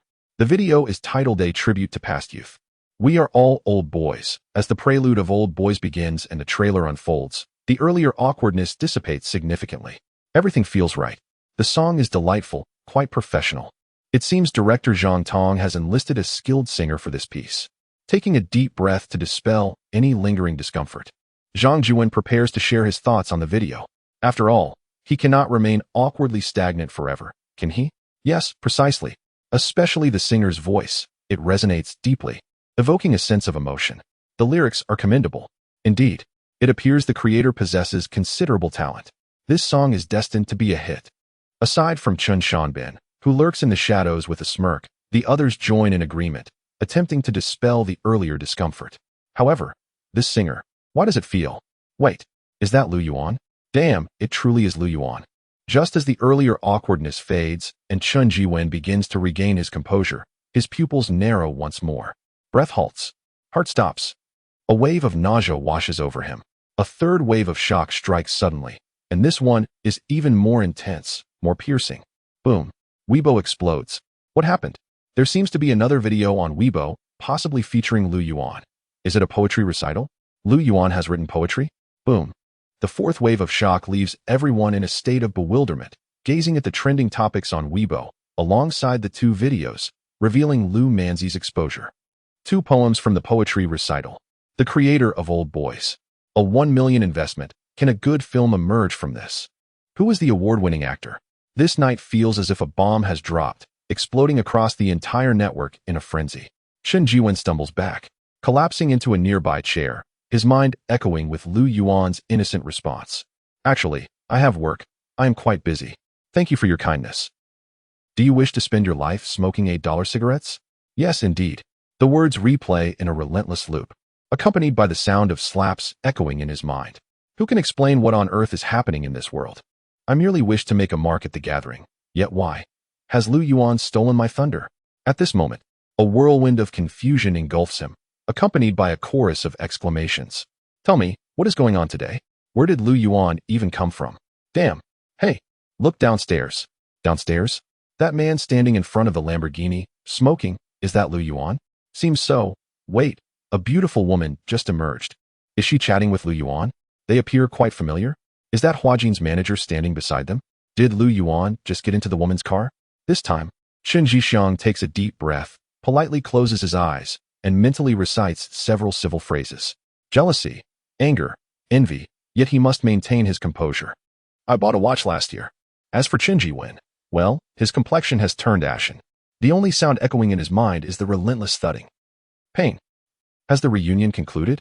Not yet. Are the female classmates attractive? A few are quite lovely. Stop smoking. Huh. I said cease smoking. Quit it. Lu Yuan, with a cigarette between his lips, furrowed his brow and gazed into the distance. Can you not be so frivolous? Do I appear frivolous? Extinguish that cigarette. I want tea. I just lit it. To extinguish it now would be a waste, and wastage is shameful. Lu Yuan, you are surely destined to succumb to lung cancer. Nonsense. I am in excellent health. By the way, I intend to join a Yuan for a coffee. What do you think? Tang Chong, beside Lu Yuan, glanced at Wang Jinxue.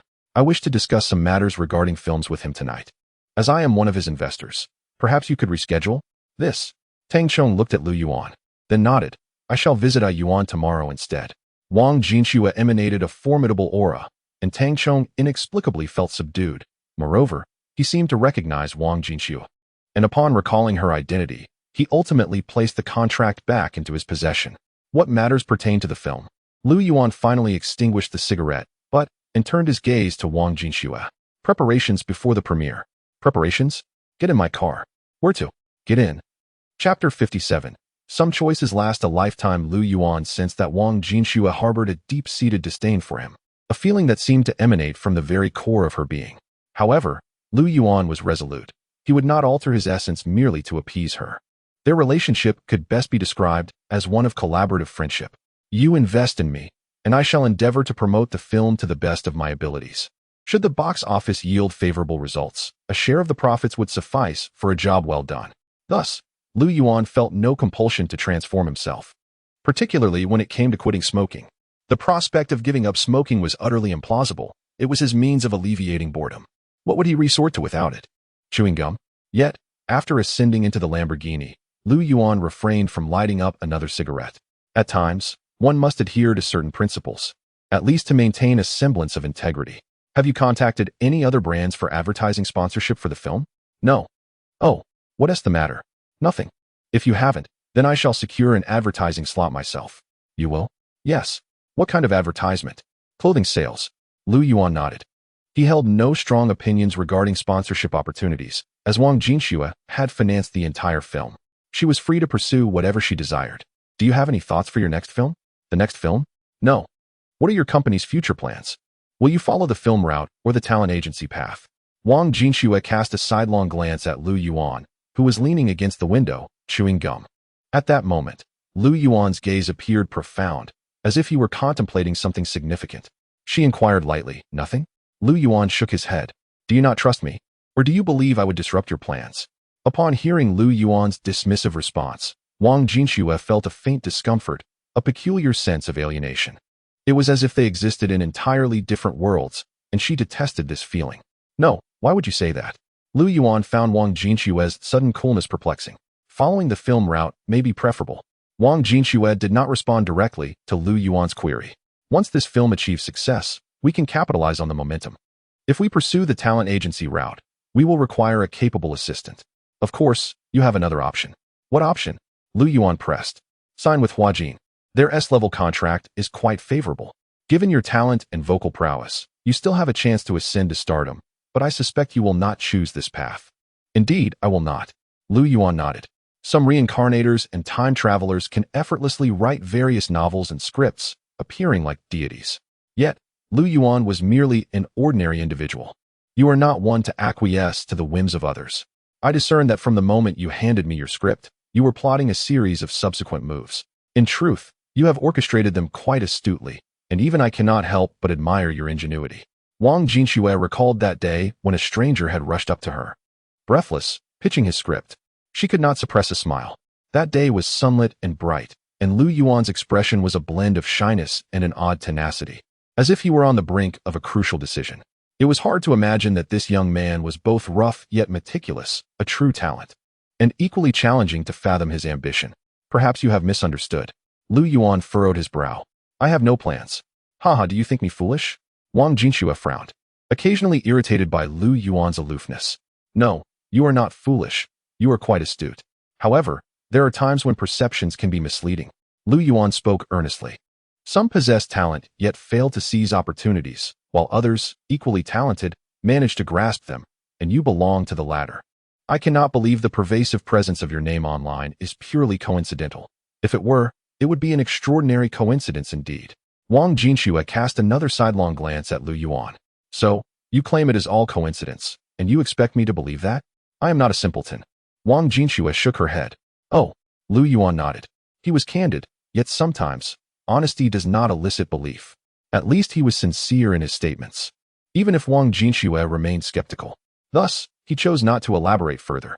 You possess talent, strategy, and an ambition that others cannot fathom. Yet you are ultimately just one person. No single individual, no matter how remarkable, can achieve everything. As Lu Yuan continued to gaze out the window in silence, Wang Jinxue finally parted her lips to speak. I mentioned my desire to earn a profit post-release and then open a takeout restaurant. Do you believe me? Lu Yuan sensed that Wang Jinxue had misconstrued his intentions, veering off into chaotic thoughts. After a prolonged silence, he finally uttered his true feelings.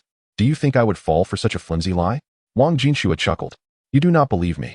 I said I wish to establish a leading company in Huaxia, defeat Huajin, swallow up Tianyu, conquer the globe, and rise against Hollywood. Do you believe that? Lu Yuan found his own words amusing. Even he had never boasted of such audacious aspirations. But, you have finally spoken your mind. Wang Jinxue nodded solemnly, her demeanor serious, not perceiving Lu Yuan's words as mere bravado. I can assist you. Wang Jinxue added earnestly. Why would you help me? Perhaps because you are extraordinary. Wang Jinxue shook her head. What if one day you find all of this to be a farce?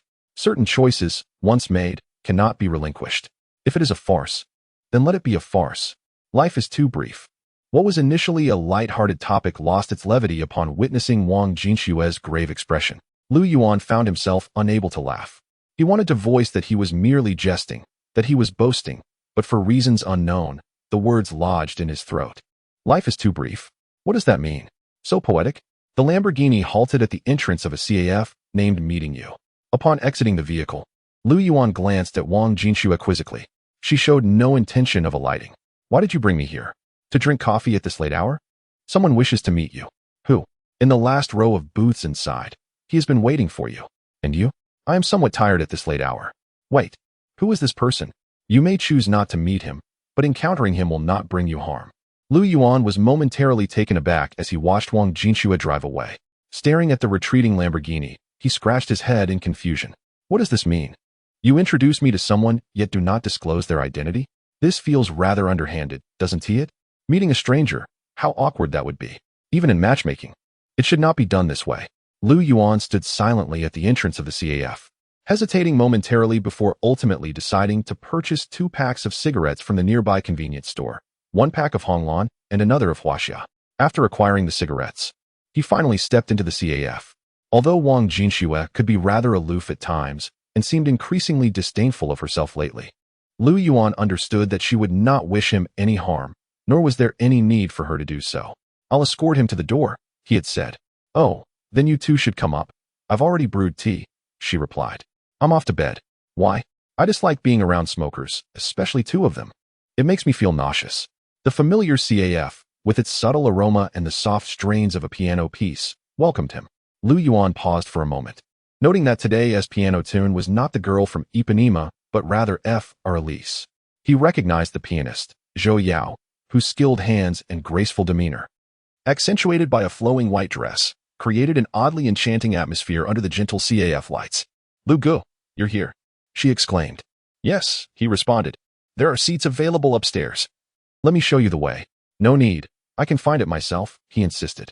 Are you meeting someone? Yes. All right then, please follow me. The receptionist looked up, her eyes widening in surprise upon seeing Lu Yuan, and she warmly approached him. To her, he was a remarkably talented and romantic young man, devoid of the pretentious arrogance often found in intellectuals, and he came across as very approachable. She held a very favorable impression of him. Lu de Gu, you've arrived? At that moment, as heiress concluded, Zhou Yao stood up and spotted Lu Yuan, rushing over with a hint of bashfulness on her cheeks. Hello? Did you listen to my performance of heiress? Yes, I did, he replied. What did you think? Zhou Yao stood before him, her gaze a mix of anticipation and trepidation. It was quite good. Lu Yuan nodded, responding to her hopeful eyes. It sounded lovely. Sensing that his words might have seemed somewhat perfunctory and fearing she might misinterpret his response, he added, Oh, it was indeed lovely. Was that all? Zhou Yao asked, her eyes shining with eagerness. It was genuinely delightful, very expressive, Lu Yuan affirmed, rifling through his mind for more descriptive praise. Oh, really? While I know you're encouraging me, it still brings me great joy. I will strive to improve, she replied, her initial disappointment fading into a bright smile. Good luck, Lu Yuan encouraged, puzzled by the fleeting sadness that crossed her face, but he found himself unable to articulate further compliments. His understanding of deeper piano nuances was limited. Despite his familiarity with heiress, he lacked the expertise to grasp its profound essence. Many aspects required a level of insight and comprehension that he had yet to acquire. Zhou Yao nodded and quietly returned to the piano to tidy up her belongings. Heiress was the last piece she would play today, and it was time for her to rest. Lu Yuan, not dwelling on the moment, ascended the staircase toward the last row of private booths. Perhaps you should acknowledge her efforts. A voice intruded as he reached the end of the hallway. He turned to see a middle-aged man, appearing to be in his 40s, leaning against the railing, observing the CF. Upon noticing Lu Yuan's approach, he turned and flashed a meaningful smile. Lu Yuan found this man somewhat peculiar, as he did not recall ever meeting him. This young lady is quite stubborn, yet she craves recognition. It is evident that she has been putting in considerable effort lately. I don't disapprove, Lu Yuan replied, somewhat perplexed. She seeks to see admiration in your eyes, but fails to find it, hence her disappointment. Lu Yuan was momentarily at a loss for words in response to the man's observation. Would he confess that he did not comprehend the deeper significance of heiress, or admit to a lack of appreciation? Such admissions would surely be embarrassing. Uninformed, he thought, shaking his head internally. It seemed he needed to devote more effort to understanding the piano. Otherwise, how could he truly appreciate others' talents? Not quite right. Normal people wouldn't pay attention to such details. He mused. Well, I must head in. I have a meeting. I am the one you wish to meet. I heard you enjoy smoking. It's all right. How many do you smoke in a day? Not too many. What does not too many mean? About a pack, I suppose. The middle-aged man scrutinized Lu Yuan, suddenly sensing that the young man was not being entirely forthright. A pack a day is hardly not much. How much is considered a lot? I haven't smoked a pack a day in many years. You seem to be quite the pretender. Do you smoke? I brought 2 packs. Care for one? I don't smoke that much either. I understand. Honglan or Huaxia? You smoke Honglan? Yes, it's what I've always smoked.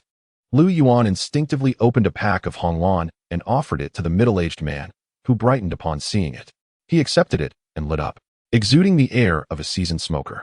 It's been years since I've smoked this. The taste is still authentic. I've always enjoyed it. How long have you been smoking? 7 or 8 years, I suppose. You don't seem like it. You're quite the veteran. I'm not a frequent smoker, really. It's just something I do when I'm bored. Smoking a pack a day indicates you must be quite bored. I've grown accustomed to it. Smoking is detrimental to health. It can lead to lung cancer. A pack a day is rather excessive. I'm contemplating cutting back a bit. Quit entirely, then. Can you?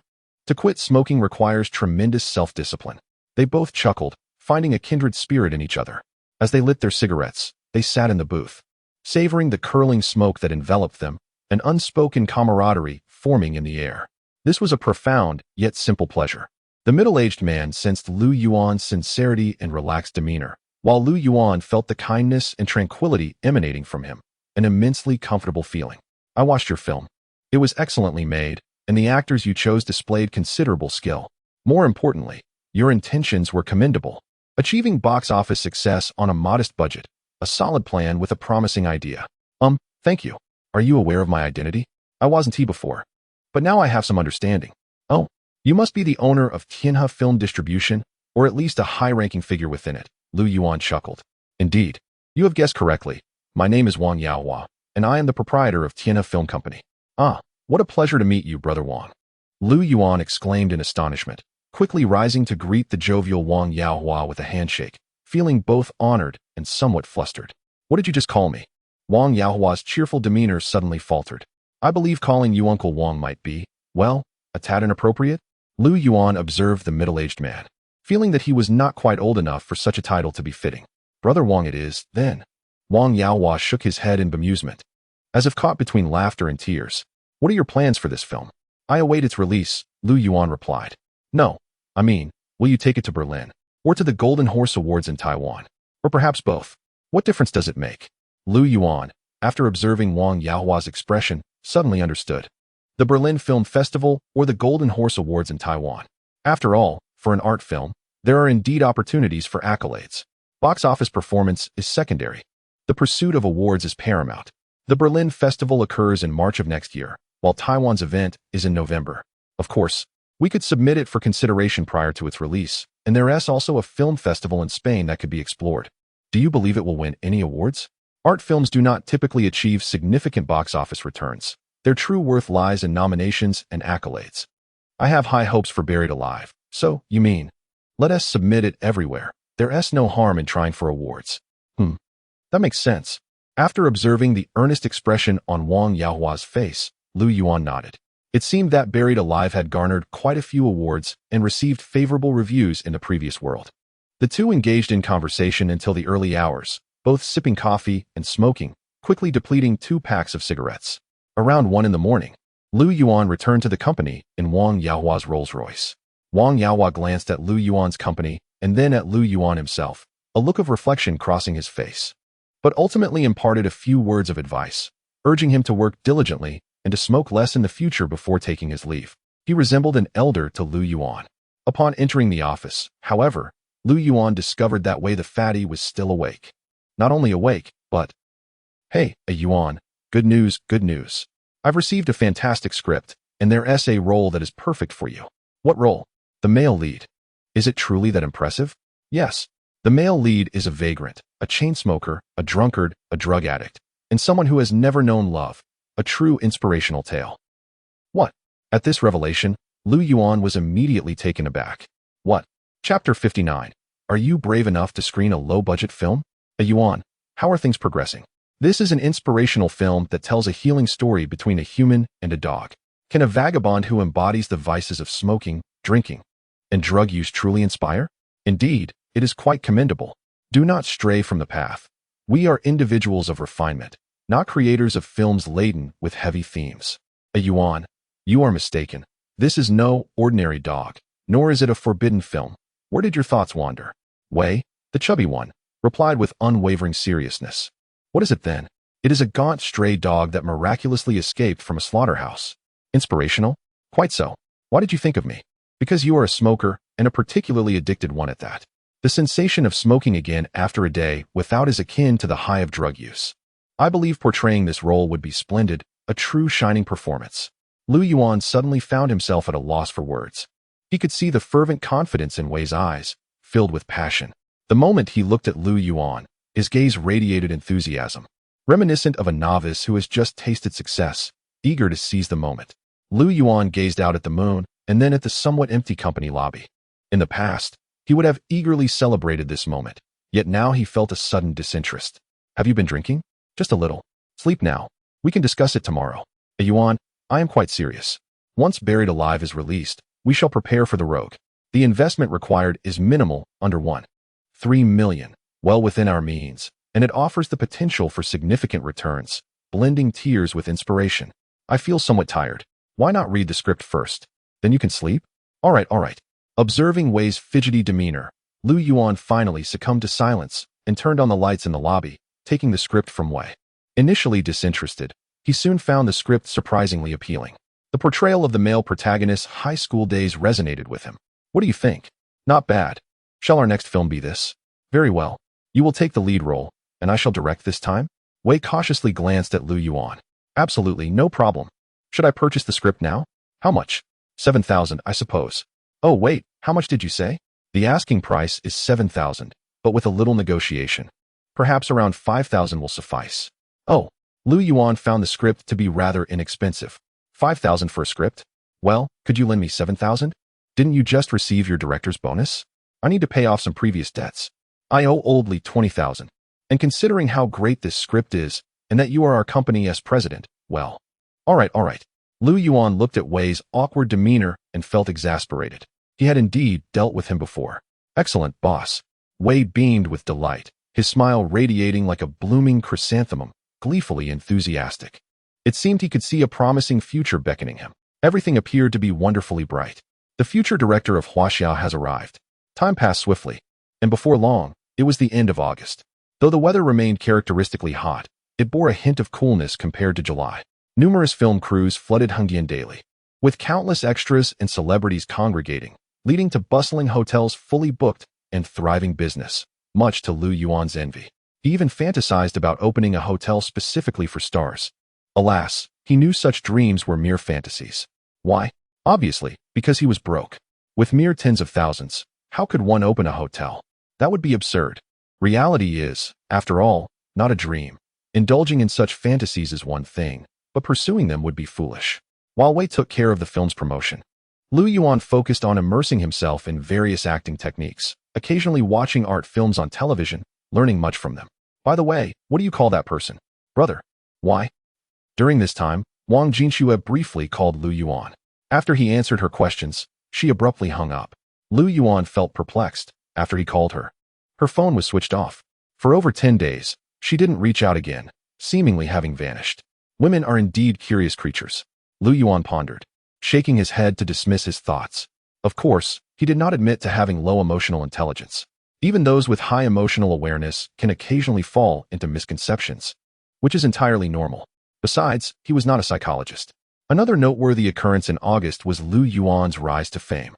Although it was not an overnight sensation, his name and image dominated the headlines of major websites for 2 consecutive days. Particularly, an interview video that held the second spot on a popular video platform for 4 days, despite being overshadowed by a video with nearly 3 times the views. What was that top video? Naturally, it was a trailer for Subway Station, given the popularity of director Zhang Tong and the ensemble cast, easily eclipsing Lu Yuan's interview. Nevertheless, Lu Yuan still benefited from the attention, being a featured singer in the trailer, appearing briefly on screen. Thanks to Lu Yuan's newfound fame, Buried Alive gradually garnered recognition among netizens throughout August. People learned it was a low-budget production, with a total investment of only 1 million. However, a film starring an actor of note undeniably generates significant buzz. Many eagerly anticipated how a film featuring such an actor would unfold. While Buried Alive ranked 49th in the new film popularity list on a film portal site, far from the 8th position of Metropolis starring Shun Lianjia, it still managed to enter the top 50. For a $1 million investment with a rookie director and cast, reaching the top 50 was quite an achievement. Reality, however, is grounded. One cannot expect meteoric success without ample preparation, accumulation, and nurturing. For Lu Yuan, the priority was to sleep well, wake up refreshed, style his hair, attend the premiere of Buried Alive, and await the box office results. There was nothing else to worry about. Even if the film flopped, he remained unperturbed. After all, he had a comfortable sum saved up and could always return home to run a shop. August 30th, sunny. Tomorrow the film is set to premiere. Shun, are you feeling anxious? Not at all. Naturally. By the way, has the sample been sent to the Golden Horse Awards in Taiwan? Xiao Wang has already taken care of that. Oh, splendid. I heard Buried Alive has been submitted as well. Which film by Wei Fatty? Indeed. Such antics of a buffoon should not be brought to my attention, lest they provoke uncontrollable laughter. Brother Shun, Wei Fatty has boasted about challenging you. What do you intend to? What is there to contest? It is akin to an ant provoking an elephant. Would the elephant deign to acknowledge it? What qualifications does Wei Fatty possess to compete with me? He merely has a film that a cinema line is willing to showcase. To engage with him would only afford him unwarranted publicity. Quite right, it is best to allow him to wither away on his own. Brother Shun, you truly possess foresight. As long as you understand, refrain from presenting such trivial information to disgust me in the future. Simply await the box office results and provide a brief report. Understood? Understood. You may go now. Very well. Old Wang, your judgment is lacking. Old Lu, it is your perception that is flawed. How dare you showcase such a low-budget film? Haha. Low budget does not preclude the creation of a good film. You are too idealistic. Awaken to reality, for you are no longer young. Focus on increasing the screening volume of the capital. After all, your cinema line can only be considered second tier. No, a decision once made cannot be altered. Suit yourself then. When the losses mount to an insurmountable extent, do not come to me with nonsense. I, Tianqin, am not so foolish. You, a mere purveyor of clothing, should not aspire to run a cinema line. It is beyond your capabilities. Haha, everyone has their own aspirations. Haha indeed. Chapter 60. The beginning of a legend. The screenwriter of Wanderer, Qian Zhong, is a bespectacled, seemingly refined yet impoverished young artist. It has been 2 years since his graduation, and prior to that, he was brimming with ambition, eyeing the film market in China with confidence. He believed that with his talent, he could easily pen a script that major companies and renowned directors like Hua Jin and Tian Yu would compete to acquire. He envisioned himself leveraging his credentials to negotiate a decent price, expecting to sell a screenplay for 50 or 60,000 without much trouble. He imagined producing a film that would achieve box office success, garnering numerous awards for screenwriting, and within a few years, ascending to prominence in the Chinese film industry, basking in glory atop the pinnacle of success. However, reality proved to be exceedingly harsh. The meticulously crafted scripts he submitted to Hua Jin and Tian Yu received no response for extended periods. On several occasions, he observed the enthusiasm and sincerity of those who initially received his scripts, only to see them casually discarded into the trash bin after his departure. Treated no better than scrap paper. Life is not a fairy tale. While there may be instances of meteoric rise, they require a stroke of luck. A luxury Qian Zhong evidently lacked. Repeated rejections and failures left Qian Zhong disheartened. Yet the thought of abandoning his dreams to pursue a mundane job or clerical work was unbearable. His aspiration was to become a screenwriter, to create remarkable films that would catapult him to fame. 2 years slipped by in haste, and the once spirited youth found himself aging. Still resolutely writing scripts and submitting them to various companies, only to face relentless setbacks. He became increasingly despondent, lamenting the absence of a discerning patron in the world. One fateful day, while indulging in barbecued skewers and drowning his sorrows in alcohol at a roadside stall, he encountered a rotund man. The man, seated opposite him, noticed Qian Zhong engrossed in his script and struck up a conversation as he contemplated yet another submission, hoping to catch the attention of a second-rate director. "Are you an actor?" the man inquired. "No." "Then what are you doing?" "I'm reading a script." "Reading a script? Isn't that for actors?" "I'm a screenwriter." "Oh? Have you written any films?" "No." Upon witnessing the man's enthusiastic demeanor, Qian Zhong closed his eyes and sighed deeply, managing to utter just 2 words. For reasons unknown, memories of his struggles over the years flooded back, and he felt a wave of emotion wash over him. Despite his efforts to remain composed, his eyes began to glisten with unshed tears. "I know a talented screenwriter, but he is not one to cry at the drop of a hat. What can I do? No one wants my scripts, no one is willing to film them." "Can't you produce it yourself?" "Pathetic, I lack the funds." "Hey, you look far older than my buddy, but the gap between you two is staggering." The rotund man shook his head. "Is your screenwriter friend like me?" "Not at all." "Huh. He writes his scripts, secures funding, directs the films, and even aspires to act in them. Besides, his movie is set to release next month. Do you think it's the same?" Wow, at this revelation, Qian Zhong's eyes widened in astonishment, allowing a couple of polite words to slip from his lips. "This person must be extraordinary. Allow me to see your script, lad. In fact, I'm a director myself." "You are, you. Lucky boy. Come on, let me have a look at your script. Perhaps your opportunity has arrived." The rotund man, Wei, adamantly denied any intent to deceive or exploit. He considered himself a benevolent soul, spending 5,000 to purchase the script and, with Lu Yuan's consent, signing on to provide this unfortunate soul with a position as a director's assistant. Was this not an act of kindness? He felt he had rescued a promising screenwriter in China, viewing himself as a benefactor. He even contemplated awarding himself a Good Samaritan card. With a quality script, his own directing flair, and a talented actor delivering a genuine performance, everything would undergo a transformative change. He brimmed with confidence about Wanderer, and even called Li Qing in a drunken stupor on the very day he acquired the script. "Old Li, let us team up with the Yuan. and will shake the entire film industry. Li Qing, taken aback by this proclamation, responded with 3 words, "You're crazy." Despite the response, Li Qing acquiesced and inquired when Wei planned to start shooting. Lu Yuan, however, chose to remain silent, unwilling to dampen Wei's enthusiasm. Ultimately, he focused on intensifying his study of acting while awaiting the premiere of Buried Alive. Regardless of his private thoughts, his entertainment company now included Qian Zhong, the bespectacled, seemingly fragile screenwriter, who incessantly addressed Lu Yuan as Brother Lu with an expression of unwavering admiration. The reason was simple. Wei had once dramatically proclaimed to him, "What you are witnessing is the rise of a legendary team, and this legend begins with Buried Alive." As for our entertainment company, do not be deceived by its current modest size. In the future, it will grow beyond your imagination. Are you ready?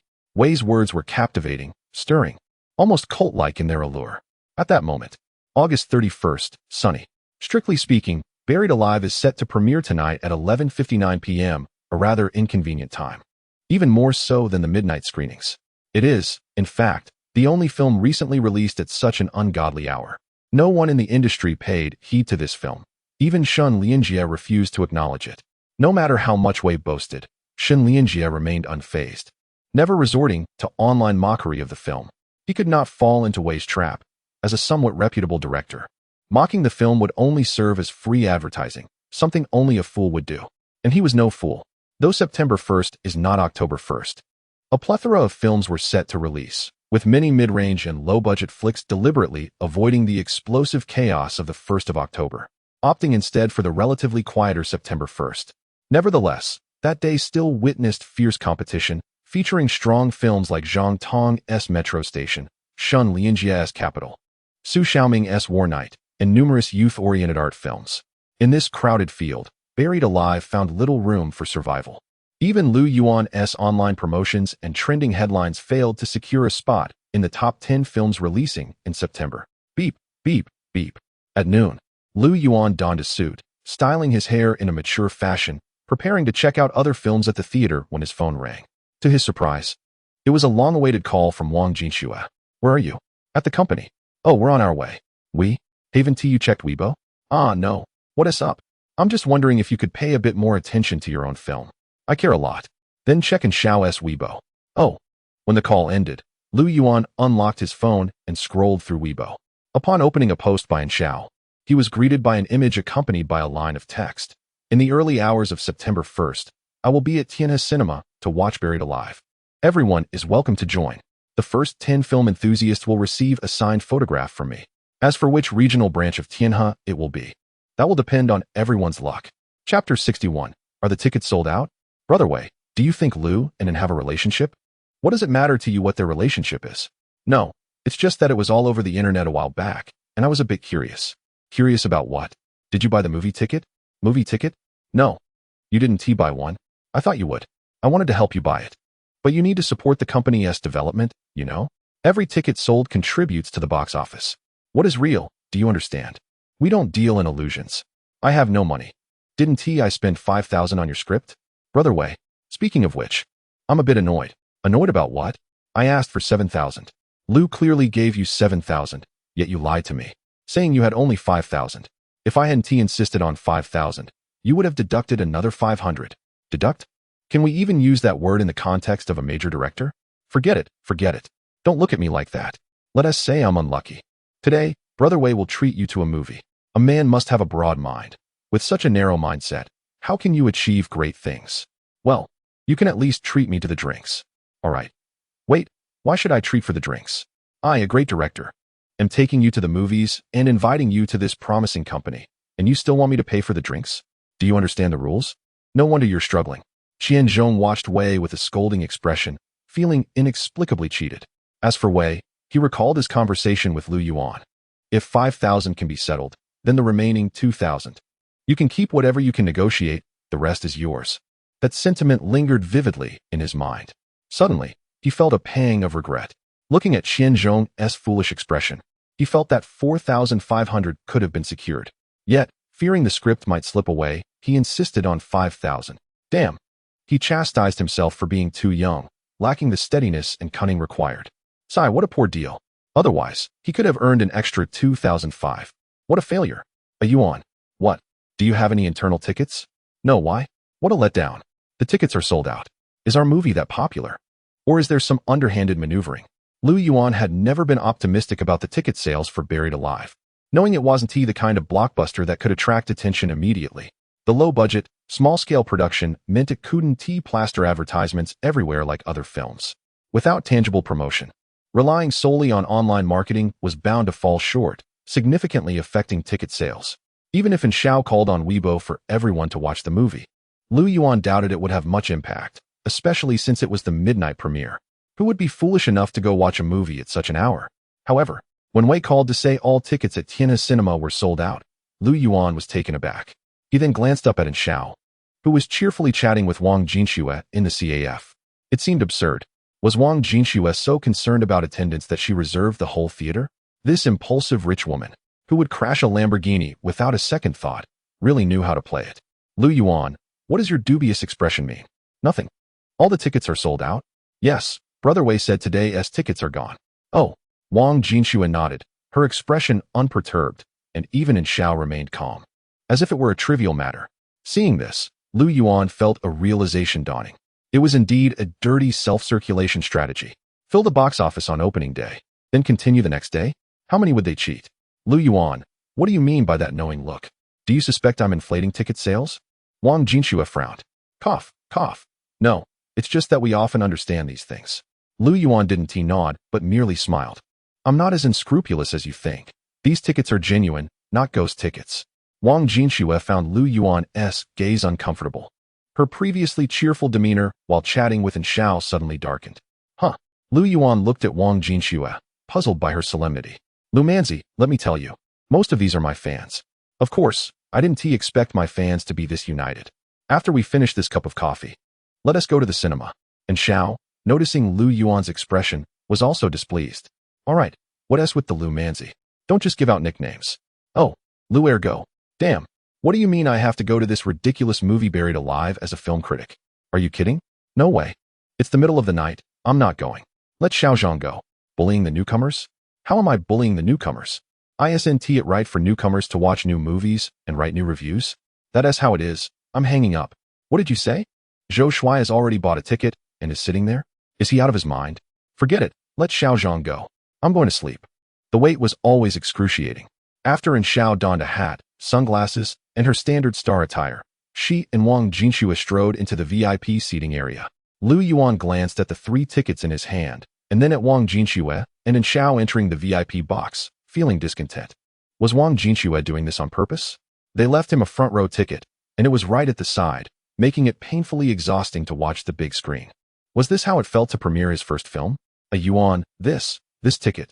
Quit the chatter, just sit and watch. We didn't organize a premiere because we lacked the funds to invite popular stars for promotion, but this front row. You really, Wei, sitting next to Lu Yuan, felt his head spinning. As an assistant director, not sitting in the VIP area was one thing, but getting a front row ticket was downright cruel. Quit the chatter, the audience is about to arrive, keep it down. Fine, Wei sighed, resigned to the reality. Meanwhile, Qianzhong silently observed the noisy audience pouring in, finding it quite astonishing. At such an hour, with this film and this promotion, so many people actually came to watch. It was unthinkable. Was Shao's fanbase truly that fervent? Are you a fan of Shao? Yes, are you? Yes, I am. Though I wonder if Shao will show up here. I came to see her this time. Oh, that's great. What about you? Me? I am not, you see.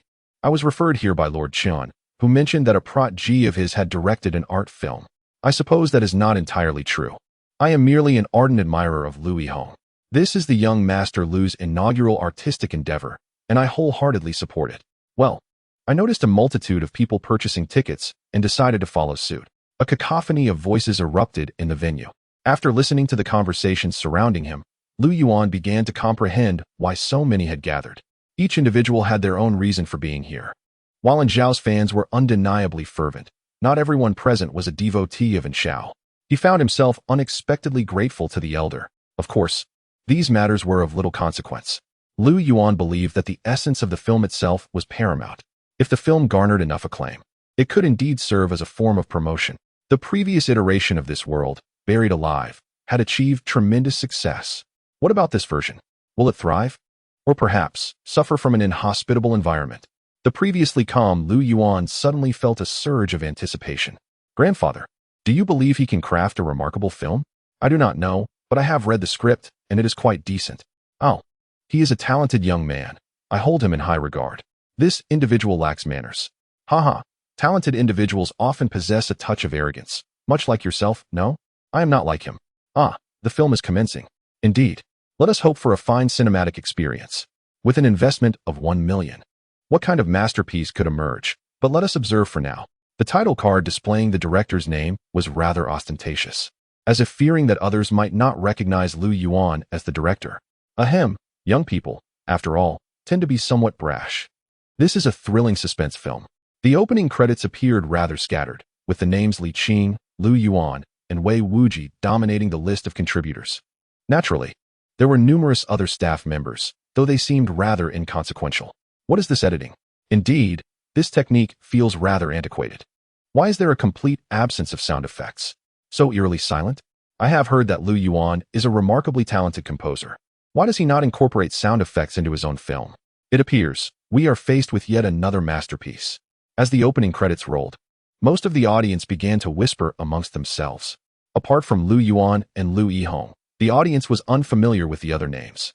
And as the font grew increasingly bold, devoid of any fitting sound effects, the film exuded an unmistakable aura of mediocrity from the outset. Some individuals began to feel disillusioned. This segment of the audience had come at the recommendation of the elder Chun. They were genuinely curious to see what a film starring only one actor would entail. Aside from providing their support, the expression of art in films is diverse. Some are flamboyant, while others are more restrained. Regardless of the form, one should at least discern a hint of distinction from the prologue.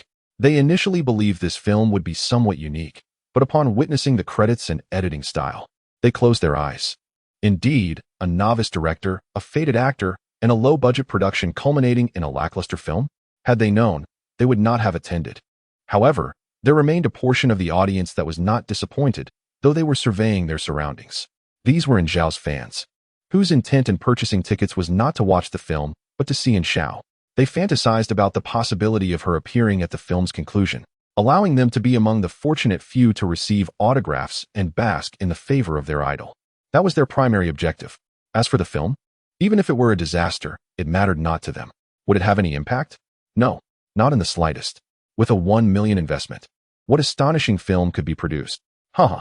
Yet, when the credits concluded, a massive advertisement suddenly appeared, proclaiming new buck, helping you reach the pinnacle of life. This left everyone astounded. Ah, Yuan, I told you we shouldn't have skimped on those 20,000 yuan. This insertion of advertisements is rather jarring. Ahem. We are here to watch a film, not to read advertisements. What does it mean to have such a conspicuous advertisement for new buck suits? We are making an art film, not an infomercial. Ahem. Wasn't Wang Jinxue supposed to sponsor? Ah, Yuan, this. I told you we shouldn't have cut corners. An advertisement shouldn't take up half the screen, should it? This is rather degrading, isn't it? Ahem. Funds should be allocated wisely. Wei the Fat was about to voice his frustration about the stingy boss and the impoverished crew, but reconsidered, realizing he was equally guilty, and swallowed his words, feeling embarrassed beyond measure. In the VIP box. Ah Shui. Lu Yuan. You. Scoundrel. When Wang Jinxue beheld her company's advertisement abruptly appearing in the opening credits in such a crude and tasteless manner, she felt as though she might spew blood in rage, her delicate frame trembling with indignation. At this moment, Wang Jinxue longed to leave the VIP box and march to the front row, disregarding the astonished gazes of others, and deliver a swift kick to the scoundrel Lu Yuan.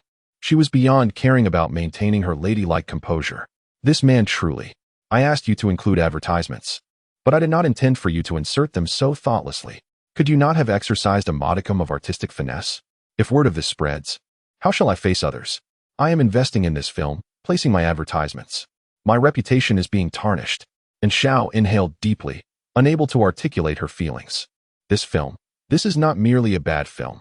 It is a film that is even worse than typical domestic failures. The shoddy editing alone indicates this. I had hoped this film, despite its inherent disadvantages, would at least reach the level of a mediocre domestic production, but it seems I was overly optimistic. A few critics seated in the back row had already begun to unreservedly jot down their impressions of this cinematic disaster, and several had even risen to leave. It was already late at night. To waste time watching such an insipid film at this hour was absurd. What if the plot turned out to be even more excruciatingly bad? Wouldn't that lead to nausea? A travesty, indeed. However, just as they were preparing to depart, it seems there might still be something worthwhile. Though the opening credits were disheartening, it appeared that the main content might not be entirely dreadful. At least it was not chaotic. As the credits concluded, flickering lights illuminated the screen, revealing Lu Yuan's disheveled appearance. The audience was momentarily taken aback before settling back into their seats. The editing at this juncture was not crude, but rather refined. And Lu Yuan's expression of temporary amnesia upon awakening captivated the audience, coupled with the faint glow of a lighter, creating an inexplicable tension throughout the film. The once boisterous audience gradually fell silent, and moments later, no one was speaking. Regardless of the reasons that had drawn them to the cinema, all eyes were now fixated on the screen. They found that this film was not the domestic disaster they had anticipated. It appeared to possess a modicum of substance. Although Wei, the overweight character, seemed somewhat uneducated, he expertly commanded the director's craft, exhibiting a remarkable sense of cinematography. Lu Yuan's performance was impeccably on point. The nuances of fatigue, tension, and even every breath he took were executed with precision, creating a gripping atmosphere. At times, the tension became infectious, enveloping the audience, especially when accompanied by the subtle sound of sand, which perfectly captured the oppressive and claustrophobic setting. As Lu Yuan ignited the lighter, desperately seeking a path to survival within the confines of a small coffin, the suspense escalated layer by layer, intertwining hope with despair. As despair morphed into an endless yearning for hope. Performing is an art form in itself, yet upon hearing Lu Yuan's increasingly strained breaths, some viewers found their own hearts racing in response, experiencing an immersive sensation. They even felt as if they were witnessing a documentary rather than a mere film. Initially, I believed Lu Yuan relied solely on his looks, yet I was pleasantly surprised by his acting prowess. Compared to a few years prior, Lu Yuan has now truly grasped the essence of his craft. Although the movie had only just begun, with a mere 20 minutes elapsed, I was already astounded. I have a premonition that if the latter half of the film does not falter, Lu Yuan may ascend to stardom once more. There are two directors, Lu Yuan and Wei Wuji. These two are likely to create quite a stir in the future of Chinese cinema. Zhou Shuai eagerly scribbled his review, overwhelmed with excitement, even forgetting the humiliation of being photographed with his mouth stuffed with socks by Lu Yuan and Wei. The scent of those socks had faded from his memory. Now, his gaze was solely fixated on the film and the indescribable feelings it stirred within him. Half an hour earlier, director Zhang had expressed disdain for the film's editing, declaring it to be atrocious. After another half hour of silence, he inquired, "What do you think, Director Zhang?" It was hard to believe that this was the work of a newcomer. Despite having seen less than 30 minutes, I had already discerned a seasoned technique. The director is Lu Yuan? Yes. And the assistant director? Wei Wuji. Wei Wuji, son of Wei Changjun? Indeed. I see. With their collaboration, this film is likely to undergo a significant transformation. Chapter 63. The premiere's explosive reception. Some art films are unremarkable, drawing their brilliance from the subtlety of light-hearted dialogues and atmospheric nuances.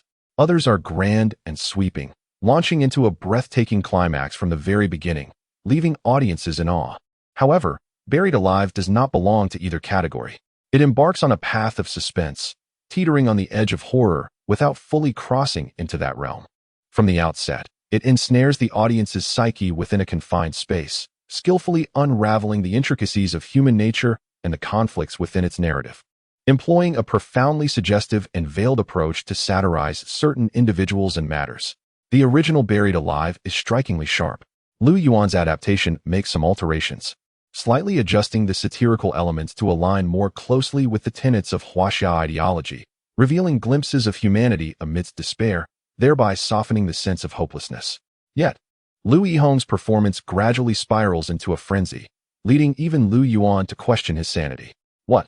Could it be that for the sake of this film, Lu Yuan is genuinely experiencing the sensation of being buried alive? Good heavens, he is bleeding from his nose. Wait, look at his hand. This is no fake blood. Nor is it a mere prop. This is a genuine wound. What is he doing with that knife? Is he attempting to sever his own finger? Oh dear. He wouldn't actually do that, would he? No. I haven't heard a peep from our Lu lately. Could it be that he truly... Wow. A piercing scream erupted in the once silent, oppressive cinema, As several young women in the back row covered their mouths, their faces drained of color. Lu Yihong's acting was strikingly authentic, so real it bordered on terrifying. Moreover, the distinction between a fake injury and a real one is evident to the average person, as the degree of bloodiness is markedly different. Wei Fatty, reveling in a macabre sense of humor, deliberately focused a shot on Lu Yihong's bloodied hand. While it wasn't grotesque enough to induce nausea, it exuded an unsettlingly visceral quality, as if one could almost smell the iron tang of blood. The authenticity was palpable. Simultaneously, Lu Yihong's eyes were bloodshot, his form weary, yet he remained in a state of restless panting, unable to find solace in sleep, creating an overwhelming sense of realism. Even Lu Yuan, seated in the front row, was left spellbound, although he hadn't perceived Lu Yihong's intensity during filming. Witnessing the film transformed his understanding into a visceral encounter with madness. Goodness, this fellow's performance is truly astonishing. Wei Fatty occasionally glanced at the pale-faced young women, a smug smile playing on his lips. This was quite satisfying. He felt fulfilled with his directorial approach and the film's presentation, believing it to be a form of art. Once he becomes a renowned director, he plans to create forbidden films. I shall show you what true madness in filmmaking is. What constitutes the pinnacle of artistry. TSK.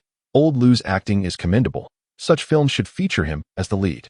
Meanwhile, the frail Qian Zhong, sitting beside him, was left in a state of shock. The young novice was profoundly moved. An investment of 1 million could yield such a meticulously crafted film. Remarkable. Truly remarkable. He then glanced at Lu Yuan. Initially, he believed that remote entertainment was a sham, and Lu Yuan a fraudulent proprietor, but he was taken aback by the exquisite quality of the final product. In that moment, he felt a swell of pride. After all, he was now part of the team. Strangely, he began to harbor a sense of admiration for Lu Yuan. What might his own film, Wanderer, look like upon release? He felt a surge of anticipation. This excitement even dulled the sting of having sold his script at a low price. Didn't you say you wouldn't come? Humph.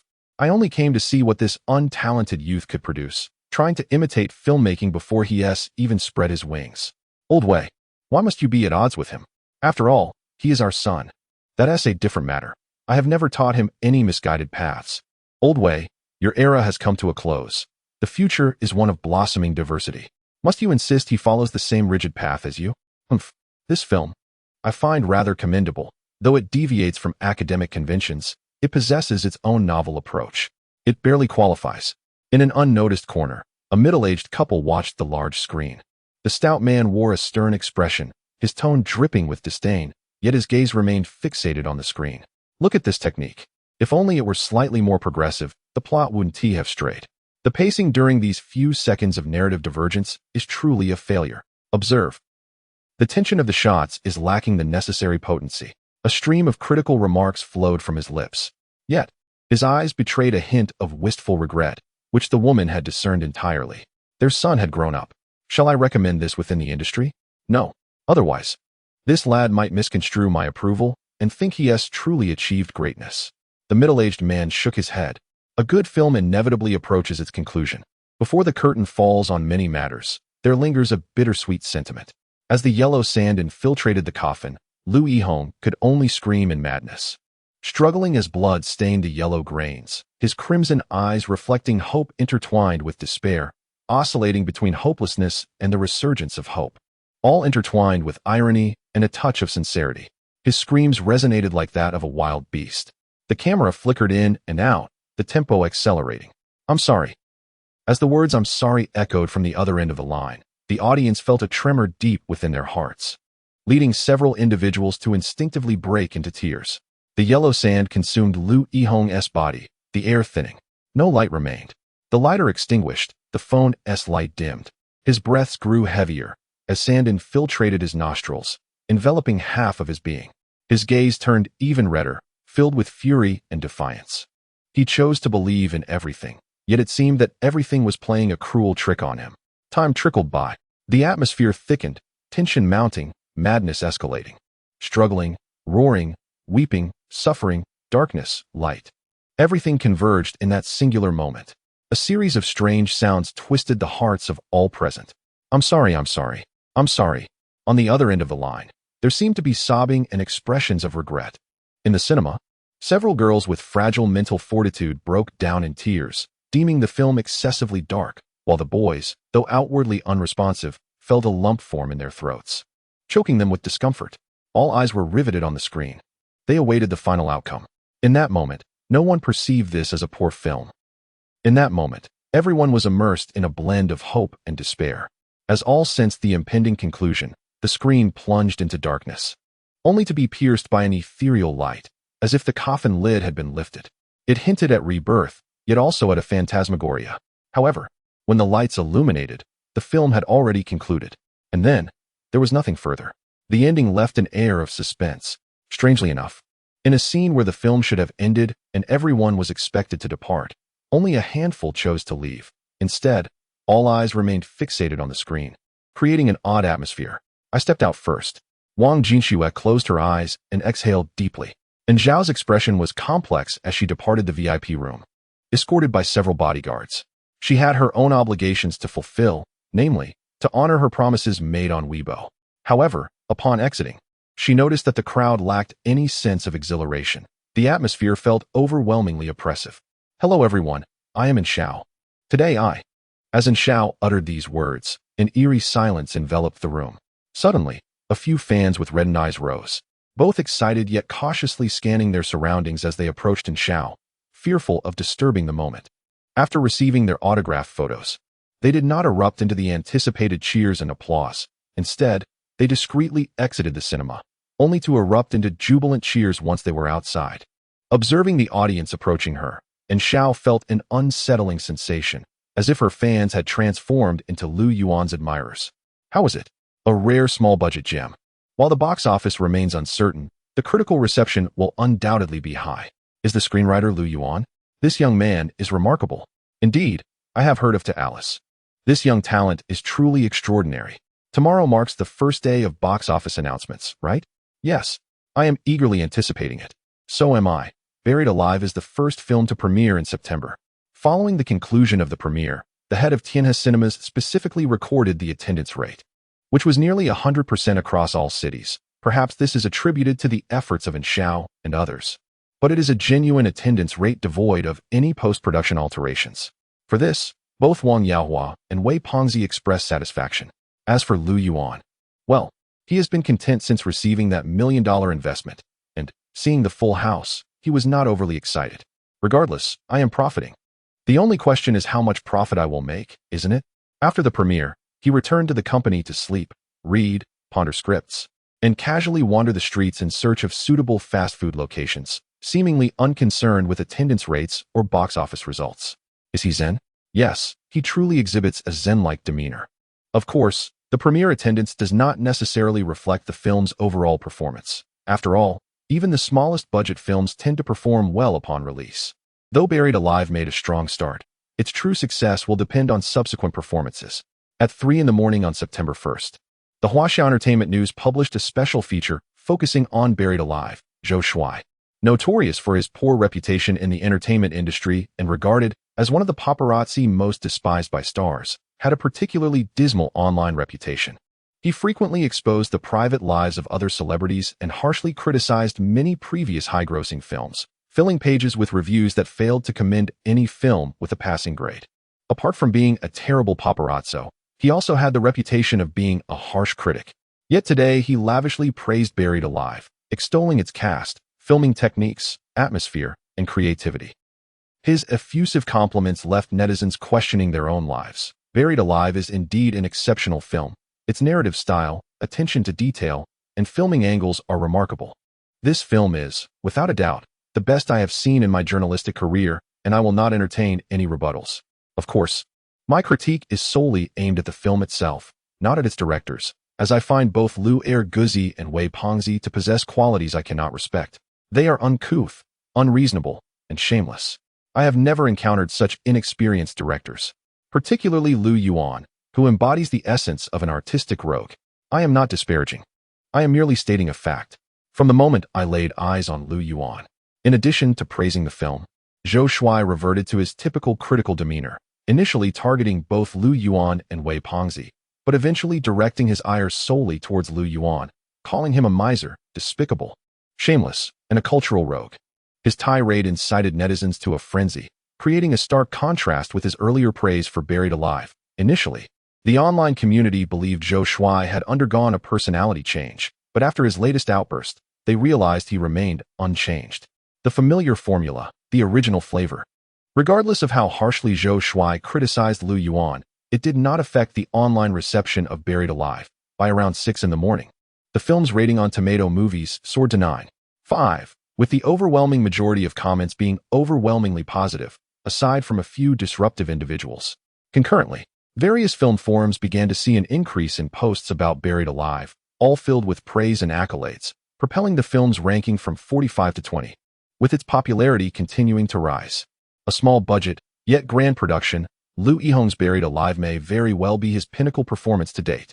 Yesterday, I watched it with tears in my eyes, unable to sleep. This film is intoxicating.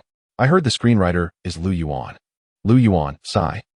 I am unfamiliar with him, making it difficult to assess, but the film is indeed impressive.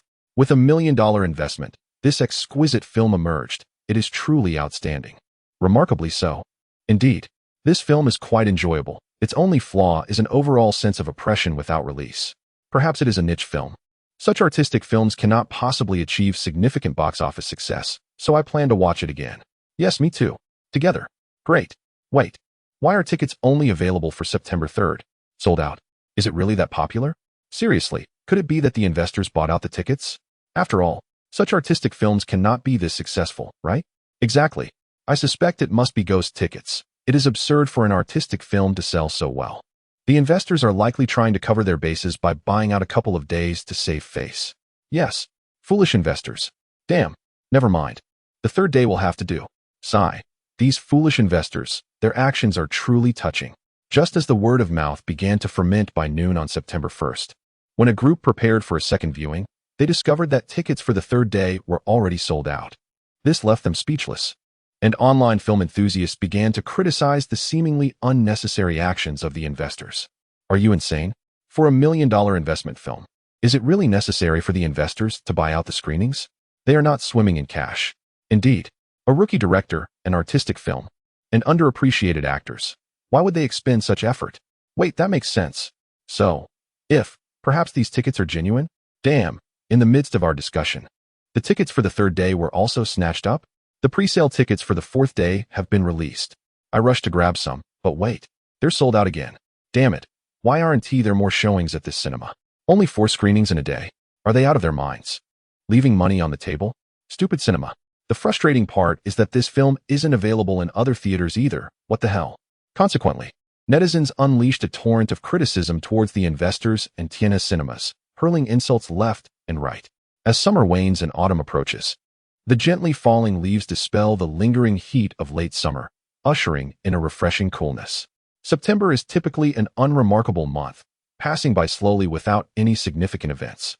If one were to draw attention to anything, it would be students reluctantly shouldering their backpacks, a time they dread. However, several major companies are fixated on the box office potential of September. Director Zhang Tong's Subway Station, director Shen Lianjia's The Capital, renowned director Su Xiaoming's Battle Night, and a youth-themed film featuring numerous stars. Deskmate's September promises to be a fierce battleground, rivaling even the confrontations of the National Day celebrations on October 1st. Industry heavyweights believe that the box office champion for September will be among these films, with little regard for Buried Alive. Buried Alive, as an art film, may not perform poorly if it garners good reviews, and it might even turn a profit. However, to expect it to compete at the box office with films backed by investments exceeding $10 million, what a ridiculous notion. They are not a bunch of naive youths chasing after a rags-to-riches dream. After all, a modest reputation would suffice. What more could one desire? At the headquarters of Yuanqing Entertainment, Wei, the chubby one, was acting particularly flamboyant today. It's the premiere day for The Capital, and I must go see it. Aren't you at odds with Shen Lianjia? Why would you support the box office? No, I'm certainly not going to support it. Then what is your purpose? I brought this old Li's compact camera. Indeed, you intend to all film a pirated version and upload it online. But haven't you been advocating for legitimate content, claiming that those who film pirated versions are nothing but trash? Am I not allowed to contradict myself? I am trash. Is that a problem? If you're unconvinced, let Shen Lianjia come here and confront me. I simply want to take him down. I just can't stand him.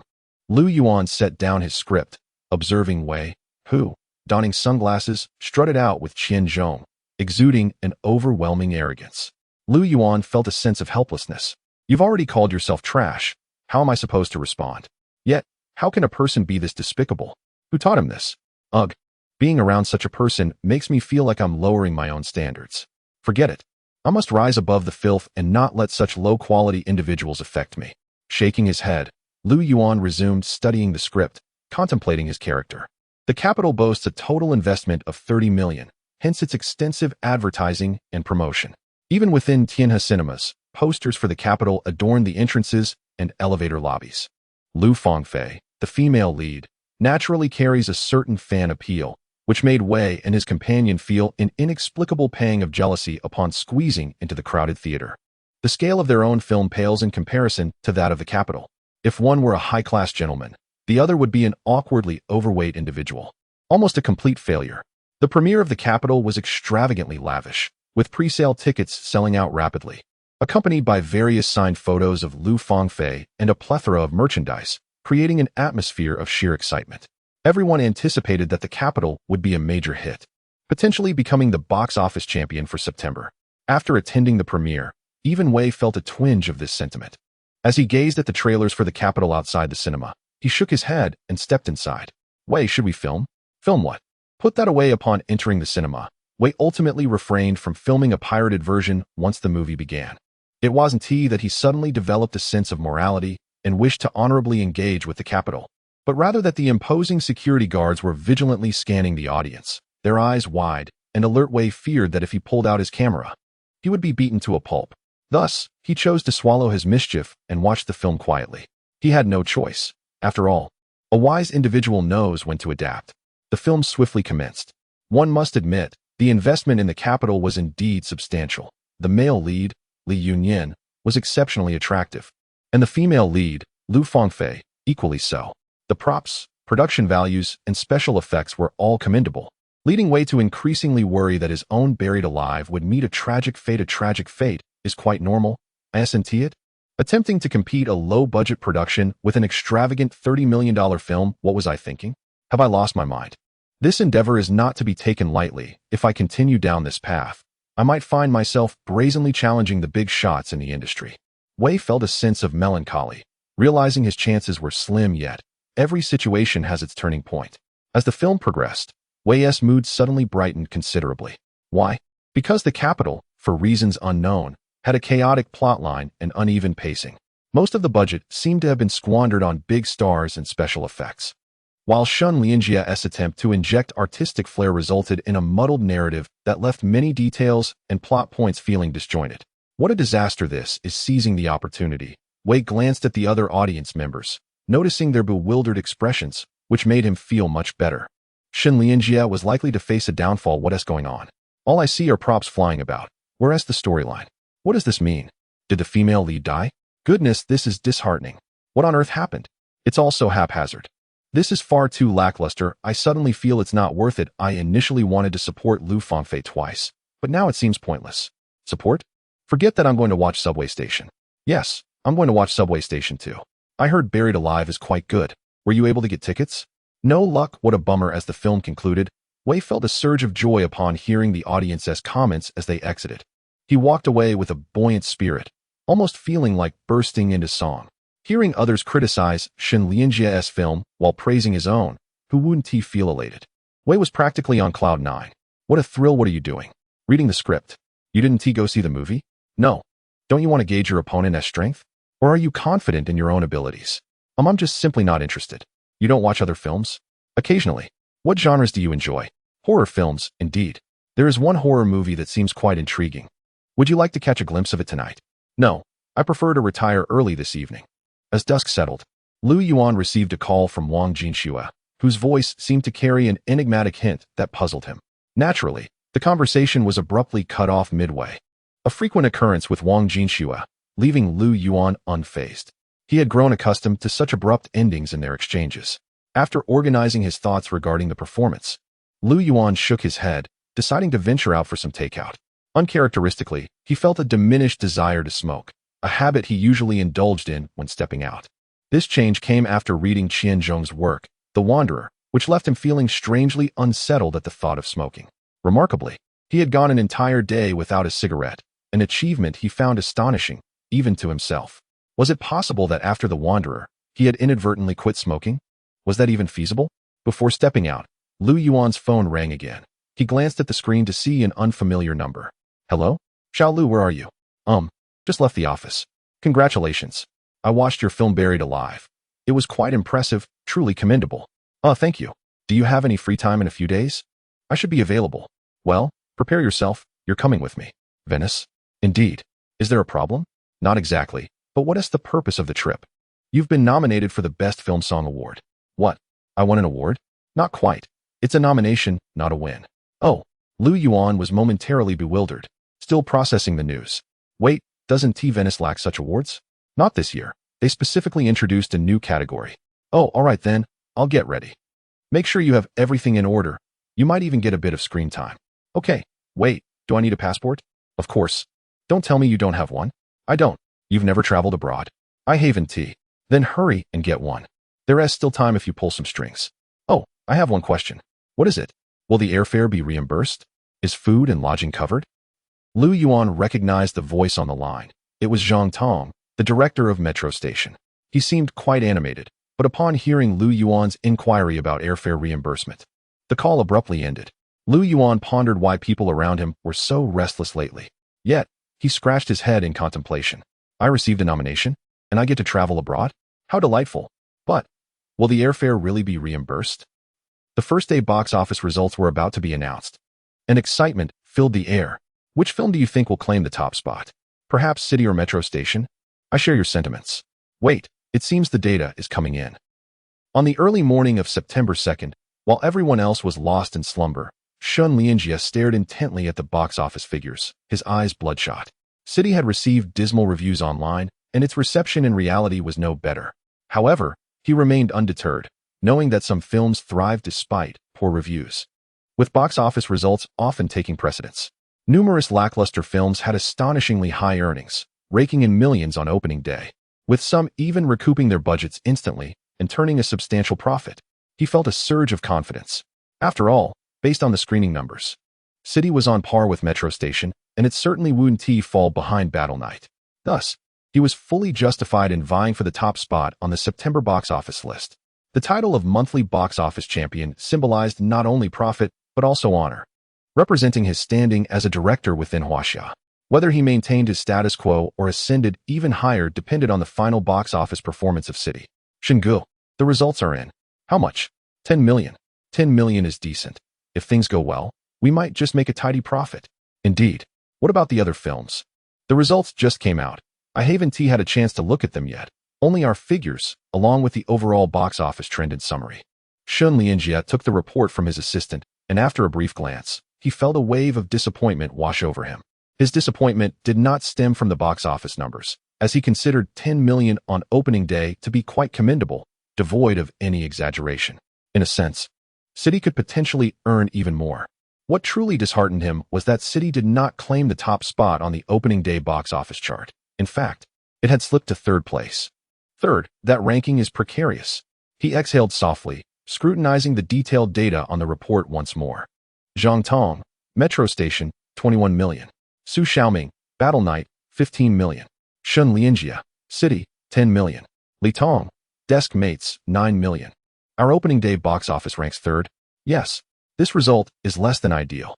Shingu, the opening day figures only represent a fraction. The battle for box office supremacy has only just begun. Remember last year when a film called Infinity had a poor opening day but exploded later on to claim the top spot? His assistant, aware of Shun Lianjie's disappointment, offered a reassuring smile. True, the forthcoming days will be critical in this box office war. Shun Lianjie nodded, realizing that after a moment of disappointment, he had little to say. By the way, how did Buried Alive fare? I don't see its numbers in the box office data. Which one? I wouldn't overlook anything. Buried Alive is absent. Oh, Shingu, I don't track films with box office earnings below 4 million, as they lack any competitive edge or significance. I find it unworthy of my time to record. That makes sense. After all, even the strongest ant remains merely an ant. Shun Lianjie chuckled softly, recognizing the absurdity of his earlier emotions, fixating on a film that was destined to flop. It appeared that his confidence had waned recently. Could these low-budget films truly pose a threat to City? What a farcical notion. He chuckled inwardly. They are indeed even worthy contenders in the box office race. Naturally, prominent figures concern themselves with matters of consequence, while the less significant focus on their own affairs. For instance, while everyone was preoccupied with the opening day box office numbers, Lu Yuan lay on his bed, having just finished a newly purchased cookbook. He yawned and closed his eyes, drifting into a peaceful slumber. In his dreams, he envisioned a prosperous restaurant opening, basking in the pinnacle of success. Yet, while dreaming of marrying a bride and lifting the red veil, the entire world suddenly began to tremble. Goodness, is there an earthquake? It has exploded. Yuan, we are in chaos. An overwhelming sensation of vertigo struck Lu Yuan, who initially thought a gas canister at the restaurant had detonated. Startled, he abruptly awoke and sprang from his bed, hastily grabbing a few articles of clothing as he prepared to rush toward the door, only to be greeted by the lewd grin of Wei Fadi and the exuberant face of Qianzhong, who were leaning eagerly at the foot of his bed. Taking a deep breath, Lu Yuan's expression turned exceptionally grim. At this ungodly hour, what on earth are they shouting about? Have they eaten too much, or what?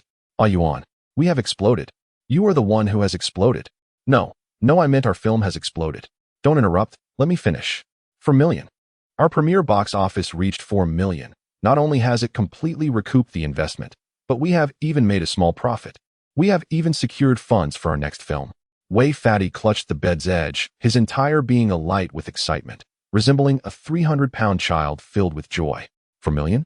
Upon hearing that figure, Lu Yuan was momentarily taken aback, but his previously grim demeanor shifted to one of delight, albeit not as exuberant as Wei Fadi's. The box office for Buried Alive was expected to be profitable, after all, given that the industry had generated over 10 million, and that was in USD, 4 million well. Fine. A premiere box office of over 4 million is indeed commendable. Yuan, the total investment was merely 800,000. To achieve such box office results on the first day is nothing short of a miracle in cinematic history. I dare say, in the annals of Huaxia cinema. We are unparalleled. We are destined to be recorded in history. Wei Fadi's excitement was palpable, his voice vibrating with fervor akin to someone under the influence of narcotics. Of course, at this moment, he deliberately chose not to ponder the box office performance of Shun Lianjia's Capital. This was a time for joy, and he refused to dwell on anything that might dampen his spirits. In this moment, all that mattered was elation, pure and unadulterated. All right, I understand. Time to sleep, by the way. Why was your phone off when I called? In the dead of night, would I allow you to disturb my slumber? Am I mad? Yuan, shall we celebrate with some drinks? Nonsense, I am going to sleep. You all may go. Lu Yuan yawned, wholly ignoring the excited gazes of Wei Fadi and Qianzhong as he climbed back into bed and closed his eyes. Brother Wei, Lu Gu, what are you panicking about? This is only the first day's box office. Why be so agitated? Yuan has likely anticipated the box office results all along. Is it really that impressive? Of course. He is the screenwriter and director, and this film is his brainchild. He single-handedly secured the investment. How could he not be remarkable? If Lu Gu is not going, shall we still go drink? Drink what? Sleep. Didn't you just say you wanted to go? Did I say that? Wei Fadi frowned, glaring at Qianzhong. No, that is not right. It was you who said it. Actually, I wanted a drink. If we aren't drinking, then forget it. Qianzhong's spirit waned, and he quickly shook his head. Since you are so eager to drink, I shall graciously allow you to treat me. What? Qianzhong stared at Wei Fadi, who wore a smug expression, utterly dumbfounded. Internally, he was seething. Is there truly such shamelessness in this world? Your call has been disconnected. Beep, beep, beep. Your call has been disconnected. Wang Jinxue, holding her phone, exhaled deeply before forcefully tossing it onto the ground, her anger causing her chest to heave. Her previously joyful mood had been utterly shattered. The box office had exploded, and she had initially intended to share the news with him to celebrate. But who knew that fellow was truly unbeatable? Wang Jinxue even knew precisely what he was doing, either smoking and drinking or sleeping. Old Wang, may I discuss something with you? What is it? Could you provide a copy of Buried Alive for screening at Tianjin? I will manage the scheduling. Buried Alive is exclusively signed with Tianhe. We are the sole distributor. I can offer you a higher share. Is that not sufficient? What kind of relationship do we have? You claimed my vision was lacking and questioned what a mere clothing seller knows about running a cinema? Old Wang, after all these years, can you still resent me like this? I was merely joking in the dead of night. What is this madness about? My Tianqin has been ruthlessly criticized online, accused of lacking vision and inside eye. So you see Buried Alive is gaining traction online, even topping the charts of major review sites. And within less than a day, it has surged to the top position, closely trailing Desk Mate Enemies, Subway Station, and Battle Night. In terms of favorable reviews, those within the industry can quickly discern that Buried Alive may surpass these three films in terms of reputation, holding a strong chance of becoming the new favorite on the review charts. Various forums and media outlets have begun to take notice of this low-budget film, and gradually, some outlets dedicated about a minute to objectively reviewing Buried Alive. These evaluations have greatly pleased netizens, who for the first time felt that the media was not mindlessly praising those so-called blockbusters, but rather standing on the side of fairness. Of course, there are critics of Buried Alive as well. What? You claim this film possesses quality? What nonsense! Did you see those large characters of Lu Yuan at the beginning? What is this supposed to signify? Is he attempting to dominate the entire screen? And what about the advertisements? My heavens, can't you produce better advertisements? This is utterly ridiculous. What is this editing? It's simply atrocious. I shall refrain from commenting on the plot's quality, but the editing and those unsightly director credits made me want to vomit. Dude, saving money does not entail this. Can you not invest a bit more for better production quality? Leak the news. Initially, Buried Alive had a budget of $1 million, but director Lu Yuan embezzled $800,000, leading to a promotional campaign and opening credits that were an absolute disgrace. This film was indeed worthy of being viewed, I do not deny that, but repulsive. Yes, I too have been disgusted. Lu Yuan, can you not take this seriously? Let us not skimp on the budget, alright? I can even cover it if necessary. This is not the main issue. The more crucial matter is that due to the lack of promotion, other cinemas are entirely uninterested, and only Tiana Cinema is willing to screen this film. I believe Lu Yuan, as the director, should shoulder the blame. Indeed, Lu Yuan. Are you intent on destroying our Huaxia cinema? Trash like Lu Yuan, go to hell. With such talent yet so miserly, Lu Yuan. Useless. Lu Yuan. Can you refrain from such foolish antics and focus on making the film? Truly, he is the most baffling director I have ever encountered. Surely he is the only one of his kind in Huaxia Yuan. You have become famous once more. What? Take a look at the online commentary about you. Oh, what do you think? Wei Fatty, with a somewhat complex expression, turned the computer monitor toward Lu Yuan. Having perused the web, Lu Yuan found Buried Alive was, unsurprisingly, met with universal acclaim. Yet, beneath the praise lay a torrent of invective directed at Lu Yuan himself. Derogatory remarks flew thick and fast, casting him as a pariah of the new age, a disgrace to the directorial profession, and an object of scorn. The deeper the affection for Buried Alive, the more vehement the fans' condemnation of Lu Yuan's directorial choices. The revelation of the film's modest budget only fueled their ire. They deemed Buried Alive a film of considerable merit, marred only by its subpar opening. The introductory sequence was deemed atrocious, the typography amateurish, and the product placement garish, rendering it inferior even to the most egregious domestic productions. Lu Yuan, overwhelmed by the cacophony of criticism, was rendered speechless, teetering on the brink of despondency. Lu, old boy, Wei Ponzi quipped. You'd best don a mask and shades before venturing out. Why's that? Lest you be accosted by an irate admirer. Wei Ponzi's mirth was palpable, deriving a perverse pleasure from Lu Yuan's online lambasting. The film's resounding success was naturally gratifying, yet witnessing Lu Yuan's public excoriation provided a peculiar sense of satisfaction. Hold on. Lu Yuan interjected. Did you leak the details of the actual investment? Perish the thought. Then who? My dear fellow. A film's budget is hardly a state secret. The expenditures are meticulously documented in the production's financial records. Lu Yuan was momentarily silenced, the logic undeniable. Do I really need to wear a mask? He pondered. Lu Yuan bore the brunt of the criticism, but Tianqin and Wanjia, the cinema chains, were not spared. Their failure to screen Buried Alive was met with outrage. Their leadership was deemed myopic, their decision inexplicable. While Tianhe screened the film, its popularity had exploded, rendering advance tickets virtually unobtainable. Despite Tianhe's efforts to prioritize Buried Alive, its limited reach as a second-tier cinema chain meant that demand far outstripped supply. The paltry $4 million box office takings represented the absolute ceiling. Those unable to secure tickets or unwilling to resort to piracy voiced their discontent. While viewers could direct their ire at Lu Yuan, those unable to view the film sought other targets. The two cinema chains were vilified for their lack of foresight, even blamed for the prevalence of mediocre films. On the afternoon following the premiere, Lu Hong, the head of Tianqin, relented. The public outcry was one factor, but the potential profits from Buried Alive were too enticing to ignore.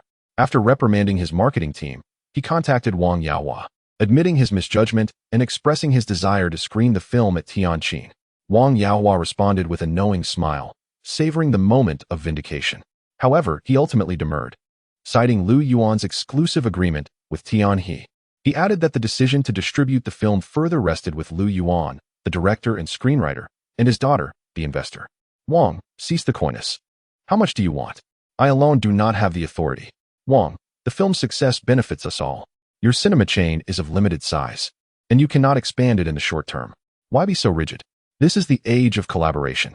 This is not a matter of money, but of respect. What do you mean? Consult with them. If they agree, I have no objections. Actually, they approached you first, hoping to collaborate with you. Alas, you did not seize the opportunity. Wang, I'm Li from Wanjia. What? You disagree? We have no relationship? That is unfair. Everyone benefits from making money. What? This film slipped through my fingers? My God, what kind of donkeys do I have working for me? Tell them to open their eyes. I should have listened to them. What a huge loss. September 3rd dawned with a light drizzle. Wei Pengzi, having finished breakfast, scrutinized the online box office reports with undisguised glee. His joy stemmed not from the continued success of Buried Alive, which remained capped at 4 million, but from the decline of Metropolis, which had plummeted by 3 million to 7 million. While 7 million remained a formidable figure, it was a disappointing return for a 30 million investment. 1 million on the first day, 7 million on the second. How much will it be on the third? Wei Pengzi, observing the crowded seating arrangements online, erupted in a boisterous guffaw. Comfy. Wei, is it right to gloat like this? You know nothing. I have a score to settle with him. Oh, what kind of score? A tale of stolen whiff. Some things are better left unsaid. Xianzhong glanced at Wei Pengzi's head, momentarily perceiving a verdant aura. However, sensing Wei Pengzi's displeasure, he wisely refrained from further inquiry. Everyone has a river of painful memories. Only by crossing this river can one grow, Xianzhong mused. What are you two up to? Lu Yuan emerged from the bathroom, yawning. He had remained sequestered in the office, his phone switched off, his mood somber. The prowess of internet trolls is formidable. Whenever Lu Yuan opens his phone, a barrage of 3 or 4 headline advertisements appears, and among them, at least one is a vitriolic attack on him. The disparagement is varied, yet their capacity for spreading misinformation is alarmingly vast. Daily, he encounters several fans demanding his exit from the directing realm, claiming he has tarnished the reputation of Chinese cinema and set a dreadful precedent. This leaves Lu Yuan feeling exceedingly disheartened. I merely embezzled 210,000. Is it truly as severe as they allege? What lunacy! Initially, he contemplated clarifying the matter on Weibo, but then reconsidered. What would he even clarify? Should he admit to having embezzled merely 210,000 rather than 800,000? Damn, wouldn't that be akin to slapping his own face? However, there was a glimmer of good news. The next day, the box office for Metropolis only garnered 7 million. 7 million? Such a swift decline? From 10 million on the first day to 7 million on the second? A drop instead of a rise? Ha ha ha. Of course, if you don't believe me, just look online, where they are mercilessly ridiculing both Shun, Lianjia, and Metropolis. Oh, Lu Yuan took the phone from Wei Pengzi and, after perusing the forum comments, found that his mood, initially sour, began to lift. Trash director, did you consume the entire 30 million? What on earth is this nonsense? Garbage, worthless, what are you even doing? Have you lost your mind? Damn, Shun Lianjia, do you aim to ruin Chinese cinema? 30 million, and this is the result? We shall boycott, and from now on, we won't watch your films. Upon reading the comments about ruining Chinese cinema, Lu Yuan couldn't help but chuckle. Is there truly any substance to the trolls' incessant rants? They perch upon their moral high ground, draping the lofty mantle of Chinese cinema's integrity over their heads, persistently criticizing. In that moment, he felt a strange kinship with Shun Lianjia, as if they were fellow sufferers in the face of adversity. Wait, that's not right. Shun Lianjia seems to be facing even harsher criticism. Human beings are curious creatures. Upon witnessing someone else's misfortunes, even the most disgruntled among us can find a semblance of solace. Wei Pengzi, hand me a cigarette. Weren't you the one who said you quit smoking? I've only been off for 2 days. Does 2 days count as quitting? I can't give you any. Didn't you say you wanted me to supervise your efforts? 2 days is enough. You've been supervising for 2 days. I'm sure you're exhausted. Given how hard you've worked on the box office these past days, let us ease your burden a bit. That makes sense. Xiaozhong, go buy a pack of cigarettes. Must I be the one to fetch them again? Of course. Who else would go? Didn't you hear a Yuan say he's been worn out these past few days? How could I possibly go? What about the money? What money? What kind of relationship do we have? You're being too formal. Just go. As he watched Qianzhong leave in silence, Lu Yuan frowned at Wei Pengzi. I think you're rather shameless. A Yuan, you're no saint either. Who said that? I'm not your kind of person. Indeed, we are not of the same ilk. You're quite the rogue. At least I can't fathom the idea of tossing firecrackers into someone else's car. Actually, I am a rather naive person. Lu Yuan sighed deeply, gazing out the window, reflecting on how life had rendered him less innocent. Bah! Wei Pengzi, increasingly disgusted by Lu Yuan, spat contemptuously and was about to light a cigarette to ponder the progress of wanderers when the office door swung open, and Qianzhong returned empty-handed. Where's the cigarette? It seems we have guests. Guests? What kind of guests? Wei Pengzi instinctively glanced toward the entrance, where 3 or 4 cars were parked, and several familiar faces approached with eager smiles. Wei Pengzi was momentarily stunned upon recognizing them. Lu Mingrui, the vice president of Tianjin Film Distribution, Li Tsong, the son of Wang Jia's president, and Lu Yuan's affluent girlfriend. While her presence was not particularly surprising, the arrival of the other two was puzzling. Wei Pengzi narrowed his eyes. Lu Yuan, stretching lazily and wearing a faint smile, suddenly grasped the implications of the online fervor and the troll's narrative. Have they arrived? Lu Mingrui and Li Tsong had presumed that Wang Jinxue, the investor, would hold the reins of decision-making, so they initially sought her out to discuss the screening arrangements. They showered her with flattering words, but to their astonishment, she claimed she could not decide and directed them to Lu Yuan. Who is Lu Yuan? Merely an obscure director, typically ignored by most. Yet now, they found themselves compelled to seek out this little-known figure. Upon entering the rudimentary premises of Yuandong Entertainment, they were left speechless. This company is astonishingly shabby. No wonder Buried Alive turned out as it did. They finally encountered Lu Yuan, expecting him to greet them with reverence or at least warmth. Instead, Lu Yuan proved to be as brash as rumored. There were only 2 options, collaborate or leave. He offered no alternatives, not even a hint of negotiation. Throughout the encounter, Wang Jinxue remained silently at Lu Yuan's side, her previously formidable presence seemingly diminished, as if she had transformed into Lu Yuan's assistant. One must leave a margin for future encounters. Your cut is excessively high. We stand to gain little. Even the asking price of renowned directors is around this level. Then let us part ways. Non-negotiable? Until next time, Wei Pengzi, the tea has gone cold. Come on, your 41% is outrageously steep. And you didn't even grant us the first authorization. At most, it should align with Tiana's 40. Until next time. Lu Yuan, with a courteous smile, stood and shook his head. Fine. Damn it, 41 it is. Damn it. Li Tsong's expression darkened, sweat beading on his brow. Yet he felt utterly helpless against Lu Yuan's audacity. This man is incredibly impolite. In such sweltering weather, why isn't the air conditioning on? Lu Mingrui stared at the tea, equally dumbfounded. Even the tea they were served seemed off. Li Tsong and Lu Mingrui arrived swiftly and departed just as quickly. Their mission was to secure the screening rights for Buried Alive. Upon leaving, they were left feeling quite vexed. Although they secured the rights, the exorbitant revenue share left them speechless. Your subordinates are a bunch of blind fools. Now you've signed a deal with such a high revenue share. Are you satisfied? Your subordinates are no different, are they? Let us see whose box office reigns supreme. Indeed, let us see. Hee. The box office competition is just beginning. Who would have thought you were quite the businessman? Wang Jinxue remarked, her gaze fixed on Lu Yuan as the two departed. It's acceptable. Lu Yuan replied with a slight nod. He may not fully grasp the nuances of business, but he yearned to vent his frustrations. After all, these 2 distribution companies had ignored them despite their efforts. Now it feels gratifying. The satisfaction is indeed refreshing. Why have you been unreachable these past few days? My phone has been malfunctioning, often losing signal. Do you think I would believe your flimsy excuses? If you don't believe me, there's nothing I can do. The box office war officially commences in September. You ought to prepare yourself. Prepare for what? Hasn't it already begun? No. The box office war only truly begins once Buried Alive enters the fray. Wang Jinxue cast a meaningful glance at Lu Yuan, her beautiful eyes conveying a depth of understanding. Did you anticipate they would come looking for you? Unexpectedly. Oh, I have a question. Lu Yuan suddenly fixed his gaze upon Wang Jinxue. Is there any connection between you and the online critics targeting Wanjia and Tianjin cinemas? Why do you ask? Wang Jinxue regarded Lu Yuan, her eyes still bearing a subtle calmness. No. I always have the feeling that there is an unseen hand orchestrating all of this. It's quite peculiar. Isn't the person at the very back of the curtain you? Wang Jinxue suddenly burst into laughter, her smile radiant and enchanting. It is not I. Lu Yuan shook his head. Oh, then it seems everything is merely coincidental. Is it? What do you think? Hee, it should be coincidence, right? Lu Yuan nodded as he gazed out of the window. Indeed, the box office battle has truly commenced. Is Buried Alive acceptable? Chapter 69. What is the box office amount? Shen Lianjie was stunned. Upon witnessing the box office data from that day, Shen Lianjie could hardly believe his eyes. It was as if he had encountered a ghost.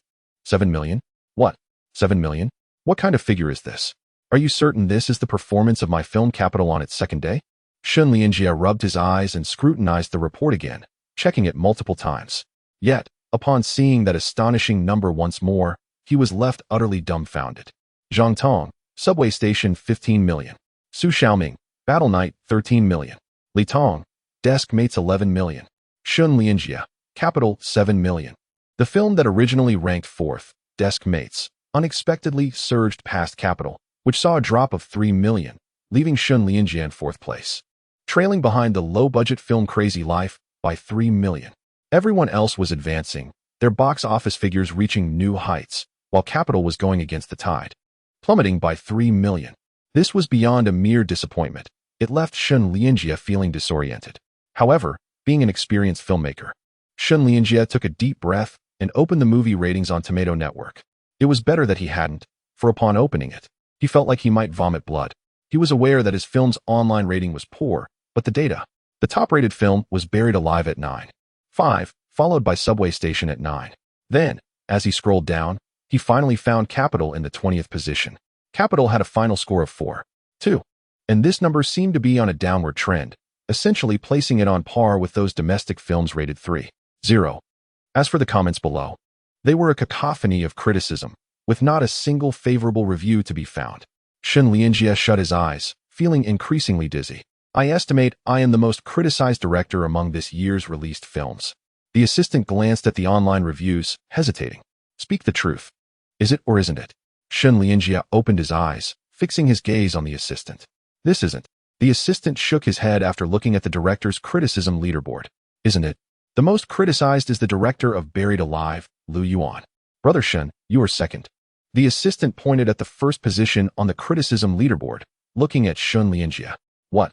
How can Buried Alive be so well received and the director still end up on the criticism list?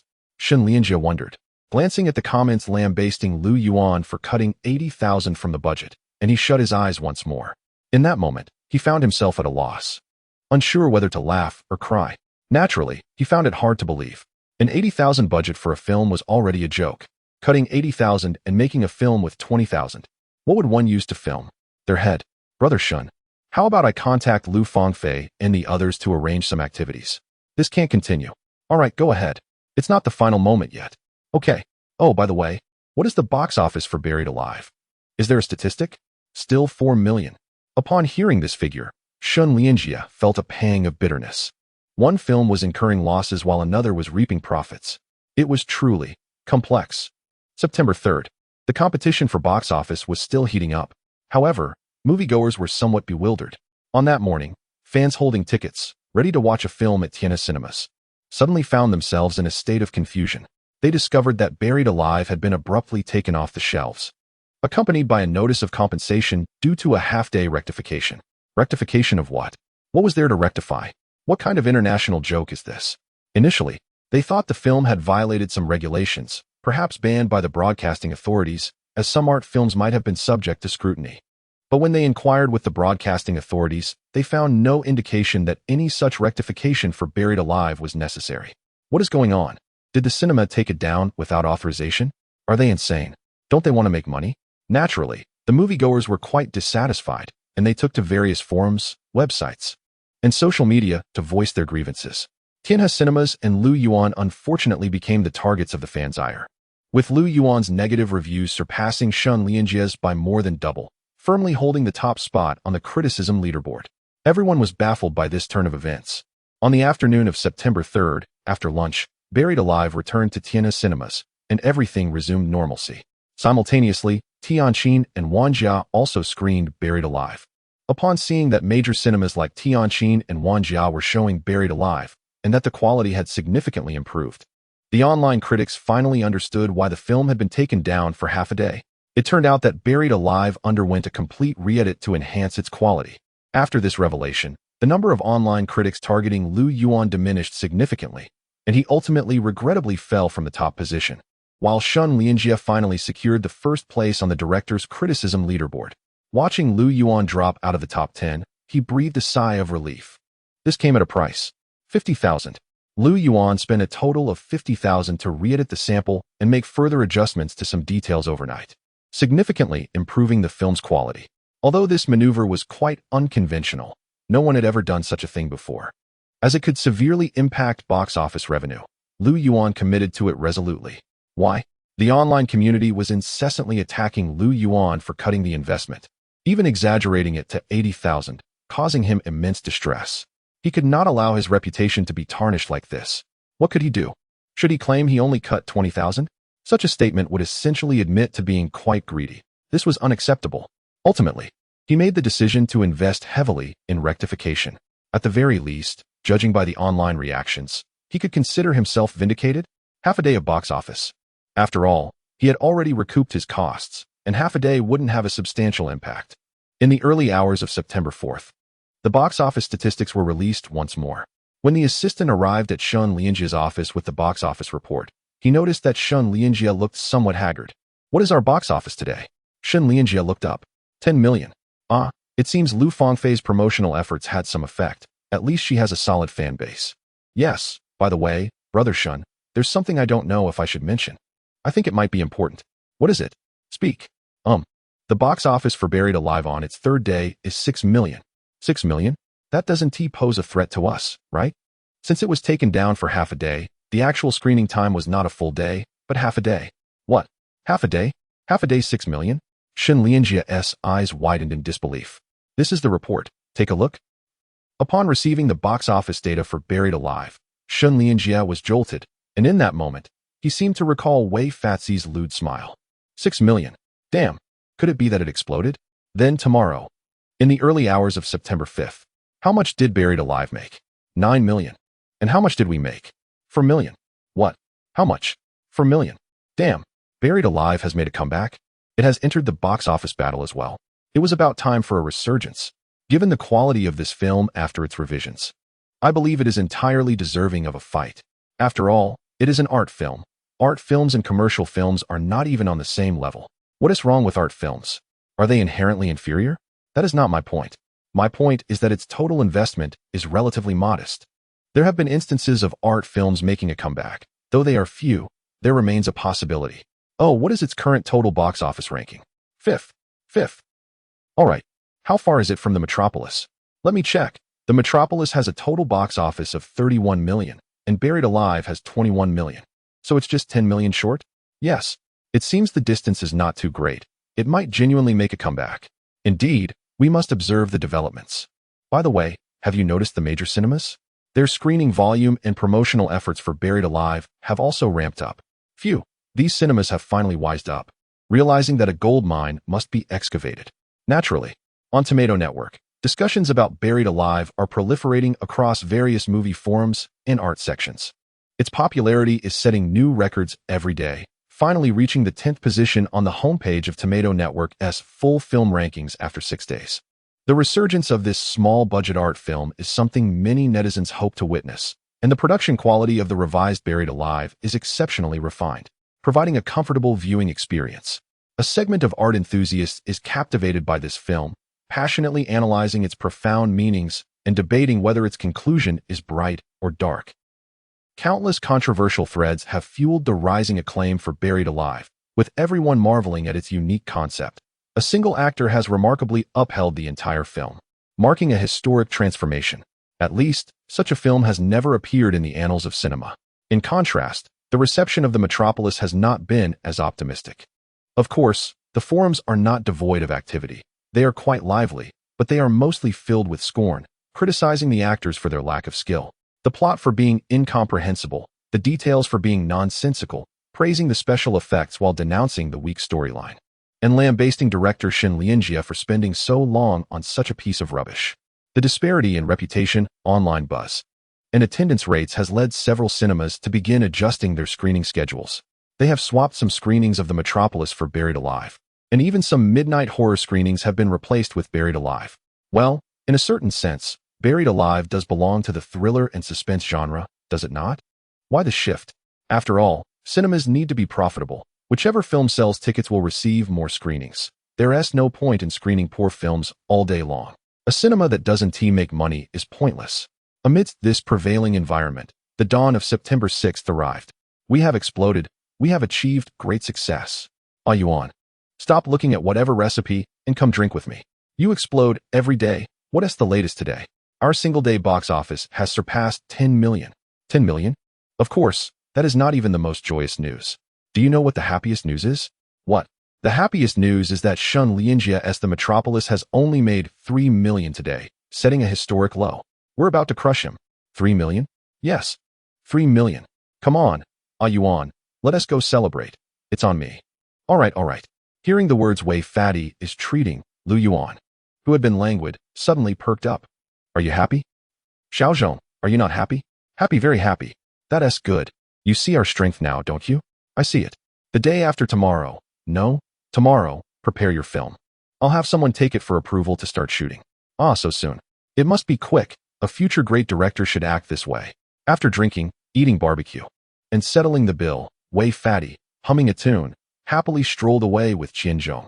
A hint of pride gleamed in his eyes. Young people are meant to be reckless, aren't they? Though he may not be young anymore, he certainly must be reckless. Life is flourishing. Have I reached the pinnacle of life? Lu Yuan appeared rather calm. After all, the money had yet to reach his hands, and to him, it was merely a figure for now. Watching Wei Fatty so exhilarated, Lu Yuan squinted his eyes. Indeed, from this moment forth, I shall be different from my past. No one will look down on me anymore. Wei Fatty was singing at the top of his lungs, swaying unsteadily. Doesn't that require a little farewell ceremony with the past? Lu Yuan suddenly revealed a mischievous smile upon looking at Wei Fatty. What ceremony? Call Shen Lianjia. If you're going to show off, do it properly. Right. I just thought of something. Xiaozhong, let me borrow your phone. Why my phone? I'm afraid Shen Lianjia won't answer my call. Some revel in joy, while others wallow in sorrow. Under the dim light, Shen Lianjia gazed down at the data report and the steadily diminishing screening numbers and attendance rates. 3 million box office. Is this truly my film? I invested 30 million. I haven't even recouped my costs. At this moment, he was at a loss for words. The atmosphere was thick with tension and oppression. Just then, his phone rang. Beep, beep, beep.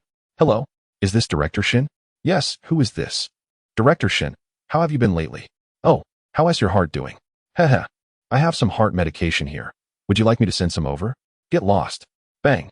When the original voice morphed into Wei Fatty's, Shen Lianjia's eyes turned red with rage as he gripped his phone and hurled it out the window. He could almost see Wei Fatty's triumphant expression. Despicable, detestable, filled with a smug grin of a successful comeback. Bang, bang, bang, bang. Lu Yuan, are you asleep? I was, but you woke me up. What are you calling me for in the middle of the night? Our box office has exploded. I know. Did you anticipate this explosion? Kind of. Lu Yuan, I have to say, you are indeed a formidable man. What exactly are you implying? In truth, all of this is within your control. I assent it? I don't understand what you're saying. Huajin wants to renew my contract. A 10-year S-level agreement, promising one top-tier IP film or television series each year, along with various advertisements. That is excellent news. What? Are you planning to treat me to a lavish meal in gratitude? No need for a banquet.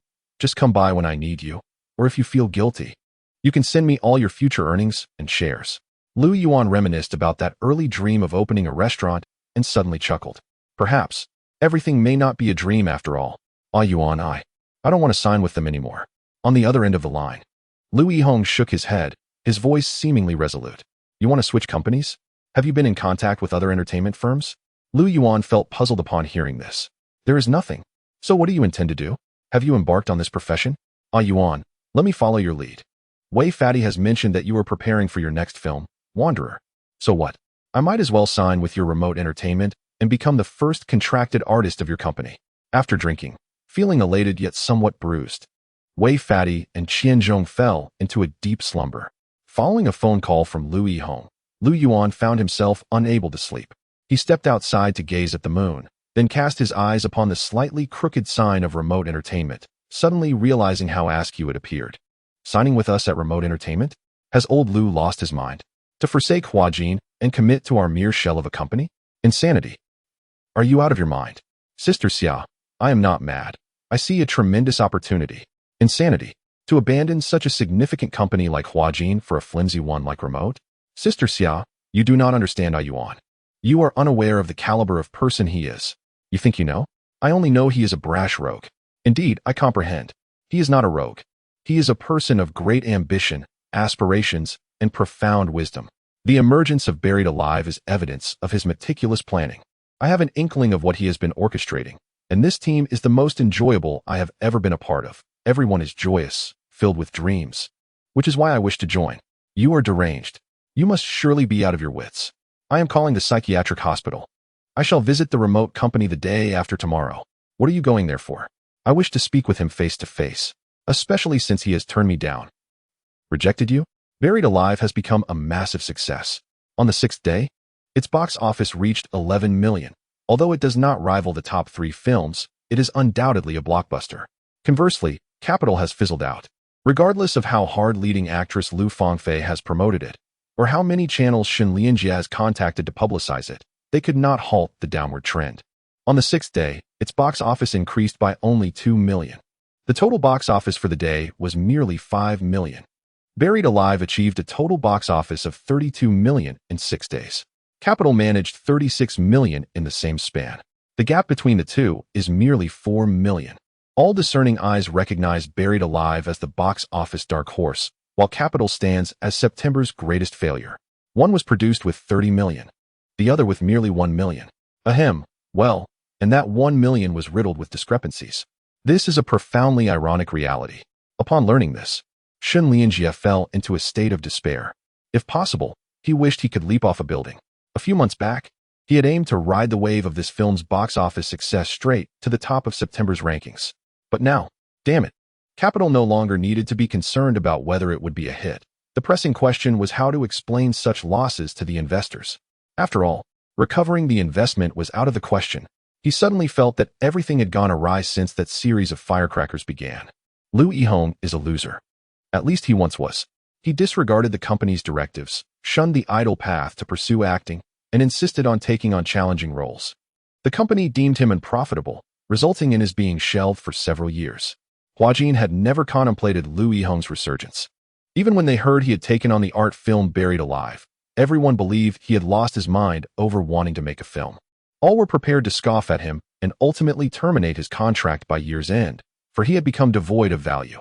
However, unexpectedly, Buried Alive became a sensation.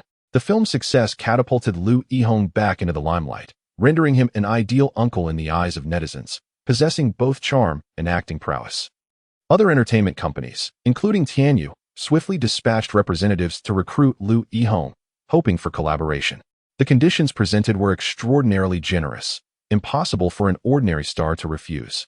Huajin, sensing Lu Yuan's potential and their own sense of crisis, personally sent someone to negotiate a renewal of contract with this shelved actor, offering an S-level contract. They believed that he would undoubtedly accept an S contract. Lu Yuan did not outright decline, but expressed he would consider it. Yet in his heart, he had already dismissed any thoughts of staying with Huajin, even failing to entertain the notion of remaining there. Tianyu is indeed a large company. Joining them could offer a chance to continue thriving. However, even the mightiest fish in the ocean remains merely one among many. The ocean is not lacking in formidable fish. Tianyu certainly does not lack stars like Lu Yuan. A brief period of fame is possible, yet the future remains akin to a puppet on strings, subject to their whims. Should they decide they no longer favor you, compelling you to act in an unseemly film, would you dare to refuse? Refuse? Very well, remain shelved, and your life would be irrevocably ruined. Lu Yuan abhors such an existence. He harbors his own pursuits and dreams. At this moment, he thought of Lu Yuan's remote entertainment. Undoubtedly, this is a company devoid of strength, lacking even a roster of artists. Everyone considers it a farce, even less worthy of laughter. However, was buried alive, not once seen in the same light. And now? Furthermore, ever since Lu Yuan secured investment and Professor Zheng Guolong suddenly called him, inquiring if he was interested in filming a movie and introducing Lu Yuan, Lu Yihong began to perceive that Lu Yuan, the director, was no ordinary individual. After all, creating something from nothing is an exceptionally arduous task. Yet Lu Yuan accomplished it, proving that his endeavors were indeed valid. He regarded Lu Yuan as a genius, remarkable in strategy, planning, and all arrangements, and from the moment remote entertainment was established, Lu Yihong sensed Lu Yuan's ambition. Yes, ambition. He felt that Lu Yuan was genuinely exceptional. Lu Yihong believed his decision was not misguided. Thus, he aspired to become a key figure in the future new company, at the very least an elder statesman. Lu Yuan lay awake. The first time since arriving in this world that he experienced insomnia. A whole night of it.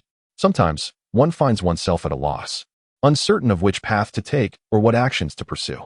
Feeling lost. Steamed buns, fresh out of the steamer.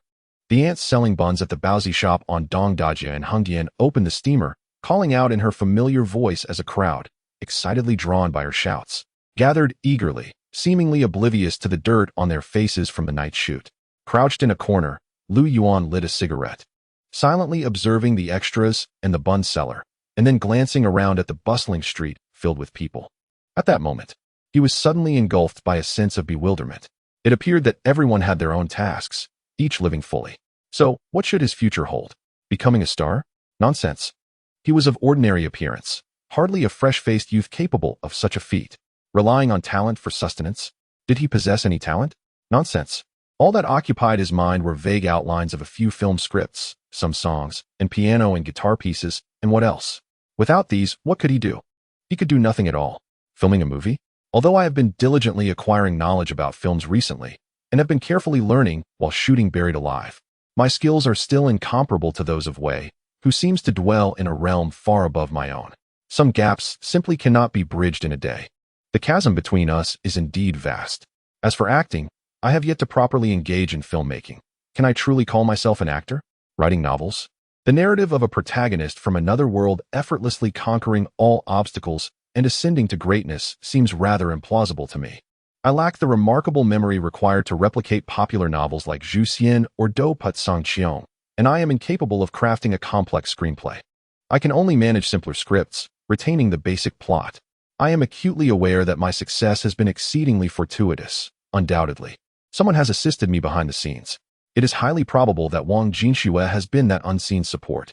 There is a sense of quiet resignation in this realization. The extravagant world is indeed alluring and gratifying, yet one must not lose their wits. Acknowledging my own inadequacies, I have been fervently striving to master acting techniques, directorial skills, and the principles of performance, as I do not wish to find myself lost and incapable in this realm one day. To lose the ability to navigate life in this world. Phew. Regardless, I must first focus on delivering a commendable performance in The Wanderer, as it presents a chance to prove my abilities, especially since it is a role that reflects my true self. If necessary, I can always reshoot. That should not pose much of a problem. Arrangements for dining establishments also need to be finalized, though I will attend to those after The Wanderer is completed and I have some free time. My rent is due today. I had initially anticipated departing after the release of Buried Alive, yet it seems I will not be leaving anytime soon. Perhaps I should pay for 2 more months and reconsider later. Oh, by the way, I am supposed to accompany Director Zhang to Venice tomorrow. My passport should be ready today, so I can prepare for the trip. Venice. I have yet to visit this legendary city of canals. Moreover, I have never been on a boat. I must take a boat ride while I am there. After all, having come into some money, I should not deny myself a little indulgence, should I? Phew. For now, that will suffice. As these thoughts crossed his mind, a hint of clarity replaced the bewilderment in Lu Yuan's gaze as he extinguished his cigarette and stood up. From this point on, I can only take things one step at a time. At least I am better off than when I first arrived in this world, destitute and struggling, am I not? Boss lady, I would like 2 buns and a bowl of soy milk, please. Coming right up, just a moment. Wait, are you Lu Yuan? Wow. It's really Lu Yuan. You're so much more charming in person than in the MV. Director Lu, what do you plan to shoot next? Director Lu, I heard you are going to Venice with Director Zhang tomorrow. Director Lu, can you confirm that you and Xiao have no relationship? Director Lu, is it true that you embezzled 800,000? Director Lu, I believe in you. Don't let the trolls online shake your confidence. I look forward to your new film. Yes, I believe in you too. Wow. Originally intending to buy some soy milk and buns to take home, Lu Yuan was taken aback by the sudden crowd of men and women surrounding him. What is happening? Have I become famous? Chapter 72. The Future of Huaxia. Destined for turbulence, Lu Yuan found himself ill at ease amidst the throng of inquisitive onlookers, each clamoring for his attention with a barrage of questions. He had merely intended to purchase a few steamed buns and some soy milk to enjoy before indulging in a brief nap, while preparing for his impending journey to Venice. However, the enthusiastic crowd encircled him, rendering escape impossible, as they bombarded him with an array of bizarre gossip inquiries, and the throng only seemed to swell. Lu Yuan shut his eyes in exasperation. "I'm sorry, I know nothing," he exclaimed. "As for accusations of embezzlement, I haven't misappropriated a single cent from the production. Isn't the director's salary still a salary? And what about the crew's daily expenses? Aren't the screenwriters entitled to compensation? And the costumes and actors' wages? To suggest I pocketed 800,000? If 20,000 is sufficient to produce a film, why don't you try it yourself? These are all mere rumors. I apologize, but Xiao and I are just ordinary friends. At most, we share a professional camaraderie. Yes, ordinary friends. Now, if you'll excuse me, I have matters to attend to." "What?" "I don't know. Director Zhang is quite amiable, and Director Shenlianjia is also a decent fellow. We have no conflicts. The capital? The capital is quite splendid. Goodness, is that a naked beauty over there? What? Where? Where is she? Where's Lu Yuan?" Though Lu Yuan was not particularly seasoned in navigating such situations, he understood that he must not provide indiscriminate answers.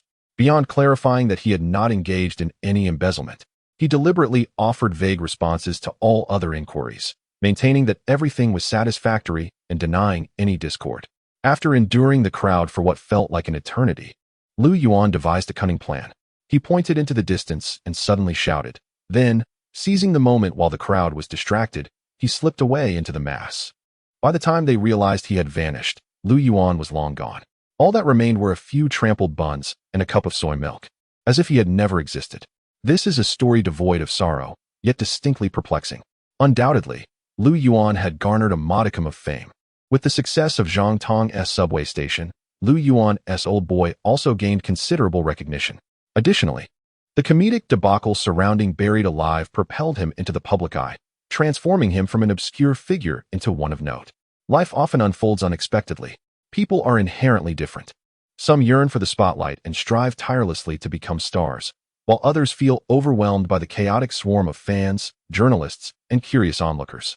This sentiment resembles the dichotomy of those inside a fortress yearning to escape and those outside desiring entry. Lu Yuan belonged to the latter group. He detested being surrounded by incessant questions, as it felt as if his privacy was laid bare before the world. Would he need to don a mask when venturing out in the future? Upon returning to remote entertainment, Lu Yuan pondered this dilemma, only to shake his head, dismissing it as overthinking.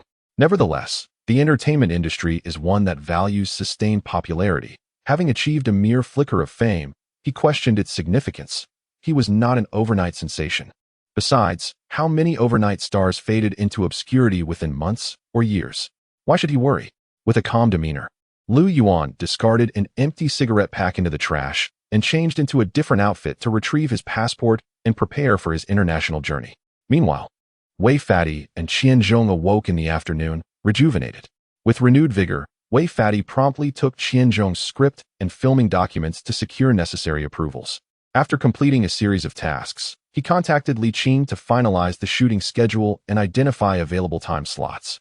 The unexpected success of Buried Alive revealed Wei Fati's capabilities, and after a brief display of pretentiousness, Li Qing agreed to collaborate. Upon returning to the office, Wei Fati encountered Lu Yuan packing his belongings. "Are you really going to Venice tomorrow?" "Yes." "To accept an award?" "Just a nomination. Winning is uncertain." "Oh, when will you return?" "Probably in a few days. It would be great if I could go to RB." "Huh. If you go to RB, I can download your action movie online." Lu Yuan, observing Wei Fati in a suit, could not suppress a playful kick, but Wei Fati evaded it, grinning broadly. Lu Yuan noted that since filming Buried Alive, Wei Fati had transformed. He exuded confidence, shedding his previous disheveled persona, and aside from his mischievous smile, he now appeared quite respectable. "Weren't you just saying you disliked wearing suits?" Lu Yuan sighed. finding Wei Fatty's transformation somewhat disconcerting. I did, but now, alas, I've become the very thing I despised. There's no going back, Wei Fatty lamented. Get lost. Lu Yuan laughed, scolding him lightly. By the way, I'm leaving tomorrow. The company is yours for now. Don't pull any stunts. Rest assured. A Yuan? What kind of trouble could I possibly cause? I won't disappoint you. Don't you trust me? I'm destined to be a great director in future Huaxia. Though my talent may not rival yours, and my cunning pales in comparison, I am still among the best. Lu Yuan regarded Wei Fatty's unwavering confidence, momentarily at a loss for words.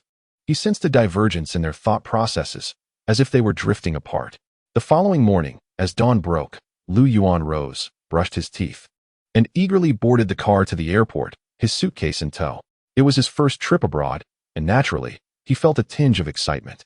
Zhang Tong, being a prominent director, had arranged everything for Lu Yuan, alleviating him of the burden of planning. Initially, Lu Yuan intended to leave the company in Wei Fatty's capable hands, but recalling that it was essentially a shell company, he shook his head. What could Wei Fatty possibly do? Could he really manage to close it down? This mere facade of a company, how could it possibly fail? A Yuan. Go ahead and don't worry. I understand. After exchanging a confident glance with Wei Fatty, Lu Yuan nodded. Yet, as he departed, a nagging sense of unease lingered. What was amiss? Wei Fatty's smile seemed oddly peculiar, as if he had grasped something he shouldn't have. Surely, nothing untoward could arise. Approximately 3 hours after Lu Yuan's departure, a jeep pulled up outside remote entertainment. A man wearing sunglasses stepped out, accompanied by a formidable-looking woman. Old Lu, you've arrived? Yes, where's a Yuan? A Yuan has gone to Venice. Then have I come for nothing? Not at all. A Yuan has temporarily entrusted the company to me. I understand. Entrusted to you? What do you think I'm here for? While I may not be entirely clear, I have a general idea. Oh, let us collaborate. Wei, the portly figure, ignited a cigarette, tilting his head slightly upward as he gazed into the distance. The sunlight bathed his face, imbuing his expression with an air of profundity. The future of Huaxia is destined to be tumultuous and ever-changing. Chapter 73. Indeed. I am an honest man. Before arriving at Yanjing Airport, Lu Yuan deliberately purchased 3 books, which he then tucked into his carry-on bag to peruse during the flight when boredom struck. Additionally, he acquired a pair of sunglasses, wearing them with a flair that was rather ostentatious, while striving to adopt a demeanor of aloofness, as if he were no novice to air travel. While seated in the car, Lu Yuan had already scoured the internet for various tips regarding air travel, even watching a video guide titled How to Fly for the First Time. Thus, when he reached the boarding gate, he managed to avoid any significant embarrassment. Upon entering the waiting lounge, he calmly donned his headphones to listen to an obscure English song. Despite his strong desire to glance around and observe the novel sights of the capital's grand airport, nevertheless, he suppressed this impulse, leaning back in his seat with his eyes closed, attempting to appear profound. After all, he considered himself to be a person of some standing now. Looking around would be rather undignified. He felt quite satisfied with his performance. At least, when he glanced at his reflection in the mirror across from him, he bore the unmistakable visage of an aloof pretender, utterly authentic. Just before boarding. Beep, beep. Hello? What? What did you say? Hello? I. Didn't he understand? Could you speak in English? What? Can you speak Chinese? Lu Yuan received a perplexing phone call, the words spoken on the other end eluding his comprehension. He scrutinized the phone number, noting the prefix 0034. He stared at it for quite some time. Although he had never encountered such a number, he discerned that it was not a domestic call. At least, it did not seem to be one. The voice on the other end sounded quite enthusiastic and celebratory. Yet Lu Yuan grasped not a single word. Sensing his confusion, they switched to English.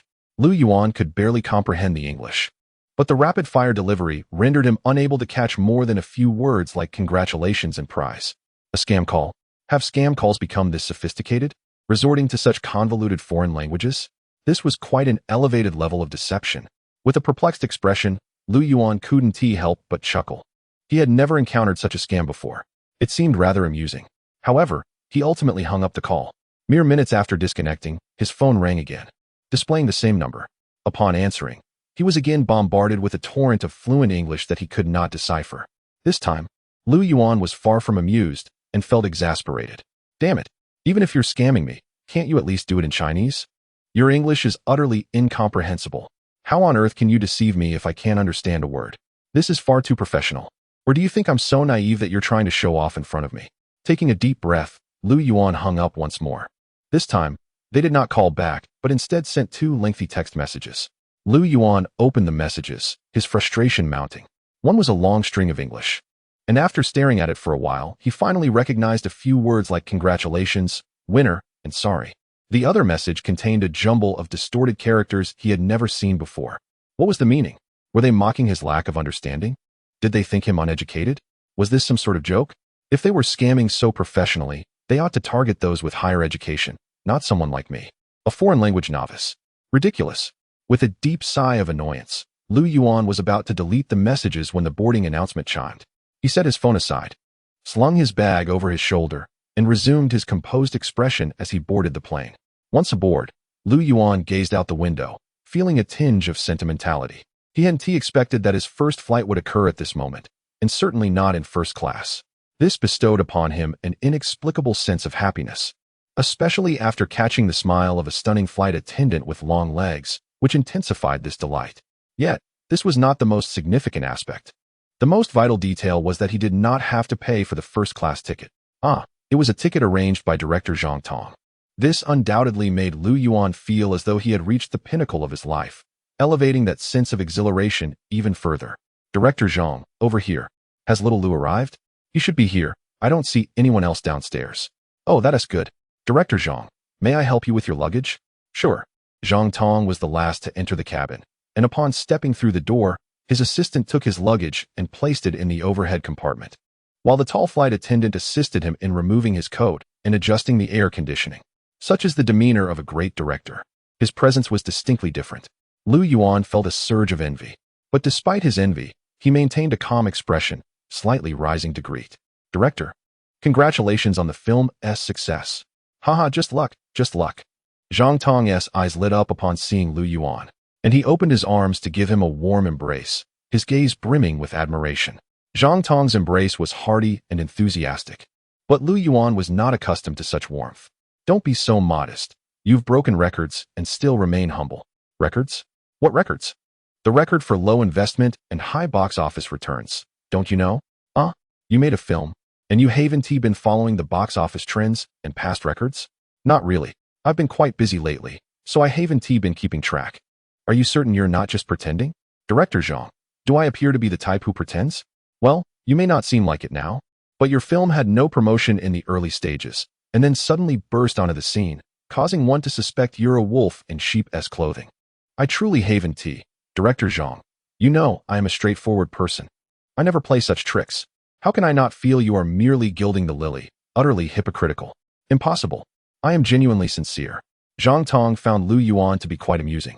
Conversing with him incited an inexplicable desire to tease him, especially with Lu Yuan's earnest yet slightly pretentious gaze, which only heightened this playful interest. After exchanging pleasantries, they settled into their seats across from each other, with Zhang Tong doing most of the talking while Lu Yuan listened. After all, Lu Yuan's horizons were not as broad as Zhang Tong's, and being his first time abroad, he could only absorb and observe.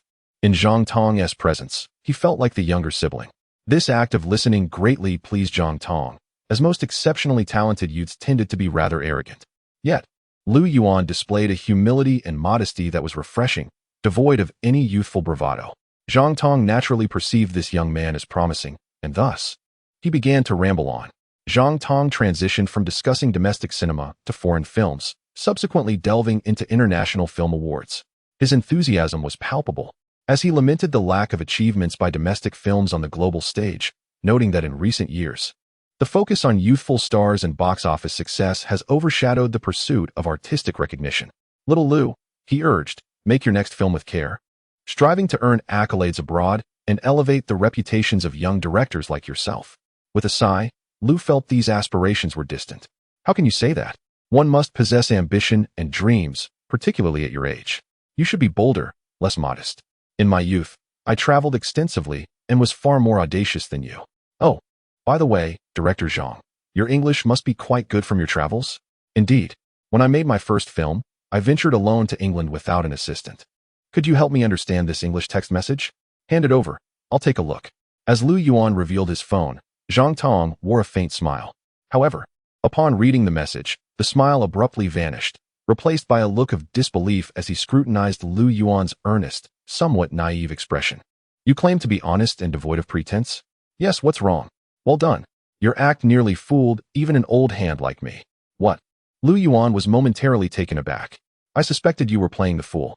Little Lu, it seems that in the realm of pretense, I find myself outdone by your subtlety. What do you mean? I don't understand. Continue your charade. You appear to innocently ask for help with English, while in truth, you are flaunting your 6 nominations for the Spanish Goya Awards. What? Nominations? Lu Yuan was still bewildered. Still playing coy? Your act is commendable. That surprised expression is quite natural. If you have a role in your next film, come and do a cameo. How could I not have realized that a talented university student like you would understand English? You've tricked me. Zhang Tong chuckled at Lu Yuan's befuddled demeanor. What? What award? Have I won something? 6 nominations for the Spanish Goya? Wait, I truly don't understand English. Lu Yuan looked helplessly at Zhang Tong, who regarded him with the expression reserved for an insufferable pretender.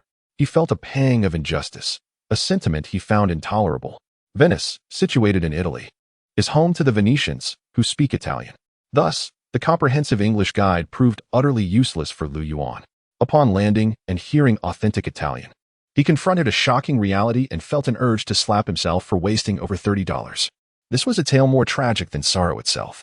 Since reading that text message, Zhang Tong ceased his animated discourse on domestic and foreign films, opting instead to share insights about Venice's tourist attractions and charming women, along with topics favored by many men. Though he maintained a faade of a big brother or an elder, he was profoundly troubled internally. The audacity of Lu Yuan, having just been encouraged to create a film to earn accolades abroad, then presenting a message about his nominations. This was not the crux of the issue. It was Lu Yuan's innocent demeanor, feigning ignorance of English that irked him. What kind of pretense was this? If one wishes to boast, they should at least allow some time to pass. 6 nominations for the Spanish Goya Awards. How amusing. I have never received 6 nominations. Am I to lose face over this? Zhang Tong felt a sudden urge to chastise Lu Yuan, who had never been so irksome before. Venice is a city of water, one of the most romantic in the world. The Venice International Film Festival was set to commence the following evening, affording Lu Yuan a day to explore. Having visited Venice several times, Zhang Tong felt little interest in sightseeing, preferring to indulge in massage services and embrace the exotic ambience in the evenings. Lu Yuan perceived a transformation in Zhang Tong upon arriving in Venice. The latter appeared immaculate, wielding an unnecessary agate cane and articulating fluent Italian as he sought out prominent directors to network with, indulging in adult pastimes. Zhang Tong's assistant, Shaoli, mentioned that this was his customary approach at film festivals. Zhang Tong had contemplated bringing Lu Yuan along, but was met with refusal. Lu Yuan held little interest in the cinematic world. What was Lu Yuan's purpose in Venice? To seek awards? To appear on television? To mingle with renowned directors? Nonsense. He was there to enjoy a vacation, to ride boats and savor exquisite cuisine. With time pressing, he lacked the inclination to wander like Zhang Tong. Thus, Lu Yuan ventured alone in a foreign land, following the guidebook to explore nearby attractions while indulging in various culinary delights. Venice, renowned for its beauty, bustled with artists and photographers, alongside tourists of diverse appearances, all aboard small boats, occasionally erupting in cheers. Though the travel experience was delightful, the only drawback was Lu Yuan's lack of language skills, which he deemed inconsequential. Surely, living beings do not perish from a lack of communication. He gestured effectively. While boarding a boat, he silently indicated the vessel and himself, paid the fare, received change, and set sail. A gentle breeze caressed Lu Yuan's face as he found himself surrounded by enchanting foreign maidens and singing gondoliers, enveloped in a sensation akin to paradise, utterly at ease. This is life. Even I can experience the lifestyle of the affluent. One day, I shall be wealthier. My restaurant will extend to Venice. As Lu Yuan reveled in these thoughts, the church bells chimed, and under the radiant sun, the distant edifice appeared increasingly sacred.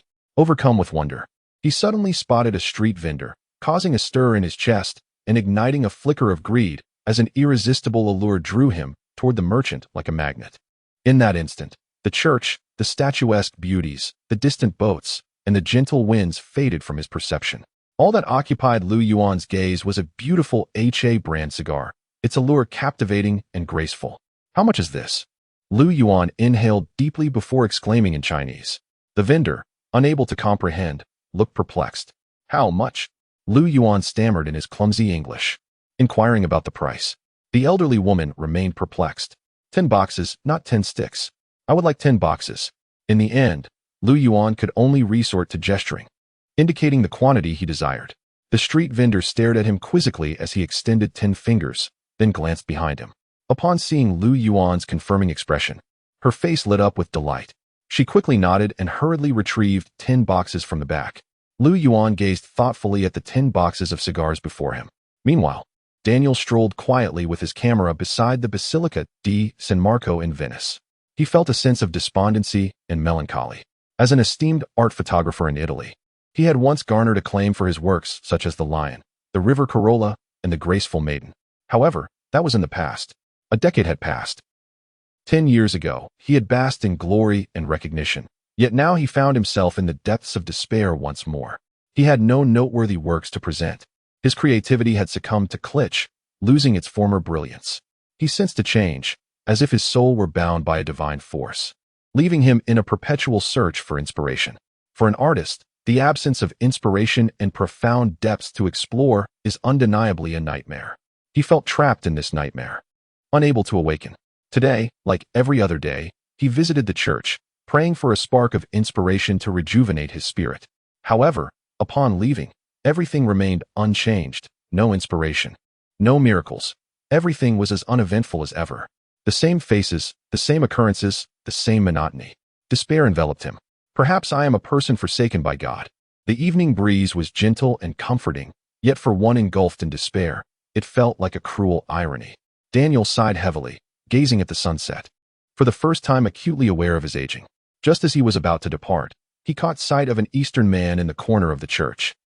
Suddenly, he felt a surge of exhilaration and frantically snapped dozens of photos of the man. Oh God, this! Thank you, Almighty God! The juxtaposition of his own despondency with a hint of weary nostalgia was striking, especially with the man's sweat-soaked suit and the boxes of cigars surrounding him.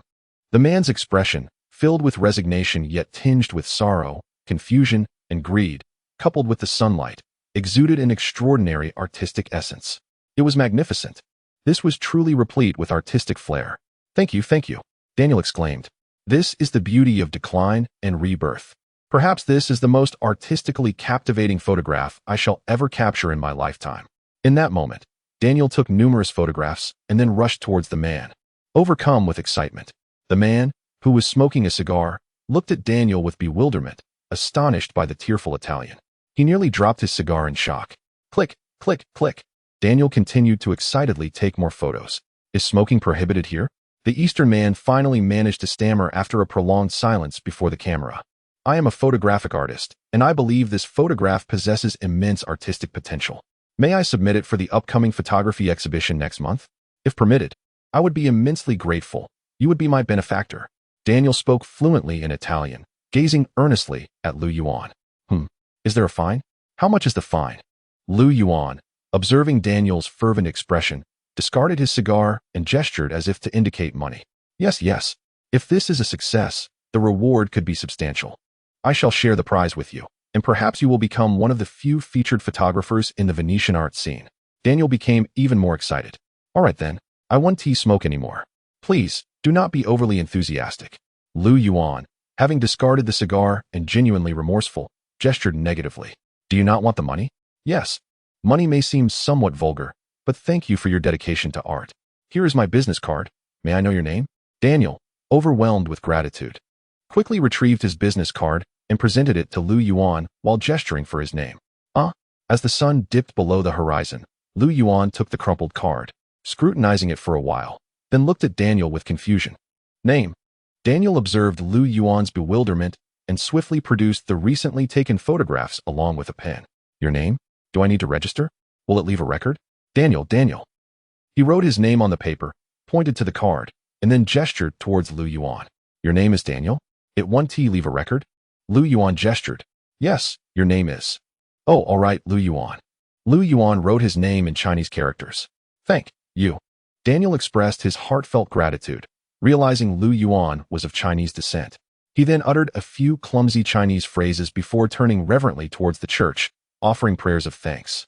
He waved goodbye to Lu Yuan, carefully turning away with his camera. What a peculiar individual. Lu Yuan stared at his retreating figure, lost in thought. But why thank me? Wait, did I misunderstand? Was he not indicating that I should refrain from smoking? What was that about? The night in Venice was enchanting and resplendent.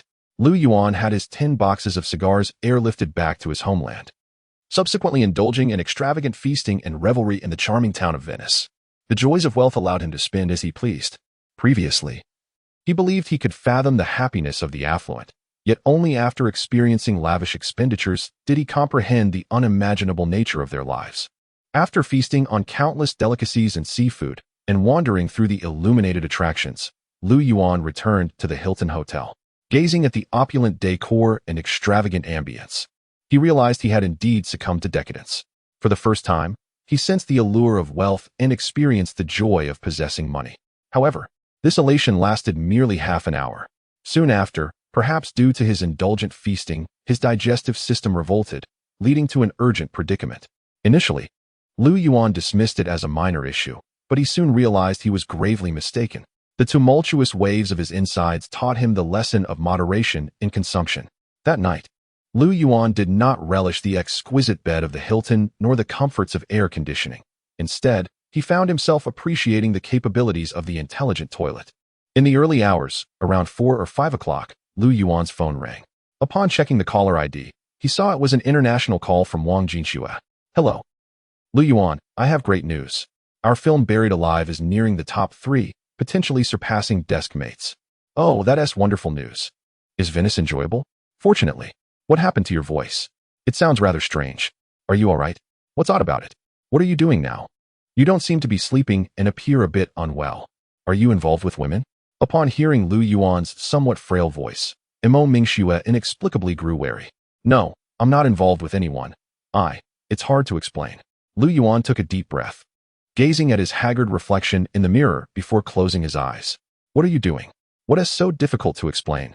Lu Yuan, although you are alone in Venice, you must conduct yourself with integrity. Don't be like some people, indulging in frivolous games. I am not. You truly aren't involved with any women? No. Then I am dealing with an upset stomach.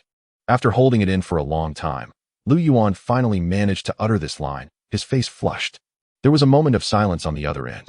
Just as Lu Yuan thought Wang Jinxue might hang up, she didn't. Did you forget your medicine? There was silence again. I forgot to buy it. How could you be so thoughtless? Don't you know to bring some anti-diarrheal medicine when you go out? You're acting like a child.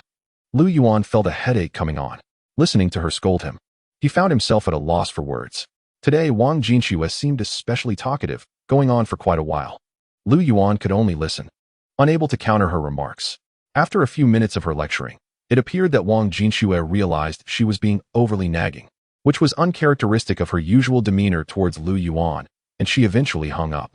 More than 10 minutes later, the doorbell rang in Lu Yuan's room. Puzzled, he pulled up his pants and opened the door to find a smiling attendant holding a bag, which she handed to him. Upon opening the bag, Lu Yuan discovered a box of anti-diarrheal medicine along with various other items he couldn't quite comprehend. These must be medications. At that moment, Lu Yuan felt a warmth in his heart. The following evening, Zhang Tong stood energetically outside the Hilton waiting for Lu Yuan to descend. Lu Yuan came down slowly, appearing somewhat strained. He looked rather fatigued, his complexion less than ideal, as if he were on the verge of collapse. Young Lu, it's fine to have some fun, but don't go overboard. Excessive indulgence can be quite detrimental to your health. Director Zhang, you might be misunderstanding. No need for explanations, I understand. We've all been young before. Now, hop in the car. And remember to linger a bit on the red carpet to make your presence felt. Oh, Lu Yuan intended to clarify. But upon seeing the expression on Zhang Tong's face, he realized his explanation would bear no substantial significance. Some misunderstandings must remain as such. After a long night, his body indeed felt extremely drained. Though he wouldn't be suffering from diarrhea anymore, he hoped nothing would go awry during the awards ceremony. Lu Yuan closed his eyes. Wow, did this piece of release truly originate from a Chinese composer? It's remarkable. Yes, it was composed by a Chinese individual named Lu Yuan. Lu Yuan. I never imagined China had such hidden talents. Once the film festival concludes, I wish to visit China and meet this composer. I would love to converse with him about the piano. I can tell that this Lu Yuan possesses profound mastery of piano compositions. Mr. Edward, I fear you may not need to travel to China. Why? Because he is in Venice and is participating in the film festival. What? Is that true? Not only that, but he is also one of the nominees for several film scores. If fortune smiles upon him, you may have the honor of presenting his award, provided he wins. Oh, my God, is it truly that serendipitous? Chapter 76, Elegance on the Red Carpet. A series of exquisite, unnamed piano melodies wafted through the air beside the red carpet, as pairs of smiling men and women gracefully traversed its length, displaying noble yet enchanting smiles before the cameras. The Venice Film Festival was graced by a significant number of Chinese participants. Although not all attendees were officially invited, many came solely to bask in the red carpet's limelight, seeking to elevate their presence on the international stage. Once they had garnered the attention they sought, their mission was deemed accomplished. There exists a subtle distinction between international superstars and their Chinese counterparts. The piano piece that accompanied this event was Autumn Song, composed by the renowned pianist Edward, whose melodies encapsulate a bittersweet sense of parting while simultaneously exuding an air of hopeful elegance. Edward is truly an extraordinary artist, wouldn't you agree? Before the cameras, Lu Fangfei seized a rare opportunity to engage in fluent Italian conversation with director Kyle. Although Lu Fangfei had a supporting role in her latest film and did not win an award, Kyle was favorably impressed by this Eastern woman and, in accordance with the desires of their respective companies, brought her along for the exhibition. Indeed, Edward's mastery of the piano is profound. He has been described as the left hand of God and is regarded as a gentleman among the top 10 pianists in the West. If one were to encounter him, they would certainly recognize his courteous demeanor. A gentleman, indeed. Such individuals are truly remarkable. In fact, the Venice Film Festival has introduced a new category for Best Film Song this year, inspired by his presence. How splendid it would be if my next film could capture his favor. It would be nothing short of a miracle. Haha, there will be opportunities aplenty. As long as you engage him in conversation at the award ceremony, your stature will ensure he cannot refuse. It's not so simple. He possesses an arrogance that permeates his very being. Generally, he does not take notice of just anyone. Are you not capable? Indeed, I am not. At this moment, Lu Fangfei was affectionately linked arm in arm with Kyle, engaged in lively conversation, while Lu Yuan, feigning seriousness behind dark sunglasses, followed closely behind Zhang Tong, standing with impeccable posture. If not for his slender frame, one might mistake him for a bodyguard. Despite his desire to exude a smile and engage in cheerful banter like the others, the incomprehensible language surrounding him rendered Lu Yuan unable to muster joy. Navigating a foreign land can be quite difficult.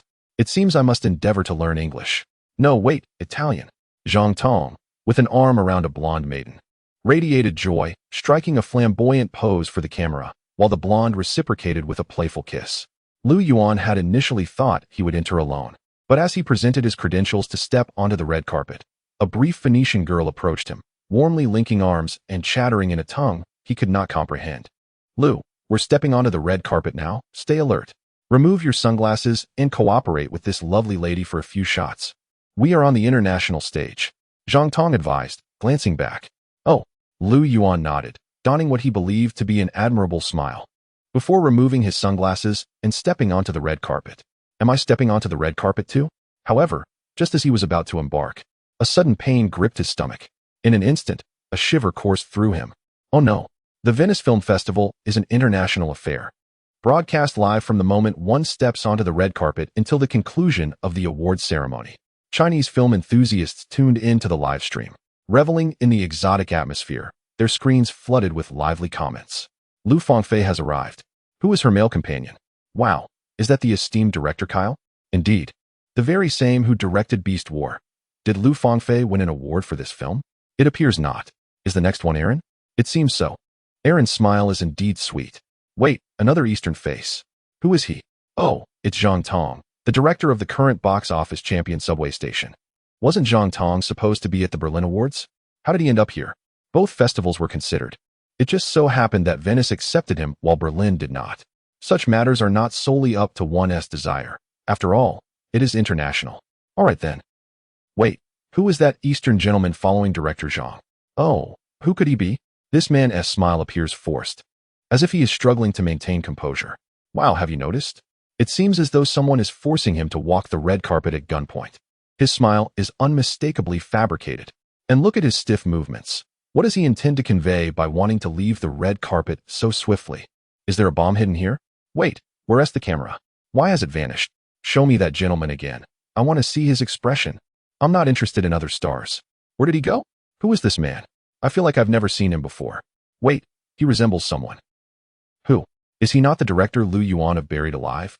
Lu Yuan? Is that true? The very Lu of Invisible Wings? It seems so. The camera returns. But where is he? How did he reach the end of the red carpet so swiftly? His female companion remains, yet he has dashed away. Others would relish the opportunity to linger on the red carpet, yet he appears to have fled in a hurry. What is he up to? Does he not wish to bask in the spotlight any longer? Lu Yuan, how can you act this way? Do not be so shy. Perform for the cameras. Haha. This is amusing. Do you have any screenshots? I got one. Let me see. Sure. This expression, it's simply hilarious. I'll edit it. Adding a figure with a gun in the background. Lu Yuan's old boy seems to have received a nomination as well. It appears so. This is quite remarkable. As the audience and viewers at home initially tuned in to witness the grandeur of celebrated stars and directors, all eyes were abruptly drawn to Lu Yuan upon his arrival. There was no particular reason. It was simply the humor in his expression that captivated everyone. He is smiling. Indeed, he is, yet his smile betrays a sense of discomfort, resembling a bittersweet grin, and he strides forward with urgency. Previously trailing behind Zhang Tong, he suddenly outpaced him. The whole scene evoking the impression of being compelled to walk the red carpet under duress. This expression sharply contrasted with the poise of other stars and directors, eliciting a peculiar fascination among viewers towards Lu Yuan. All the online commentators fixated on screenshots of Lu Yuan on the red carpet, and soon, images began circulating on Weibo. The more they scrutinized his expression, the more humor they found in it. Is it possible that such an extraordinary individual exists? Lu Yuan was unaware that many were keeping an eye on him. Upon entering the venue, he made a beeline for the restroom without uttering a word, and there, he indulged in a most liberating release. Emerging from the confines of the restroom, he felt significantly rejuvenated, both in spirit and demeanor. After washing his hands, he stood gracefully outside the restroom, observing the leisurely pace of attendees heading towards the main hall. Shortly thereafter, a middle-aged man clad in a tailcoat, his face ashen, exited while pinching his nose. His gaze was filled with desolation. Oh God, have mercy on your humble servant. Why must I endure such misery? The middle-aged man exhaled deeply, on the verge of tears. It was indeed a sorrowful tale, at least for this individual. The opening of the Venice Film Festival was far from splendid. However, the thought of soon witnessing the brilliant composer of For Alice alleviated much of his sorrow. What kind of person could that be? Chapter 77. The man I have long anticipated. Lu Yuan found himself seated in a somewhat obscure corner, a position that was difficult for the camera to capture. He felt a sense of contentment with this arrangement, as it allowed him to conceal his embarrassment over his lack of proficiency in foreign languages. It was an uncomfortable sensation, akin to being utterly lost in a cacophony of unintelligible chatter. Can one truly fathom the feeling of being surrounded by a language they cannot comprehend? It was no different from being both mute and deaf. In such situations, one would typically bring along a translator. But Lu Yuan pondered whether he would spend tens of thousands hiring one, given his current financial circumstances. Such frugality precluded the possibility of engaging a translator. At the forefront of the Venice Film Festival, numerous luminaries of the cinematic world took their seats. Zhang Tong, a director of some repute in China, found himself relegated to a less prominent position despite his nomination for Best Director. His international standing was lacking, and though he had attended many film festivals and garnered numerous nominations, actual victories were rare. Indeed, he was mostly a participant in the race. As the stage lights illuminated, Lu Yuan sat attentively, a smile gracing his face as he endeavored to emulate the gentlemanly demeanor of those around him, clapping along with the audience. The stage featured two hosts, a statuesque blonde and a jovial man with a bushy beard. From Lu Yuan's perspective, the latter was quite eccentric, his fluent Italian eliciting peals of laughter from the crowd. Although Lu Yuan could not grasp the humor, he felt compelled to join in the laughter, fearing that his silence would seem out of place. His laughter, however, felt forced and somewhat foolish, lacking genuine mirth. As fate would have it, just as Lu Yuan chuckled, the camera panned to his face. Unbeknownst to him, viewers back home erupted in commentary. For some reason, I'm captivated by Lu Yuan's smile. It carries a profound meaning. Was that a bitter smile? Now it feels so insincere. as if he was straining to appear jovial. I must capture this expression. It gives off a vibe of someone smiling outwardly but cursing inwardly. Could this smile be an art of sarcasm? Haha, where did the camera go? I want to witness this false smile. Countless comments flooded the live stream's chat, all focused on Lu Yuan's seemingly hypocritical and awkward grin. It seemed this unfamiliar figure from China evoked a sense of familiarity among the viewers. The awards ceremony continued, and Lu Yuan remained oblivious to the fact that his smile had become a subject of scrutiny online. He simply awaited the awards while surveying his surroundings. Overall, he perceived the venue of the Venice Film Festival as grand and illustrious, aside from the towering figures and the incomprehensible language that filled the air. The sight of international stars ascending the stage to receive their accolades further amplified the sense of grandeur, even if he could not understand their words. The spotlight of the stage was undoubtedly alluring, and in that moment, Lu Yuan felt a flicker of longing. Yet, he mused, if one day he were to stand on that stage and deliver a speech while promoting his restaurant, would such advertising yield significant returns? Perhaps it was feasible? He shook his head vigorously, realizing that his thoughts had strayed far from the occasion's decorum. Such musings were inappropriate for such an esteemed event. He chastised himself, determined not to embarrass himself in a foreign land. After approximately 20 minutes, fatigue began to creep in, and he briefly closed his eyes. At that moment, the stage lights dimmed, and the elegant host took center stage, her radiant smile accompanied by an exuberant proclamation. Wow. Oh my goodness.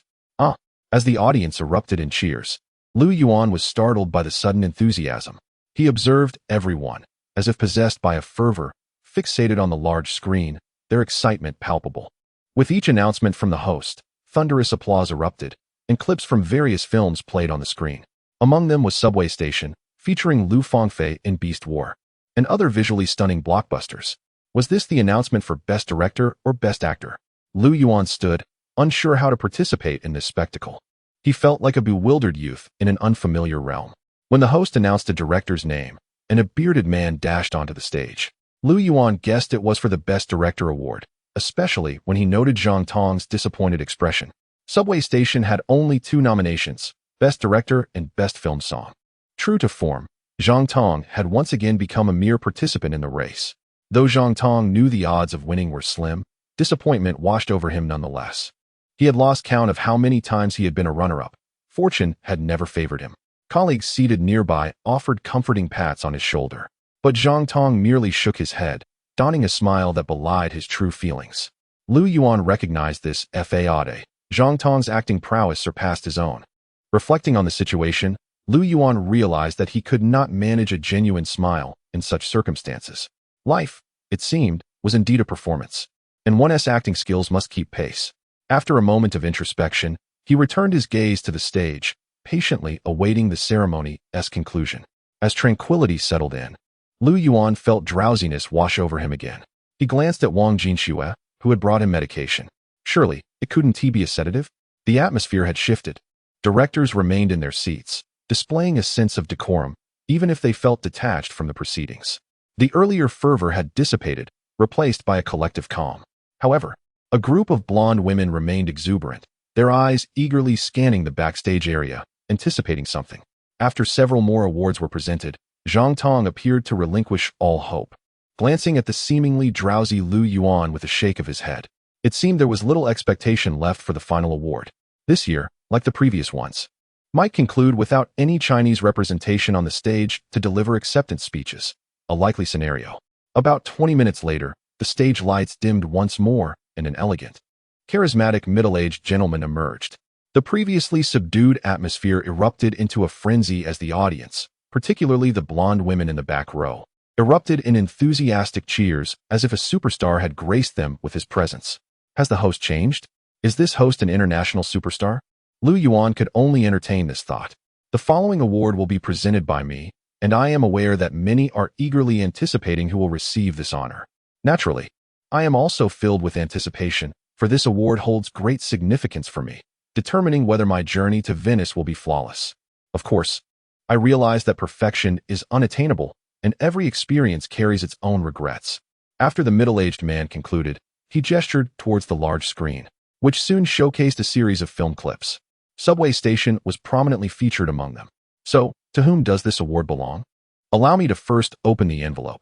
Once the screen's loop concluded, the middle-aged man opened the envelope and surveyed the audience.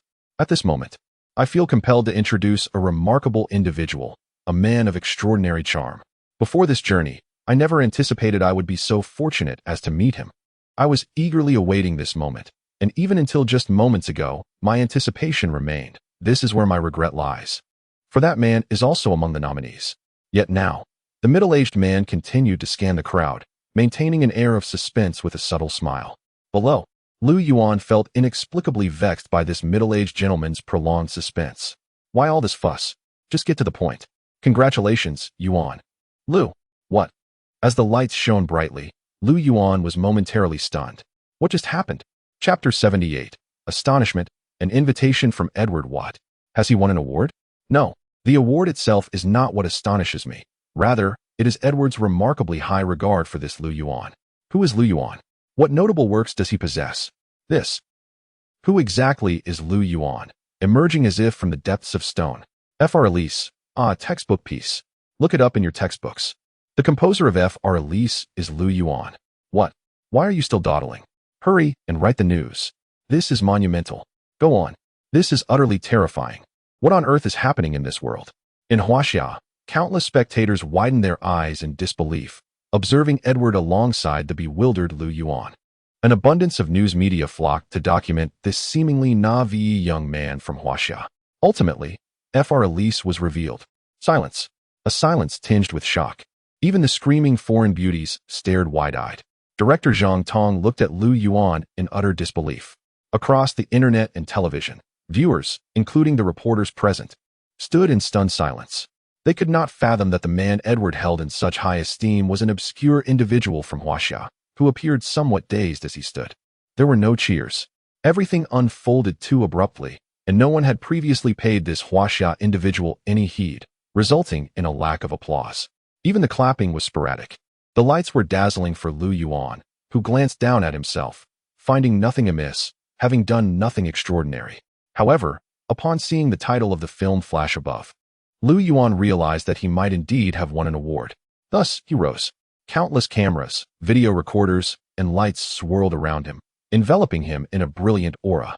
Director Zhang Tong's eyes widened in disbelief. He could scarcely have dreamed that Lu Yuan would actually receive this nearly unattainable accolade. Yet, this was not the most astonishing part. The most astonishing fact was that Edward actually knew Lu Yuan, and moreover, Edward stood on stage brimming with anticipation and admiration. Who could elucidate what had transpired?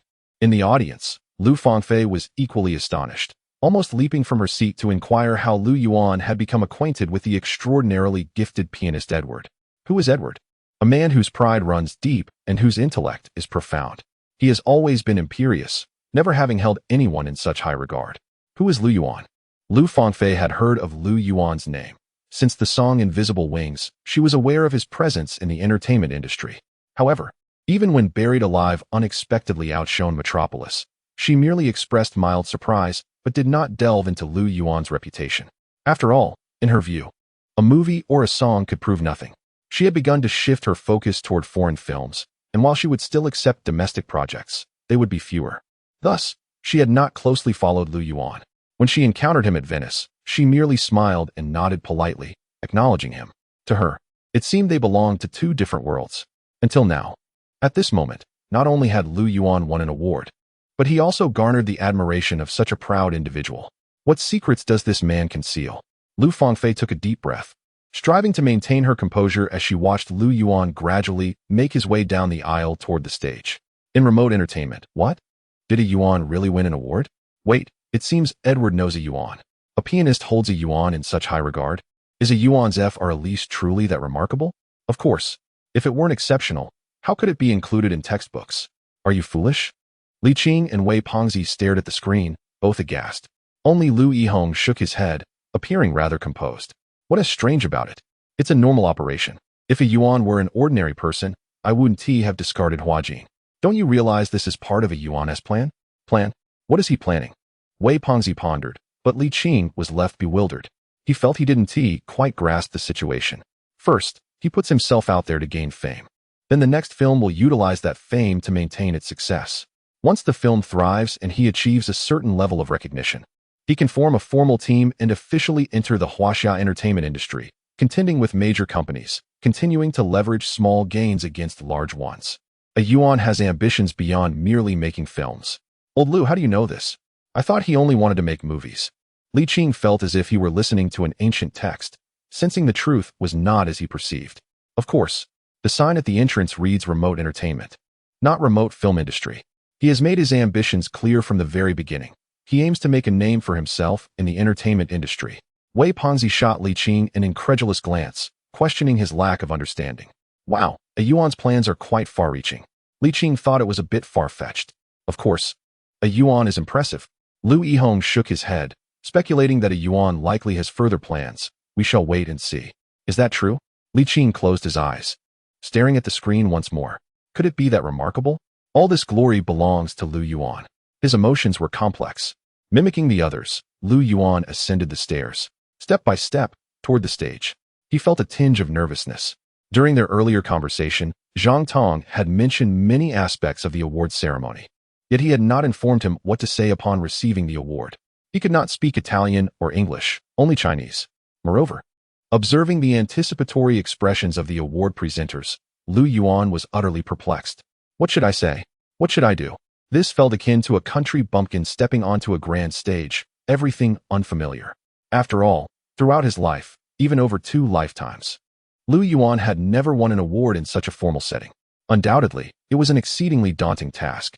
At last, I meet you, the extraordinarily talented individual from Huaxia. It is an honor to be your award presenter, Edward exclaimed, embracing Lu Yuan warmly. Thank you. Thank you, Lu Yuan, though he couldn't comprehend, responded in broken English, gathering that it was a congratulatory sentiment. After all, expressing thanks could never be wrong. You don't speak Italian? Edward inquired, gazing at Lu Yuan. Lu Yuan remained silent, bewildered. What about English? Edward continued conversing in English. Lu Yuan continued in his silence, lost in confusion. Congratulations. I admire you. Fr. Elise, splendid. Edward switched to Chinese, albeit with a stammer and pronounced awkwardness. Thank you. Thank you. I appreciate it.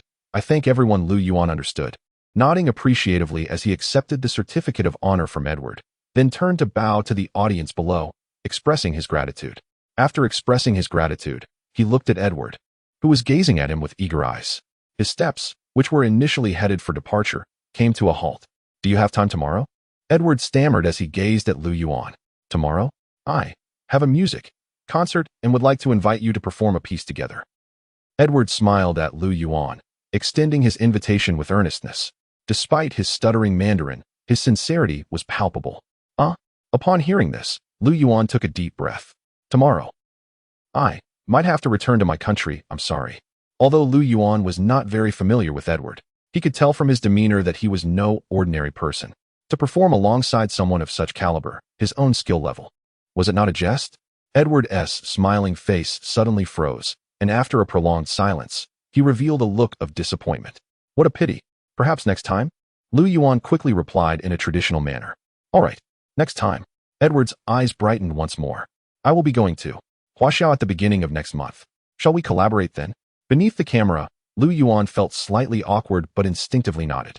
He had merely spoken casually, not anticipating that Edward would take him seriously. Is there a communication issue here? Chapter 79. This is a world where few believe in the truth. The stage, adorned with dazzling lights, radiates glory, capturing the attention of the masses, as if one were the very focal point of the universe. Yet, Lu Yuan felt akin to a bewildered wildcat, momentarily paralyzed under the spotlight, instinctively retreating into a mechanical evasion.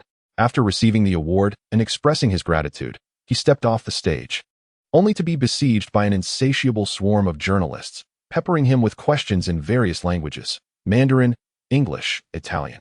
The inquiries echoed around him, probing about Fr. Elise, seeking his impressions, questioning whether he would delve deeper into his musical journey, and even asking if he intended to collaborate with Edward, or who exactly Alice was in Fr. Elise.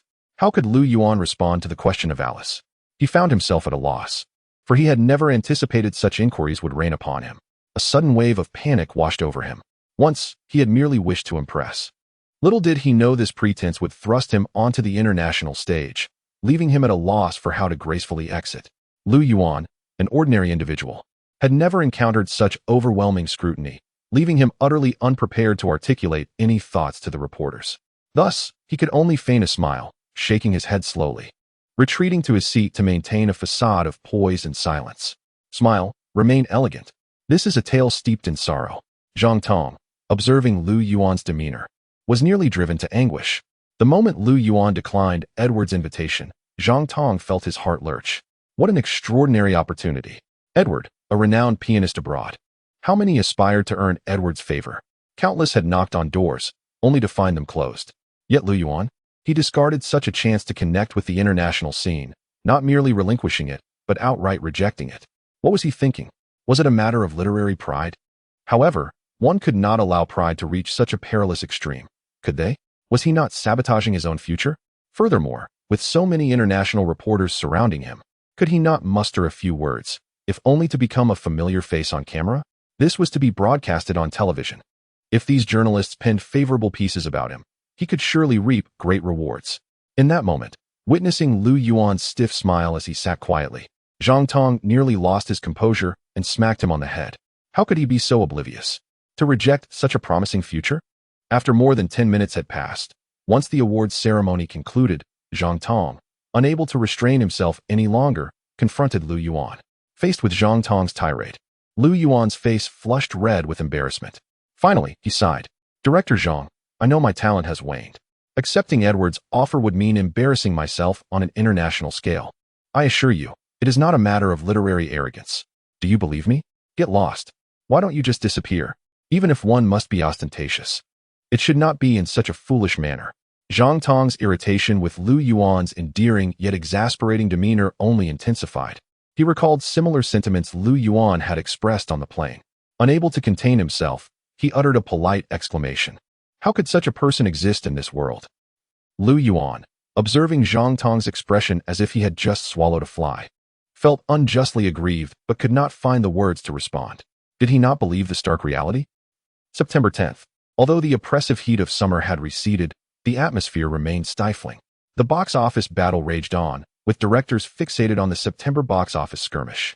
Naturally, among these directors, Shun Lianjie was not included. For Shun Lianjie, September loomed as an inescapable nightmare, akin to a fall from great heights into an abyss. Metropolis had been pulled from theaters prematurely. Its online reputation was abysmal, and in reality, box office figures continued to plummet, setting new records of decline each day. There was even a screening where only a handful of tickets were sold, and the few patrons left, cursing halfway through. The slots vacated by Metropolis were swiftly claimed by Subway Station, War Night, Buried Alive, and Deskmate. In other words, Metropolis had utterly forfeited any claim to the September box office crown, concluding with a paltry total of 38 million, incurring substantial losses.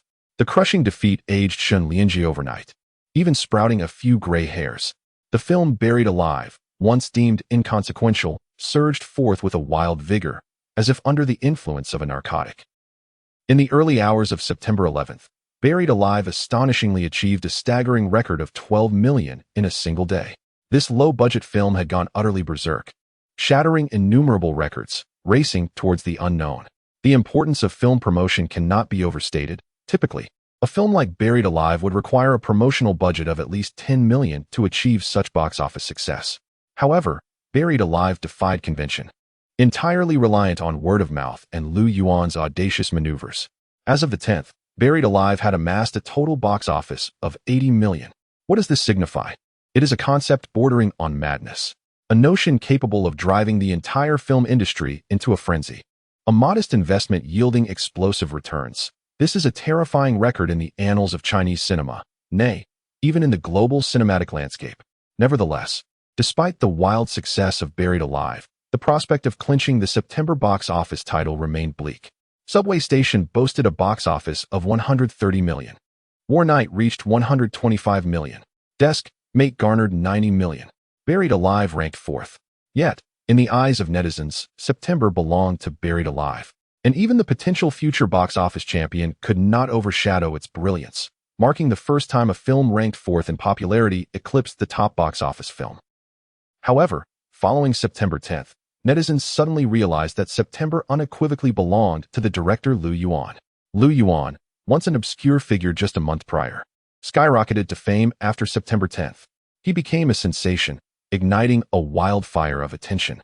On forums, memes of Lu Yuan's awkward smile at the Venice Awards ceremony proliferated. Phrases such as smiling on the outside, cursing on the inside, and I won an award? Let me take a nap, wake me when it's my turn, swept through the forums like wildfire.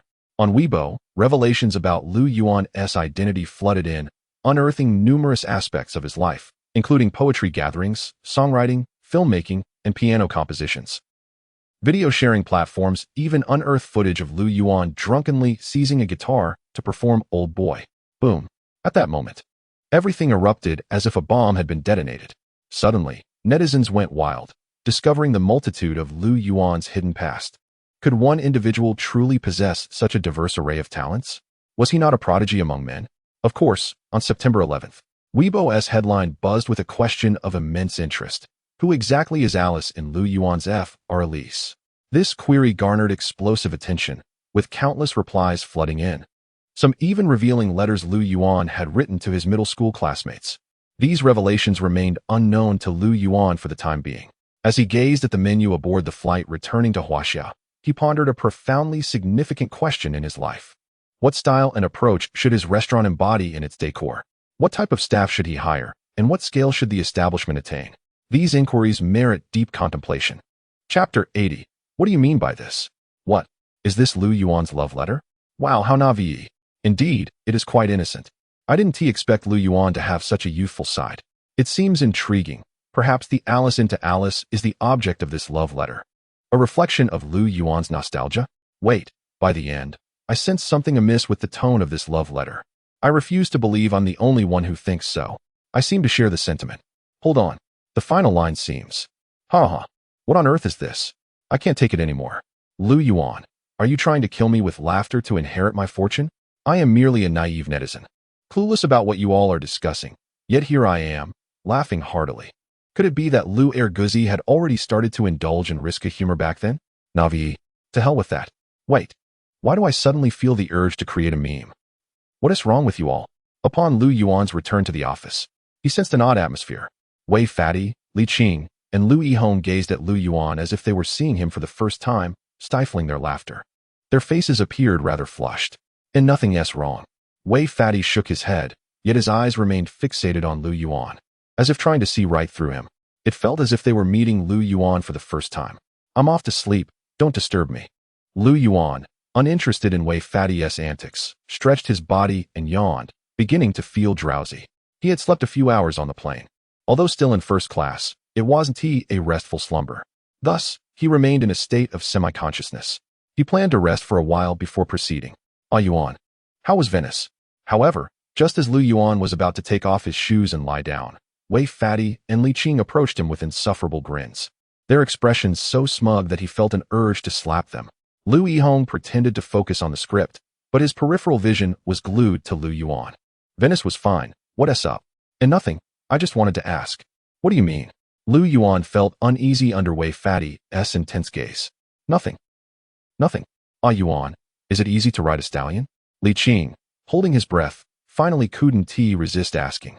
Damn, do I seem like that kind of person? After seeing Li Qing's even more insufferable expression than Wei Fati's, Lu Yuan was utterly speechless. What are these two imbeciles thinking? Am I the type to revel in such antics? I appear quite serious, don't I? Pooh, old Li, what are you saying? Our Yuan is pure, kind, and honest. How could he ever ride a stallion? He is loyal in love, facing life and death with unwavering resolve. Wei Fati suddenly shot a glare at Li Qing. Though his expression was feigned seriousness, the mischief in his eyes nearly made Lu Yuan retch. Damn it, what exactly do you want? If you have something to say, spit it out. I'm trying to sleep. Lu Yuan was on the brink of throwing up from Wei Fati's antics. What do these two want? Have their brains malfunctioned? Cough. I initially thought you were a natural-born show-off, undoubtedly the type to be frivolous and audacious during your school days. But I didn't expect you to be so. Innocent, my foot. Didn't you see the content that follows? Especially the last line. I believe Yuan was incorrigibly mischievous back in school. Li Qing retorted suddenly. Now that you mention it, I feel like that might be the case. Damn, could it be that Yuan had already? Damn, what are you two blabbering about? Lu Yuan looked at the back-and-forth banter between these two, utterly lost. These two really are unbearable. Did you expose a love letter to a female classmate? Love letter? What love letter? Are you pretending? You're still pretending. Their essay dedicated article on Weibo revealing your school days. What? My school days? Li Qing turned and fetched a laptop. Opening a Weibo post and handing it to Lu Yuan, his grin as radiant as a blossoming red chrysanthemum, causing Lu Yuan's hair to stand on end. Nonsense.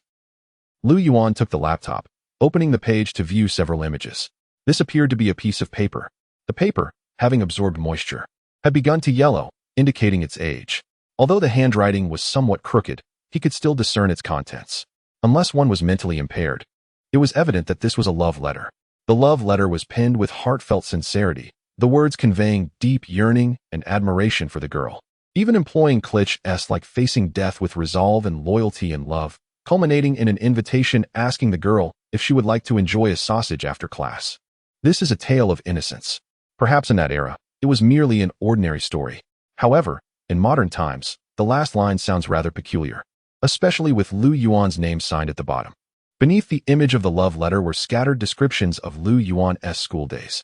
The article, narrated from an observer's perspective, disclosed how low-key, unremarkable, innocent, and shy Lu Yuan was, even daring to speculate that the Alice into Alice was the object of Lu Yuan's affections during his school years, and that he composed this piano piece in memory of a long-lost, sweet love. Initially, this speculation was innocuous. Many details illustrated Lu Yuan's innocent youth. He would likely have just laughed it off, as the love letter wasn't even his own, and after all these years, who remembers such letters? Who hasn't he acted impulsively? Who hasn't he experienced youth? Everything seemed rather normal, didn't he? However, when Lu Yuan glanced at the comments below, he suddenly fell silent. Damn. Upon seeing this article and the subsequent avalanche of comments about wanting to enjoy sausages after class, asking if anyone wants to eat his sausage, and various other remarks featuring Lu Yuan's fake smile from the Venice Award ceremony, what began as a simple tale of innocence took a bizarre turn.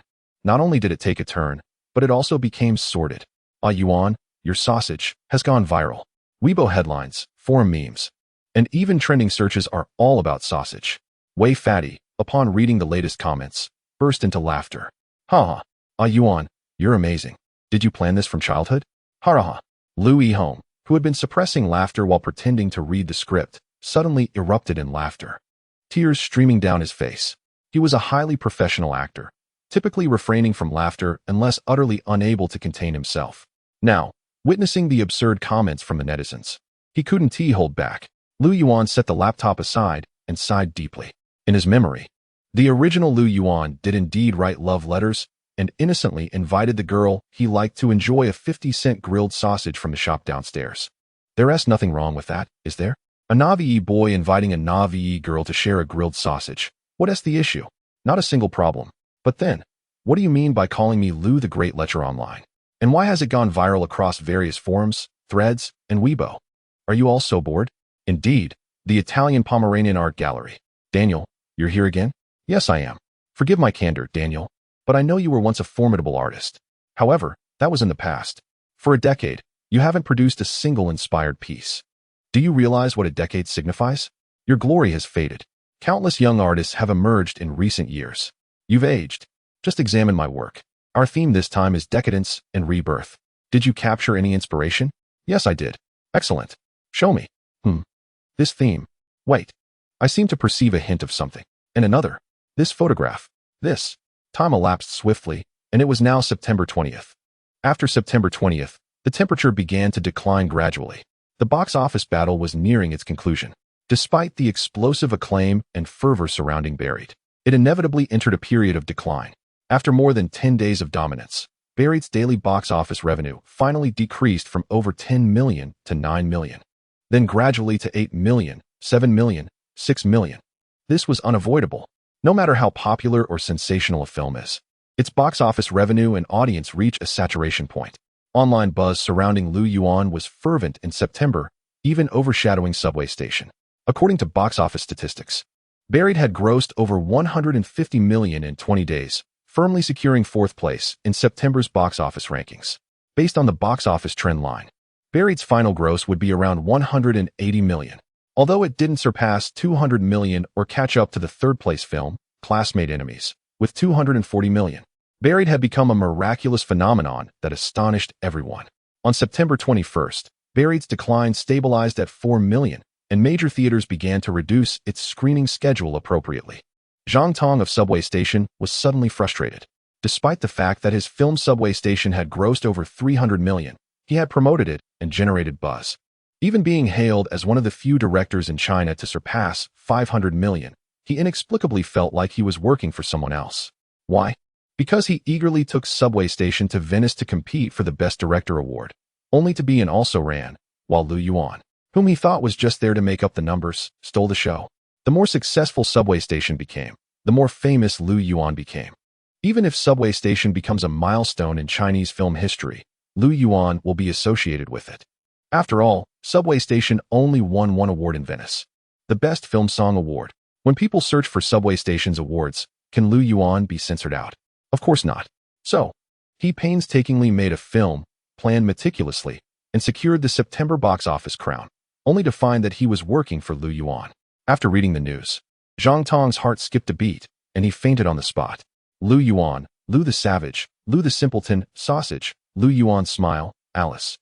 These terms became trending search terms, remaining at the top of browsers for 2 days before being replaced by Subway Station's record-breaking box office. The box office success and awards of Buried were enough for Lu Yuan's name to become known in the Chinese entertainment industry, entering the radar of all entertainment executives. Soon after, Lu Yuan's name topped the entertainment headlines for the first time, and various popular forums were filled with Lu Yuan's memes. Even those who didn't know Lu Yuan were brainwashed by his infectious fake smile. Zhang Tong closed his eyes, at a loss for words to describe Lu Yuan, who seemed simple but was actually an arrogant show-off. Lu Yuan had become a sensation. Apart from Zhang Tong's speechlessness, other entertainers in the entertainment industry who yearned for overnight fame were envious and bitter. They wanted to replicate Lu Yuan's success. But how could Lu Yuan's success be replicated? Can you write songs? Can you compose music? Can you win awards? Can you sing? Can you fake a smile infectiously? No, you can't. But Lu Yuan had done it all. This was undoubtedly disheartening, seeing someone become famous while you could only envy them. Of course, some people saw hope. Lu Yuan's success inspired some small directors, who imitated Lu Yuan by piecing together a $1 million investment and started making art films that they believed would be successful. They confidently stared at the box office charts every day, dreaming of making a fortune like Lu Yuan and reaching the pinnacle of their lives. However, Lu Yuan was Lu Yuan after all, and some successes are impossible to replicate. They spent 20 days making dozens of low-budget films, even using names like Bury Me and Bury You Too, but all of the films were taken down within a day of release. What the hell? You can copy Buried, but you can't copy the disastrous editing, can you? And what's with these actors? No acting skills, no plot, and the whole thing is a mess. The audience isn't stupid. So Buried's success indirectly led to a surge in the number of in China, several times more than in previous years. It was truly speechless. What made Lu Yuan happiest in September was not his online fame, but the money. After various deductions, including in the rest of the cruise commissions, Lu Yuan received nearly 9.4 million in royalties. 9.4 million. This was a number that Lu Yuan had never dared to imagine before. Although Lu Yuan appeared calm on the surface, he couldn't help but smile in the bathroom, even pinching his face every morning, the pain reminding him that he wasn't dreaming. It was real, really real. Everything was real. He had made a fortune. He was rich. He would never have to worry about money in his life. After this, Lu Yuan abandoned his frugal ways and bought himself a genuine Nubark suit worth tens of thousands. A pair of glasses worth several thousand, replaced his phone, bought a computer. Lu Yuan felt lost, even doing many things that he had always wanted to do but couldn't afford. By the way, Lu Yuan spent 4 million to buy a 2-story shop on the east side of Hengdian and hired a reliable renovation company to prepare for his restaurant plan. With the help of celebrity endorsements, the business would be a hit, and opening branches in the future would be no problem. He would just have to wait to collect money. The future was bright. Thinking about it, Lu Yuan felt like he would be a winner in life even if he became decadent. However, the rest of remote entertainment eagerly dragged Lu Yuan into the next plan, not giving him a chance to be decadent. September 28th, remote entertainment. Several company executives sat around a table, seriously holding their first executive meeting. The attendees included the executive director Wei Wuji, the favorite actor Lu Yihong, the crew manager Li Qing, and the screenwriter and errand runner Qian Zhong. Naturally, there was also their esteemed leader Lu Yuan. Though small, the gathering was comprehensive. "A Yuan, I believe we can initiate the filming plan for Wanderer now." Under the lights, Fat Wei earnestly handed the plan to Lu Yuan and began discussing the next film's shooting schedule with utmost seriousness. An investment budget of 5 million? Upon seeing that figure, Lu Yuan feigned calmness, but internally, his heart raced. What a hefty investment. Yes, 5 million. Fat Wei's eyes sparkled with hope as he meticulously analyzed. In the previous film Buried Alive, there was only old Lu as the actor, and his salary was modest, so it was manageable. However, this time in Wanderer, there are numerous actors. Thus, the salaries and promotional expenses need to be adequately addressed. Oh, all right then. Lu Yuan nodded, suddenly feeling a twinge of headache. This was indeed a lamentable situation. This film would once again deplete his savings. "A Yuan, do you think there's anything else that needs to be added?" "Nope. I think the plan is acceptable." Truthfully, Lu Yuan yearned to express his desire to abandon filmmaking in favor of opening a restaurant, yet witnessing the eager faces of his colleagues gazing at him with anticipation, he suppressed that thought. Moreover, he had promised to make this film, and he felt it would be disloyal to backtrack. So what could he do? Film it. Even if it resulted in a financial loss, it was within his tolerable limits. Besides, it shouldn't incur too great a loss, right? "Oh, by the way, Yuan, when are we moving the company?" Li Qing suddenly queried from beside Lu Yuan. "Moving the company? What company?" Lu Yuan was taken aback. "A Yuan, stop pretending. I know you purchased a proper storefront and have already arranged for a renovation company to begin work. You've been hiding it to surprise us. Haven't you? I've seen the wall demolition plans you left by your bed. They resemble a CAF design, which is quite nice." Li Qing wore an expression that said, "You can't fool me. What do you know? This is an artistic style. An art studio is the future trend." Lu Yihong shot Li Qing a glare, offering his self-important insight, believing himself to be unique. "Right, old Li. Please don't act like a country bumpkin who has never seen the world." Fat Wei, sipping tea, wore an expression of knowing all along, exuding calmness. Lu Yuan opened his mouth, his gaze fixed on the expectant faces around him. He suddenly felt a whirlwind of confusion. "I didn't buy the property to open a company. What are you all thinking?" Half an hour after the meeting concluded, Lu Yuan watched as everyone energetically left the office, and he let out a long sigh. Ultimately, he had not revealed his true desire to open a restaurant. He feared they would be disappointed. Finally, he pulled out his phone and dialed the renovation company. "Hello? Yes, is this the renovation company? I've changed my mind. Let us turn it into an office." "Yes, an office. Why the change? I'm not refusing to pay you. Just make the change." After hanging up, Lu Yuan surveyed the empty room, calculating his remaining funds. He realized he had about 80,000 available, a sum from the revenue of the Invisible Wings album and other savings. He still intended to open a takeout restaurant. It would be a waste not to utilize such excellent promotional resources. In case the film faced issues, he could focus on the culinary business. After all, who doesn't he have a backup plan? He fell into silence for a moment before dialing another number. "Dad, is there any storefront available for rent or sale back home? Preferably under 700,000. "Yes, a storefront, and please help me find a skilled chef as well." "Okay, prepare it. I plan to return in 2 months." The box office battle in September finally concluded on the 30th. Zhangtong subway station undoubtedly claimed the box office champion of September with 430 million.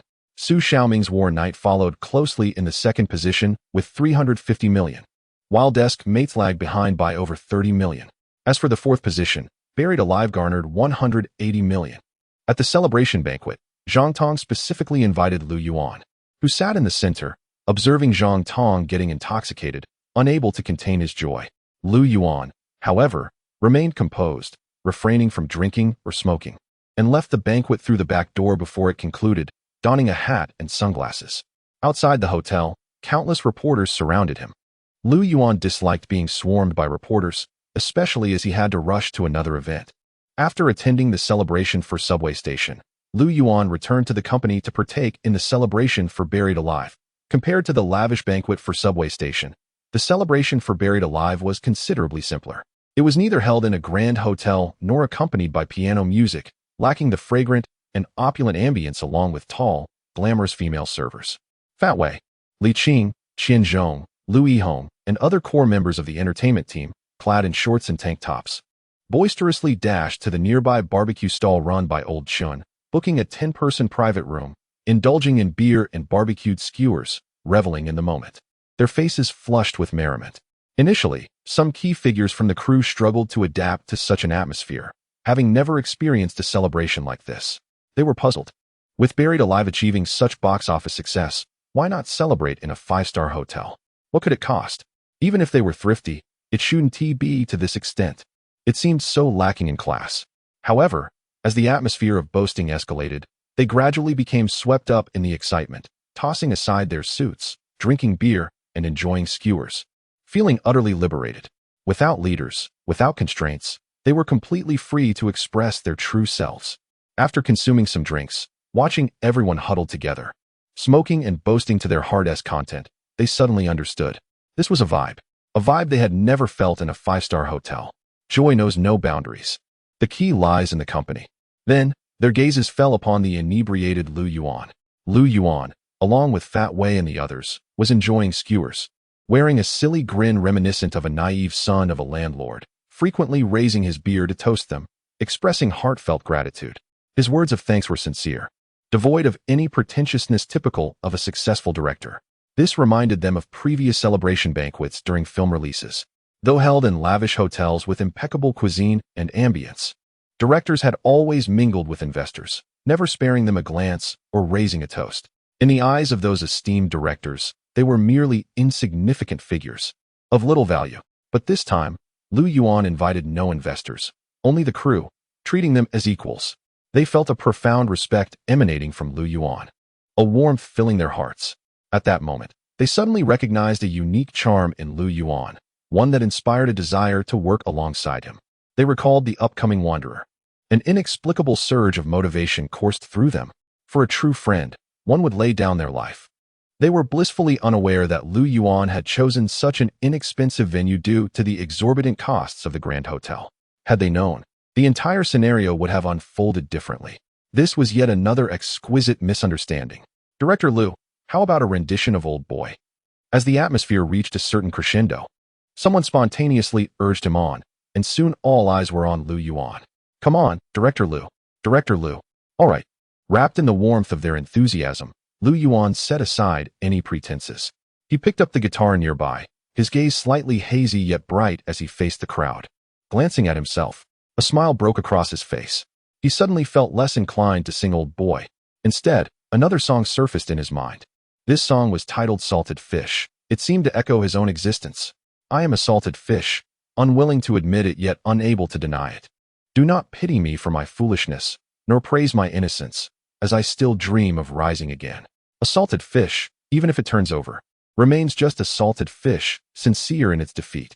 At least in the end, I possess the dignity of a salted fish that does not rot.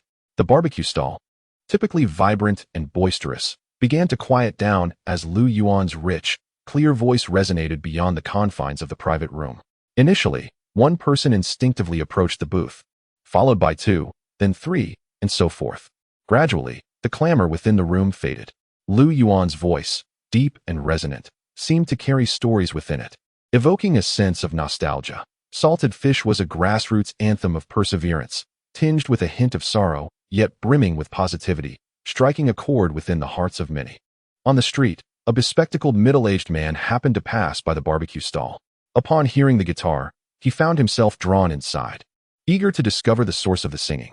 In the distance, a striking Lamborghini came to a halt, and Wang Jinshue's tall silhouette paused in front of the stall, her brows knitting together slightly before she entered. She had been waiting for Lu Yuan's call regarding the celebration banquet. However, he had yet to contact her. Initially, she thought he had forgotten and planned to remind him while inquiring about the hotel arrangements. But when she called and was greeted by Wei Fatty's slurred voice, her expression turned icy. She knew exactly where Lu Yuan was and what he was doing. Lu Yuan typically abstained from alcohol, but when he did indulge, it signified a joyous occasion warranting celebration. What was there to celebrate now? Only the banquet. As Wang Jinshue navigated through the crowd and reached the entrance of the booth, she spotted the crew members and Lu Yuan strumming his guitar and singing. Her exquisite face instantly turned cold, yet there lingered a tinge of bitterness. Lu Yuan had not invited her to his celebration. How utterly inconsiderate, not even extending an invitation to her, the investor. What did he think of her? Yet, upon hearing Lu Yuan's passionate singing, her emotions gradually subdued. Like everyone else, she listened intently to his performance. Under the dim lighting, Lu Yuan sang Salted Fish, his handsome face reflecting a mix of confusion, smiles, and yearning in tune with the lyrics. It was a song about dreams. Everyone harbored dreams. She perceived Lu Yuan's past as a poignant tale, sparking her curiosity about his history. After all, it was this very past that inspired Old Boy and enabled him to sing Salted Fish. Initially annoyed with Lu Yuan, even contemplating a stern reprimand to restore some semblance of authority, she found her resolve softening. She was not one to easily relent, but Lu Yuan, that rascal, seemed to possess an uncanny ability to soften her heart. Lu Yuan, you truly are a scoundrel. She maintained her icy demeanor, her expression forbidding. Nevertheless, she silently cursed him. As the song concluded, the barbecue stall was enveloped in a haze of smoke, the kitchen beginning to emit a charred aroma, while a few patrons encircling the stall had reddened eyes. Some even sniffling, seemingly overwhelmed by emotion. There always exists a song that touches one's heart. In the depths of night, it can dismantle your emotional barriers, allowing you to confront the most vulnerable parts of your soul. Bro, are you planning to release an album? I'm Jin Xiaoyang, the general manager of Tianyu Records. Wang Jinxue shook her head, preparing to approach when suddenly a middle-aged man with teary eyes dashed toward Lu Yuan, directly obstructing Wang Jinxue's path. His speed was remarkable, his voice filled with fervent emotion, as if he had discovered a new world.